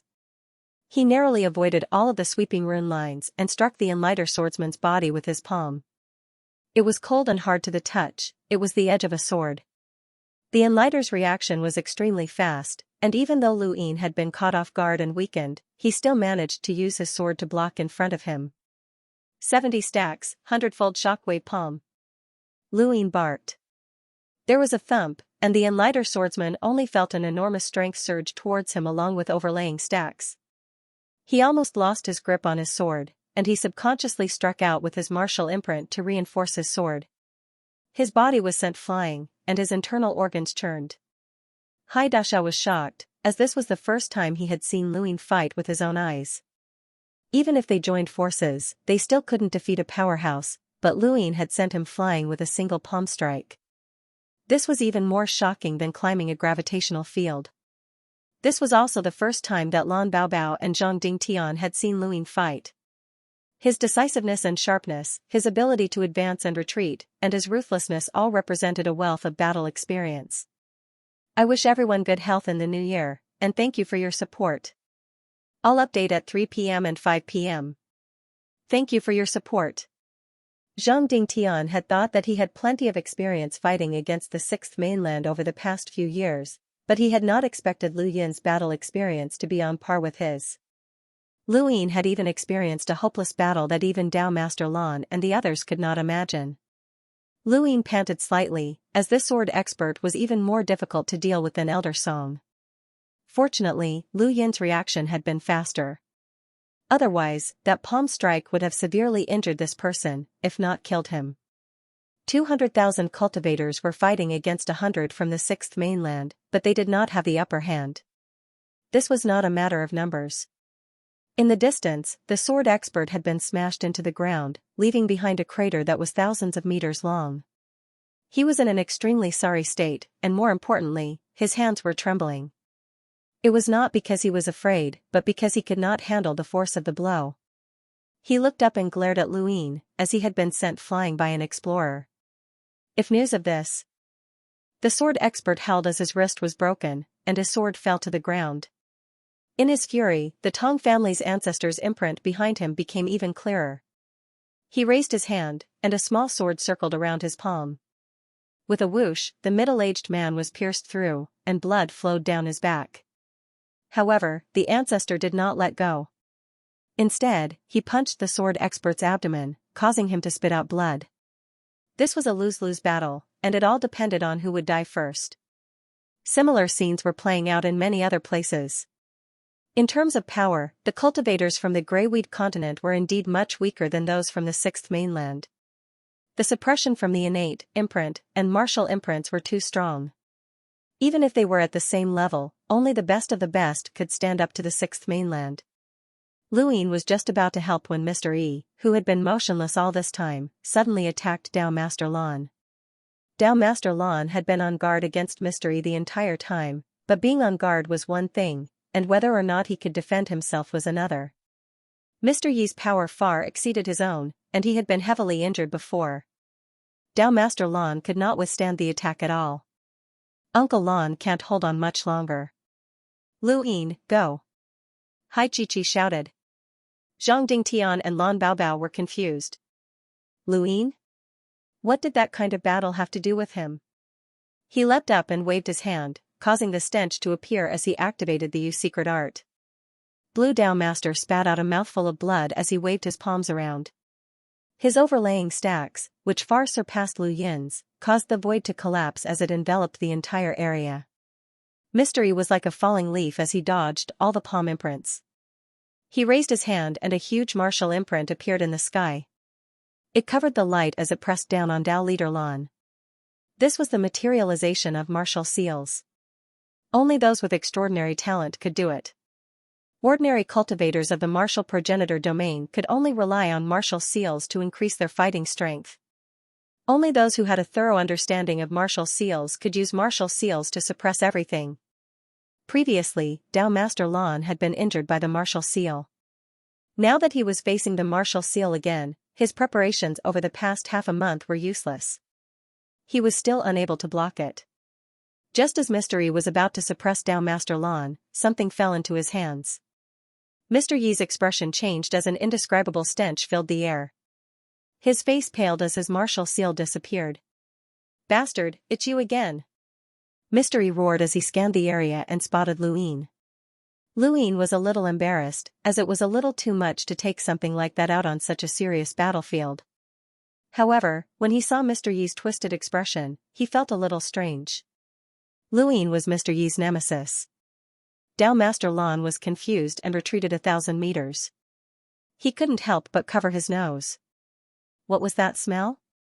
The stench quickly spread throughout the battlefield, and many people couldn't help but look over to see what it was. Mystery hurriedly shook it off and raised his hand again, causing the martial seal to appear above Lu Yin's head. Luin smiled and casually waved his hand, using the Yu's secret art to throw the stench at the martial seal. Try it if you dare. I'll make sure you remember for the rest of your life that your martial seal was insulted by that thing. Mystery instinctively dispelled the martial seal and glared at Luin. He roared, it's your turn now. Capture him. I want him to suffer a fate worse than death. Luin was on guard, as this person had indeed come prepared for battle. Down below, a figure leapt out and faced the stench. The figure took a deep breath, and a huge suction force sucked in everything in the air like a whale swallowing the sea, including the stench.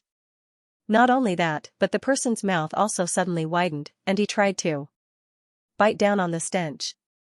His entire face deformed, and he looked like a monster. This was a bloodline. Luin was shocked, as this person was not from the progenitor of combat realm, but rather from the progenitor of blood realm. 3 realms were attacking the Innerverse, and one of them was the Black Blood realm. Luin had no idea what bloodline this person had absorbed, but he had even dared to swallow such a stench. Luin grew anxious. If he allowed this person to swallow the stench, then he would no longer have a weapon to deal with Mr. E. Who would be able to stop Mr. E then?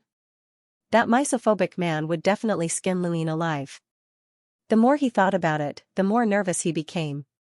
Luin subconsciously gathered star energy in his right palm and threw a solitary sun at the Black Blood Realm expert's mouth. However, the solitary sun was blocked. This Black Blood Realm expert was an enlighter, and Luin would not be able to defeat him in a short amount of time. Dao Master Lan and the rest also realized that they could not allow this person to absorb the stench, and they all acted together. Luin also used the secret art and moved the stench away. However, Mr. E appeared behind the person and sneered at Luin. If he tried to throw the foul object at Mr. E, it would be swallowed by him in a short amount of time. Luin couldn't use the secret art consecutively either, he needed time between uses. This was troublesome, as Mr. E had actually found a way to deal with the stench. Even the stench in the air had been sucked away. "Brat, I'll make you wish you were dead," Mr. E declared as he stared coldly at Luin. However, just as he spoke, the enlighter from the Black Blood Realm suddenly vomited. Everyone stared blankly with strange expressions on their faces, and quite a few revealed looks of admiration. That stench was unbearable, and this person had completely inhaled it. It would be strange if he didn't vomit. Mr. Yi's expression changed, and he immediately retreated. As that person vomited, an even stronger stench spread out, and it was unbearable.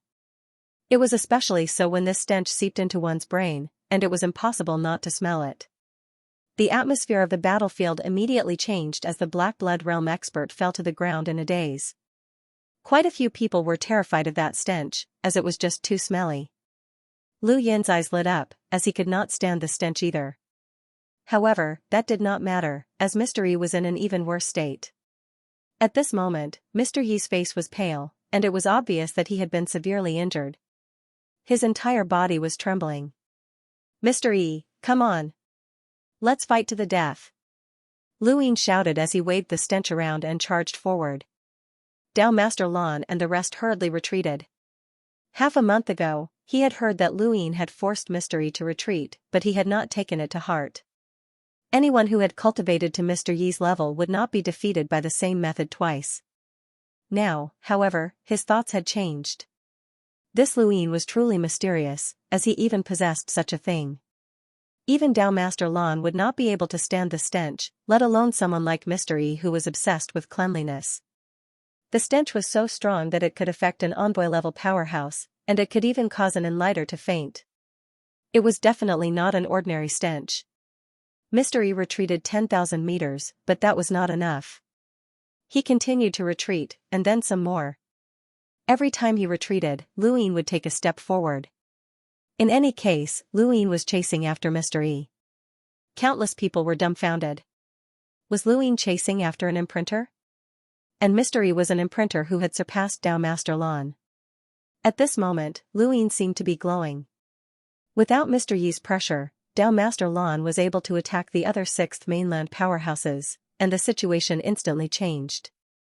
Although Mr. E was not able to defeat all of the 6th mainland's powerhouses, the crisis had been alleviated. Granny Sly and Mr. E wanted to stop Luin and deal with the stench, but Dao Master Lan, Dao Master Tsong, and the rest stubbornly blocked them. More than 200,000 cultivators watched as Luin chased after Mr. E. This strange scene and the stench made them feel that it was absurd. Finally, Mr. E escaped. He could not stand the stench, and the feeling of Luin using the secret art to throw that thing at him from time to time was worse than death to him. When the other 6th mainland's powerhouses saw Mr. E leave, they no longer had any intentions of fighting to the death. With Granny Sly and Mr. E covering the rear, they all retreated, leaving behind dozens of corpses. As for the Greyweed Continent's cultivators, even more had died. More than 200,000 people were useless, as human wave tactics were useless against such an expert. Luin returned and placed the stench into his cosmic ring as if it were a treasure. He calmly looked into the distance. "Mr. E, I look forward to your return." Perhaps Luin had truly frightened Mr. E this time, as no one from the 6th mainland stopped them for the next few days, and they successfully arrived outside the Skyfire arena. Heatwaves assaulted their faces, and everything in front of them was distorted by the high temperature. The ground was red, or perhaps it was no longer red, but after being burned for so long, it had turned into red soil. Many cultivators below the Melder realm would jump up and down when they walked on this land. As far as the eye could see, everything was red. This is the Skyfire Arena of the Greyweed continent, second only to the Xianxia Arena. When the 6th mainland invaded the Greyweed continent, all 72 arenas were in danger. Only a few managed to hold on, and the Skyfire Arena is one of them. The Skyfire Arena's master, Xianxia, used the underground fire to burn an imprinter from the Grand Martial realm to ashes. Xianxia is a super powerhouse on the Greyweed continent at the same level as Dao Master Lan, Zhang Dingtian introduced. Lu Yin's eyes lit up. Underground fire? He had been searching for such a powerful fire for a long time, and the Outerverse Great Eastern Alliance had been searching for it as well, but they had not been able to find it. He had never thought that the Greyweed continent would actually have a Skyfire Arena. Although celestial phenomenon suppressed the power of the same origin with a power level of over 200,000, this kind of environment was not included. It was very mysterious, like a secret technique. Progenitors had the power to reverse everything, but once someone used this kind of environment to attack, even if their power level exceeded 200,000, they would still be wiped out by celestial phenomenon. Xianxia had used the underground fire to burn an imprinter, so his power level definitely did not exceed 200,000. Otherwise, he would have been wiped out. The temperature of the underground fire was absolutely terrifying. Genius memorized this site's address in 1 second. Mobile version of reading website. Lu Yin's eyes blazed as he looked down at the terrifying number of rune lines hidden beneath the ground. Eh? What's that? Suddenly, a pair of eyes opened and looked at Lu Yin. Lu Yin retreated a few steps, his scalp turning numb. He had just been seen, and the gaze had come from a super powerhouse underground. Could that person be Xianxia? There was a whoosh as the ground in the distance churned and a fire dragon soared into the sky, roaring as it spat out flames that shook the void. The 200,000 cultivators who had migrated over stared at the fire dragon in shock. Was it a real dragon or a fake? The heat waves emitted by the fire dragon's roar turned into visible red ripples that swept across many cultivators. Then, many of the cultivators' clothes were burned, and among them, most of them were women. Screams rang out one after another, followed by curses. Hai Chichi was protected by Hai Dashao, and she stared at the fire dragon warily. Lan Baobao was not surprised. Lu Yin had a strange expression. What was the meaning of this? The fire dragon raised its head and spat out flames once more, causing the temperature to rise sharply. Evil creature, why haven't you retreated yet? A stern voice resounded through the skies, dispersing the high temperature. Many cultivators looked at the fire dragon strangely. The fire dragon let out a roar. It was clearly mighty, but it also felt wronged. Retreat! Another stern voice rang out. The fire dragon reluctantly circled around in the sky and then charged back underground. A middle-aged man in fiery red robes had appeared in the sky at some point. Even his hair was fiery red and seemed to be on fire. This person was Xianxia. This evil creature is naughty and has frightened everyone, Xianxia said apologetically. The women whose clothes had been burned were furious, but they did not dare to say anything. This was the Heavenly Fire Dojo, and they were facing the Heavenly Fire Dao Master, who was second only to Dao Master Lan in the Greyweed continent. No matter how dissatisfied they were, they had to suppress their dissatisfaction. Dao Master Lan, Dao Master Tsong, and the rest flew out and conversed with the Heavenly Fire Dao Master. The rest of the cultivators were led into the Heavenly Fire Dojo one by one. Lu Yin frowned and looked at the sky. That gaze had not been from the Heavenly Fire Dao Master, and he felt that something was wrong. There was still a terrifying powerhouse in this dojo. Chi-Chi, where are you going? Lan Baobao shouted. In the distance, Hai Dashao, Hai Chi-Chi, and Elder Tong were all heading in the same direction.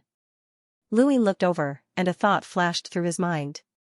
He knew who that gaze belonged to, the Sea King. There was no mistaking it, as Hai Dashao and the others were heading in the direction that the gaze had come from. Such a terrifying gaze could only belong to the number one expert of the Starfall Sea, the Sea King. He really couldn't figure out why the Sea King was hiding in the Heavenly Flame Dojo. Brother Zhang, do you know where the Sea King is? Zhang Dingtian shook his head. Everyone is looking for the Sea King, but no one has been able to find him. No one knows where he is. Lu Yin's eyes flashed. Even Zhang Dingtian and the others had been kept in the dark, so only Hai Dashao, Elder Tong, the Skyfire Dao Master, and the Blue Dao Master knew about this. The Sea King was plotting something, and this ploy was aimed at the Sixth Mainland. Hope suddenly rose in his heart. Perhaps he was not facing a completely hopeless situation. That perverted dragon is really annoying. I remember coming to the Heavenly Flame Dojo with Master more than 10 years ago and experiencing the same thing, a woman angrily whispered into his ear. Beside her, a cultivator smiled bitterly. That perverted dragon is considered a specialty of the Heavenly Flame Dojo. It was born from underground fire, and the Heavenly Flame Dao Master relied on its strength to protect the dojo. That doesn't mean that it can insult us. It really isn't. I don't know where that perverted dragon learned it from, but it likes to burn clothes, especially women's clothes. Everyone, please don't take offense. After all, it's a spirit of the earthly fire, not a human. It's not, perverted, a disciple awkwardly explained. A sneer sounded from an older cultivator. Don't bother explaining. That fire dragon isn't the culprit. It's another perverted dragon. Forget it, you won't know even if I told you. Quite a few people pestered him. The older cultivator hesitated for a moment before continuing. A few decades ago, the Heavenly Flames Daoist master saved a sylvan dragon during his travels in the Starfall Sea. He brought it back and allowed the sylvan dragon to settle down here. From then on, the fire dragon changed. The fire dragon used to be very pure, but it became like this because of that scum sylvan dragon. Many of the Heavenly Flame Dojo's disciples were embarrassed, but they could not quibble. More and more cultivators learned the reason, and they all asked where the sylvan dragon was, wanting to teach it a lesson. However, when they learned that the dragon had the strength of an enlighter, they all cowered. Luin was astonished, as he had not expected that there would be a sylvan dragon here. He had been friends with the dragons for a long time, but they had always been enemies. From Astral 10's entrance exam to the Astral Combat Tournament, he had beaten up quite a few sylvan dragons, so most of them had probably heard of him. Just as Luin was about to search for the dragon's rune lines, he heard a familiar voice. Luin, come here. Luin was startled, as he could tell that it was the Sea King's voice. He had indeed met the Sea King's gaze.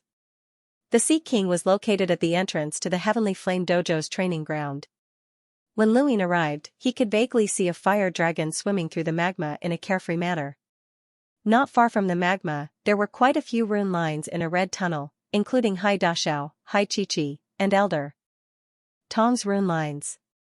There were also Dao Master Lan, Dao Master Tsung, the Heavenly Flame Dao Master, and a few others, as well as the Sea King's rune lines. Lu Yin's figure flashed, and he entered the tunnel under the fire dragon's ferocious gaze. The surrounding temperature was so high that even the void distorted. Even a typical hunter would not be able to withstand this heat, and Hai Chichi had probably relied on the Sea King's protection to enter this place.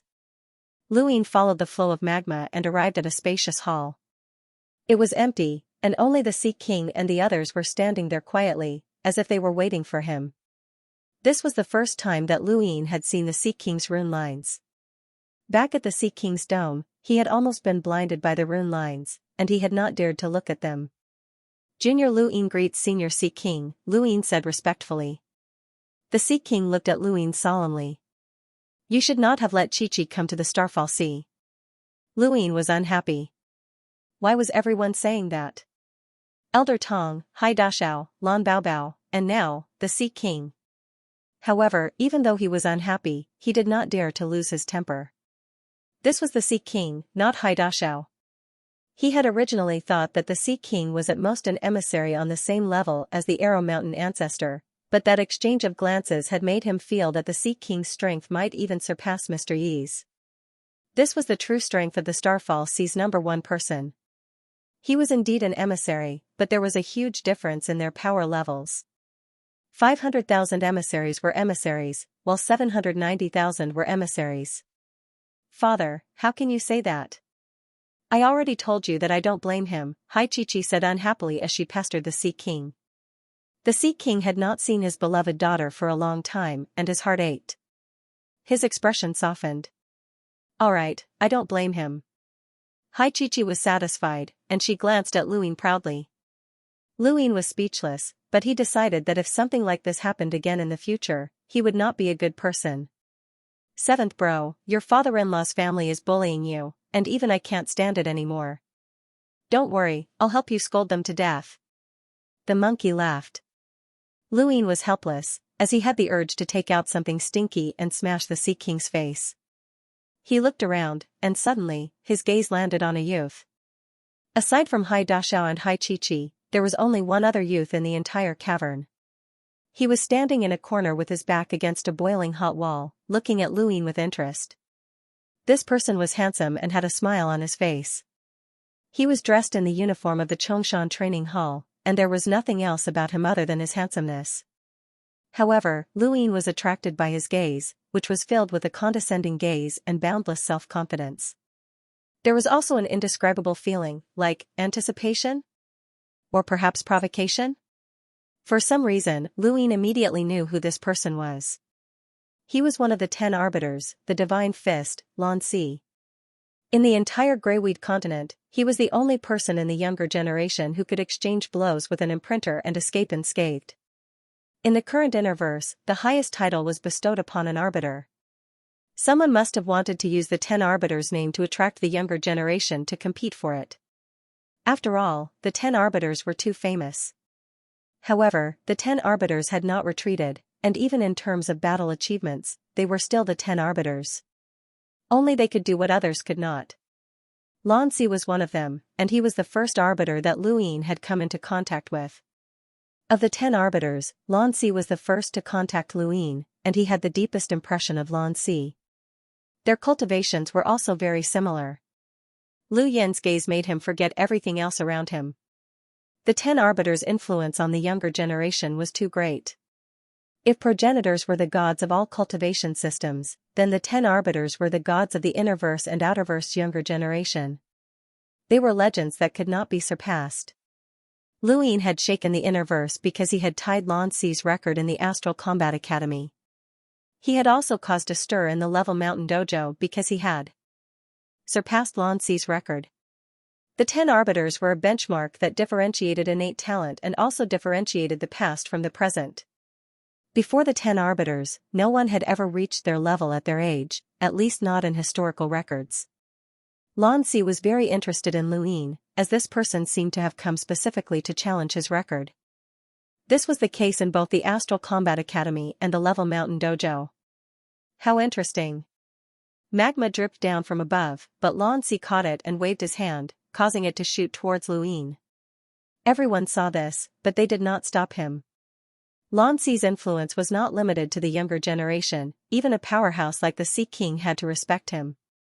The drop of magma seemed ordinary, but the closer it got to Luin, the more oppressive the void became. This feeling shocked many of the Dao-lords. Xianxia's pupils shrank as he stared at the drop of magma. Lu Yin's eyes were filled with star energy, and he could see that the drop of magma contained very few rune lines. However, it contained a power that could explode at any moment. This was the path of overlaying stacks. He did not know how many stacks this drop of magma contained, so he could only raise a hand and grab it. Fourth update, Suifeng has done his best. I wish all my brothers a happy new year. Well, to be more specific, make a lot of money. If you're still single, you'll be able to marry the goddess of your heart. Suifeng would like to thank everyone for their support over the past year. Thank you. The path of star treading is still very long. Suifeng wants to walk down this path with all my brothers. I won't abandon you, I won't give up. His palm wind transformed into 10 stacks that swept across the magma, but the magma did not stop at all. 10 stacks also appeared to cancel out Lu Yin's palm wind, and the magma continued shooting towards him at a moderate speed. Luin raised his brows. 20 stacks had been useless. 30 stacks had also been useless. 40 stacks had also been useless. The crowd was astonished. It was just a drop of magma, but it contained a power that even they did not dare to underestimate. The magma drew closer and closer to Luin until it was only a meter away. Lu Yin's right arm trembled as he used 50 stacks. A formless hurricane swept out from beneath his feet, but it was still useless. It was just a drop of magma, but it seemed to contain limitless potential. Lan Zi's eyes flashed, as Lu Yin's ability to use 50 stacks had exceeded his expectations. This person had only trained for a short period of time at the Chongshan dojo, but he had already comprehended 50 stacks. When Lu Yin used 60 stacks, not only was Lan Zi shocked, but Lan Zi, Dao Master Lan, Dao Master Tsung, Tian Yanzi, and even the Sea King. In the end, Lu Yin used 70 stacks, the limit of his current strength. The ground distorted as the fire dragon roared, as if it had sensed something. At the same time, a pair of giant eyes opened in another tunnel and looked in Lu Yin's direction. With a whoosh, the magma swayed and then stopped in front of Lu Yin's eyes before dripping onto the ground. Everyone stared at Lu Yin in shock. How terrifying was 70 stacks? If someone had told them before this that an explorer could use 70 stacks, they definitely would not have believed it. Even if they were certain that it was true, they would only think of one person, Lan Zi. But now, another person had appeared before their eyes. Even the most outstanding hunter in the Chongshan dojo might not be able to use 70 stacks, as it was completely different from withstanding gravity. Lan Zi no longer leaned against the wall leisurely, and there was a trace of fear in the depths of his eyes. He raised his hands and clapped. The crisp sound of his clapping echoed from underground. Lu Yin looked at Lan Zi again. This time, Lan Zi had changed, and the way he looked at Lu Yin had changed as well. It was as if he was looking at someone on the same level, and Lu Yin's strength had earned him respect. Lu Yin was excited. He had been cultivating for nearly 10 years, and it had been almost 10 years since he had first heard of the 10 arbiters. At that time, the 10 arbiters were high above everyone else, and a single word could decide the fate of countless people. Not even allow anyone to mention their names, as they were filled with a supreme mystery. Ever since Lu Yin had broken Lance's record in the Astral Combat Academy, Lance had taken the initiative to seek him out. It was not out of respect, but rather an invitation. But now, this was respect. He was no longer an ant, and at least among the younger generation, he now had the right to view the 10 arbiters as equals. You surprise me, Lu Yin. This isn't the first time we've spoken, Lan Zi smiled. Lu Yin's expression was solemn. I'm honored to be remembered by the divine hand. Lance looked at him with bright eyes. At that moment, the Sea King spoke up. There's no need to say more. Time is of the essence. He then looked at Lu Yin. Come here and show me the back of your hand. Lu Yin was puzzled, but he still followed the Sea King's instructions and extended the back of his hand. Tian Yanzi pointed out, and Lu Yin felt a burning sensation on the back of his hand. He subconsciously pulled his hand back, only to see a flame mark on it. Alright, you can go out now. Chi-Chi, you guys go out as well, the Sea King said. Hai Chi-Chi was reluctant to part with him, and she tugged on the Sea King's clothes. The Sea King patted her head. We'll have plenty of time in the future. Father still wants to hear about your experiences in the Outerverse. Alright, you can leave now. Hai Chi-Chi had no choice but to nod. Lu Yin glanced at Lan Zi and then led Hai Chi-Chi and Hai Dashao out of the cave. Chi-Chi, what's the meaning of this? Lu Yin asked. Hai Chi-Chi shook her head. I don't know either. Lu Yin looked at Hai Dashao. I don't know. I knew you wouldn't know, Lu Yin said. Hai Dashao raised his brows. It's been a few years since we last met, but you've become quite sarcastic. I learned it from your sister, Lu Yin replied. Hai Dashao opened his mouth, but he had nothing to say. He couldn't help but look at Hai Chi-Chi. Hai Chi-Chi gritted her teeth and stared at Lu Yin. You're ugly, but you're also vicious. Now, you're even more sarcastic. You're walking further and further down the path of scum, and you're not looking back. That's still because you taught me, Lu Yin casually replied. Hai Chi-Chi was furious. She considered herself invincible when it came to venomous tongues, but she felt that Lu Yin was trying to challenge her dignity. Suddenly, a giant eye appeared at the entrance of the cave, blinking as it looked at the 3 people within. Hai Dashao subconsciously protected Hai Chi-Chi behind him. The giant eye slowly retreated, and a great sylvan dragon appeared before the 3 of them. Compared to the other sylvan dragons that Luin had seen before, this one was much larger. He had heard that Xianxia had saved a scum sylvan dragon, and it seemed like this was it. Just 3 puny little things. The sylvan dragon let out a low, muffled voice as it flew out, splashing lava all over the place. Dashao hurriedly moved to separate the lava, but when he looked back, he saw that the sylvan dragon had already disappeared and that a black lump was falling from the sky. Lu Yin's expression changed, and he immediately retreated. Dashao and Chi-Chi were still curious about what it was, but as the black lump approached, the two quickly retreated as if they had seen something inconceivable. With a thud, the black lump fell into the lava and was instantly incinerated, releasing an unpleasant stench. It was a lump of excrement. The expressions on the three's faces were very interesting. Dashao was especially furious. As the young master of the Sea King's Dome and one of the top 10 of the top 100 rankings, he had never encountered such a thing before. He was furious and leapt out to settle the score with the sylvan dragon. Second bro. Chi-Chi wanted to stop him, but she was too late. Luin was furious as well, as the sylvan dragon had actually thrown a lump of excrement at them. He had heard that the fire dragon had been a bad influence when it burned women's clothes, so it really was scum. Not long after, the sky above the Heavenly Fire Dojo was filled with images of a human and a dragon fighting, accompanied by endless curses. The disciples of the Heavenly Fire Dojo were already used to it. 2 days later, the Heavenly Fire Dojo received news that the Great Mountain Dojo had completely become the 6th Mainland's territory. Many cultivators from the 6th Mainland had challenged the gravitational landmass, as they were very curious about it. Many of the cultivators' hearts were heavy, as the Heavenly Fire Dojo was probably the only place on the Greyweed continent that was still under their control. Luin had been cultivating in one of the underground tunnels for the past 2 days. Although the temperature here was not as high as when he had been in the Daosor Sect's ruins or when he had been in Myriad City's cannon barrels, it was still quite warm, and his cultivation speed had increased by quite a bit. Hundreds of thousands of cultivators were setting up something in the Heavenly Fire Dojo, as they had already treated this place as their final resting place. Luin opened his eyes and spat out a mouthful of hot air as the pile of star essence in front of him slowly disappeared. His speed was still not fast enough. He had experienced the feeling of flying while absorbing star energy from Myriad City's cannon barrels.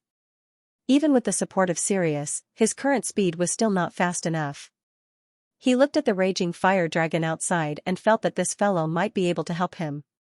Just as Luin was thinking about how to trick the fire dragon, the ground began to tremble. He looked up, and his gaze pierced through the void to see countless rune lines descending. The 6th Mainland's attack had arrived. He knew that the 6th Mainland would not give them much time, but he had not expected them to arrive so quickly. Outside the Heavenly Fire Dojo, streaks of fiery red magma erupted and sealed off the entire Heavenly Fire Dojo. It was unknown what kind of power had been added to the magma, but because it had been artificially added, its power level could not exceed 200,000.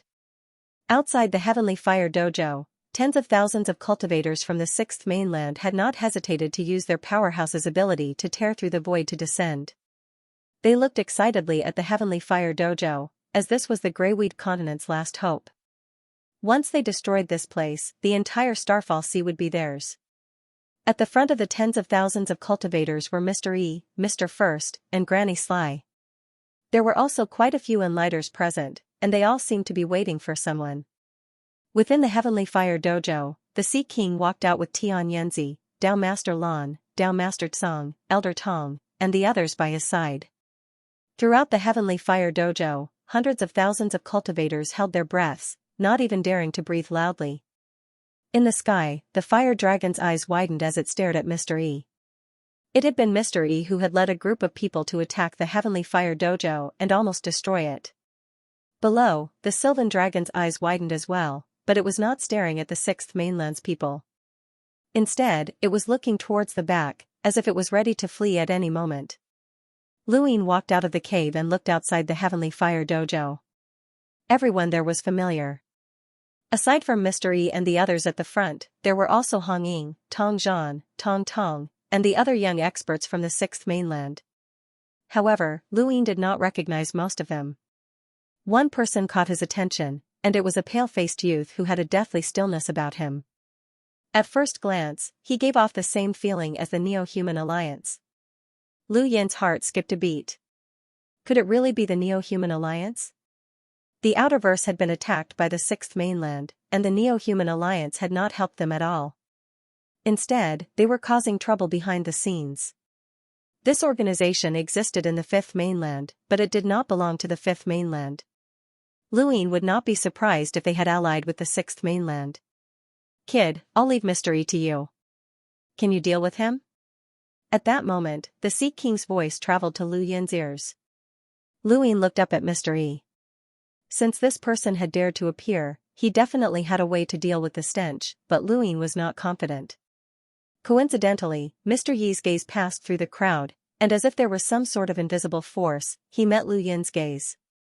A deep chill and disgust appeared in the depths of his eyes, and a nauseating feeling welled up from the bottom of his heart, causing Mr. Yi's expression to change. Lu Yin's eyes lit up, and he made a smashing motion. Mr. Yi subconsciously took a step back. To the side, Granny Sly and the others frowned. Lu Yin's confidence soared. Could it be that he had no way to deal with the stench? After the two sides stared at each other for several hours, a figure suddenly crossed through the void and appeared in front of Mr. E and the others. She had a seductive figure and a beautiful face. It was a woman. She wasn't young, but she had a fatal charm that most women didn't have. Even if he only saw her from afar, he could smell her alluring fragrance. That was Madame Red. At this moment, anyone who recognized Madame Red fell into despair. Madame Red was a world imprinter who was second only to the Tong family's ancestor in the Grand Martial realm. Her power level exceeded 800,000, and she was incomparably terrifying. Ever since the Sixth Mainland had invaded the Innerverse, powerhouses like world imprinters had been practically invincible whenever they made a move. There were very few people in the Innerverse who could stand up to them, and the Red Madame's reputation was illustrious. When the Sea King and the others saw Madame Red appear, their expressions changed drastically.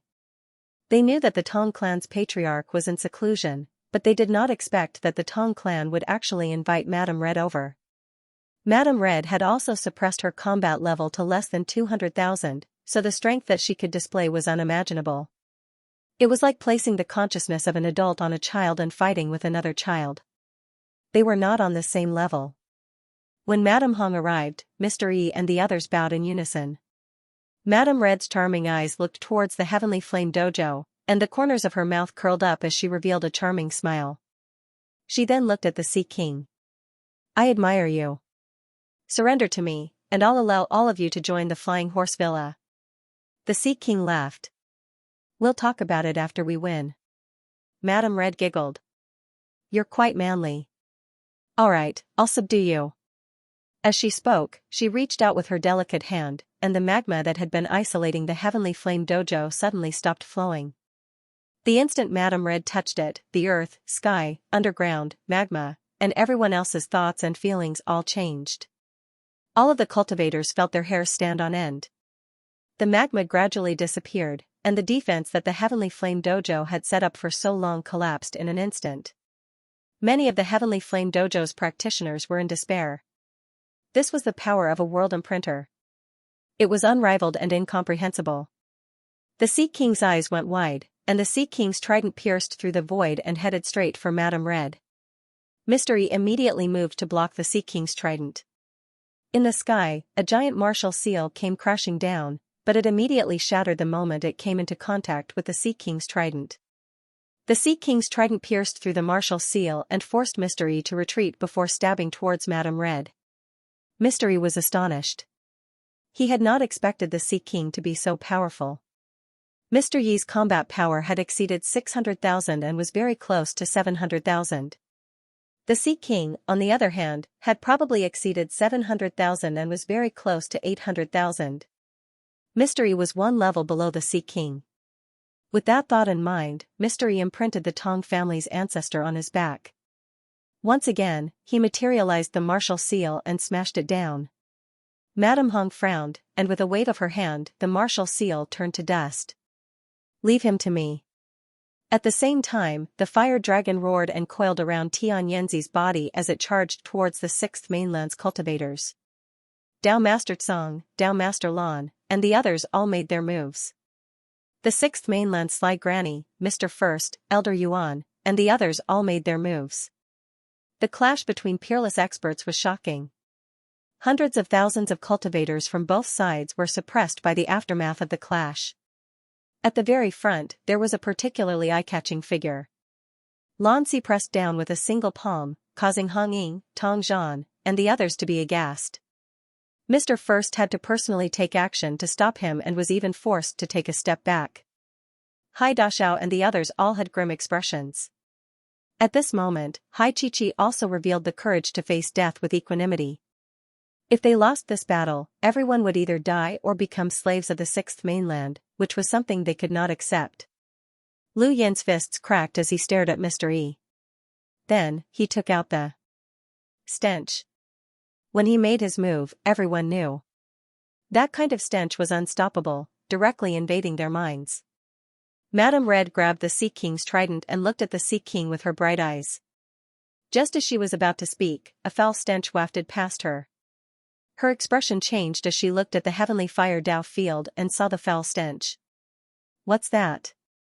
The Sea King frowned. He had smelled it, and it was truly foul. A new weapon that we developed.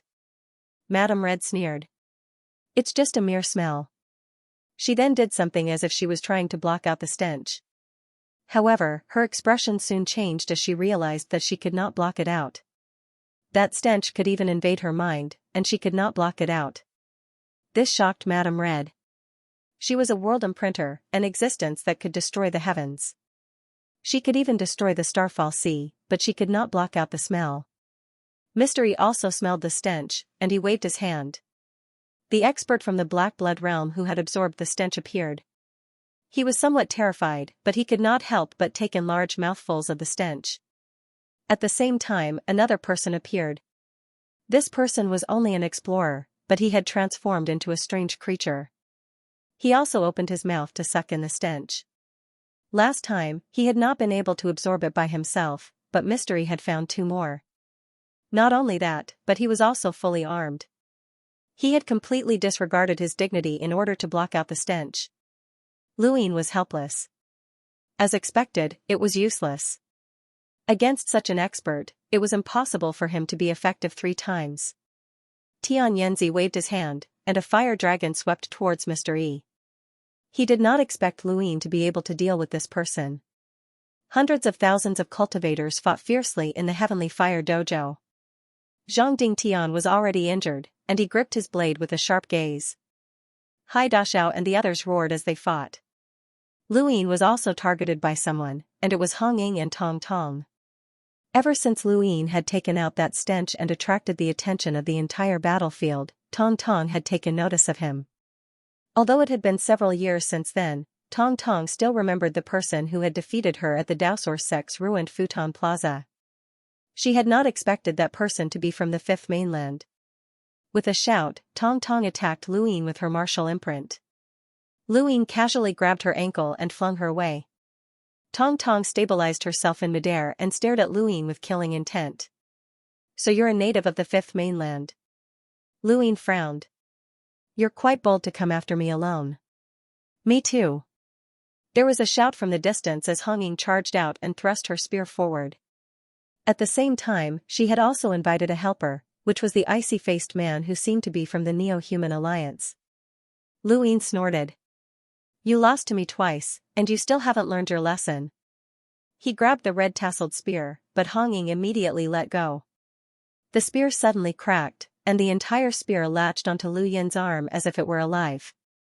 Hong Ying sneered. Let's see if you can escape. Lu Yin exhaled, and his right arm trembled as he used 70 stacks to shatter the spear. Hong Ying's pupils shrank. How is this possible? You dash before she could finish speaking, Lu Yin tapped out with a finger. The dream finger froze the void, making it impossible for Hong Ying to evade. As the finger descended, a figure suddenly appeared in front of Hong Ying and took the full brunt of Lu Yin's finger. Lu Yin frowned as his fingertip turned cold. That person had not been alive just now. Impressive. You were able to shatter my treasure. Let's continue. The icy-faced man made his move, retrieving several figures from his cosmic ring and charging at Luin one by one. These were all corpses. Luin was shocked, but he did not hesitate. He activated his 8-lined battle force imprint and sent out palm after palm strike, shattering a corpse with each strike. These corpses were incomparably tough, and their strength was close to that of a hunter's, but they could not withstand a single palm strike from Luin. Honging took out her spear again and stabbed at Luin while Tong Tong also activated her martial imprint and attacked. Luin raised both hands and gathered star energy. 2 suns rose from his palms and smashed towards Honging and Tong Tong. There were 2 loud booms, and shockwaves swept out in all directions. Tong Tong spat out a mouthful of blood and crashed into the distance. Honging did not fare any better, and she retreated 100 meters. Luin had attacked too hastily, and the power of the suns was not too great. However, it was still not something that Tong Tong could withstand. At the critical moment, she had used a power vessel to block the impact, but even so, she had still been heavily injured. Lu Yin's gaze landed on the icy-faced man. It's your turn now. My name is Corpse Picker. Actually, I don't want to fight with you. I just want to bring back a few corpses. The memorial is too deserted, and there are only corpses and corpses. There's not even anyone to talk to. Luin found it strange. This person was always so cold, but he was actually a chatterbox. In the surroundings, the cultivators from the 6th mainland attacked Luin, but they were all easily dealt with by him. The battlefield was noisy, and no one noticed that some of the voices had materialized into birds. Following that, more and more voices materialized and circled around at a low altitude. In front of the Heavenly Fire Dojo, Lanci suddenly roared and slammed his fists together. Terrifying shockwaves rippled outwards, causing space to ripple like water. These ripples did not harm anyone, and regardless of whether they were cultivators from the Greyweed continent or the 6th mainland, they were unaffected by the ripples. Only the voices that had materialized into objects exploded when the ripples swept past them. Bai Ling, if you're here, then come out. Lanci barked and looked into the distance. Luin looked up. Bai Ling? A realmling from the Grand Martial Realm, a powerhouse on the same level as the 10 Arbiters. Countless people were attracted by Bai Ling's name. After 4 years of fighting, they all understood the meaning of a realmling. The strongest powerhouse of an era was synonymous with a realmling, and they held the same status as the 10 Arbiters in the Innerverse. Bai Ling was like a nightmare to the Starfall Sea. Although she was not an absolute expert like Madame Red, her battle techniques were too powerful. When combined with her innate gift and battle techniques, she was basically a killing machine in human form. She was even more intimidating than Mystery and the others. Although Lanci was on the same level as Bai Ling, his attacks could be dodged, while Bai Ling's attacks were invisible. In the distant horizon, an ordinary-looking woman with a cold expression was slowly approaching on a strange path. Many cultivators from the Heavenly Fire Dojo paled. It really was Bai Ling, Elder Tong, Dao Master Tsong, and the others all had ugly expressions. In the current Greyweed continent, there were only 2 youths who could fight against them, Lanci and Bai Ling. Bai Ling was especially troublesome. Hong Ying, who had been beaten back by Luin, became excited when she saw Bai Ling appear. Bai Ling was like her faith. When the man with the cold expression saw Bai Ling appear, he began to ramble on about something. On one side of the battlefield, Tong Zhan, who was fighting with Hai Dashao, saw Bai Ling, and his eyes filled with fear. This woman was truly terrifying. Even powerhouses like Madame Red and the Sea King looked askance at her. Bai Ling's fame was too great, and her reputation had overshadowed Lanci's. Luin stared at the sky. Was that Bai Ling? She was a realmling from the Grand Martial Realm, and it was said that once the martial seal appeared, birds would all fly away and humans would be wiped out. When Bai Ling appeared, Lanci ignored everyone else and stood high in the sky. You still came. Bai Ling's tone was calm. Shouldn't I? You want to trick me? Your methods are very low. What a pity. Lanci sighed. The next moment, the 2 of them vanished at the same time. Following that, the sky rumbled violently as the void distorted and split apart. Numerous spatial cracks scattered down, accompanied by strange lines that pierced through anyone who came into contact with them. Even a hunter would not be able to withstand them, as these lines were the manifestation of sound. Lan Zi's figure appeared, and he struck out with a palm. The sky darkened as a boundless pressure descended, even though there was clearly no one in front of him. Lu Yin was shocked, as Lan Zi's attack had not been wrong. Bai Ling was indeed in that empty space. The palm image was suddenly entangled by countless lines and weakened layer by layer. Bai Ling walked out of the void and scanned the area below her. Her eyes widened slightly. On the battlefield, wherever there was a sound, strange things would appear. They were the materialization of sound, followed by an explosion. Not only was the explosion destructive, but it was also accompanied by an indescribable feeling that made one's body feel like it was being torn apart. Lu Yin was also affected by the explosion. The force that tore his body apart was spiritual force, and Bai Ling specialized in spiritual force attacks. Her spiritual force battle techniques were hidden within the materialized sound, making them impossible to defend against. Furthermore, she had directly attacked the entire battlefield.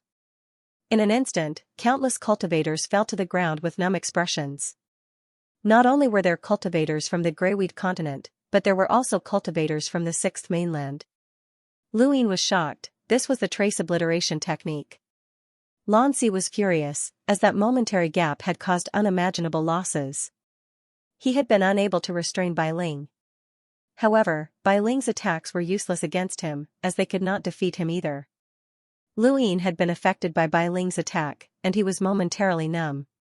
The corpse collector suddenly attacked, and a stooped figure appeared behind him. The corpse collector raised a palm and struck out with 8-lined battle force. The Sixth Mainland disdained battle force and domains, as they focused on imprints. Lu Yin had not expected the corpse collector to have 8-lined battle force, and he was caught off guard. The palm struck his arm, and his entire body was pressed into the ground. However, the corpse collector did not let him go. He bent his fingers, and a black imprint floated out from his palm that emitted a rotting stench. This was the materialization of a martial imprint, and only an extremely talented person could do it. The materialized martial imprint was surrounded by black gas, and it followed the imprint to wrap around the corpse collector's arm and then his entire body. The next moment, the corpse collector growled and leaped up. He raised his right leg high and viciously kicked at Lu Yin. Lu Yin was pressed into the ground, and when he saw the corpse collector's kick coming at him, he used his Fatsan to block it. There was a thump, and Lu Yin was smashed even deeper into the ground. The zombie collector leaped out of the ground and looked down. He raised his right leg and looked at it. The attack just now seemed to have been useless. There was a whoosh, and Lu Yin leapt out. He rubbed his chest and looked at the corpse picker in astonishment. This fellow's strength surpassed even that of Autumn Frost Qing and Han Ying's, and that attack just now had almost reached the level of 9-lined battle force. Lu Yin had not been able to tell, and he had assumed that this person only relied on those corpses to fight. It turned out that he was a ruthless character. "I'm sorry, I'm not fighting anymore." The zombie collector turned around and ran. Lu Yin was just about to attack when he froze. Did he run away? "Seventh bro, that guy ran away after beating you up. Chase him." "We won't let him off so easily," the monkey shouted angrily, as beating Lu Yin was equivalent to beating him as well.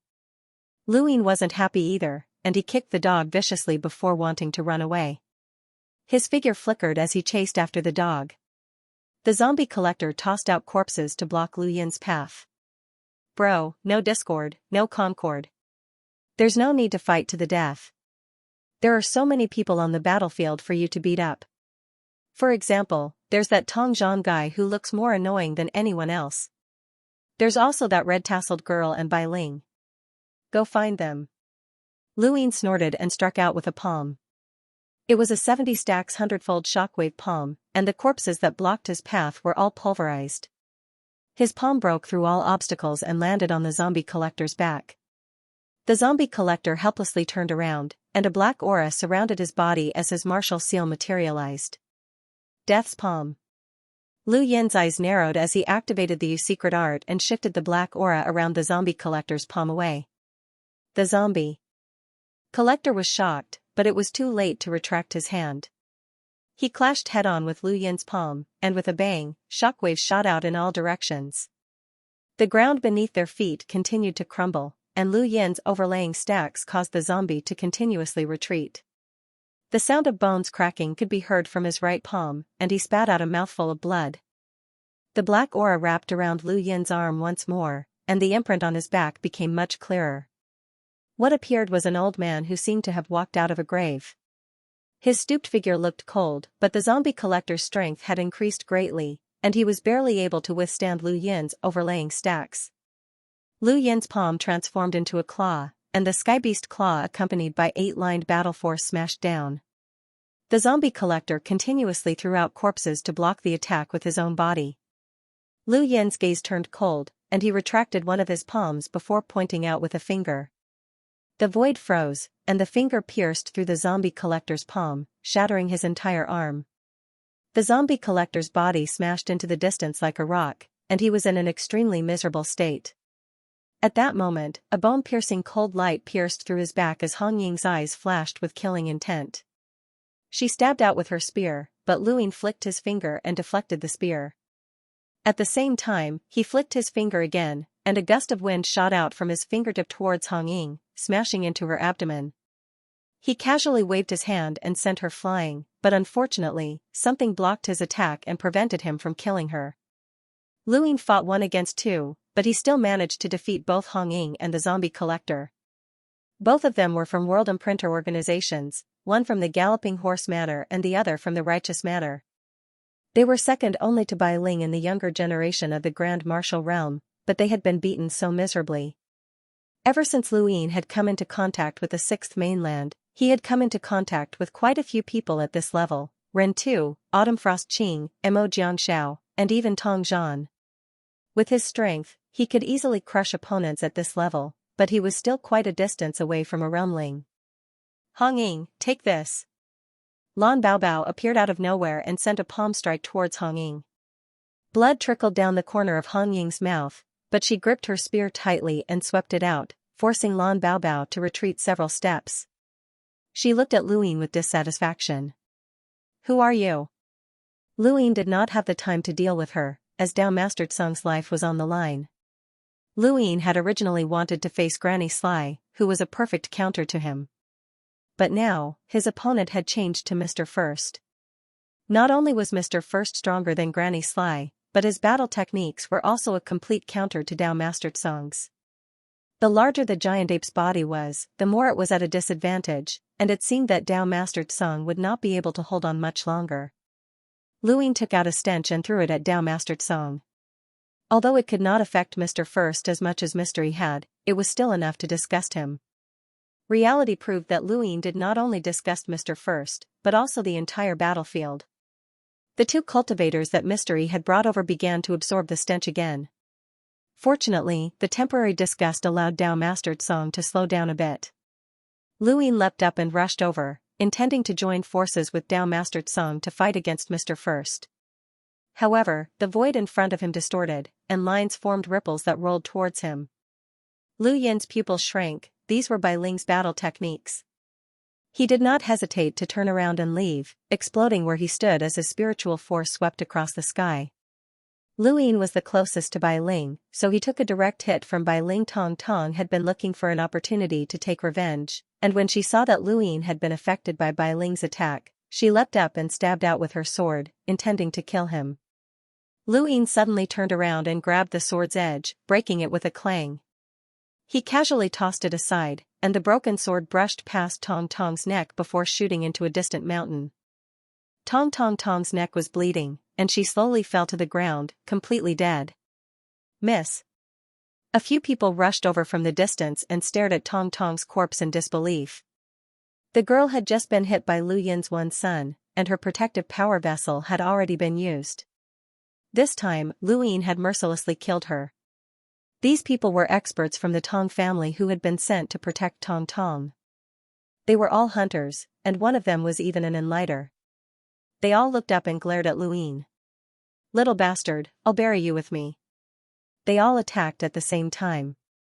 Lu Yin's gaze turned cold. Life and death were indisputable on the battlefield, and Lan Yu, the son of Dao Master Lan, had died as well.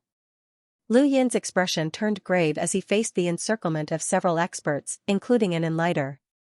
At this moment, several cultivators from the Greyweed continent blocked the attackers, and there were also enlighters among them.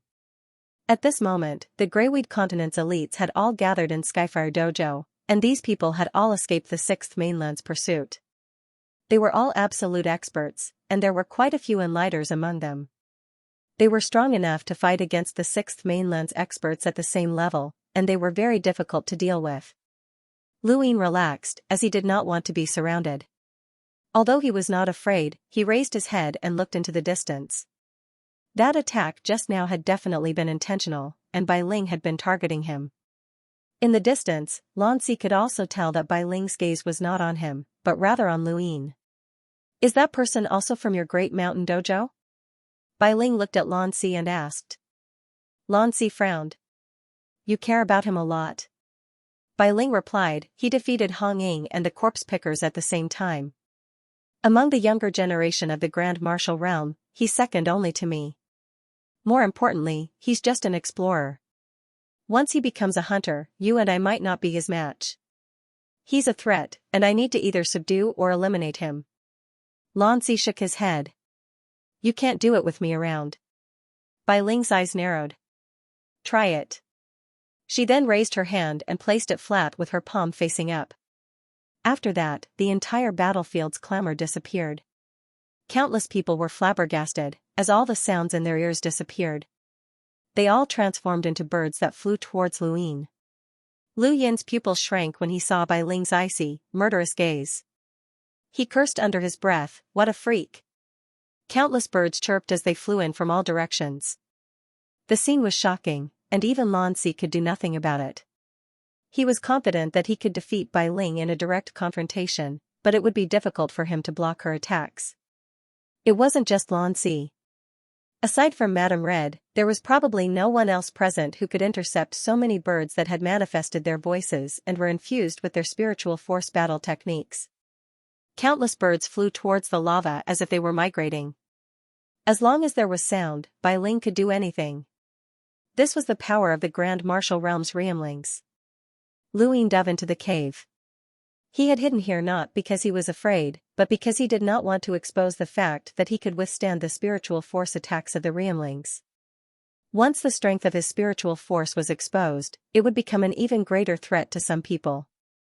Thus, it would be best if he did not expose himself. He was confident that he could withstand the bombardment of these birds. When Lu Yin dove into the cave, what he saw was not an empty space, but a giant sylvan dragon that was looking at him in astonishment. They looked at each other, and then the sylvan dragon said, "There's someone here. Go find another cave." Lu Yin blinked, and there was a strange look in his eyes. He slowly turned around and saw countless birds rushing in. The sylvan dragon was stunned. "What's that?" As soon as it finished speaking, the first bird exploded, followed by countless others. Lu Yin subconsciously hid behind the sylvan dragon. He could withstand the spiritual force attacks, but the explosive power of these birds was not small either. It was just nice that someone could help him block them. The dragon was stunned. It had been hiding well and was ready to escape at any moment, but now, it was being bombarded by the suicidal birds. In just a short while, the land collapsed and lava exploded. The sylvan dragon roared and rushed out of the ground. Its body was covered in green and purple bruises, and its huge eyes were a little dazed. However, they were quickly filled with anger as it roared at the sky. Coincidentally, it was right above the battlefield where the Sixth Mainland's Elder Yuan and the cultivators from the Greyweed continent were fighting. The dragon's roar startled quite a few people. Bai Ling was puzzled as well, as this monster had clearly been targeted at Lu Yin. Where did this beast come from? Scram! Elder Yuan barked as he swatted at the dragon. The dragon was stunned by the explosion, and it anxiously searched for the culprit. Elder Yuan's attack had become the perfect target for it to vent its anger. Countless afterimages of the dragon appeared in the sky, and they were so fast that Elder Yuan couldn't distinguish between them. The dragon slammed into him and sent him flying into the distance. Beneath the ground, Lu Yin was astonished. Sylvan dragons had the innate gift of extreme speed, and sentinels could split into 3, melders could split into 5, limeters could split into 9, and explorers could split into dozens. Luine estimated that there had to be over 1,000 of them, which meant that this Sylvan dragon was an enlighter. It was clearly afraid of death and had been hiding underground, but it was still quite powerful. After knocking Elder Yuan away, the Sylvan dragon regained its composure and glared down. It had guessed that it must have been that bastard human who had lured the birds in and was hiding behind it. "Human, you're too despicable." Luine ignored it, but he could see a large number of rune lines surging towards him. As long as there was a sound, Bai Ling could create an unlimited number of birds. Countless birds took to the skies once more, flapping their wings as they charged towards Luine. Luine grew anxious. "Lan Si, you can't even stop a woman?" Lan Si's gaze turned cold. He wanted to stop Bai Ling as well, but there were too many of her attacks.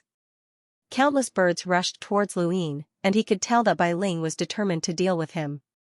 Since that was the case, his gaze hardened and he leapt towards Bai Ling and Lan Si. Bai Ling raised her brows, as she hadn't expected Luine to dare approach her. Lan Si shouted, "Back off. You don't have to interfere. If you can handle me, then I wouldn't have come." Luine turned to avoid the flock of birds and directly charged towards Bai Ling. He raised a palm and 8-lined battle force imprinted on it. He then slapped out with 70 stacks. Lan Si's gaze turned cold. He also made a move, but it was aimed at the flock of birds. Bai Ling's lips curled up. He was overestimating himself. She could tell that Lu Yin's overlaying stacks was ferocious and that he was even supported by battle force, but so what?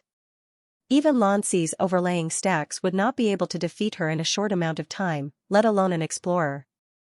With the astral phenomenon suppression, the younger generation was able to display their full strength. Only those at the level of the 10 arbiters were an exception, as their full strength had long since surpassed 200,000 power levels.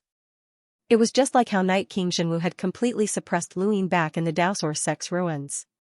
That was a disparity that could not be bridged. But now, under the suppression of celestial phenomenon, Luine wasn't even afraid of a powerhouse with a power level of 500,000. He could even fight against a realmling. There was a thump that shook the heavens, and it was accompanied by a strange sound wave that swept out in all directions. Luine and Bai Ling both retreated at the same time. Luine retreated 100 meters while Bai Ling retreated several hundred meters. Blood flowed from the corner of her mouth. She had been injured. Lan Si's expression changed. How was this possible? Bai Ling stared at Luine in disbelief. She could block even stronger attacks from Lan Si, and blocking this person would not be an exception. However, in that instant, her defensive power had been weakened. Was this a secret technique? Luine pushed Bai Ling back with a single palm and then rushed forward once again. If he could defeat a powerhouse with a power level of 300,000 like Elder Song, then he could defeat Bai Ling as well. Bai Ling watched Luine approach and exhaled. Interesting. Then, the sounds of the battlefield converged and materialized into a martial seal in front of her. In that instant, Lu Yin's ears fell silent, as all sounds seemed to be absorbed by the martial seal. At the same time, the flock of birds was also being absorbed. The entire world fell silent. Lan Si was shouting something in the distance, but Luine could not hear him. He could only see the martial seal emitting waves of sound that converged into a line and shot towards him. Luine casually waved his hand and activated the secret art. The line was deflected, but it still brushed past his shoulder. The entire void was sliced apart, and he heard the sound again. His brain was greatly shaken, and an indescribable spiritual force poured into his brain through the wound on his shoulder. Luine spat out a mouthful of blood and staggered as he fell down. He had underestimated the Realmlings, as they were the strongest powerhouses in their respective domains. There were many Enlighters in a single domain, and only the strongest powerhouses could break through the Enlighter realm and become imprinters. The Realmlings were the strongest imprinters in the future, and they would dominate an entire era. Bai Ling was the Grand Martial Realm's Realmling, and her abilities and innate gifts were definitely comparable to that of an ordinary Enlighter. Even without the suppression from celestial phenomenon, she was not any weaker than Elder Song.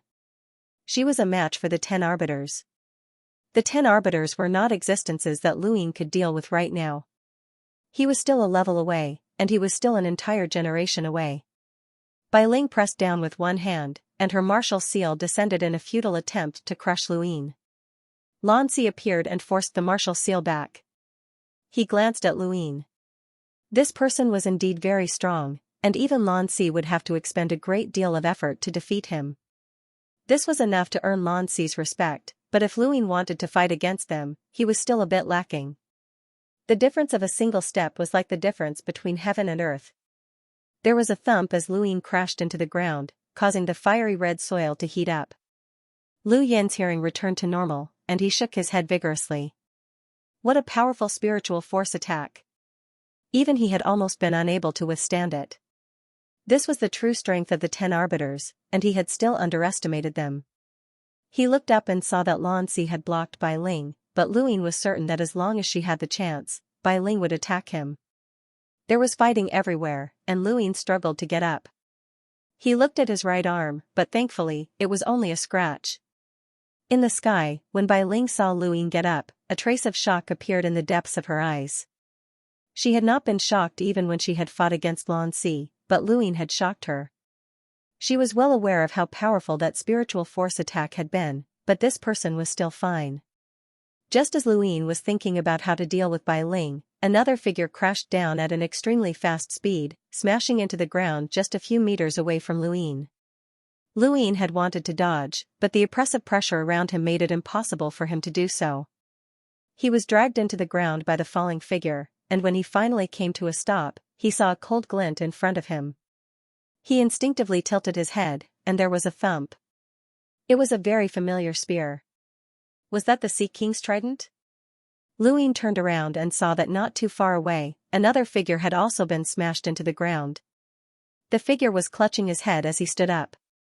He saw Luin, and the two exchanged glances. The atmosphere was a little awkward. It was indeed the Sea King. This man who had always maintained a dignified and domineering image in front of Luin was now just as unlucky as Luin. Stay away, the Sea King growled. He looked up and saw the Red Madam looking down from the sky with interest. Lu Yin's scalp went numb, and he hurriedly tried to leave, but it was clearly too late. If Bai Ling could notice Luin, then the Red Madam would naturally notice him as well. The Red Madam had intentionally pushed the Sea King in this direction, and she wanted to get rid of Luin as well. The air around him was filled with red mist, and Luin had only taken a few steps when his feet were bound by the mist. No matter how much strength he used, he could not break free. Even more terrifying was that the red mist actually seeped into his body through his skin. He felt as if his muscles were being dissolved, and an intense pain engulfed his nerves. The Sea King grabbed Lu Yin's shoulder and waved his hand, causing the Sea King's trident to fly out. The wind from the spear swept past, and the red mist dissipated. Stay away, kid. Don't let my daughter become a widow. The Sea King then threw Luin away, but he had underestimated the Red Madam's determination to kill Luin. The red mist that covered the entire area transformed into a formless net. The Sea King had just thrown Luin away, but he immediately grabbed him back with an ugly expression. Red Madam, why involve the younger generation in our battle? The Red Madam giggled. Our battle? Do you even have the qualifications to fight me? The Sea King's expression darkened. I've had enough fun, and I quite admire you. Come with me to the 6th mainland. You'll be able to develop better there. The Red Madam looked at the Sea King, not bothering to hide her interest in him. Luin stared at her blankly. How had the Sea King attracted this woman?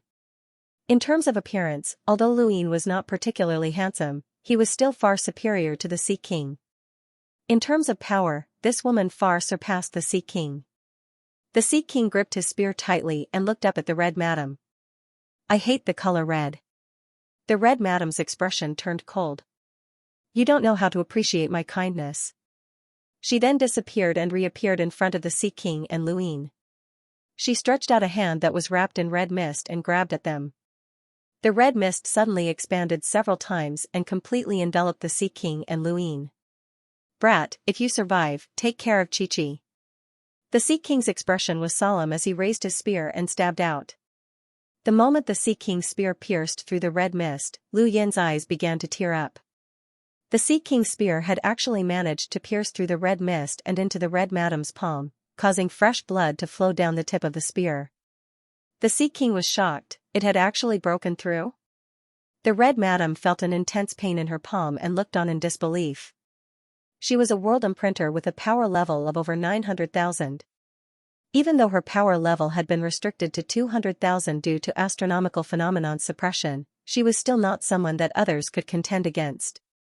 Her innate gifts usage had already reached perfection, and she should have been able to block the Sea King's spear, but it had actually been broken through. Something wasn't right. The Red Madam had stared at Lu Yin for an instant. "Brat, was this your doing?" Lu Yin's eyes narrowed, and tears of blood flowed down the corners of his eyes. He felt dizzy, as this was the price he had to pay.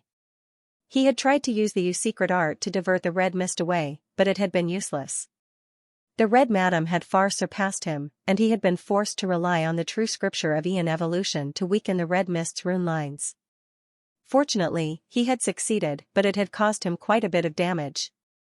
The Sea King did not waste this opportunity, and he exerted more strength with his spear in an attempt to pierce through the Red Madam's arm.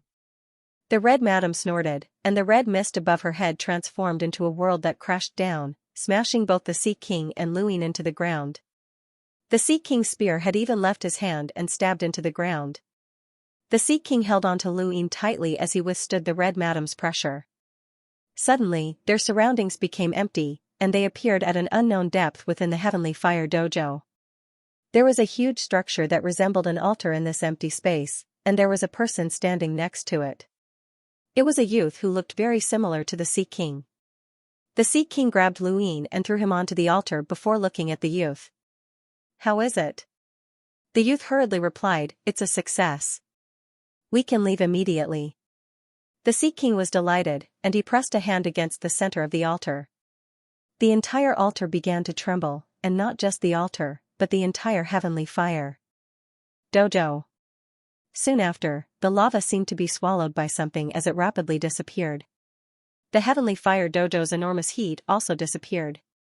Countless people on the battlefield were shocked, and the red soil on the ground was now a normal color. Madame Red frowned as she looked underground and felt that something was amiss. Her figure flashed as she headed underground. Suddenly, a huge red light shattered the ground and shot into the sky.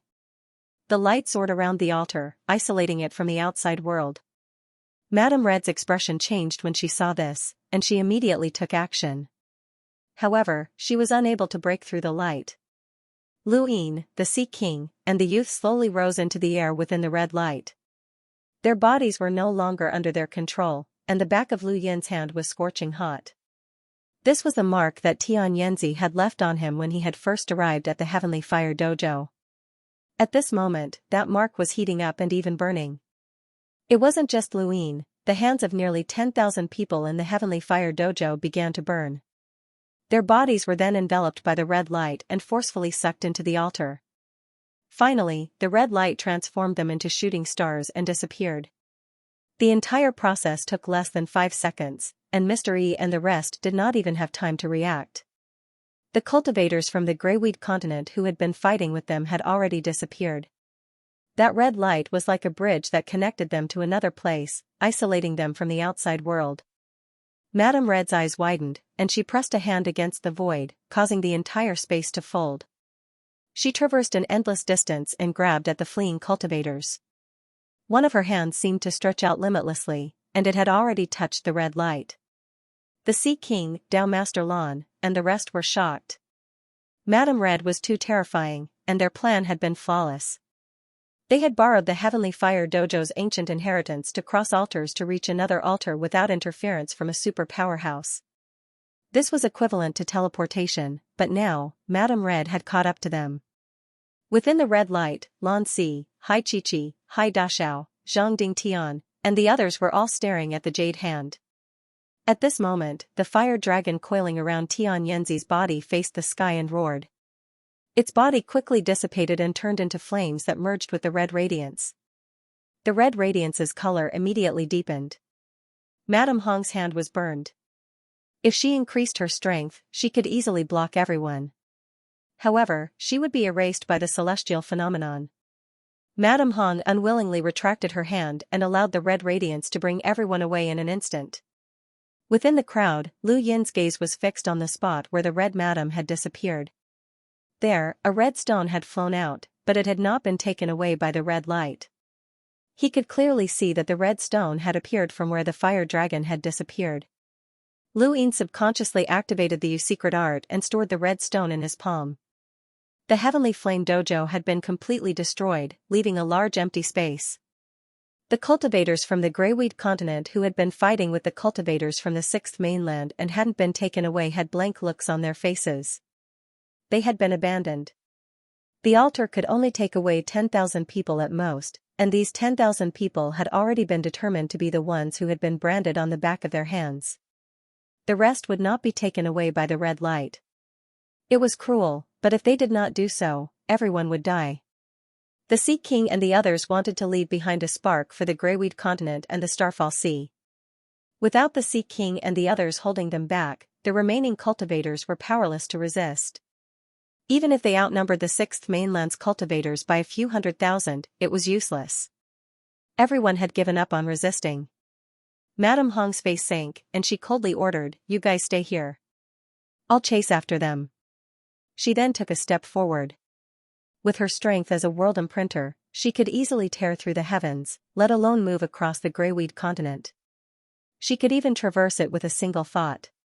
However, the problem was that she did not know where the Sea King and the others had been sent to. The red light in the void had not left any traces behind, so she needed time to search for it.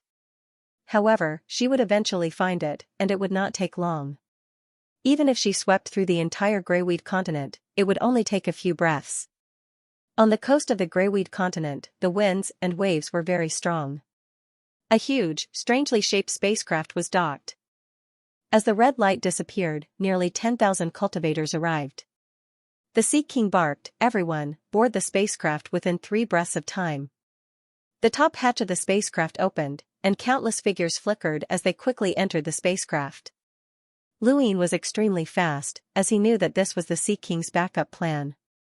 Thus, he was the first to rush into the spacecraft. The first person he saw was an old man, and Hai Chi cried out, "Grandpa Shan?"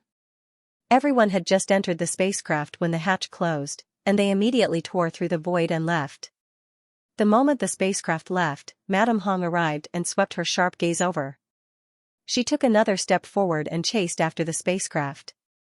If it had been a radiant grade aurora, it definitely would not have been able to escape Madame Hong's pursuit. However, not only was the spacecraft not a radiant grade 1, it was not even a black hole grade 1. It was the best spacecraft that could be purchased in the innerverse and outerverse. A cosmic grade spacecraft was 1,000 times faster than a normal spacecraft and 100 times faster than a radiant grade spacecraft. With just a single movement, the entire Greyweed continent had disappeared. The Sea King, Lan Daolord, and Tian Yanzi walked out and simultaneously attacked, shattering the void along the way to disrupt Madame Hong's progress. Madame Hong was still restricted by the suppression of the astronomical phenomenon, and she was the only one chasing after them. No matter how strong she was, she could not easily pass through the void obstruction created by the 3 envoys. As a result, the spacecraft was getting further and further away from her. Madame Hong immediately contacted the Sea King's dome. With the speed of a cosmic grade aurora, it would take less than 10 minutes to reach the Sea King's dome. Within the spacecraft, many cultivators could not withstand the pressure brought about by the spacecraft's high speed. It was difficult for them to speak, and only a few were able to converse. Elder Shan helped Hai Chi up and nodded in satisfaction. "It's been 4 years since we last met. You've grown a bit taller." Hai Chi panted heavily and looked at Elder Shan excitedly. "I missed you guys, Grandpa Shan." Elder Shan smiled happily. "Grandpa Shan missed you too." Elsewhere, at Zhang Dingtian's saber base, beads of sweat dripped from his forehead. He looked at the back of his hand, it was that brand that had dragged him into the red light. Otherwise, he would have either died or become a prisoner of the Sixth Mainland. However, there were less than 10,000 people here, and the remaining hundreds of thousands of cultivators were all finished. The atmosphere within the spacecraft was very heavy. The Sea King, Lan Daolord, and Xianxia, the three envoys, were constantly shattering the void to slow down Madame Hong's progress. The others were all speechless. They had abandoned hundreds of thousands of their comrades. Elder Tong sighed and looked back at the Greyweed continent. He did not know when he would be able to return to the Starfall Sea, and he might not be able to do so for the rest of his life. In a corner, Luin held on to the red stone and felt the scorching heat spread through the stone. The heat was invisible to the naked eye, but he could clearly see the rune lines that spread along his arm until they reached his entire body. It was getting hotter and hotter, and he subconsciously put the stone away and looked at Xianxia. This stone had been left behind by the fire dragon after it had disappeared. Could it be the source of that fire dragon's strength? Soon, they arrived at the Sea King's dome. The spacecraft did not stop, and it directly charged towards the entrance of the Starfall Sea. At this moment, a wave of energy swept out from within the Sea King's dome. Although it was only an enlighter, it was enough to slow down the spacecraft. Even if it was only for an instant, it would allow Madame Hong to advance further. The Sea King and the other two envoys were indifferent, but one of the corpses that had been hung up in the Sea King's dome suddenly raised its head and swept past the Sixth Mainland's cultivators who had tried to stop the spacecraft. It charged into the spacecraft, killing all of the Sixth Mainland's cultivators, including the enlighter who had fought with Luin. It was another envoy-level powerhouse. Lu Yin's eyelids twitched when he saw this. The Starfall Sea actually had 4 4-stars. Elder he? Hai Chi shouted excitedly. Luin was astonished. The Sea King's dome had Elder Shan Tong and 4 elders. Elder Ren had died, and Luin had stolen his corpse. Both Elder Tong and Elder Shan were on the Greyweed continent, but the strongest elder he was actually hiding in the Sea King's dome, and he was even among the hanging corpses. Who was behind all of this? The Sixth Mainland must have known that Elder he had been hiding in the Starfall Sea before the Sea King's dome had been defeated. This also meant that someone in the Starfall Sea had arranged for Elder he to be a backup plan. Perhaps the situation on the Greyweed continent had also been predicted by that person. They had retreated to the Heavenly Fire Dojo and then used the dojo to teleport to the seaside before entering the spacecraft that Elder Shan had prepared. The plan was flawless, and even Madame Hong, a world imprinter, could only watch helplessly. This kind of strategy was not inferior to Wei Rong's, as Wei Rong was adept at scheming and had no bottom line. This person was probably similar to Wang Wen, who was able to see the entire situation. The spacecraft smoothly passed through the Sea King's dome without slowing down in the slightest. Elder he exchanged a few words with Hai Chi before standing beside the Sea King. They simultaneously attacked the void to obstruct Madame Hong's path. The cultivators on the spacecraft were excited, as they might be able to escape. Behind them, Madame Hong stepped out of the void, causing the space in front of her to crack apart. She glanced at the Sea King's dome and snorted before continuing to tear through the void and chase after the spacecraft. Not long after, the entrance to the Starfall Sea could be seen in the distance. Countless cultivators from the Sixth Mainland were blocking the entrance. Although they had all suppressed their power levels, Luin was sure that there were imprinters there. The moment the spacecraft approached the entrance to the Starfall Sea, imprints appeared behind the cultivators from the Sixth Mainland. It was as if countless gods had descended, shocking everyone on the spacecraft. The Sea King slowly turned around with a solemn expression. He retrieved a transparent bottle from his cosmic ring that contained a single drop of blood. It looked like an ordinary drop of blood, and it did not contain any rune lines. However, the moment this drop of blood appeared, the heavens and the earth changed. Everyone on the spacecraft looked up, not knowing what was happening. They only felt as if the sky had collapsed. Lu Yin's pupils shrank, as he could see the astronomical phenomenon changing. The rune lines that spread throughout the entire innerverse were violently surging, all because of this drop of blood. The Sea King did not say a word. He simply opened the bottle and flicked his finger, causing the drop of blood to shoot towards the entrance to the Starfall Sea. What was being drawn in was the astronomical phenomenon that suppressed the entire universe. That drop of blood seemed to be the source, and it brought with it boundless terror.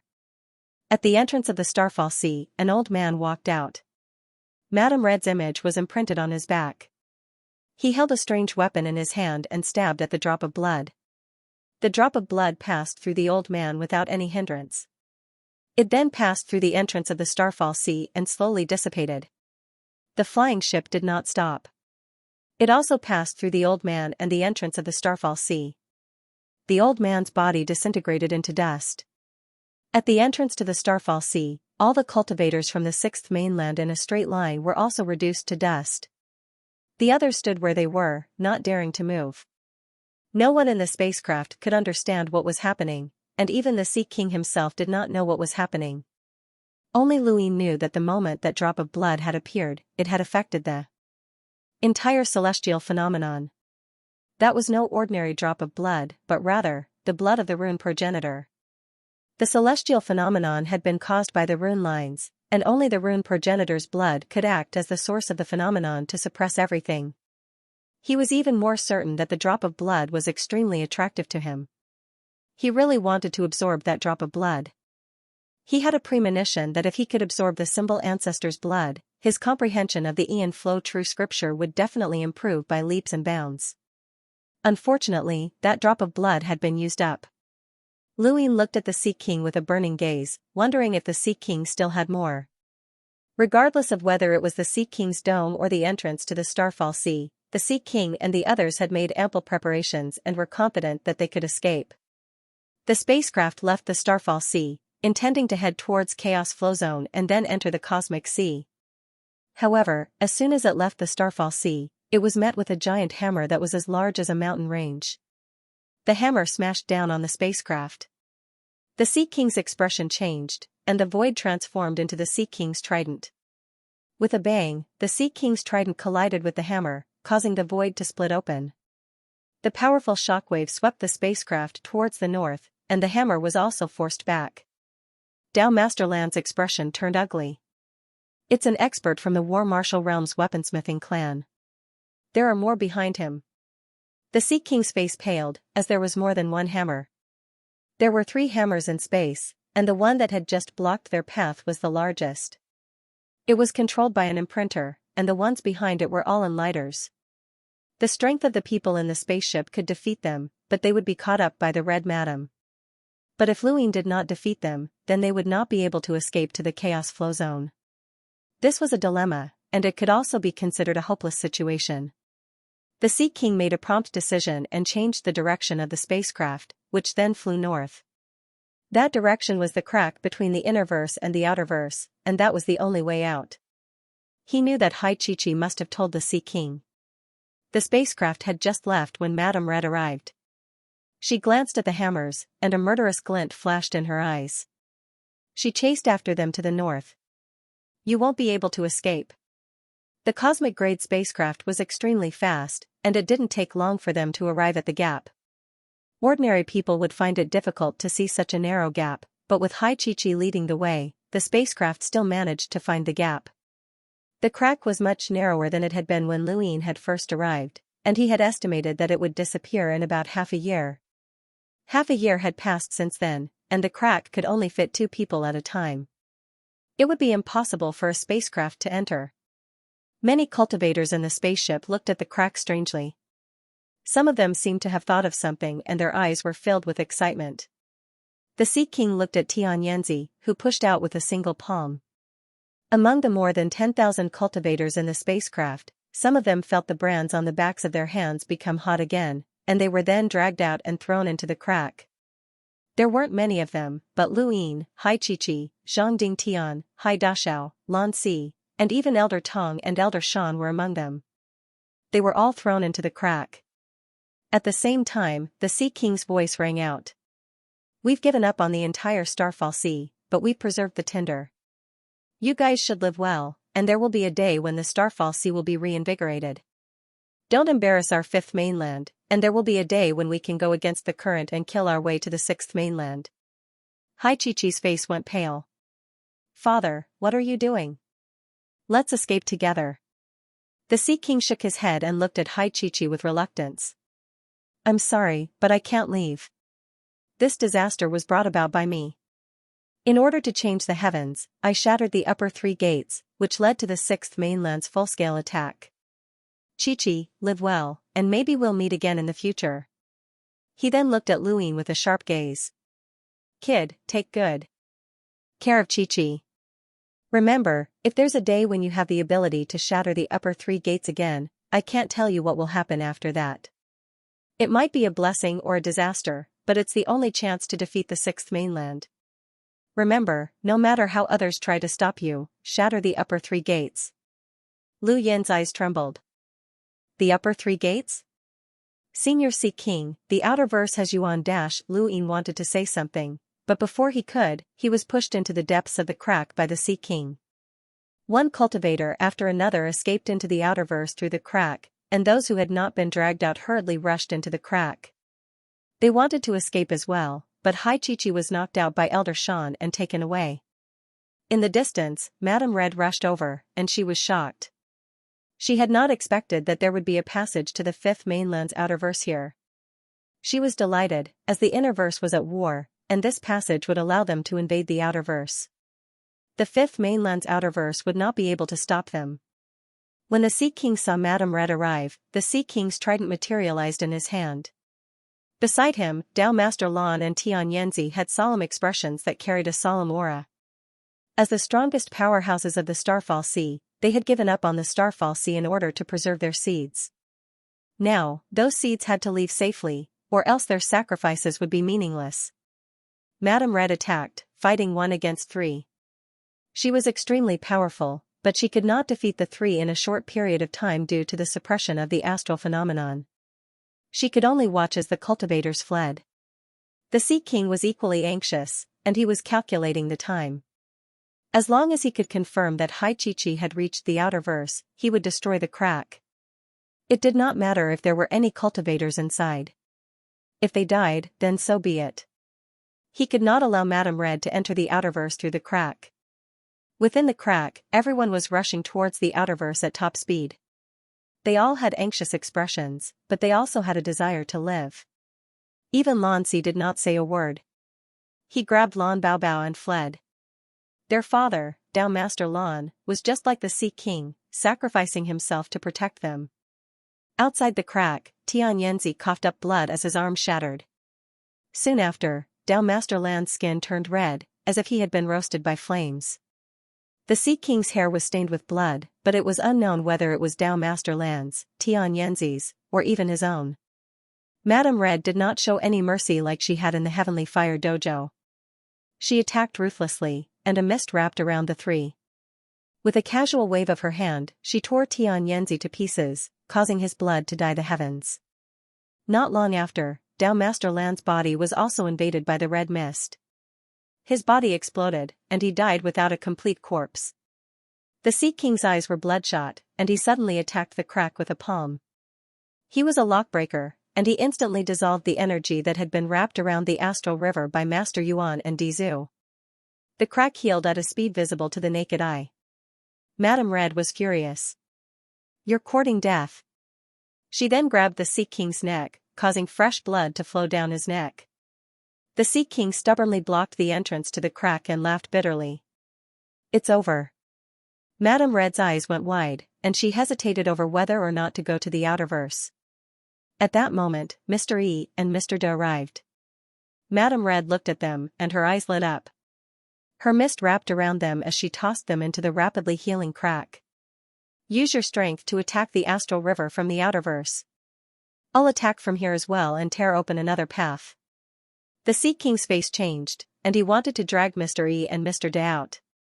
However, he did not even have the ability to resist in Madame Red's hands. He could only watch as Mr. E and Mr. De chased after the others, and the crack quickly disappeared. The Sea King despaired, as the outer verse did not have any celestial phenomena to suppress them. Mr. De could still be stopped by the elders, but with Mr. Yi's strength, no one could stop him. Madame Red relaxed and looked on expectantly. Why hadn't she thought of sending someone to the outer verse to tear open a path? However, it was not too late. Although the outerverse resources could not compare to the innerverse, there were still quite a few, enough for the Flying Horse Manor and the Tong family. On the other side, one cultivator after another rushed out of the crack and remained in outer space. Luin also rushed out and looked back at the crack. There were still quite a few people inside, and he made a prompt decision to dissolve Master Yuan and Dizu's energy. At that moment, the crack began to shrink, and there was no need for him to do anything. Someone else was dissolving the energy, and it was most likely the Sea King. They really could not cross over. Outside the crack, Hai Dashao and the others watched on in grief and silence. The man who had a 90% resemblance to the Sea King was Hai Feng, and he was the Sea King's eldest son. He was also watching on in grief. Hai Chichi had fainted on Elder Shan's back. Lan Si, Lan Baobao, and the rest looked at the crack in grief, as Lan Si would not be able to return either. There was also the Sylvan Dragon that had taken human form in the Heavenly Fire Dojo, and it also revealed a trace of grief. It had been rescued by Tian Yanzi and taken to the Heavenly Fire Dojo, and it had been very attached to Tian Yanzi. But now, it was all gone. They were the last remnants of the Starfall Sea, and they were the people that the Sea King and the others had risked their lives to protect. Many people were still inside the crack, unable to cross over. The crack was shrinking rapidly, and many cultivators inside were howling in despair. Suddenly, two figures domineeringly pushed away the cultivators in front of them who could have rushed out of the gap and rushed out. Immediately after, a majestic power caused the starry sky to tremble. An unimaginably terrifying power swept across everything. The starry sky graveyard collapsed at a speed visible to the naked eye. Elder He's expression changed, and he stood in front of everyone. He looked at Mr. E and Mr. First in shock. How did you get here? By then, the crack had completely closed, and many cultivators were still unable to cross. Elder He and the others could no longer care about them, and they all looked at Mr. E and Mr. First in despair. The two imprinters, especially Mr. E, had a combat power of far beyond 500,000. They could still fight him under the suppression of celestial phenomenon, but now, Mr. E could single-handedly defeat them all. Hai Feng, Hai Dashao, Lan Si, and the others all had ugly expressions. This was going to be troublesome. The entire starry sky was under the control of the two imprinters, and even Elder He, an emissary, was being suppressed. He could not even defeat Mr. First, let alone Mr. E. Their carefree release of energy caused the entire starry sky, and even the endless weaves, southern weaves, and other regions to feel a terrifying power. This was their true strength. The two imprinters seemed to have been suppressed for too long, and they did not bother to hide their strength, causing everyone to feel fear. Mr. E was very satisfied with this state of affairs.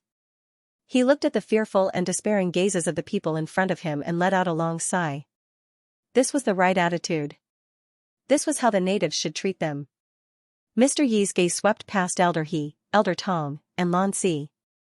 These people had all fought against him in the past, but now, he could crush them all with a single finger. He was not in a hurry, as he did not hate these people the most.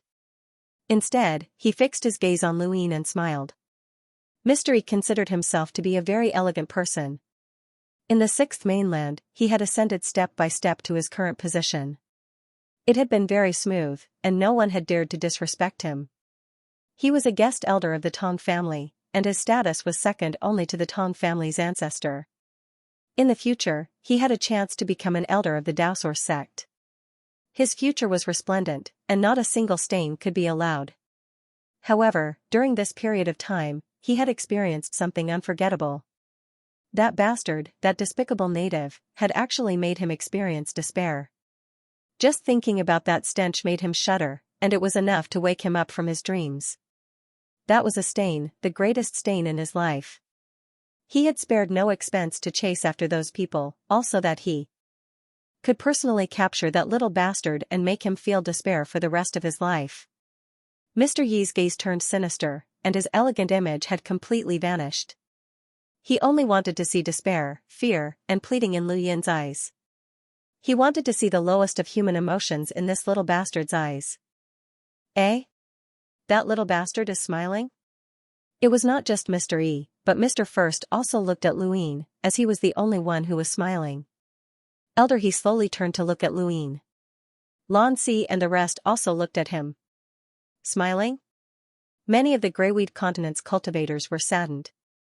Had Luin lost his mind from despair? Actually, Luin was not the only one smiling. The monkey was smiling as well, and it was a very despicable smile. Luin coughed and looked at Mr. E. Excuse me, but do you have any last words? If I kill my way to the sixth mainland one day, I might be able to help you. Everyone stared at him blankly. This guy had gone mad. He had truly gone mad. Mr. E laughed heartily. You've actually gone mad. Although it's a pity, at least you've vented some of your anger. Little bastard, you've gotten off easy. Mr. First shook his head helplessly. This kid's mental fortitude was too low, and he had actually gone mad. Luin blinked and looked at Mr. E seriously. Do you have money? Everyone was stunned. Then, they no longer looked at him. He was a lunatic. Only Zhang Dingtian, Hai Dashao, and a few others looked at Luin strangely. They understood Luin very well, and they knew that he wouldn't go crazy from fear even if he was about to die. This was especially true for Zhang Dingtian, as Luin had told him a few things about the Outerverse. Could it be that he was confident in dealing with these two? If you have the money, I'll consider not putting any smelly things on your grave, Luin continued. Mr. E was enraged. He raised his hand and grabbed at Lin Fan. His expression was cold and arrogant again. He wanted to crush Lin Fan like he was crushing an ant to vent his anger. In his eyes, Lin Fan wasn't the only one who was an ant. Everyone here was an ant. Elder He gritted his teeth and prepared to go all out. Even if he had to die, he had to let Hai Dashao and the others live. Suddenly, Mr. E froze, and his expression changed. His face gradually turned pale, and beads of sweat dripped from his forehead. He slowly turned his head to look at the border between Endless Weave and the Southern Weave. There, a pair of eyes was staring at him. Even though they were separated by a great distance, the pressure from those eyes made him unable to move. Not only Mr. E, but Mr. First as well. Just a moment ago, it was the elders and the others who had despaired, but now, it was their turn. Those were Master Yuan's eyes. Luin sympathized with these two. They had been living comfortably in the Innerverse, but they had run to the Outerverse, where there were monsters. Mr. Yi's palm covered everyone's heads, but he could not bring himself to strike down. Elder He and the others were confused, as they did not know what was going on. In the distance, the heavens were torn apart, and Master Yuan slowly walked out with a calm expression. Cultivators from the sixth mainland? Are you from the Innerverse? Come with me and tell me what happened in the Innerverse. Mr. E and Mr. First looked at each other and then fled in different directions. Master Yuan shook his head and vanished. Everyone looked at each other, and in the end, they all looked at Luin. Hai Dashao hurriedly asked, "Who was that elder?" Luin shrugged. "My friend." Hai Dashao was speechless. Hai Feng looked at Luin strangely. Lan Si raised a brow. Elder Tong was helpless. "Don't spout nonsense. Was that elder a senior from the Hall of Honor?" Luin nodded. Master Yuan. Master Yuan? Many people cried out, especially Elder He. Is he really Master Yuan? Luin nodded. Master Yuan? Isn't that the elder from the Hall of Honor? Rumor has it that he's lived for countless years and has given guidance to many cultivators. He's a true elder, and he's given guidance to many envoys. I never thought that the Outerverse would be overseen by Master Yuan. If I had known, they wouldn't have needed to sacrifice themselves, Elder He lamented. Luin was helpless as well. He had wanted to warn the Sea King, but the Sea King had pushed him away. As for Hai Chi-Chi, she had not participated in the Endless Weave's border war, so she did not know of Master Yuan's existence. Otherwise, the Sea King would not have needed to sacrifice himself. It could only be said that fate had been decided by the heavens. The Sea King had shattered the 3 upper gates, which had led to a calamity. In the end, he would have to pay the price for his actions. But was it wrong to shatter the 3 upper gates? According to the Sea King, as well as what he had heard at the end of the Ocean of Death in the Astral Combat Academy, the sixth mainland had changed its skies. The moment the Innerverse and Outerverse had been separated, the Sea King had clearly changed the skies. He had contributed greatly to the fifth mainland. There were merits and demerits, and it was unclear who was right and who was wrong. But if it had been Luin, he would have done the same. Rather than live a lowly life, it was better to take a gamble. No matter what lay beyond the three upper gates, there would always be a chance. Not long after, Master Yuan returned. Mr. Yi and Mr. De were nowhere to be seen, and no one asked. Lu Ying walked out and bowed respectfully. "Greetings, Master Yuan." Elder He and the rest bowed at the same time. "Greetings, Master Yuan." Master Yuan grunted and then waved his hand, disappearing with Lu Ying. They had not expected Lu Ying to have such a good relationship with Master Yuan. It was obvious that they had something to talk about in private. In the distance, Lu Ying told Master Yuan everything that had happened in the Innerverse. His experience was not complicated, and he had only gone from the Outerverse to the Starfall Sea, then to the Greyweed continent, and then back to the Outerverse. Although the entire process had taken a long time, most of it had been spent on the road. Master Yuan looked at the Astral River after listening to Lu Ying. The situation in the Innerverse was similar to what he had expected. The true battlefield was in the Cosmic Sea, and the Starfall Sea was only being attacked by the Tong family and the Galloping Horse Villa. Their forces were not even a fifth of the three filaments' combined forces. No one knew when this war would end. At present, more than 3,000 cultivators had fled to the Outerverse. Although it was a small number, they were all elites among elites or possessed extraordinary innate gifts. These people could be considered the seeds of hope for the Starfall Sea. Master Yuan gave everyone a choice. The Sea King's Dome and Zhongshan Dojo were free to leave, as they already had some influence in the Outerverse. As for the rest, they had to follow Master Yuan to the border and guard the southern weave. Not long after, all of the cultivators came to a decision. Over 1,000 people would follow the Sea King's Dome, and among them, there were 2 enlighters and about 40 hunters. The rest were explorers and cruisers. This was a terrifying force, and it also included Elder He, an emissary, as well as Elder Tong, Elder Shan, and Hai Feng, all of whom had power levels that exceeded 300,000. Just these 1,000 people alone were enough to destroy any power in the Outerverse. The number of people following Zhongshan Dojo was much smaller, only a few hundred. The strongest was Elder Tai, who was the sturdy middle-aged man who had welcomed Lu Ying and the others when they had first arrived at Zhongshan Dojo. The rest included Lan Si, Lan Baobao, Tai San, and the others. There were no enlighters among the cultivators following Zhongshan Dojo. There were only a dozen hunters, and the rest were cruisers and explorers. In the current Outerverse, Taima Temple and the Dark Phoenix clan no longer had any hidden powerhouses. Only Myriad City could rival this force. In the end, only 1,500 people remained, including 3 enlighters and 70 hunters. They had to follow Master Yuan to guard the border, and they would only be free after a certain number of years. If so many powerhouses were free, it would not be a good thing for the Outerverse. Lu Ying looked at the people from the Sea King's Dome and then at the people from Zhongshan Dojo. He did not know what these 2 powers would bring to the Outerverse, but he could only hope that it would not affect the Great Eastern Alliance. Zhang Dingtian wanted to take a look at Earth, as he had not been back for nearly 10 years. Before he left, Lu Ying reminded him about Jupiter and asked him to investigate it. Zhang Dingtian was a genuine Earthling who had been thrown to the Greyweed continent by the Hidden Earth Society, so he might be able to find something. Hai Chi-Chi was still unconscious, and she was being carried by Elder Shan. The Sea King's Dome's Outerverse influence was nearby, and it was a weave in the west. The people from Zhongshan Dojo also quickly left. Although they had managed to escape, they were not happy. The entire Starfall Sea had fallen into the hands of the 6th mainland, and they were like stray dogs. Lu Ying opened his gadget and contacted Huan Sha.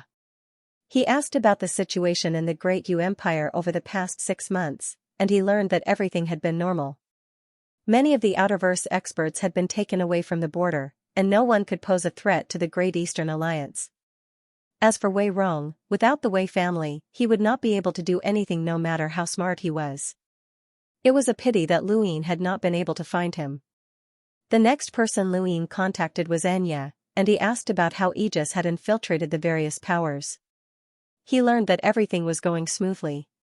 Aegis information was very useful, and the Central Weave was not unfamiliar to the Great Eastern Alliance. Xianxia controlled many spies and could act at any time. Lu Ying would not act against the Central Weave so quickly, especially now that the Sea King's Dome and Zhongshan Dojo's people had come to the Outerverse, and the situation was constantly changing. In the Greyweed continent, everyone had united to deal with the sixth mainland, but now that they were in the Outerverse, the situation was different, and they might even become enemies.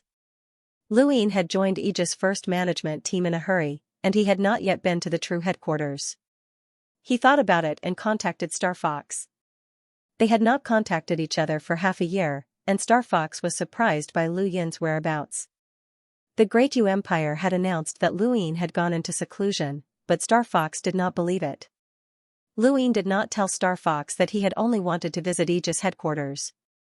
Star Fox sent Luine the coordinates. Luine took a look and saw that they were in the central weave, so he immediately set off. Elsewhere, in the underground of an icy planet, Star Fox put down his gadget and looked into the distance. The black-masked assassin and the childlike assassin were both there. Over the past half-year, the Great Yu Empire has taken away too much of our information.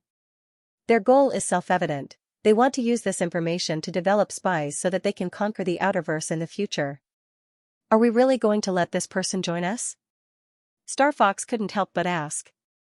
The black-masked assassin replied in a low voice, "Let him do whatever he wants. Our goal is to protect Aegis, and we need to rely on him before we can fully protect ourselves. With the Hall of Honor as a protective talisman, we can act boldly, but I also feel that this Luine isn't simple. We're relying on his position in the Hall of Honor, but he's only using our information? This person's ambition is greater than the heavens," the childlike assassin said. Star Fox agreed. Even a child in the Outerverse knew of Lu Yin's ambition. He wanted to unify the Outerverse. The black-masked assassin's gaze was cold, but there was a complicated look in the depths of his eyes. There was also some helplessness. Aegis was one of the 4 major corporations in the Outerverse, an existence that combined both spear and shield. They had countless mercenaries and assassins under their command, and they dominated the Outerverse in an overbearing manner. This was just what outsiders saw, but who could see the helplessness in the assassin's eyes? Luine had seen it, so he had taken advantage of it. All they could do was cooperate, and this was what a true leader was like. So what if he was just an explorer? He could do whatever he wanted. If he could unify the Eastern Weaves, then he could unify the entire Outerverse. Joining the Hall of Honor was very attractive to him, but there was one thing that he didn't want to admit. In the future, they would have to rely on Luine, and this person's future was incomparably bright. At some point in time, the situation in the universe had changed. What used to be separate weaves had gradually become unified. They were like large ships, and Luine was one such ship. From the moment they had agreed to let him join Aegis's first management team, they were also part of Lu Yin's ship. Once they boarded, they couldn't get off. Sometimes, the situation is like an arrow released from a bow. Once it's been released, there's no turning back. "Let's just wait for him to come," the black-masked assassin said indifferently. Star Fox and the childlike assassin fell silent. Assassins were always cold. Aegis's headquarters planet was frozen all year round, and it was a remote location with dangerous weather. Few people could find it. Luine followed the star map that Star Fox had given him and found the seemingly ordinary white frozen planet. There weren't many rune lines on a planet, and it could even be said that there weren't any at all. After joining the first management, Luine had immediately learned of Aegis' method of concealing rune lines. It came from a strange mineral called aura concealment stone, which could completely restrain star energy and turn it into a stone. This kind of stone was very rare, and even Aegis only had a few. Only the top 10 assassins were qualified to use it. Luine also wanted a piece this time. The exterior of the spaceship was covered in solid white ice. As the spaceship slowly descended, the cold white air currents along the way formed a passageway, gradually sealing it in ice. With a rumble, the spacecraft landed on the ground, and the cabin door opened. Luine exhaled, and the air that flowed out of the cabin was actually frozen. It was very cold, but fortunately, it was not harmful to a cultivator like him. In the distance, the white color spread out endlessly. Only a smear of black could be seen. That was the entrance to the underground. Lu Yin's figure flashed, and when he reappeared, he was already at the underground entrance. He stepped on the stone stairs that were gradually being sealed in ice and walked down. Before long, he arrived at the place where the black-masked assassin and the others had sealed themselves. Suddenly, Lu Yin's scalp went numb as an icy killing intent locked onto him from within the darkness. Behind him, a cold glint flashed past. Lu Yin casually waved his hand to redirect the cold glint, but countless other cold glints flickered and pierced towards Lu Yin. Lu Yin's gaze transformed into runes that flashed, weakening the cold glint's rune lines. He tapped out with a finger, and the void froze. Many of the cold glints shattered with a bang. His finger hit nothing, and there was only emptiness in front of him. These attacks seemed to originate from the void, but that was not the end. All of the cold glints condensed together and transformed into an indescribable killing intent. More than 200,000 points of strength had gathered together, causing the void to distort and tremble. This attack had the power of an enlighter. Lu Yin sneered and took out a walnut from his cosmic ring. He then leisurely tossed it in the air. "Stop," the black-masked assassin shouted. He walked over to Lu Yin's side and stared at a nearby corner. The underground lights were brightly lit, and in the corner, a childlike assassin stared at Lu Yin in shock. "Little Zheng, come over here and apologize to Alliance leader Lu," the black-masked assassin barked. His gaze was stern, and his face was pale. The childlike assassin's fingertips dissipated, revealing several chips. He put them away and walked over to Lu Yin before bowing. "I'm sorry, Alliance leader Lu." Lu Yin's lips curled up, and he looked at the black-masked assassin. "Is this how Aegis treats its guests?" Before the black-masked assassin could reply, Star Fox walked over from the other side. "You're not a guest. You're one of us, and we need to know how strong you are." Lu Yin nodded and put away the walnut. "All right, do you know now?" The black-masked assassin relaxed when he saw Lu Yin put away the walnut. The moment that walnut had appeared, his entire body had gone cold, and the terror that had come from the depths of his cells had almost caused him to flee. That thing was definitely a terrifying weapon, and he was certain that he would not be able to escape. "I'm sorry, Alliance leader Lu."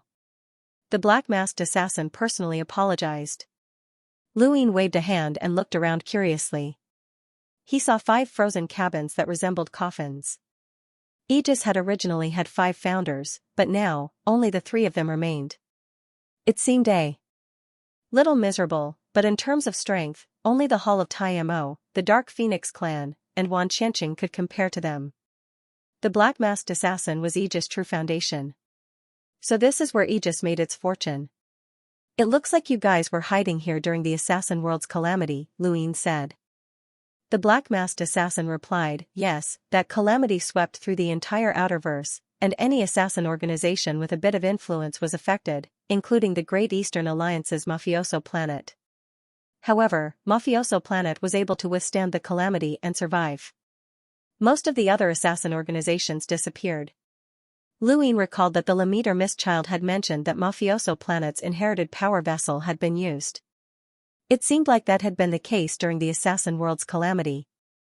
Mafioso Planet's survival was not only due to the power vessel, but also because its influence was limited to the eastern weaves and did not exceed the 7 filaments. Thus, it did not have any information on the truly important figures. Otherwise, it would not have been able to withstand the calamity. "Right, isn't he supposed to be helping out at the border? Can he come back in half a year?" Lu Yin asked curiously. He was referring to the assassin who looked like a child, and his name seemed to be Little Zheng. "We're assassins, not mercenaries. There's not much point in helping out at the border, and we can come back once we apply." Besides, the black-masked assassin looked at Lu Yin. "We also belong to the Hall of Honor, and we only take orders from Alliance leader Lu. As long as there's no war at the border, we can choose not to help out." Lu Yin smiled. "I'm just here to confirm something. As a member of the first level of management, do I have the right to mobilize all of Aegis manpower, resources, and even financial resources?" The black-masked assassin and the other 2 looked at each other, especially Star Fox. His gaze was extremely cautious, but there was nothing he could do. The black-masked assassin nodded. "Yes, you have the authority to make the decision." "That's good. I need to mobilize Aegis's strength to track down Cha Weirong's whereabouts. Also, I need to know the background of all the members of the second level of management as well as their reasons for joining Aegis. You can organize this information and send it to Enya," Lu Yin said. Alliance leader Liu, I hope that you understand that we are an independent organization, Star Fox could not help but say. Luin looked at him. You have the right to refuse. Star Fox was about to speak, but he was stopped by the black-masked assassin. Alliance leader Liu's request is not excessive. We will do as you say. Many thanks. Luin smiled. He and Aegis were each taking what they needed. It would have been fine if he had not joined the Hall of Honor, but once he did, it would be impossible for Aegis to leave. Luin did not stay for long before leaving. He wanted to go to Shenwu continent, as it had been a long time since he had last seen Ming Yin. Before he left, Luin asked for an ore-concealing stone. Underground, Star Fox could not help but say, we clearly had an agreement back then that we only belonged to him in name. In reality, Aegis doesn't need to listen to his orders, and he doesn't have the right to mobilize Aegis's strength. It's only been half a year, and he's already shown his true colors. If we're going to play, then we'll go big. At worst, we'll start all over again. Little Zheng rarely spoke, but he was usually straight to the point. The black-masked assassin agreed. That's right. Since we're already on this boat, there's no reason for us to just watch the captain row the boat. We'll take action as well. If he wants people, we'll give him money. Let's see how far he can go. Star Fox sighed helplessly. Aegis had indeed changed. It had changed the moment Luin had joined, and they had become Liu Yin's assassin organization. The only thing he was worried about now was money. He understood Luin very well, and he knew that this person loved money dearly. He had even specifically mentioned financial resources, so this guy was definitely eyeing their money. Star Fox's guess was correct, as Luin was indeed eyeing Aegis's resources. However, he had been too embarrassed to ask for them just now. There was no rush, and he would take things one step at a time. Aegis was one of the 4 major corporations, and it was a money bag. It would not be easy to use its name to join the Hall of Honor. Xianxia had been stationed on other planets before heading to the Endless Weaves after the battle at the border. After the battle at the border, Xianxia had been severely damaged, but fortunately, its foundation had not been damaged. Many cultivators had used nearly half a year to restore Xianxia to its original state. Many of the city's original sceneries had disappeared. However, Xianxia's reputation had also increased because of the battle at the border, as it could unleash an attack with a power level of over 500,000. This shocked many outerverse powers, and even more people rushed to Xianxia. Now, more and more people wanted to settle down in Xianxia. Xianxia was huge, and every street was packed with people. There was a large house in the corner of the northern side that had been deserted for a long time. Half a year ago, when Xianxia had been renovated, there had been quite a few people living here. The people who lived here were from the Wei family.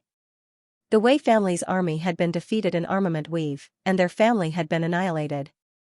Wei Baichuan and Wei Dan had been captured, Wei Xian'er was on planet Hydrodink, and Wei Rong had gone missing. Many other important members of the Wei family had come here. This mansion was the Wei family's escape route. In the current universe, no one dared to say that they could exist forever. Since ancient times, many colossal entities had disappeared in the long river of history. The Wei family was very smart, and they had prepared more than one backup plan. The path of retreat could only guarantee their safety. It would be too difficult for them to make a comeback. The atmosphere in the residence was oppressive. Ever since the members of the Wei family had arrived, they had rarely left the residence. This was because there were many eyes staring at them from outside the door. These people were from the Great Eastern Alliance. The Wei family was the bait, and Luin would catch whoever took them in. It was precisely because he had seen through this that Wei Baichuan hadn't fled, causing Liu Yin's plan to fail. The members of the Wei family in Myriad City were also bait. The Great Eastern Alliance would never let them go free. I can't take it anymore. They've been hiding like rats all day. I'll fight them to the death, roared one of the Wei family's youths. He wanted to charge out but was stopped by the others. We don't even know if the young master is alive or dead, and the Great Eastern Alliance didn't use the family head's life to threaten the young master. This is a blessing in disguise. We can't let the Great Eastern Alliance take advantage of this opportunity, the Wei clan's elder said angrily. The people around him lowered their heads and looked sorrowful. The dignified Wei clan had fallen into such dire straits. No one knew where Wei Rong was, except for one person, Xianxia. She was the one who had hidden Wei Rong. Wei Rong was not as dejected as the outside world thought, and his expression was still quite good. Although the Wei clan was in ruins, Wei Baichuan, Wei Xianxia, and the others were still alive. Many members of the Wei clan had hidden themselves in Myriad City. As long as he had the ability, he could rise to power at any time. Are you really not afraid that Luin will attack the Wei family? Your father is right under his nose, and he can exterminate him at any moment. Xianxia glanced at Wei Rong, feeling somewhat annoyed at his calm demeanor. Wei Rong smiled. Luin won't do that. The biggest difference between us is our bottom line. He can be ruthless enough to kill all of his enemies, but he's rarely ruthless enough to kill those who can't resist, especially when those people are still useful to him. Xianxia sneered. He's still dreaming about subduing you? Wei Rong looked at Xianxia seriously. You might think that it's impossible, but that might not be the case in his eyes. This is a difference in breadth of mind. He has the ambition to unify the Outerverse, so he won't be unable to tolerate a small loser like me. He's confident that he can accomplish anything, and that's a good thing. Wei Rong's lips curled up. But it's also a bad thing. Xianxia propped up her chin with one hand and looked at Wei Rong. You didn't even have the ability to deal with Luin when the Wei family was around, but now you're confident? Wei Rong shook his head. It's not confidence, it's luck. I'm waiting for the day when his luck weakens, so I'm sorry, but I might have to hide for a very long time. Xianxia rolled her eyes. Whatever. I'm only hiding you because I don't want you to die so early. You're worried that Luin will target Million City, so you're just looking for someone to help you think of a solution, Wei Rong said. Xianxia snorted. If you want to look for me, look for Wang Wen. Wei Rong's eyes flashed, and he solemnly looked at Xianxia. It's best if you don't. Wang Wen will definitely follow Luin. Why? Xianxia was baffled. She was a genius in business and was extremely intelligent. She could stand side by side with Wei Rong and Wang Wen, but in terms of boldness and breadth of mind, she was still lacking. Wei Rong frowned. I don't know. I have a feeling that once Wang Wen finds out that I'm hiding in Myriad City, Luin will find out as well. I have a feeling that Wang Wen will become Lu Yin's brain sooner or later. Xianxia face-bombed. This is so annoying. How can such a person appear in the Outerverse? Unifying the Outerverse? Only he could think of something like that. Wei Rong looked up at the sky. Even if Luin had not appeared, he would have taken action. The Innerverse and Outerverse had been separated, and this was an unprecedented opportunity. Xianxia was about to leave when her gadget beeped. She glanced at it, and her expression changed. One of the 10 arbiters has appeared. Wei Rong was shocked. What did you say? Xianxia solemnly looked at Wei Rong. The 10 arbiters, the Divine Fist, has appeared. He's come to the Outerverse. This sentence caused Wei Rong's thoughts to change. The Innerverse and Outerverse can be connected? Xianxia shook her head. I don't know. I don't know anything. All I know is that the Divine Fist has led a group of experts to the Outerverse. Not only that, but a group of experts has also appeared in the Western Weaves. Rumor has it that they should be from the Sea King's Dome. Wei Rong's eyes flickered, and he lowered his head in thought. Xianxia did not leave, as her heart was in a mess. To the average person, this matter would not affect them much, but it was different for the younger generation. The 10 arbiters were the rulers of the younger generation, and they had the authority to judge, supervise, and even punish. This was publicly acknowledged throughout the universe, and the appearance of the 10 arbiters was like the heavens to the younger generation. Even if the Outerverse situation had changed, the 10 arbiters were still existences that could not be ignored. More importantly, the 10 arbiters had brought a group of experts with them, which was the guarantee of their authority. The two were silent for a long time. Wei Rong let out a long breath. Luin is in trouble. Xianxia looked up. The 10 Arbiters' Council? Wei Rong nodded with a playful look in his eyes. With the Innerverse and Outerverse separated, the Outerverse Youth Council is basically crippled. Lu Yin has appeared out of nowhere and become the #1 person in the Outerverse's younger generation. Now that the 10 arbiters have appeared, they will definitely restore the council's authority. There will definitely be a dispute between them. At this point, Wei Rong looked at Xianxia. Let's get straight to the point. You're also worried that Lu Yin's ambition will grow too big and annex Myriad City, and I also hope that someone can restrain him. Since that's the case, we'll have to do something about the conflict between the 10 arbiters and Lu Yin. I won't do it. Even if Lu Yin really does unify the Outerverse, it has nothing to do with Myriad City. He can't touch us. Wei Rong's gaze turned cold. Do you still remember what happened underground during the battle at Myriad City? Xianxia's expression changed. Everyone lost their memories. That's right, so you don't know what happened either. How can you be so sure that Lu Yin doesn't have a way to deal with Myriad City? Wei Rong asked sternly. Xianxia stared at Wei Rong. Don't scare me. He won't have any memories either. Wei Rong laughed. As long as there's even the slightest possibility, I'll kill it, especially when it's Lu Yin. Xianxia thought about it for a long time. What are you planning to do? We don't need to do anything for the time being. They'll face each other on their own. You can spread some news about the tragedy at East San Dios, and the Divine Fist won't remain indifferent. Whatever happens next will have nothing to do with us.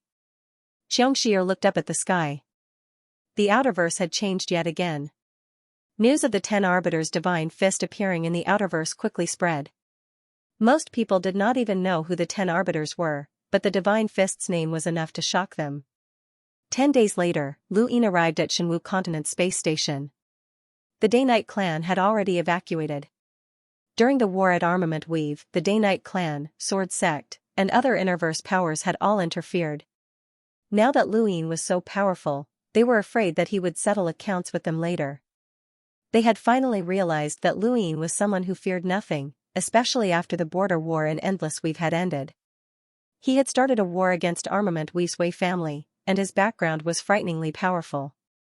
The Hall of Honor had clearly shown his support, and the Day-Night Clan did not dare to stay behind. Currently, there was an unfamiliar hunter overseeing Shenwu Continent Space Station. His name was Arel, and he came from Dark Mist Weave. He had personally applied to the Great Yu Empire to oversee Shenwu Continent Space Station, and he had received approval from the cabinet. Although Shenwu Continent was located in Dark Mist Weave, the Great Yu Empire had the final say.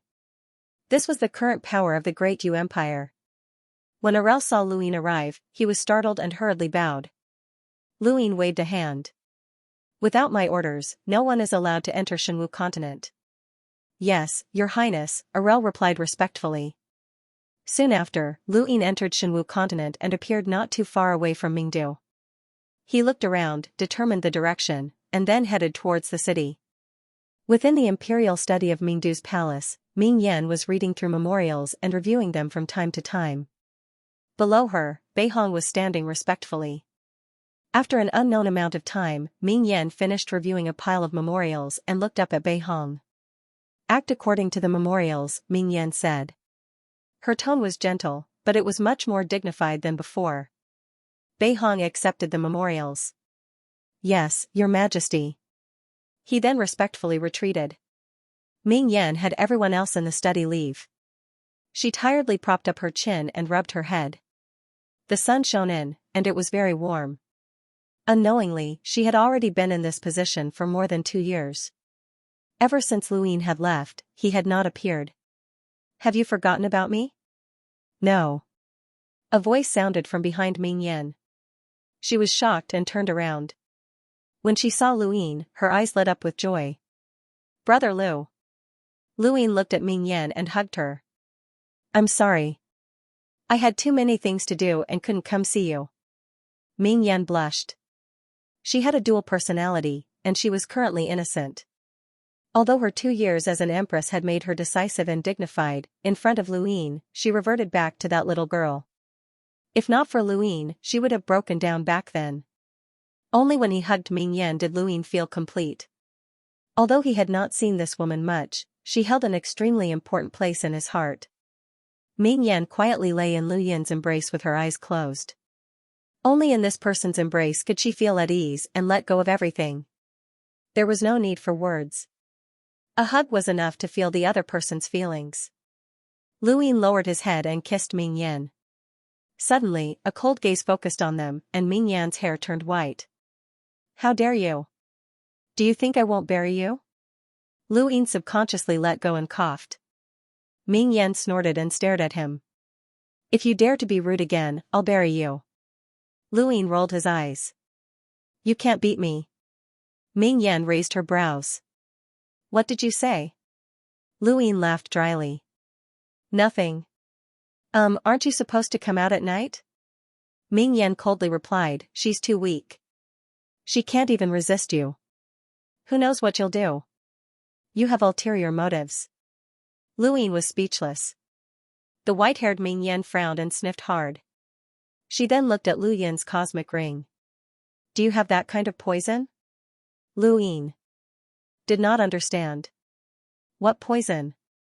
The poison that turned me into this, she said expectantly. Lu Ying was taken aback when he heard the white-haired Ming Yan's words, and then he took out the upgraded poison of life. Ming Yan was delighted. Give it to me.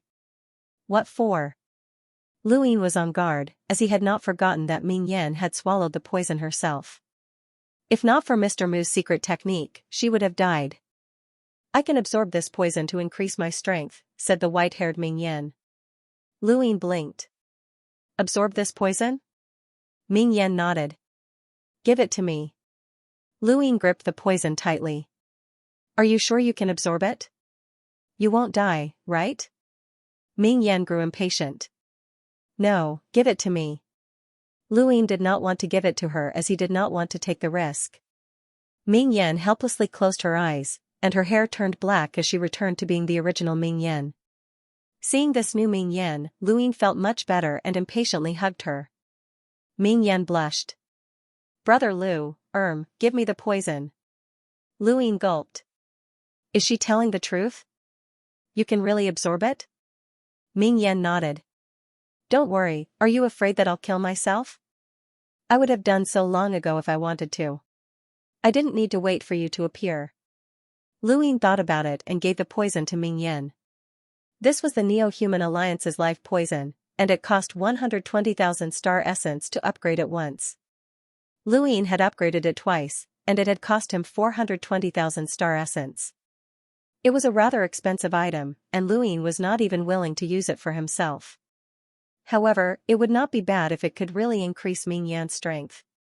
Furthermore, she could absorb this poison, which would be the bane of the Neo-Human Alliance.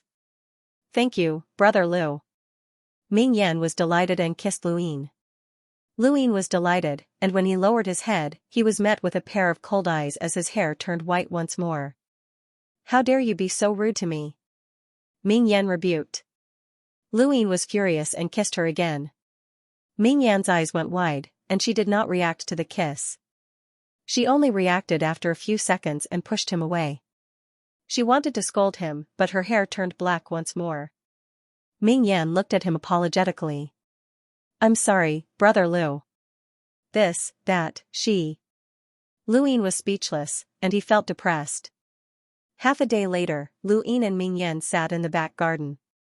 Ming Yan's hand was held by Lu Ying, and she felt very comfortable. Big Brother Lu, I have something to tell you. Ming Yan hesitated. Lu Ying was amused. What is it? Ming Yan pursed her lips and met his gaze. I went to the bottom of the Tower of Resonating Light. Lu Yin's expression changed. The base of the Tower of Resonating Light? Ming Yan nodded. The bottom of the Tower of Resonating Light has been sealed, and there's nothing inside, Lu Ying said. Ming Yan shook her head and gently replied, I went into the seal. Lu Ying was shocked. Back then, he had tried his best to enter, but had failed. You can enter the seal? Has the seal been removed? No, no one else can enter. Only I can, Anne. Ming Yan looked at Lu Ying and whispered, I received an inheritance from a senior called Guyu, and he gave me a battle technique called Moonstar. You Xingchen, the monkey exclaimed. Lu Yin's eyes narrowed as he held Ming Yan's hand. There's no danger under the seal, right? Ming Yan smiled. It's not dangerous to me. I've already taken Guyu as my master. How did you get in? Luyin was puzzled. Ming Yan looked confused. I don't know either. About a year after you left, I went to the bottom of the Tower of Resonating Light out of curiosity, and I just went in. The seal didn't hinder me at all. Luyin released his domain and swept through the entire capital before descending upon the Tower of Resonating Light. He quickly reached the bottom of the Tower of Resonating Light and bombarded it with his domain, but the seal did not budge. He still could not enter, which was strange. Big Brother Lu, the 5 sealing planets above our Shenwu continent were moved here by Master Guyu. He seems to be a lockbreaker, Ming Yan said. Luyin was not surprised. In fact, he had seen the Sourcebox array in Iron Blood Weave and Source Peak planet, so he had already guessed that the 5 sealing planets were Sourceboxes. Although such large Sourceboxes were rare, it was not impossible for a peerless powerhouse to set them up. Right, wait for me. Ming Yan left Luyin's embrace and quickly walked out of the imperial study. It seemed like she was going to retrieve something. Monkey, have you heard of Moonstar? Luyin asked. Moonstar is a battle technique that shocked an entire era. Guyu was a powerhouse of that era. Rumor has it that he was framed and died mysteriously. I never thought that he would be buried on Shenwu continent. It's no wonder why this continent has 5 sealing planets and why even a powerhouse with a power level of 300,000 can't do anything about it. It's no wonder why there's such a powerful seal at the bottom of the Tower of Resonating Light. A battle technique that shocked an entire era? How does it compare to Night's End, Daybreak? Luyin was curious. The monkey thought about it. I don't know, but it should be about the same. They don't belong to the same era, so we never fought against them. However, they are both terrifying battle techniques that shocked an entire era. According to the records, Guyu was a genius who was at the peak of both combat and lockbreaking. It's a pity that he died too early. Otherwise, he might have been able to reach the progenitor realm. Luyin had never thought that Shenwu continent would have hidden the inheritance of such a powerhouse. It was no wonder why there were so many experts on this tiny continent. Martial power was also slightly more powerful than star energy. It was all related to Guyu. As he thought about it, he looked up at the 5 sealing planets. Back then, everyone had thought that Ming Taijung had moved the 5 sealing planets, but it was actually Guyu's power that had moved them. Ming Taijung had probably borrowed Guyu's power to do so. A dead person could protect an entire continent from being invaded. That was a true powerhouse. Luyin wondered how Yan Yan was compared to Master Yuan. Ming Yan had actually been blessed by Shenwu continent. She had been able to absorb the poison of life while Ming Yan had been able to obtain Guyu's inheritance. 7th bro, ask your woman if she can teach you Moonstar. Once you learn it, you'll be much more powerful. It's a battle technique that can change the universe, the monkey said excitedly. Luyin was not as excited as the monkey. Ignoring whether or not he could learn Moonstar, even if he could, he would not be too excited. Although he did not know who had created the 9-Yang Cauldron transformation, this battle technique had been around for far longer than Guyu's, and it had even appeared in the Daosor sect's ruins. It was said to be invincible when the 9 battle techniques were combined into one. This battle technique was definitely one of the best in the world, and even in history. Luyin already had the 9-Yang Cauldron transformation, and it would take him a long time to cultivate it. He also had the Dream Finger, Serious Art, Overlaying Stacks, and so on, so he no longer had much desire for battle techniques. What attracted him the most about Guyu was lockbreaking. Although he had some talent for lockbreaking, and his eyes had been modified by the Serious Art and the Aeon Evolution True Scripture, allowing him to see far more clearly than others, his progress was still a little slow. Of course, he did not spend much time on lockbreaking, but he still hoped to improve quickly. If he could obtain the help of Guyu's inheritance, it would save him a lot of time. Iron Blood Weave, Shenwu Continent, Source Peak Planet, and many other places had proven the importance of lockbreaking. Lockbreakers who could control sourcebox arrays were even more terrifying, and Luyin would definitely encounter such people in the future. He would never forget the scene of Source Peak Planet's sourcebox array being activated. Very soon, Ming Yan returned with a yellowed handwritten letter. Brother Lu, this is for you. Luin curiously took it and looked at it. His eyes lit up. Lock-breaking experience. Luin was excited, as he had been waiting for this moment. What he had hoped for the most right now was Guyu's lock-breaking experience, and he had not expected that it would appear here. The letter was made of an unknown material and had a few dozen pages. The first page described the discerning elementary lock-breaking experience, while the second page described how to use sourcebox arrays. There were also notes on how to control star energy and how to cultivate it. Luin was so happy that he kissed Ming Yan. Yan. You've really helped me a lot. Ming Yan was embarrassed, and her face turned red, but her eyes were filled with joy. I'm glad that you like it. Luin laughed and hugged her as if he was hugging the entire world. I'm sorry, Brother Lu. Master has ordered that I cannot pass Moonstar to anyone else unless it's my own disciple, so. Ming Yan apologized in a low voice. Luin hurriedly said, Silly, there's no need to apologize. Brother Lu doesn't need to learn Moonstar. You can learn it yourself. Ming Yan's eyes sparkled as she looked at Luin and grunted in acknowledgement. Her heart was filled with sweetness, and she was very happy that Luin had not forced her. She was very clear about how tempting an ultimate battle technique was to a cultivator. She felt that Luin was sincere in not forcing her to hand it over. This man would be her man for the rest of her life. After cuddling for a while, Lu Yin's eyes turned, and he coughed and swallowed, as if he was making an important decision. Ming Yan blinked and looked at him blankly. Luin did not dare to meet her eyes. He took a deep breath and spoke in a low voice, Yan tonight. But before he could finish, he was speechless when he saw that Ming Yan's hair had turned white. A familiar voice then said, Let go, or I'll bury you. Luin face-bombed. Dual personality was too scary. He had just decided to do something tonight, but what was he supposed to do now? It was easy to get sick. I like obedient Yan Luin could not help but say. He was met with a cold glare. Luin stayed on Shenwu continent for 7 days. During this time, he did not show his face in front of anyone else and stayed with Ming Yan the entire time. No matter if it was the black or white Ming Yan, he would stick to her. No matter how much she mocked him, it was useless. 7 days later, Luin left Shenwu continent. The continent's greatest secret had been unearthed, and if there were any other secrets, it would be the 5 sealing planets. Since there were 5 source boxes, as long as one could successfully unlock them, they would be able to obtain something. A source box as large as a planet was something that could not be seen even in Iron Blood Weave. Luin did not know what he could obtain by unlocking it. Only a boundless advanced lockbreaker would be able to unlock such a source box.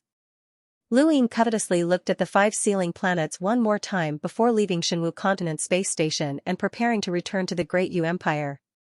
On this day, the 10 Arbiters' Divine Fist appeared to appoint new members of the Outerverse Youth Council. East San Dios originally had 5 members, but now, only Lu Xiaoga and Wendy Yushan were left. Within the East San Dios Tower, Lanci looked outside with his hands clasped behind his back. He knew what these people were waiting for, but they had no idea what he was doing. Lanci had initially admired and recruited Luin, but now, he viewed Luin as someone on the same level. This person had shocked Lanci too much, and it was unwise to make an enemy out of this person. Lanci had been able to leave the Starfall Sea alive thanks to this person, but some things were unavoidable. 3 people stood behind Lanci. One was Tai San, who had once competed with Lanci in the gravitational landmass. The other 2 were also from the Zhishan Dojo, and they were Lanci's juniors. Although Tai San had lost to Luin, he was still from the Zhishan Dojo, so he was not weak. He was not even 40 years old, so he could still be considered part of the younger generation. Even if he was not on the top 100 rankings, he was not far from it. The other 2's auras were not weak either. The sudden addition of 3 new counselors filled up all of East San Dios seats. This represented Lanci's absolute control over East San Dios and the entire Outerverse Youth Council. Before the Innerverse and Outerverse had been separated, Lanci had only been able to influence West San Dios. His influence in East San Dios had not been much, but now, he could single-handedly control the entire Outerverse Youth Council. Wendy Yushan and Lu Xiaoga entered the tower and looked at each other before slowly walking to the top floor. Arbiter Lan. Arbiter Lan. Lan Si turned around and smiled at the two. His gaze lingered on Wendy Yushan for a moment. Please take a seat. Wendy Yushan and Lu Xiaoge did not stand on ceremony and sat down. Lan Si sat down as well, while Tai San and the other two stood behind him. I understand the current situation of the Outerverse Youth Council. As counselors, do you have anything to say? Lan Si asked. Wendy Yushan had always been cold and did not speak much. Lu Xiaoge smiled. After the Innerverse and Outerverse were separated, the Outerverse Youth Council's influence has plummeted. This is our incompetence, so please punish us, Arbiter Lan. Lan Si waved his hand. Without the 10 Arbiters Council's support, what you can do is limited. I know that, so I'm here to restore the Outerverse Youth Council's authority. Do you have any questions? With Arbiter Lan's leadership, of course, Lu Xiaoge smiled happily. Wendy Yushan coldly looked at Lan Si. What do you think of the Great Eastern Alliance, Arbiter Lan? Lan Si's eyes flashed. Why do you ask? Wendy Yushan coldly replied, the situation in the Outerverse has changed, so I hope that Lan Ju can understand more about it. Lan Si smirked. I already understand. Don't worry, Counselor Wendy. Wendy Yushan's gaze was sharp. At that moment, Lu Xiaoge spoke up. When does Arbiter Lan plan to make an official announcement? By the way, these 3 should be East San Dios new counselors, right? Lan Si replied, the announcement has yet to be made, but it won't take long. These 3 are my junior apprentice brothers, and they're the new counselors. Wendy Yushan looked up and wanted to say something, but she was interrupted by Lu Xiaoge once more. In that case, we would like to thank Ju Lan for once again leading us to the glory of San Dios. Thank you, Ju Lan. Wendy Yushan frowned, but she didn't say anything. Lan Si did not care about Wendy Yushan's attitude. Instead, he took a few more glances at Lu Xiaoge. He knew this person, as Lu Xiaoge had been recommended by Knight King Jinwu to join East San Dios. Back then, Lu Xiaoge's goal had been to keep Lu Yin in check.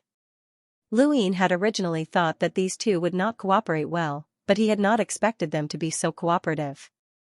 Soon, Lan Si left with Tai San and the others, leaving only Wendy Yushan and Lu Xiaoge in the tower. Wendy Yushan coldly stared at Lu Xiaoge. Don't think that you can hold on to Lan Si. Although he's one of the 10 arbiters, he doesn't have much of an advantage over Lu Yin in the current situation. You're too impatient. Lu Xiaoge smiled. Impatient? What's there to be impatient about? Wendy Yushan disdained to talk to him. Lu Xiaoge mysteriously smiled. You're the one who's too impatient. Some things are destined to happen, so there's no need to be impatient. Let's wait and see. Also. His expression turned serious. I understand the 10 arbiters better than you do. They didn't just rely on strength and background to reach their positions. Don't underestimate them. Wendy Yushan frowned. She did not understand Lu Xiaoge, but she did not mind. She had already tried to contact Lu Yin several times, but to no avail. She continued to call him. At that moment, Lu Yin had just left Shenwu Continent Space Station when he received a call from Wendy Yushan. What's up, Wendy? Lu Yin asked. Wendy Yushan heaved a sigh of relief when the call finally connected. The divine fist of the 10 arbiters has appeared. Did you know about it? Lu Yin grunted. I was the one who brought him to the Outerverse. Or rather, I fled here. He's currently in East San Dios, and he's announced that the Outerverse Youth Council has been reopened. He's also reinstating the authority to supervise, judge, and adjudicate the Outerverse younger generation. At the same time, he's about to appoint a new member. You should hurry over to East San Dios. Lu Yin's expression changed, as he had forgotten that the 10 arbiters were members of the Outerverse Youth Council. Lu Yin's appearance was the greatest support for the Outerverse Youth Council.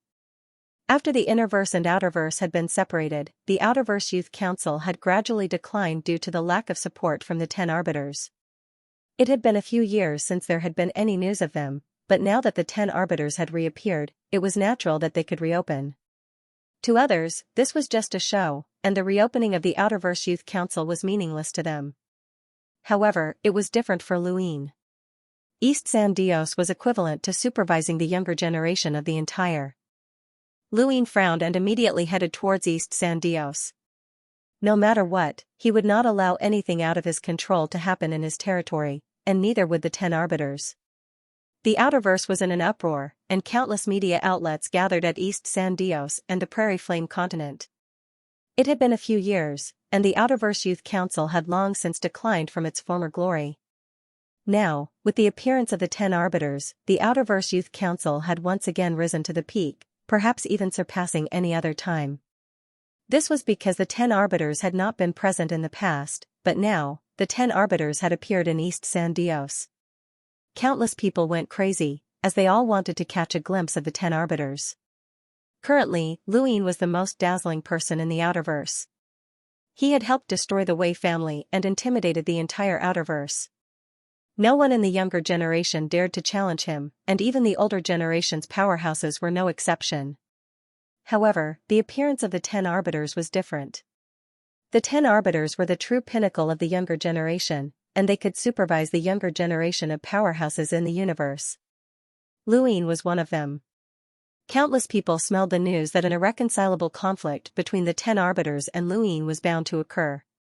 Either Luin would submit to the 10 arbiters' supervision and acknowledge East San Dios status, allowing the younger generation of the Great Eastern Alliance to be supervised and judged, or the 10 arbiters would be replaced and Luin would truly stand at the peak.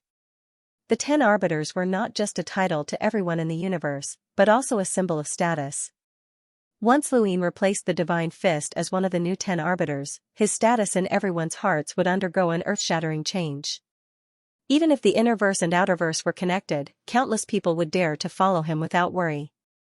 A person's life was full of surprises, so it was important to have insurance to deal with any future worries. Lu Yin's glory in the Outerverse was resplendent, and his influence spread throughout the Outerverse. However, in the end, this was only the Outerverse. Many people were worried that he would be a short-lived flash in the pan. Although he could leave his name in history, that was the extent of it. Thus, many people had their misgivings, but once Luin replaced the 10 arbiters, these misgivings would be greatly reduced. Within the Great Eastern Alliance, Meng Tianlong, Mu Nikhang, Gong Ling from Taimo Palace, and the others were all paying close attention to all of this. They did not contact Luin, as they were waiting to see what he wanted to do and what he could do. This was an unavoidable conflict. East San Dios, Prairie Continent. Many spacecraft were hovering in the periphery of the Outerverse. Countless lights shone as they waited for the important moment. The 10 arbiters were mysterious to many people, and they were not only waiting for the news of the 10 arbiters reinstating the Outerverse Youth Council, but also for the 10 arbiters' faces to be announced to the entire Outerverse. It did not take long to travel from Shenwu continent to the Prairie continent, and when Luin arrived, he saw countless spacecraft hovering in the sky. East San Dios had previously been a desolate wasteland, and no one had visited it. Now, it was bustling with activity. Lu Yin's arrival caused a sensation, and all of the media and spies from the various great powers turned their attention to Luin. Luin stored his spacecraft away and stepped into East San Dios. The gatekeeper of East San Dios raised a hand. "I'm sorry, but the 10 arbiters have ordered that no one is allowed to enter until the new counselors have been appointed." Outside of East San Dios, countless lights shone on Luin as they waited to see what he would do. At the same time, countless places in the Outerverse were watching the live broadcast of Luin being stopped. Ever since Luin had unified the Great Eastern Alliance, he had never encountered such a situation. In the Outerverse, he had become an emperor. Lu Yin's expression was calm as he looked at the gatekeeper.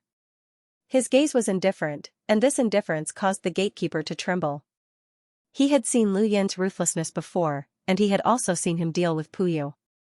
He knew that Luin was a ruthless character, especially since Luin was like the sun in the midday sky and had suppressed the Outerverse with his might. Although the gatekeeper was a hunter, Luin had killed several enlighters before. The more he watched, the more terrified he became. His face paled, and he slowly lowered his hand. He then took a few steps back and respectfully lowered his head. Lu Yin's gaze swept past, and he calmly stepped into East San Dios. But before he could take more than a few steps, another person blocked his path. This person was from Zhongshan Dojo, and he was one of the elites who had escaped from the Outerverse with the others. He was also a peak hunter and could be considered an expert who was second only to Elder Iron from Zhongshan Dojo. This person did not recognize Luin, as Luin had changed his appearance when he had entered the Innerverse. Only a few people recognized him, and this person was not one of them. Step down. The 10 arbiters have ordered that no one is allowed to enter until the new counselors have been appointed. Countless people watched this scene nervously. Within East San Dios, Wendy Yushan and Lu Xiaoga also saw it. Lan Si and the 3 disciples of Mount Su Dojo standing behind him naturally saw it too. The person blocking Luin was an expert from Zhongshan Dojo, and it was up to him to decide what he wanted to do. Luin paused in the face of the expert's obstruction. Just as the peak hunter from Mount Shuang Dojo thought that Luin would retreat, Luin lifted his foot and walked forward. The hunter from Mount Shuang Dojo was furious, as he did not care about a mere explorer. No matter how high this person's status was in the Outerverse, he was nothing more than an ant in his eyes. Thus, he had been merciless in his attack. However, with so many people watching, he could not afford to affect his young master's image. The peak hunter from Mount Shuang Dojo took a step to the right and bumped into Lu Yin's shoulder. He wanted to use the most inconspicuous method to force Luin back. He could not give off the impression that he was bullying the weak, but he also wanted Luin to know who he was and who he had to listen to. Their shoulders collided, and shockwaves shot out in all directions. The peak hunter had thought that Luin would dodge, but he had not expected Luin to meet him head-on without any hesitation. Furthermore, Luin had actually withstood the attack, which annoyed the peak hunter, and he increased his strength. There was a thump, and shockwaves shot out in all directions. The peak hunter was shocked, as Luin had not been forced back. He had immediately used the overlaying stacks technique. As an expert from Mount Shuang Dojo, everyone knew how to use the technique. He had directly used 10 stacks, and he wanted to force this puny explorer back by 10 steps as punishment. However, his expression suddenly changed, as this person had actually used 10 stacks as well. He snorted, as this person had overestimated himself. He had directly used 50 stacks without any misgivings, but what greeted him was the same 50 stacks. The peak hunter was stunned. A puny explorer could actually use 50 stacks? Impossible. How did this person do it? How could his body withstand it? Luin looked up, and his pupils flashed with runes. The peak hunter's strength inexplicably weakened, and he did not have much time to think. A pressure that could topple mountains and overturn seas surged forward, and Luin directly used 70 stacks to force the peak hunter back by dozens of steps. Every step left a deep footprint on the ground. Although it took a long time to describe, it happened very quickly. In just a single clash of shoulders, the hunter had been forced back. Countless people were shocked. Although they knew that Lu Yin's strength was astonishing, he was still an explorer. He had actually relied on his own abilities to suppress a peak hunter. Wasn't it said that he could kill hunters and enlighters by external means? Countless people in the Outerverse felt their scalps go numb. It was unimaginable for an explorer to suppress a peak hunter, and this only proved that this person's innate gift was too great. His future was unimaginable. At this moment, no one was more shocked than the peak hunter who had been forced back. His pupils shrank, as he did not understand how he had been forced back. Furthermore, this person had used 70 stacks, and he was just an explorer. Suddenly, he recalled that there had been an explorer who had ascended to the 10th level of the gravitational landmass at the Heavy Mountain Dojo, breaking the young master's record. At that time, he had been on the 9th level. Could it have been this person? Luin looked towards the interior of East San Dios and saw Wendy Yushan. Luin walked in. The peak hunter still wanted to stop them, but Lan Si appeared and waved a hand to dismiss him. Lan Si's eyes met Lu Yin's. Luin looked back at him. This display of strength isn't very clever, Luin said indifferently. Lan Si clasped his hands behind his back. I'm not trying to intimidate you. I'm just exercising my authority. This is the authority of the 10 arbiters. This is the territory of the 10 arbiters council, and you're trespassing. Lu Yin's eyes narrowed. Dao Master Lan's corpse hasn't even turned cold, yet you're here to cause trouble instead of mourning. Behind Lan Si, Tai-san angrily shouted, "How dare you speak to the 10 arbiters like that?" Lan Si did not mind, as he already viewed Lu Yin as someone on the same level. After we were born, our fathers told us that being a normal person would guarantee us a carefree and happy life. If we chose to cultivate, we could face death at any time. These words were the same for him. The universe is cruel, and only the fittest survive. Do you think you can survive today? Lu Yin laughed. At the very least, you can't decide my right to live. Lu Xiaoge walked out and stood about 10 meters behind Wendy Yushan. He watched with interest. Barley and the rest also walked out and watched this scene uneasily. Ever since the 10 arbiters had arrived, they had known that this moment would happen, but they had not expected it to happen so quickly. "You're very confident," Lan Si commented. Lu Yin stared at him. "I heard that you're going to reorganize the counselors and restore the supervision of the Outerverse's younger generation. Does that include the Great Eastern Alliance?" Lan Si's lips curled up. "Not just the Great Eastern Alliance, but also you." Wendy Yushan's expression changed, as this was a declaration of war. Lan Si wanted to suppress Lu Yin. Outside of East San Dios, countless people were so nervous that they found it hard to breathe as they watched the scene unfold. One Lu Yin represented the Great Eastern Alliance, and his influence spread throughout the Outerverse and even reached the Hall of Honor. The other one was one of the 10 arbiters, who represented the power behind him and was at the peak of the younger generation. The competition between these two was not only related to the Outerverse Youth Council, but also the entire universe. When Lan Si had fled to the Outerverse, Master Yuan had appeared and ignored him, as he had the ability to do so. The Sea King's dome had Elder He, who could similarly ignore Lan Si. However, if Elder Big Drum and the others had appeared, then things would be different. The 10 arbiters' influence was not at the level of an emissary, but it surpassed that of an ordinary enlighter. Wan Qianqing, Xianxia, and Wei Rong were all watching. At this moment, even Wei Rong was somewhat nervous, as he did not know how the situation would develop.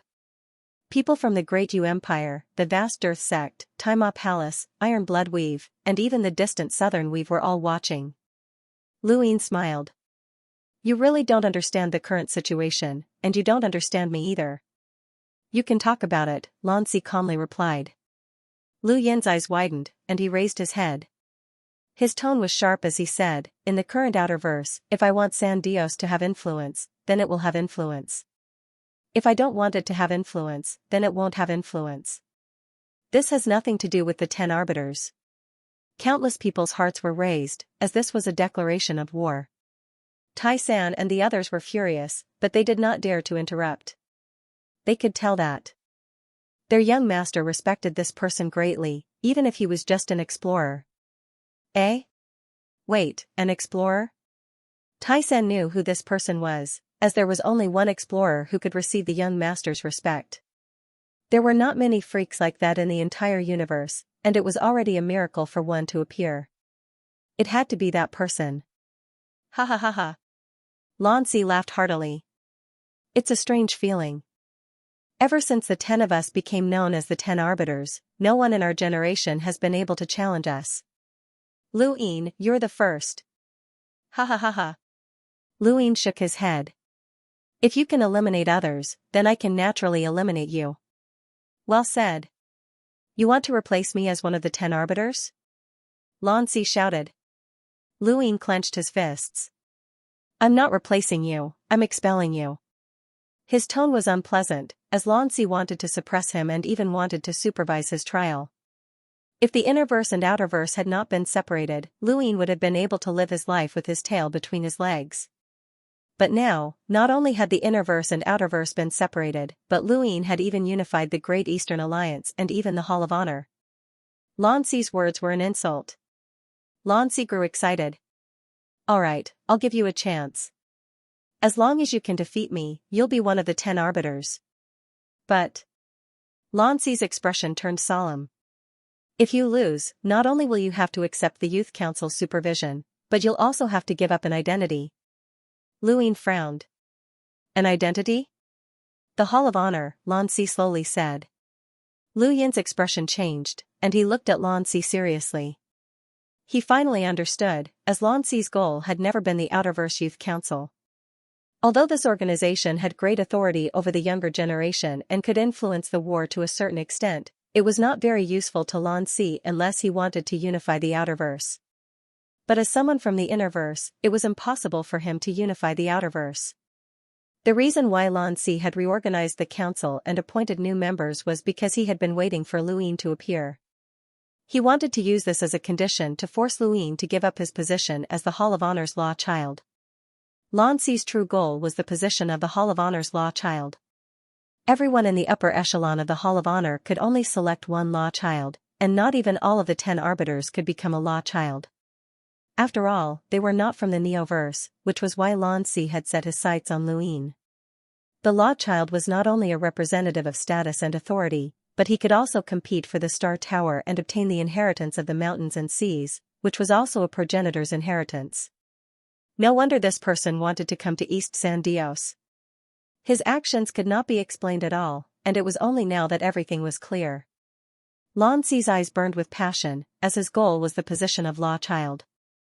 Before the innerverse and outerverse had been separated, he had tried all sorts of methods to contact the upper echelons of the Hall of Honor in hopes of becoming a law child. His ultimate goal was naturally to compete for the mountain and sea inheritance. Not only the Hall of Honor's law child, but also the Sirius sect and the Mavis family, who were qualified to compete for the position of law child, but he had failed. He had never thought that the outerverse would have a powerhouse like Master Yuan. When he had first seen Master Yuan after escaping from the innerverse, Lan Si had known that his opportunity had come. Master Yuan had spent most of his time in the outerverse and often sealed himself in ice. Not only did he have the qualifications to determine a law child, but he also did not have one yet. Thus, Lan Si had immediately sought an audience with the upper echelons of the Hall of Honor. But in the end, he discovered that Master Yuan had already bestowed the position of law child to Luin. Lan Si had been too late. He had thought about it for a long time, especially after studying Lu Yin's experiences over the past 4 years. Only then had he decided to reactivate the Outerverse Youth Council and use it as a bargaining chip to negotiate with Luin.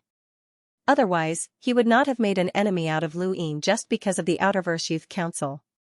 Although the Innerverse and Outerverse had been separated, and even if Lan Si obtained the position of law child, he might not have the opportunity to compete for the mountain and sea inheritance in the Neoverse. However, as long as there was a sliver of hope, Lan Si would not give up. Only by becoming a mountain and sea inheritor and becoming one of the 5 astral children would he have the chance to become a true powerhouse in this universe in the future.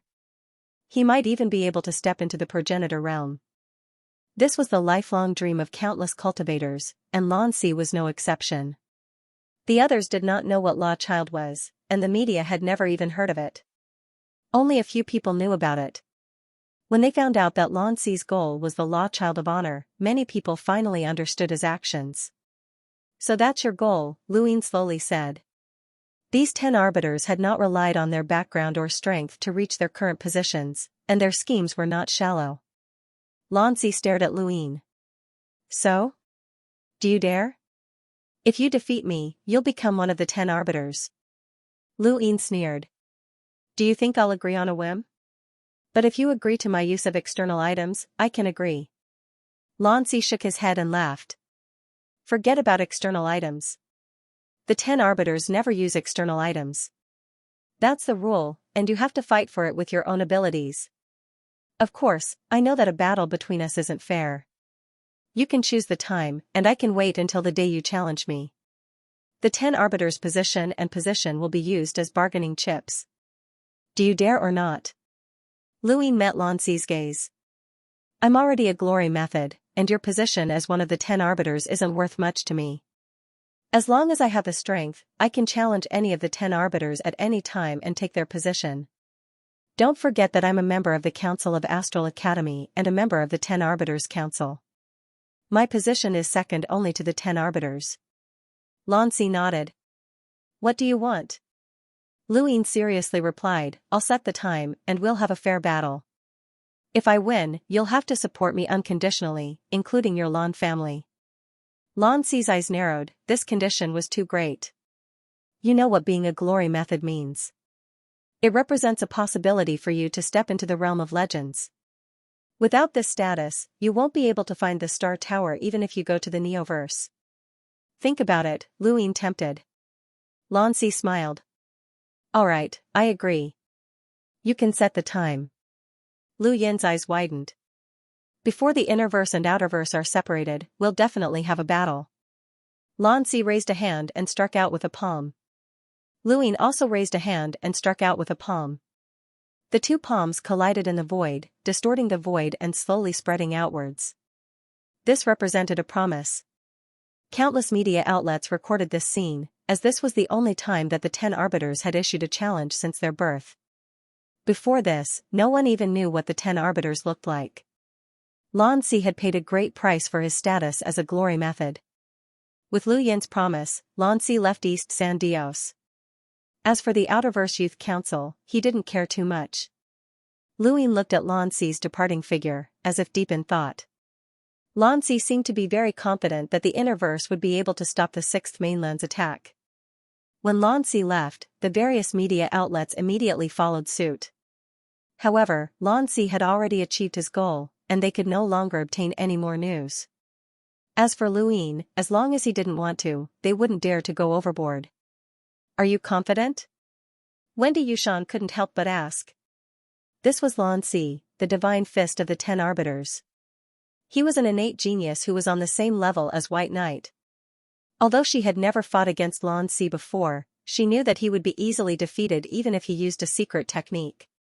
Although Lu Ying was strong and had improved quickly, he was still far from being able to challenge one of the 10 Arbiters. Don't worry, there's plenty of time. I've only been cultivating for less than 10 years, and I'm already at this level. Give me a few more years, and my strength will definitely double. Wendy Yushan frowned. The 10 Arbiters' reputation is built through fighting, and no one knows the 10 Arbiters' true strength. You have to be careful. You're not the only one who has a secret technique. He might not have one as well. Lu Ying nodded. In the Starfall Sea, there were only 2 people in the younger generation who could fight against an imprinter. One was the Grand Martial Realm's Realmling, Bai Ling, and the other was the Divine Fist, Lan Si. Lu Ying was an exception, and there were only 3 of them. It was precisely because he had fought against an imprinter that he understood how terrifying they were. Star energy was useless against them, and regardless of whether it was battle experience, reaction speed, understanding of power, or even control of time and space, an imprinter was too terrifying. Lu Ying had barely been able to fight against an imprinter by relying on the true scripture of Aeon evolution, which was a progenitor's inheritance. One could imagine that only someone at that level could fight against an imprinter. Lan Si definitely wasn't able to do so just by relying on the overlaying stacks technique. It was a pity that he hadn't observed Lan Si during the fierce battle in the Greyweed continent, or else he would have known. Of course, Lu Ying wasn't afraid of Lan Si. He had the secret art, the true scripture of Aeon evolution, the 9-yang cauldron transformation, and a spiritual force that could rival the 10 Arbiters. Given a few more years, Lu Ying was absolutely confident that he could fight against Lan Si. He couldn't avoid this battle. If he did, his image would be ruined, and it would be detrimental to his future plans. All of the benefits he had gained would disappear, and he would have an additional enemy in the Zhishan dojo. It would be very troublesome. He turned to look at the smiling Lu Xiaoge. This was a fox, and he was becoming more and more like Silver. No one knew what this person was thinking, but Lu Ying was very wary of him. Lu Ying emphasized to Barley again that Lu Xiaoge was not allowed to leave without permission, and he brought Wendy Yushan back to the Great Yu Empire. Lu Xiaoge didn't speak to Lu Ying the entire time, and it was as if he was watching a show. It had been more than half a year since Lu Ying had returned to Xinyu Star, and he missed it quite a bit. The battles in the Innerverse had been too bitter, and Lu Ying missed his peaceful days on Xinyu Star. When they returned to King Zishan's palace, Beiqing had already been waiting for a long time. The mainland auction house hadn't auctioned any premium items in half a year, and many people were waiting. Lu Ying passed Gui Bing's cosmic ring to Beiqing, as there were quite a few things inside. Since Gui Bing was an imprinter's disciple, he had quite a few good items, but Lu Ying wasn't interested in them. Thus, he decided to auction them off as premium items. Of course, Lu Ying also gave Beiqing 3 pills. These pills had been upgraded before, and their rune lines were close to that of an enlighter's. They were extremely effective, and they were the final items of the auction. Each pill had cost 20,000 star essence to upgrade, but now, Luyin directly set the price at 30,000 star essence.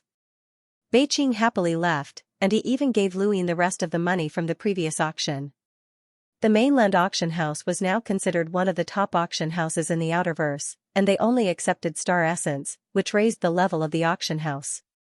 Every auction house was filled to the brim, and this greatly satisfied Beiqing's vanity while also enriching Luyin's wallet. The Mavis Bank suffered the most, as the Mavis Bank's branch on Xinyu Star would often transfer star essence over to the mainland, which made the person in charge very depressed. He had discussed this matter with Beiqing many times, hoping that the mainland's auction house would be able to use star crystals, but Beiqing had refused, as he didn't dare to make the decision. Luyin checked his net worth and saw that he now had 280,000 to 90,000 star essence.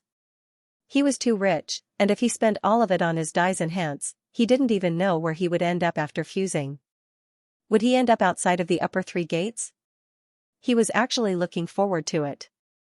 After Beiqing left, Zhao Ran happily entered and poured a cup of flower tea for Luyin. "Your Highness, this is the flower tea that I gave you last time. I've improved it a bit, so why don't you try it again?" She looked at Luyin expectantly. Luyin looked at Zhao Ran's chest strangely, where a red invitation card was fluttering. He couldn't help but ask, "Whose invitation is this? Your friend's getting married?" Zhao Ran glanced at it. "Ah, I almost forgot. A girl gave it to you, Your Highness." She quickly took it off and handed it to Luyin. Luyin accepted it and opened it. His expression changed slightly when he saw that it was an invitation from the Amethyst Trading Company. Zirong and Zixue were getting married. His eyes flickered. Zixue was actually getting married to Zirong. He didn't know what to feel, but Zixue was definitely Bai Shui. He didn't have any feelings for Bai Shui, but Bai Shui was clearly not in the right state of mind. This wedding made him feel uncomfortable, and his heart felt stifled. Lu Yin's gaze trembled when he saw that there was a hidden layer within the invitation. He tore it open to reveal a single piece of paper with only 3 words written on it, "Saved by Shui." Lu Yin's eyes narrowed, and he looked at Zhao Ran. "Who gave me the invitation?" Zhao Ran scratched her head and thought for a long time, but she couldn't remember who it was. Lu Yin immediately summoned Kaze. Kaze respectfully replied, "It was the celebrity, Luoshan." Lu Yin was stunned, as he hadn't expected it to be her. That meant that she was the one who had secretly sent the invitation. She knew that Zixue was Bai Shui, and she wanted him to save her. What did that mean? Lu Yin guessed that Bai Shui might have asked him for help through Luoshan. Lu Yin fell silent for a moment, and then he left King Zishan's palace and headed towards the Amethyst Trading Company to look for Xianxia. In the same office, Xianxia was sitting on a pink sofa and leisurely browsing the internet. The door wasn't even closed when Lu Yin arrived. She glanced at Lu Yin. "You're back?" Lu Yin raised a brow. "You knew that I went out?" "Of course. Don't underestimate our Amethyst Trading Company's intelligence network," Xianxia said proudly. Lu Yin found it funny, but he didn't harp on this point. Instead, he asked, "Your second brother is getting married to Zixue?" Xianxia grunted. "If I hadn't been waiting for you, I would have left long ago. It's good that you're back. Call Kai Jianqiang, and we'll go together. I remember seeing them at the border warfront. Their relationship wasn't very good. Why are they getting married so quickly?" Lu Yin asked curiously. Xianxia rolled her eyes and stared at Lu Yin. She just stared at him without saying anything. Lu Yin felt uncomfortable. "Why are you looking at me like that?" Xianxia snorted. "What do you mean? You don't want my second brother to get married to Zixue?" "I already told you that Zixue isn't Bai Shui." Lu Yin replied, "I know, I'm just curious." Xianxia clearly did not believe him. "I'm considering whether or not to discuss this with my family. I won't be inviting you." Lu Yin raised a brow. "You really can't make that decision." Xianxia rolled her eyes, as she really couldn't make that decision. With Lu Yin's status in the Outerverse, if Amethyst Trading Company did not invite him, it would be the same as looking down on the Great Eastern Alliance, and the consequences would be too severe. At the very least, it would be more serious than the conflict between Aegis and the Great Eastern Alliance. Aegis had clashed because of their own interests, but Amethyst Trading Company had simply embarrassed the entire Great Eastern Alliance. I'm warning you, don't cause trouble when the time comes. My second brother and sister Xianxia are truly in love, so don't you dare try to steal the wedding, Xianxia threatened. Lu Yin shook his head. I'm not interested in Xianxia. Don't worry, I already have someone I like. No one said that you can only marry one person, Xianxia grumbled. She then thought of something and looked at Lu Yin with interest. I heard that you went up against the divine fist of the 10 arbiters and even made a bet. Lu Yin casually sat down nearby. Sell me everything you know about Lanxi. The price is negotiable. Xianxia shook her head. I can't make that decision. Who can make that decision? Lu Yin asked. No one can. Some people's information must always be kept to themselves, or else it will bring about disaster. However, I can remind you of one thing. Of course, you have to promise that you won't cause trouble at my second brother's wedding. Lu Yin nodded. I promise. End of chapter 902. Don't forget to subscribe, like, and share the video to support the channel.